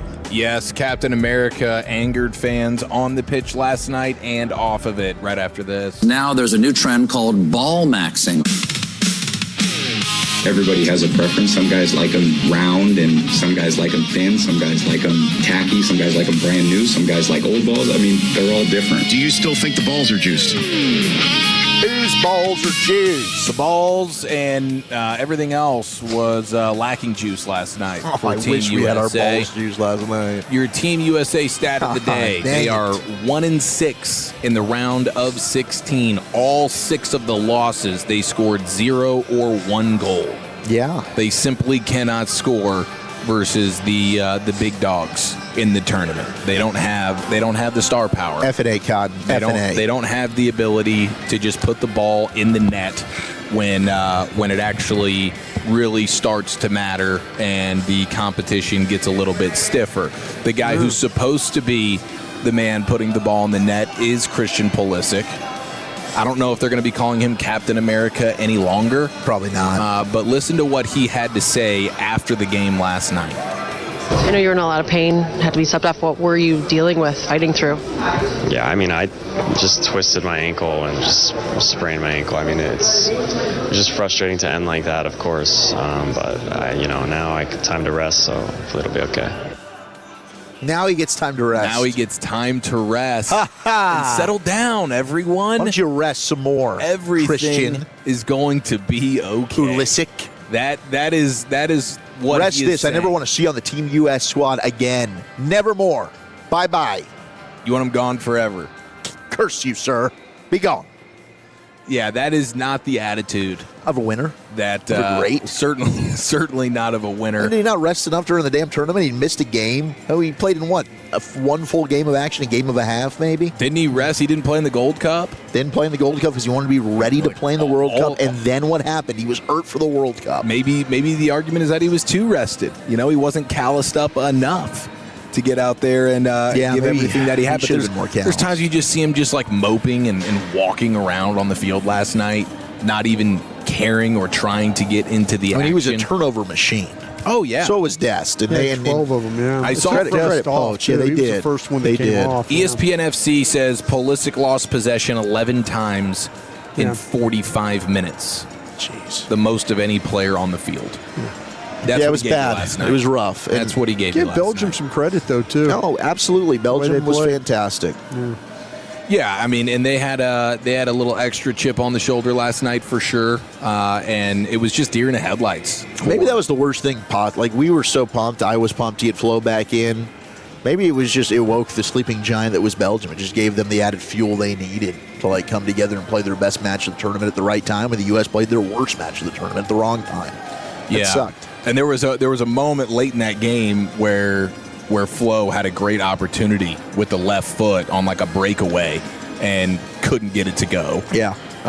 It was an awkward angle. Berhalter had a one that was pretty dang close. I mean, they had their opportunities to at least tie it at 3, but they were never able to. They were never able to get there, and Pulisic was no help. Now, today you had the crazy Argentina comeback with Messi being an all-timer. Now, he misses a PK at one point in the proceedings. Yes. Zlatan apparently said this after the match. Argentina goes on to win. Messi gets some goals and everything's good. Zlatan says this, hey, everyone misses PKs. I've missed PKs. Thierry's missed PKs. Alexi was never asked to take PK, so he couldn't miss. That Zlatan Ibrahimovic has been a huge winner. Anybody did not know who Zlatan was? God, she's incredibly entertaining. Yeah. He really is. No, he's been incredible. At one point, he switched roles with the lady host, he became the host. Oh, that was like some of the best 90 seconds of television I've seen in a while.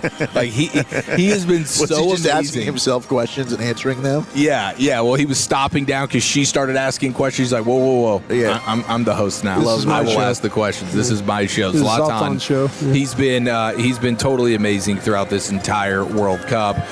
Did I see a sign, or am I getting ball sacked, where you had a Spanish fan holding up a sign that said, "Show me on TV. My wife thinks I'm with my mistress." Was that a real sign? I can't say confirm or deny it. That sounds possibly fake, but also very real. How about the 40-year-old Cape Verde goalkeeper, Vizina? Signed somewhere? Do we know? Well, how much money did he make himself over the last few weeks? Well, he has no club. He has no affiliations or anything like that. Well, just on social media, he grew like a good millions of followers. Well, he went from but he's looking for a gig. He went 40K followers to 27 million followers on Instagram. 27 million? Okay. And now reportedly he has been gifted a house, a Rolls Royce worth $500,000. And what does this mean? Lifetime free accommodation by the Cape Verdean government after his heroic performance. Like, lifetime free accommodation. What does that mean? Can he walk into any business he's probably anywhere? he's probably got the ability to, like wherever he wants to stay in the country, he can go stay. He can just pull up to any hotel and flash his card, his accommodation card, and say, "I get whatever I want Key here." to the country. Yeah. Like no one's had a better come up than this guy. But how do you give that country credit and give their players? If you look at where those players play internationally, there's like 6 of the starting 11 that don't even have an affiliation with a team. You know, so hopefully these guys will get recognized and get on some clubs. You know, and then be able to make a living and doing something they were put on this earth to do, and that's play really good football. And that's if he wants to. I mean, he's 40 years old, and now he's got lifetime accommodations. Yeah. He's got the like house. At the Holiday he's got Inn. the car. He can do it. He can eat and drink. I stayed at a Holiday Inn. Oh, look, I'm going to go to the Howard Johnsons and hang out. And that's the ultimate goal right there. I mean, that was quite phenomenal. It was quite a deal when they got back home, and everybody's waiting for him at the airport. Oh, that was so cool. That was very cool. Quite the reception there. Yeah. Now there's he's the man. Yeah. We wish the U.S. would have played with that kind of against Belgium. You know how they go down with a fight, boys. Go down with a fight. Yeah. All right, let's chat with our buddy, the one and only avid football lover himself, both American and the beautiful game. Jared Sandler coming up next as we get you set for Rangers and Angels. We still have a while. That kind of sounds like I'm teasing pre-games coming up. It's not. We go till 6:30. We'll talk with Sands coming up next in the Nation.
K&M Leasing Studios. You're rolling with the G-Bag Nation on 105.3 The Fan.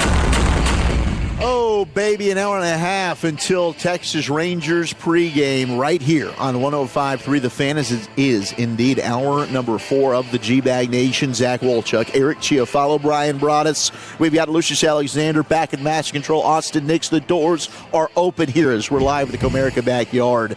And joining us now, the one and only, the very sexy Jared Sandler. Jared, how the hell are you?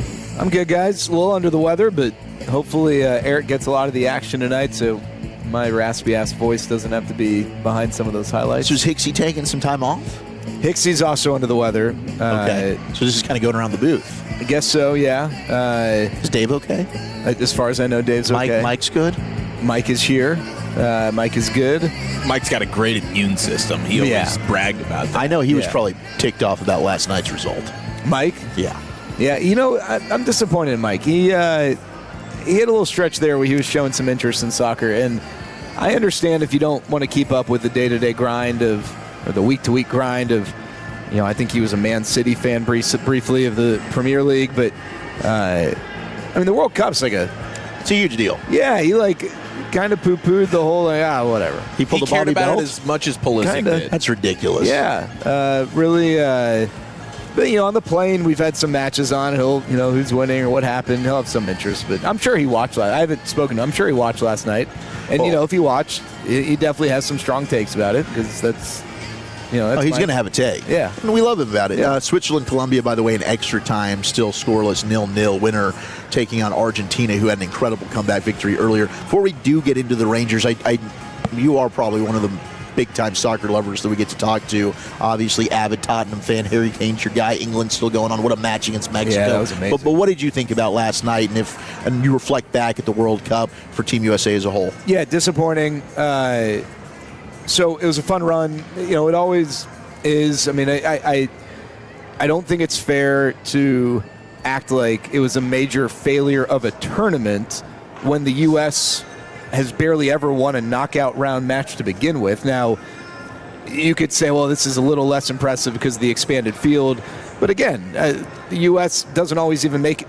Heck, they don't even qualify for the World Cup every 4 years. We had that 8 years ago, right? And they don't. But last night was incredibly disappointing. So, you know, they won every match they should have won. And I had some people clap back on Twitter last night. Oh, Paraguay. I mean, Paraguay, they're fine. There's nothing. The U.S. was favored against Paraguay. They were supposed to win that match. They were supposed to win their group. That was an easy group. They were supposed to beat Bosnia. And then when they face a good European country, and I say good, not great, right? Belgium, and credit to Belgium, but this is not the Belgium of 8 years ago, the golden era of that group with Lukaku and De Bruyne. It's a good team. And they looked so outclassed. They looked like, I said to someone, like, it was like Belgium was playing at 1.3 speed. Yeah. And then when the U.S. had the ball in space, which was plenty of times, it was almost like they panicked or there's so many turnovers, so many giveaways. It's one thing when you're constantly getting pressured, but it's another thing when you have a horrible first touch with time, or you get skittish with time. And we didn't see that from the U.S., earlier in the tournament. And that Paraguay match was probably the best they've looked in a long time. And they were so comfortable and good in space. And then, I tweeted this before he got hurt, but kind of waiting for the Christian Pulisic moment. And you, Zach, have had some strong thoughts about him. Some people will tell you Alexi Lalas is maybe the most overrated player to ever play for the U.S. Hey, that's fine. But were we ever deeming him as like the greatest? Yeah. That's the thing. I'm looking at him from a different lens. He definitely. I'll say this.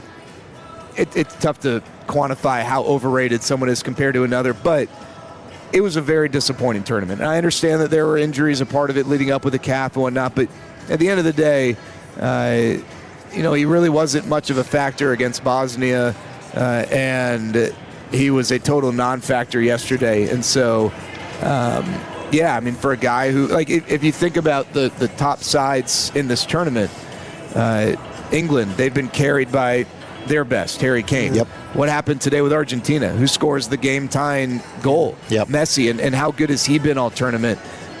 You look at the France, Mbappe's been amazing. I mean, Norway, Holland, the best players have to rise to the occasion here, and unfortunately, we just didn't see that from Christian Pulisic this tournament. Would you have rather have seen Flo not play last night, and seen how the country would respond, or how the team would have responded to that?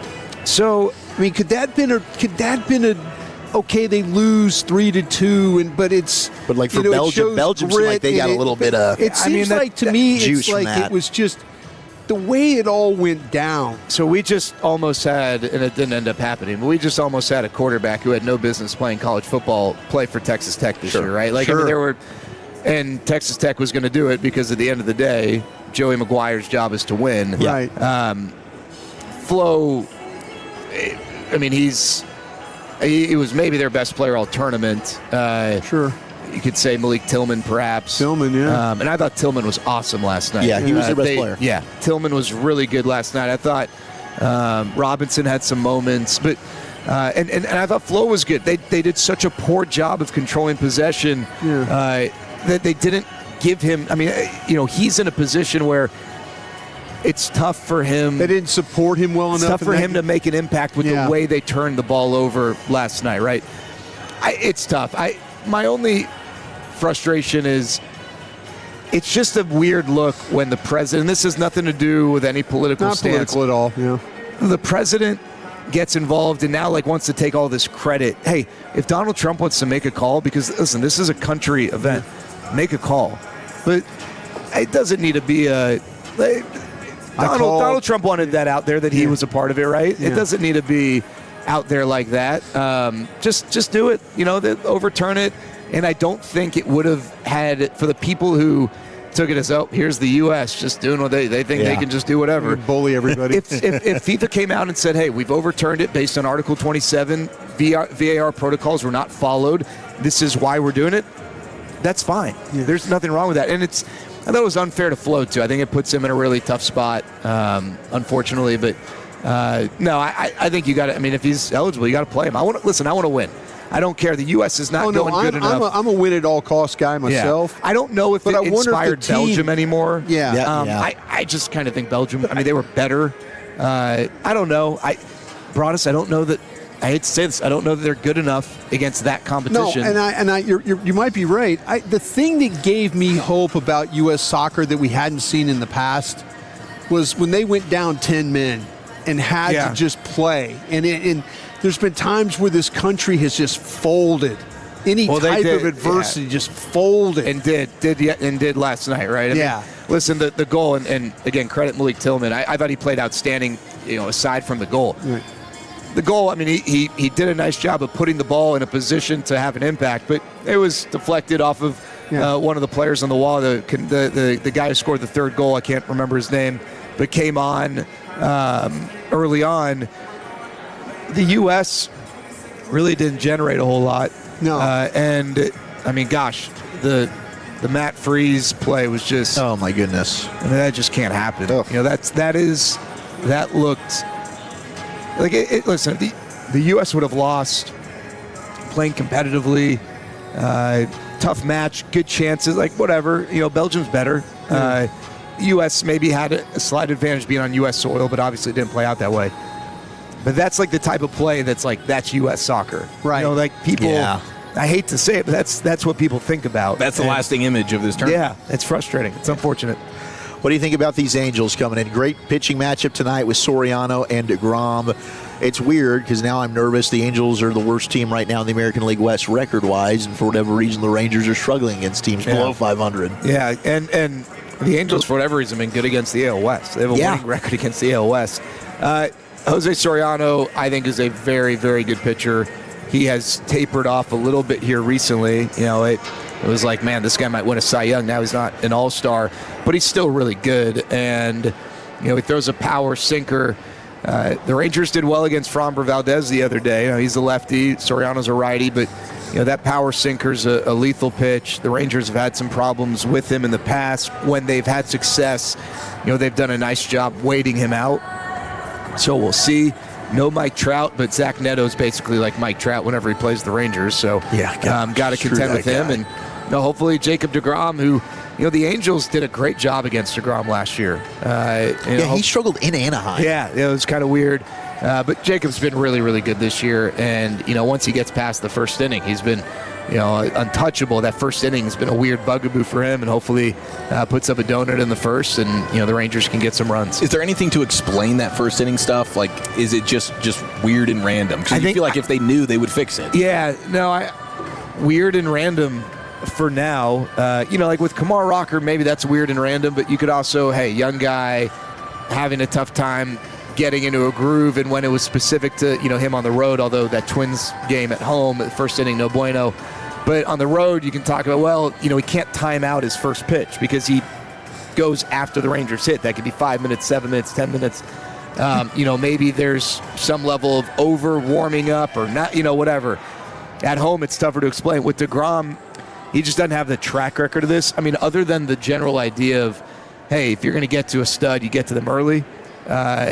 Which does seem to have some merit to it, but he's, first inning struggles to this degree. I don't know how to explain it. I'll say in general, the fastball, has been hit a little bit more than what, he's used to, but, the fastball was really, really good in his last start, and it still has the potential because of his command to be a dominant pitch. It just hadn't been, but last start was really encouraging. No JJ in the lineup. Yeah. Do we have any update there? Yeah, fouled the ball off his knee Saturday, right? Because he didn't play Sunday, and I guess not at a point where they're ready to get him out there. I know he was doing some work before the game. Yeah, I think we saw him out there. Was he wearing a brace? Yeah, I think it was like a sleeve. Yeah, like a sleeve. Yeah. But no IL move. Hopefully he'll be ready to go. If not tomorrow, the next day. And then did we get positive news from Langford? I think it was Jeff Wilson who put out Langford's trying to get back before the break. Yeah. Will the team just say, nah, dude, we just wait? Well, it's weird how this stuff works out because you got Houston, and if you beat Houston Friday, maybe, all right, hey, let's wait. If you lose to Houston Friday, maybe even if you took 2 or 3 from the eight, these are human beings making decisions, right? But yes, I think Wyatt getting out there, running, using his lower half. I know he's been swinging the bat. That's progressing well. It's a hamstring. It's not the first time he's had it in his career. So I think you got to balance, the desire to get out there ASAP versus, obviously what's smart long term. Yeah, I mean, this feels like one of the bigger weeks of the season. I was thinking about that, Eric. You're right. If the Rangers go 2-4 this week, it doesn't eliminate them from the playoffs by any means. But we talk about this being a 162-game season, which it is.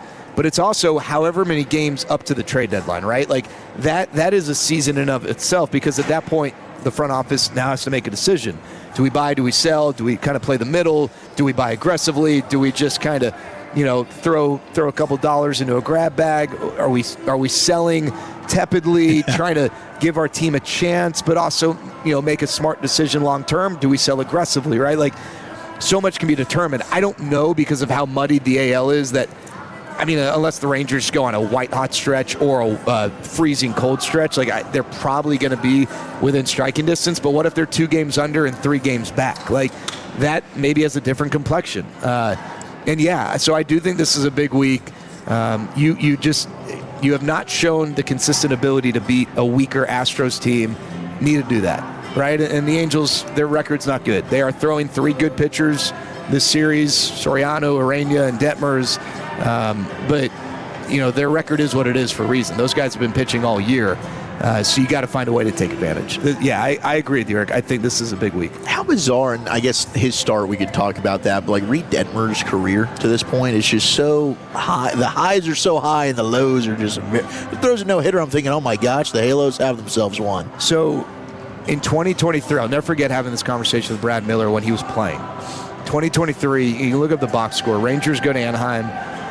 Reed Detmers looks like money through 3 innings. Maybe it was 2, but 2 really impressive innings. And we were just starting to see him And then the Rangers wore him down, which they did a lot that year to pitchers. Yeah. And they ended up getting to Reed Detmers. He might not have gone through 4 in that game. I don't remember exactly.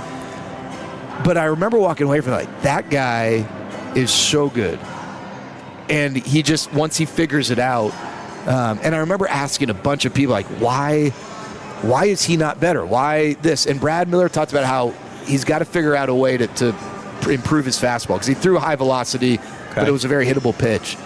And I don't know if working out of the bullpen last year helped him. I remember being to be honest, and he had a great year, but I remember thinking to myself, this is why the Angels are the Angels, because they take a guy like Reed Detmers and they just shove him in the bullpen when they're not competing. But maybe it helped him. Maybe that year helped him figure some things out in a more narrow-minded set of responsibilities that have been extrapolated now back as a starter. I just think that guy is a stud, and we're starting to see that this year. He's got great stuff. Yes. And he's dominated. Sorry, I'm trying to avoid comment. You're good. He's dominated the Rangers at times. He's getting emotional. He's getting choked up. I understand it. Reed Detmers. I get it. Do you need some water? I got a little water here in my Z Omega. No, I'm good. I'm sorry, guys. You sure? No, man. Let's go get you some Robitussin and get you ready for this game. Hey, go give him hell. Is that the strongest we can do? What's the holistic thing that we do these days? Like whiskey? I don't know. Some type of. Should I go eat some turf or coconut husks? Will that help? No, the turf. Is some real grass. If you could maybe go over to Choctaw, get you some real grass. That's you like to. You eat can walk over grass? to Dallas Stadium, get you some real grass. Go barefoot. Go Dallas barefoot. Stadium.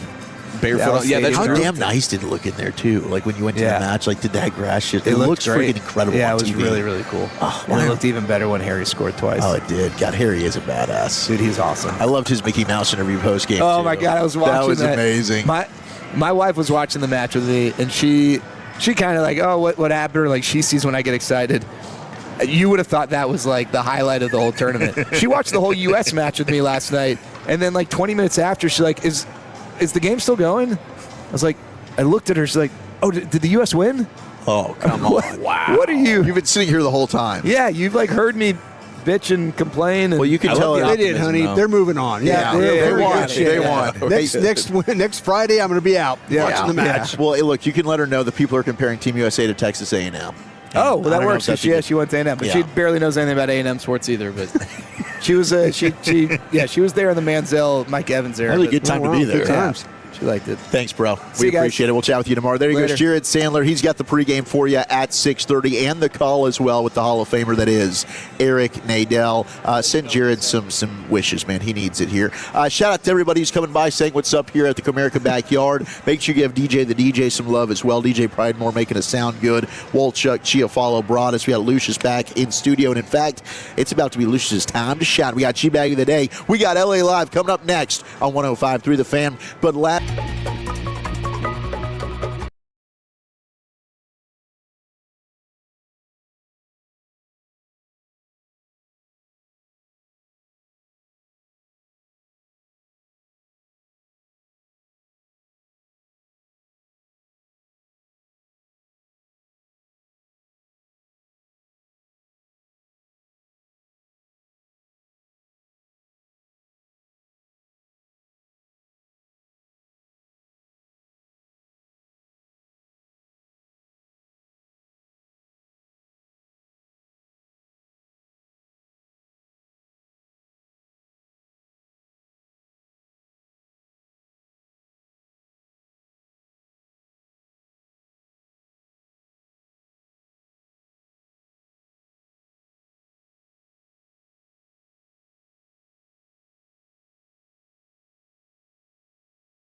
Top of the hour, G-Bag of the Day, LA Live, and we go commercial-free courtesy of the On Time Experts, the official AC heating and plumbing partner of the Fan, the Stars, the Cowboys, and the Love of the Star podcast. That's an Odyssey podcast. You can find it on the Odyssey app or wherever you get your podcasts. We are live in the Comerica backyard at Globe Life Field, getting ready for Rangers and Angels. This is a big week for the Rangers, boys and girls. Yes, this it is is. big time. What are they, 9-14 versus the AL West? Which is weird because the division has not been very good. No, I mean, that was the thing the last time the Angels were on the schedule. It was like, thank God we can catch a breather and go handle business, and then they get swept. They have played terribly in L.A.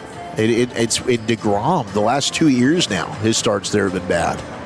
Well, they got to get it going tonight. DeGrom versus Soriano, and Jared had mentioned that Soriano hadn't been as dominant over his most recent stretch compared to earlier in the season. His ERA is a 3.42, but his last 7 games, that's a 5.35, and the WHIP is 1.32. And the lefties are hitting 256 against them. So, of course, you have a bunch of lefties in the lineup tonight for the Rangers. And then what did you have on Wyatt Langford there earlier, Wolchuk? Yeah, Wyatt is saying that he's going to try and get back before the All-Star break. So we'll see. I think that'll probably be, to Jared's point, like I don't see why he told us yesterday post-All-Star break. But I'm sure Wyatt's going to push, and we'll see. I mean, maybe if they got a chance to win a series against Houston and he's good to go, maybe they'll play him. Evan Grant just said, Josh Young says his knee is much improved. Sounds like he could play on Wednesday, provided he keeps moving in the right direction. So we saw him taking a long toss out there today. He looked to be moving around okay, but not in the lineup. Maybe a pinch hitter. Who knows what happens during the game tonight, but hopefully he's back in the lineup tomorrow. Is there any scenario where you guys would be down to rush Langford back? No, I think you should shut it. Just leave. Wait. Well, let's wait till after the All-Star. Him and Corey Seager. Like, let's let these guys get healthy. They've been playing solid, winning baseball without them. You've gotten some really good play from Nicky Lopez. Duran, we know what he's done the first half of the season. Josh Smith is back. Can he continue and stack up good series now after being a bright spot in the series loss against Detroit? I think you hold Wyatt out until post-break. Yeah, I'm in agreement for sure, but this is a big week. You got to handle business in the division here. And if this Angel series gets away from you, that Astros series is going to loom extremely large. Absolutely. Before we get into the All-Star break. Now, is this one of the biggest sports regrets of all time for an individual, with Von Miller coming out and talking about his decision that he made last offseason? Yeah, Von Miller signed with Washington, we know. Which ended up being a disaster season. Terrible season now, there. To be fair, going into the season, you're going, okay, Jaden Daniels, Dan Quinn, the Commanders got something cooking. They were just in the NFC Championship game. But if Von was a Tolo, which he should be, he's a local DeSoto guy, he'd have known. Us here on the G-Bag Nation, it was a pop-up year. That was just a pop-up Washington year. does this pop-up year crap every once in a while. Give it every 6 or so years. Now, maybe Jaden Daniels can stay healthy and they can have a little bit more consistency there, but Von Miller says he had 2 choices. He could have signed in Seattle or he could have signed in Washington, and he decided to sign in Washington. And it's one of his, it's a huge life regret of his. That has to be right up there. I mean, choosing the Commanders over the Seahawks last year. Did he say why he chose? Did he give it? Did he go into any detail why he chose? Did Dan Quinn recruit him? Was there any kind of thought of why he? Well, I think he thought that Washington was on the up. They had the better chance to win. Yeah. I mean, Seattle this time last year. You're not believing in Sam No, Darnold. if I were to tell you Seattle, I mean, we were laughing at DeMarcus Lawrence for making that comment. Like, well, I know I'm not going to win Super Bowl in Dallas. We were like, well, you think you're going to win one in Seattle? Proved us wrong. Lo and behold, he did. Mm-hmm. Yeah, I mean, hindsight, of course, being 20/20, but that hurts if you're Von Miller right there. Yeah, so here was his quote. He said, for me, with the Washington Commanders, I just felt like Jaden Daniels was poised for another great season. His rookie season went all the way to the NFC Championship, and last year he got hit with injuries, not just at the quarterback position, but all over the place. All those are some of the things that you can't calculate on teams. And that's why he went to Washington over Seattle. Jaden Daniels. Could have had a chance at being a 2-time Super Bowl MVP. Yeah. Huh? Could you imagine how much, already a tremendous pass rush with great depth? You add Von Miller into that group with the Seattle Seahawks. Woo! even nastier. Hey, he could maybe sign there now if they still want him. I want the Cowboys to bring him in. That's I what I wouldn't mind want. that at all. Get you a little veteran juice off the edge right there. Let's do it. Give me some juice. Be the mentor to Malachi Lawrence. Whose Donovan balls Ezraku. are juiced? I'd get on board with that. All right, let's go into the Pimp Cup. It is time for a Tuesday edition of your G-Bag of the Day. Yes, it is. Appreciate you, Eric. Appreciate you, fam. We do it every weekday on the Fan at 5:30. My name is L.A. This is fueled by East Dallas Diesel on the Tolo Truck Tuesday. Huh? What up, though? What up, though? Hey, is it Cam Colley? Cam Colley, am I saying that? Yes, okay. Cam Colley. All right, just make sure I'm saying his name right. He's going to come up here on G-Bag of the Day. Nice. But our winner and champ of G-Bag of the Day, going for 2 today, is fishing. I like fishing. So does Mr. Broadus. A lot of the Tolos out there love some fishing. I see it. You send me your catches sometimes on DMs, and I do appreciate that. It makes me want to go out there and put my pole in the water. You know what I'm saying? Yeah, dip that pole. Yeah. All right, Get so that line wet, huh? You know what I'm talking about. I want to see a splash a little bit. There's a dude named Kodak White on Instagram. He's not some big social media content creator. He only has He's not a manly man, I don't think. He only has like 12,000 followers right now, so he's using Instagram for just using Instagram. But he caught himself a 10-pound bass, bro. I'm envious. It's a big old bass, and he was out there fishing with his buddy, Mr. J. When he caught this bass, he recorded it and put it on Instagram, and we're going to make fun of him. Nah, I got a fish, but I don't know what kind of fish it is, though. I don't think it's a bass.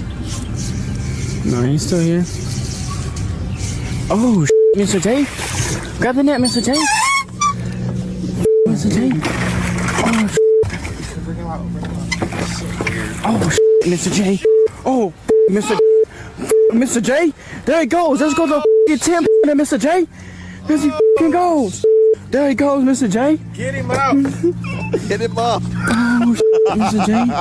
Oh, look at that mouth. Look at that mouth. Boy, look what my boy got. Look what my boy got. Oh my. Where you scared? Oh, it's right here in the bag. Oh my God.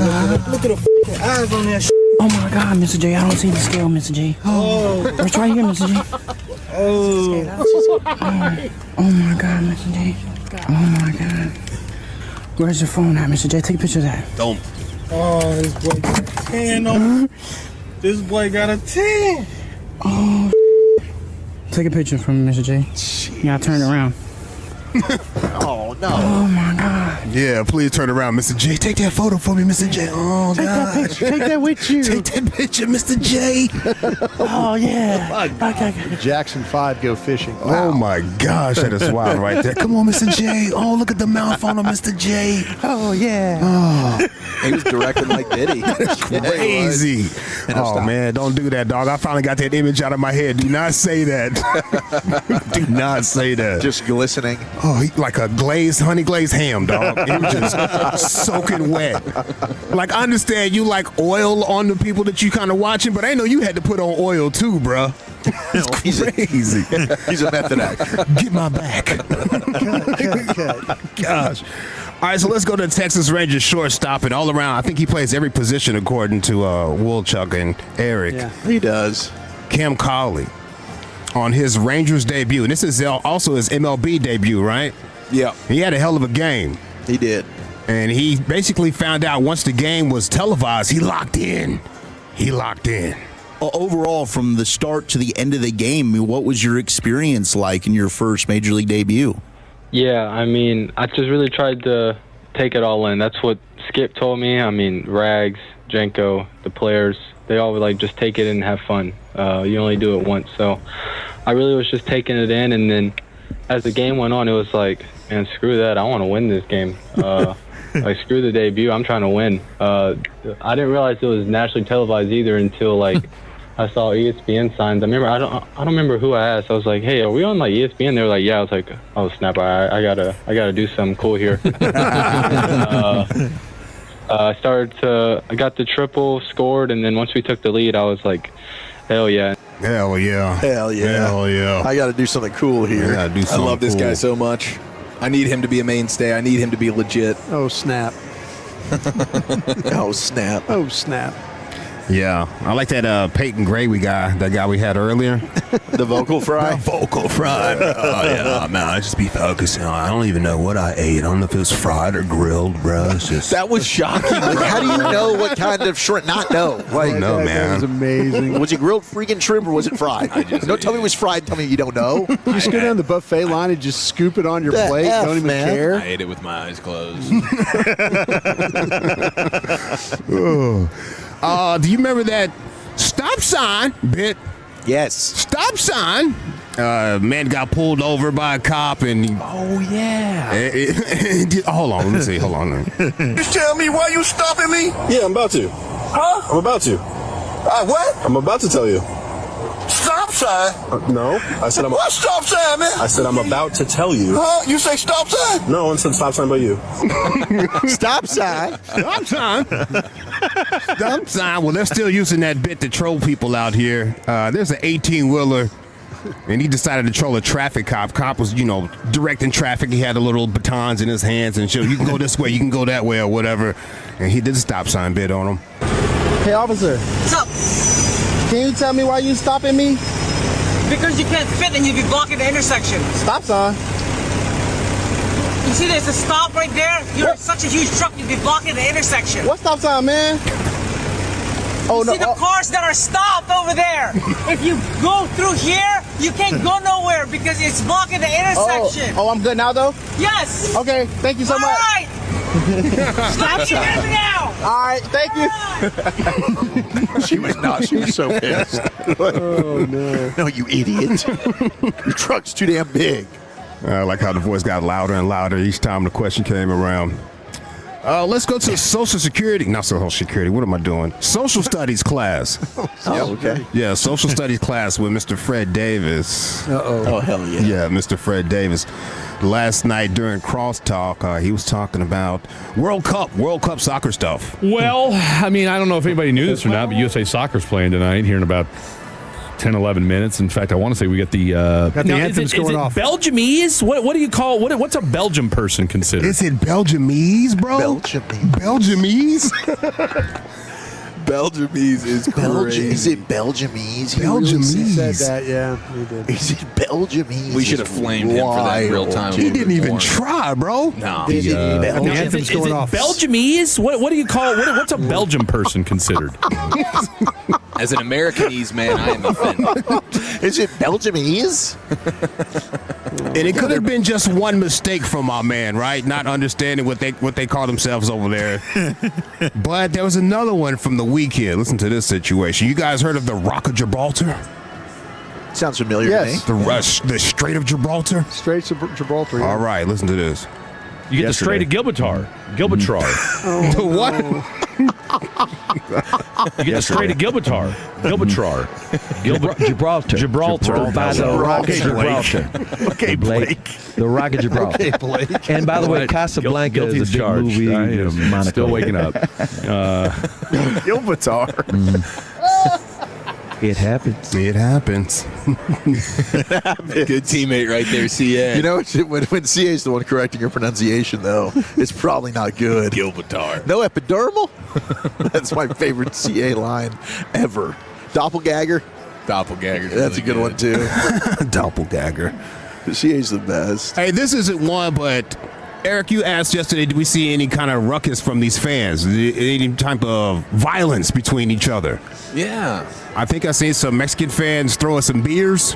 Yeah, they did. Oh, yeah. So I think that's their goal celebration now. Yeah. Is that what that was? Yeah, so the broadcast was talking about it's the only stadium that they've got to have somebody behind them that umbrellas to keep the beer showers from getting all over them. So whenever they score a goal, like the beer showers Yeah, are the beer showers the most. And they do that in bars too, right?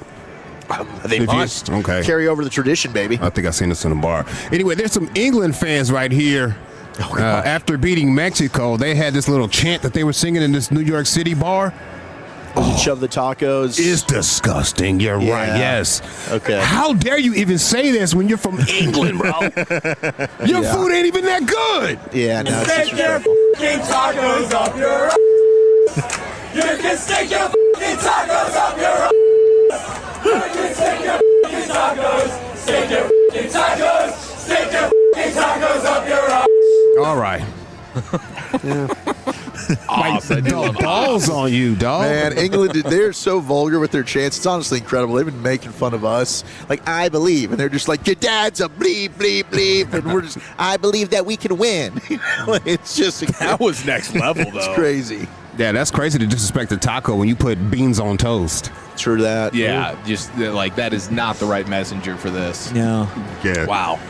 Okay, is that it there, Lucius? Yeah, let's do that. No, keep it going. All right, is it the one-time champ, the erotic fishing? Is it the Cam Cauley built for national television on with the G-Bag Nation? You have the 18-wheeler trolling a cop, social studies with Freddie D, and not one, England fans commanding Mexico fans to shove tacos where the sun don't shine. Woo.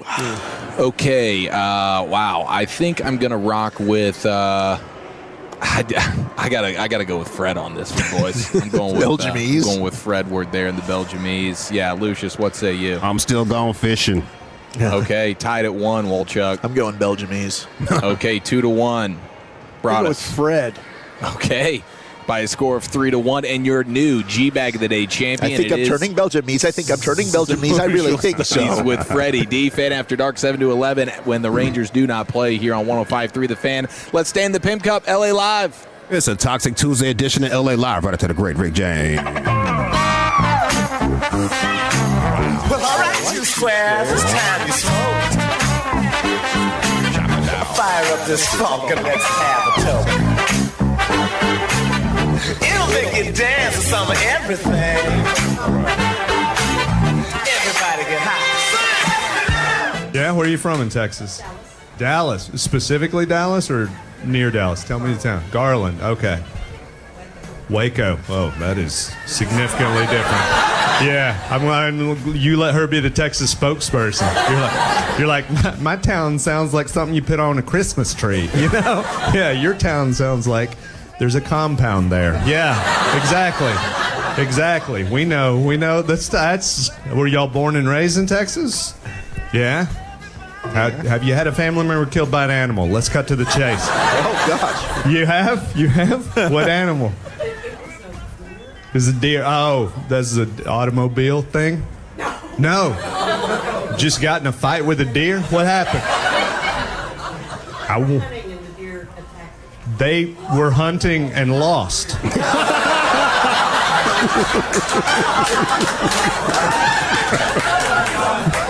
I mean, that feels fair. It does. That's a good point. You know? Great point, dog. Sometimes the animal gets you. It happens. This is LA Live for Tuesday, July 7th, 2026. It is a Toxic Tuesday edition of LA Live. Welcome, man.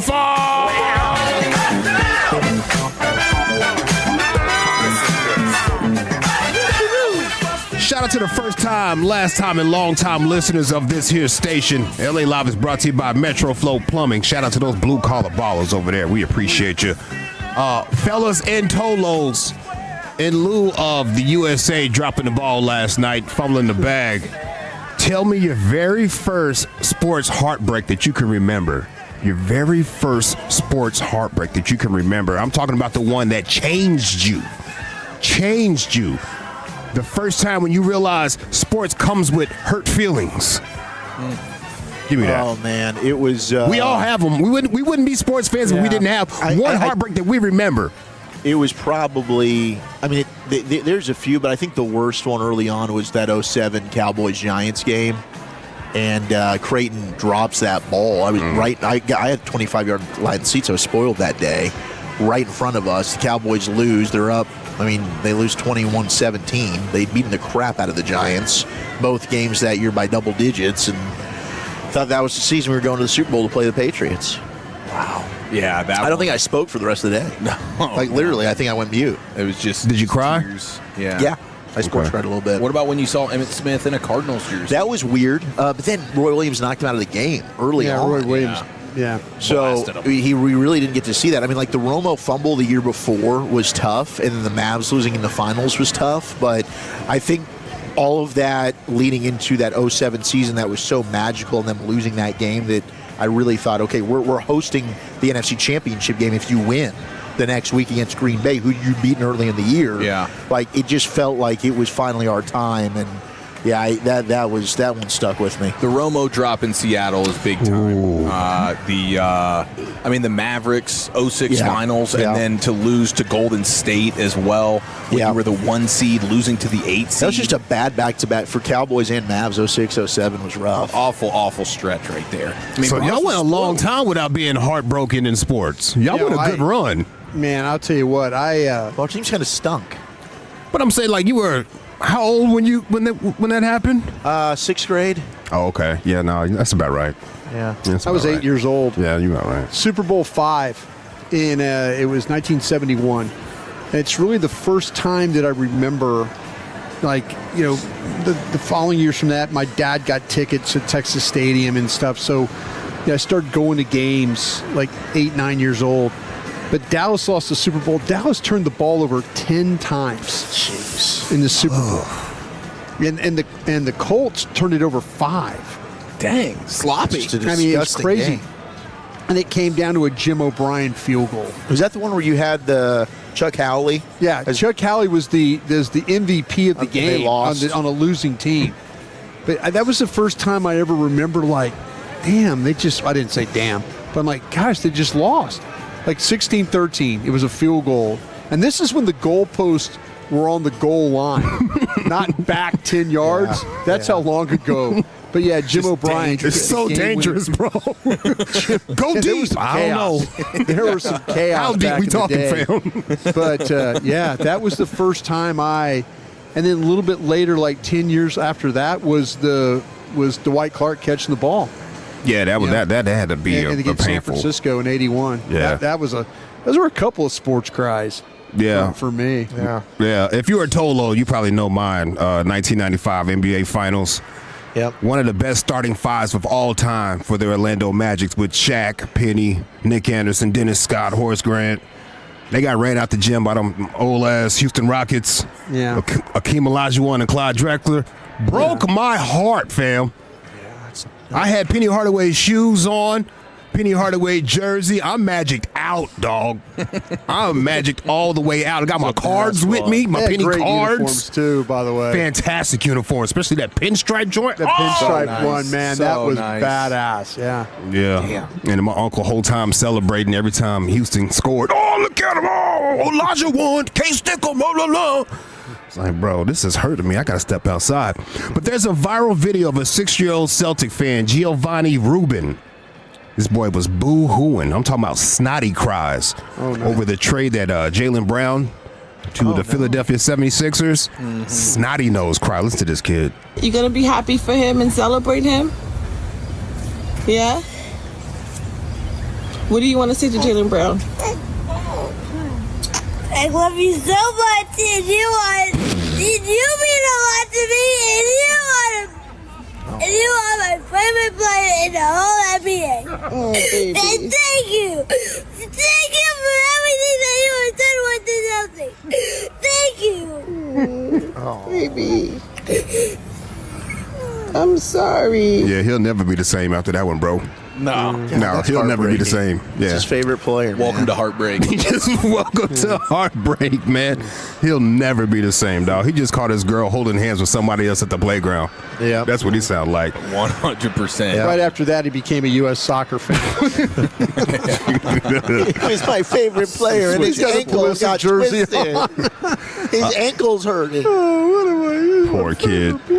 Well, Giovanni got to meet Jaylen Brown. Jaylen Brown surprised. Yeah, good for him. They surprised young Giovanni by inviting the 6-year-old and his family to meet them at a special event. It was all hugs and all loves. Even got to get tickled by Jaylen. How you doing, man? Yeah, got tickled. Get tickled up, man. I see you crying. No noogies. I see you crying. Tickles. Here's some tickles. Yeah. So shout out to that kid, man. First sports heartbreak, but he had a good ending to it. He got to meet his guy. I didn't get to meet Penny Hardaway until I was a grown-ass adult. How was that? I kidded out a little bit. Coach. I wish I had his shoes on. I had them with me, but they were in my suitcase. But I let him know. Oh, I got your shoes in my suitcase, Coach. Oh, Coach, you need some help with your bags, Coach. Oh, love you, man. I've always loved you, Coach. I try to cool out a little bit, but yeah, I was definitely excited to meet Penny Hardaway. Is that the most starstruck you've ever been? with an athlete or just like a celebrity of some sort? You know, I would say to this point, yes.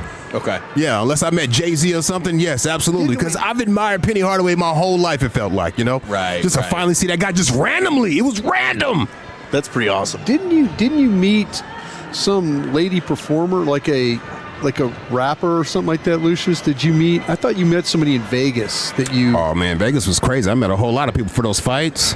Yeah, but that's what I thought. I thought there was a lady or something, a performer that you guys met that you were like I remember you talking about it. I can't remember the name. I wouldn't remember, so don't ask me. Yeah. Don't ask Zach anything about that. Yeah.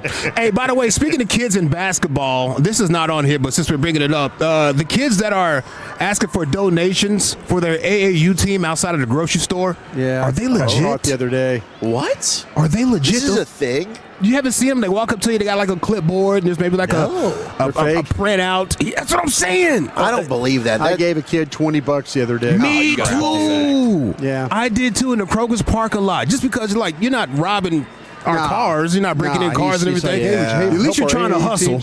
Yeah, he's hustling. Okay. But I gave a kid $20. Did he put your phone in book buying mode? No, I had $20 in my wallet and I just gave it to him. Okay. He sounded a little pushy. Yeah, I did too, man. But I don't know if those guys are for real or not. It kind of feels like a scam. Like, where's your jersey? Yeah, and if you're playing AAU basketball, you probably maybe I'm totally wrong on this. This kid but had good size. I feel like you have yeah. Like normally, like these kids, you get some really rich people that are running these AAU things, and even if a kid if he's good enough, like they're gonna cover the kid's expenses. Sure. Right, that's what I was saying. Like, I need some team photos. Yeah. If you have an iPad, show me some highlights or something like that. Did he say he played for? I don't know, Lucius. It's like 100 degrees out there. I'm kind of handing him the 20 and walking. I gave him the 22.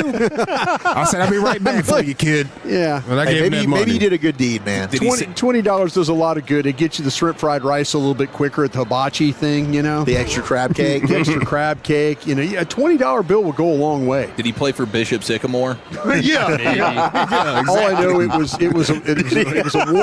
was a warm day, and I handed him a 20, and I went right into the cold grocery store. He played for Bishop Sycamore. Yeah, it felt like that. It felt like that. While the men's U.S. team was melting down last night against Belgium, so was Coach JB on the timeline. Yeah, baby. JB will call it out. Oh, yeah, Coach JB. If you're not familiar with Coach JB, he's oh, come on, Broadus. You already know where I'm going with He's this. an expert in You know where I'm going with this. sure. He's like the run of the cover, too. Yeah. If you're not familiar with Coach JB, he is a football coach that was featured on Netflix documentary titled Last Chance U. I think that's like for college football athletes, this is your last chance to prove that you should be in college. Yeah, like Sorsby should be going to one of those schools. Damn. Coach JB was a head coach for Independence Community College in Independence, Kansas, before he was a head coach at Compton Community College. He's from Compton, by the way. He is from Compton. Yeah, and he was also a head coach at a high school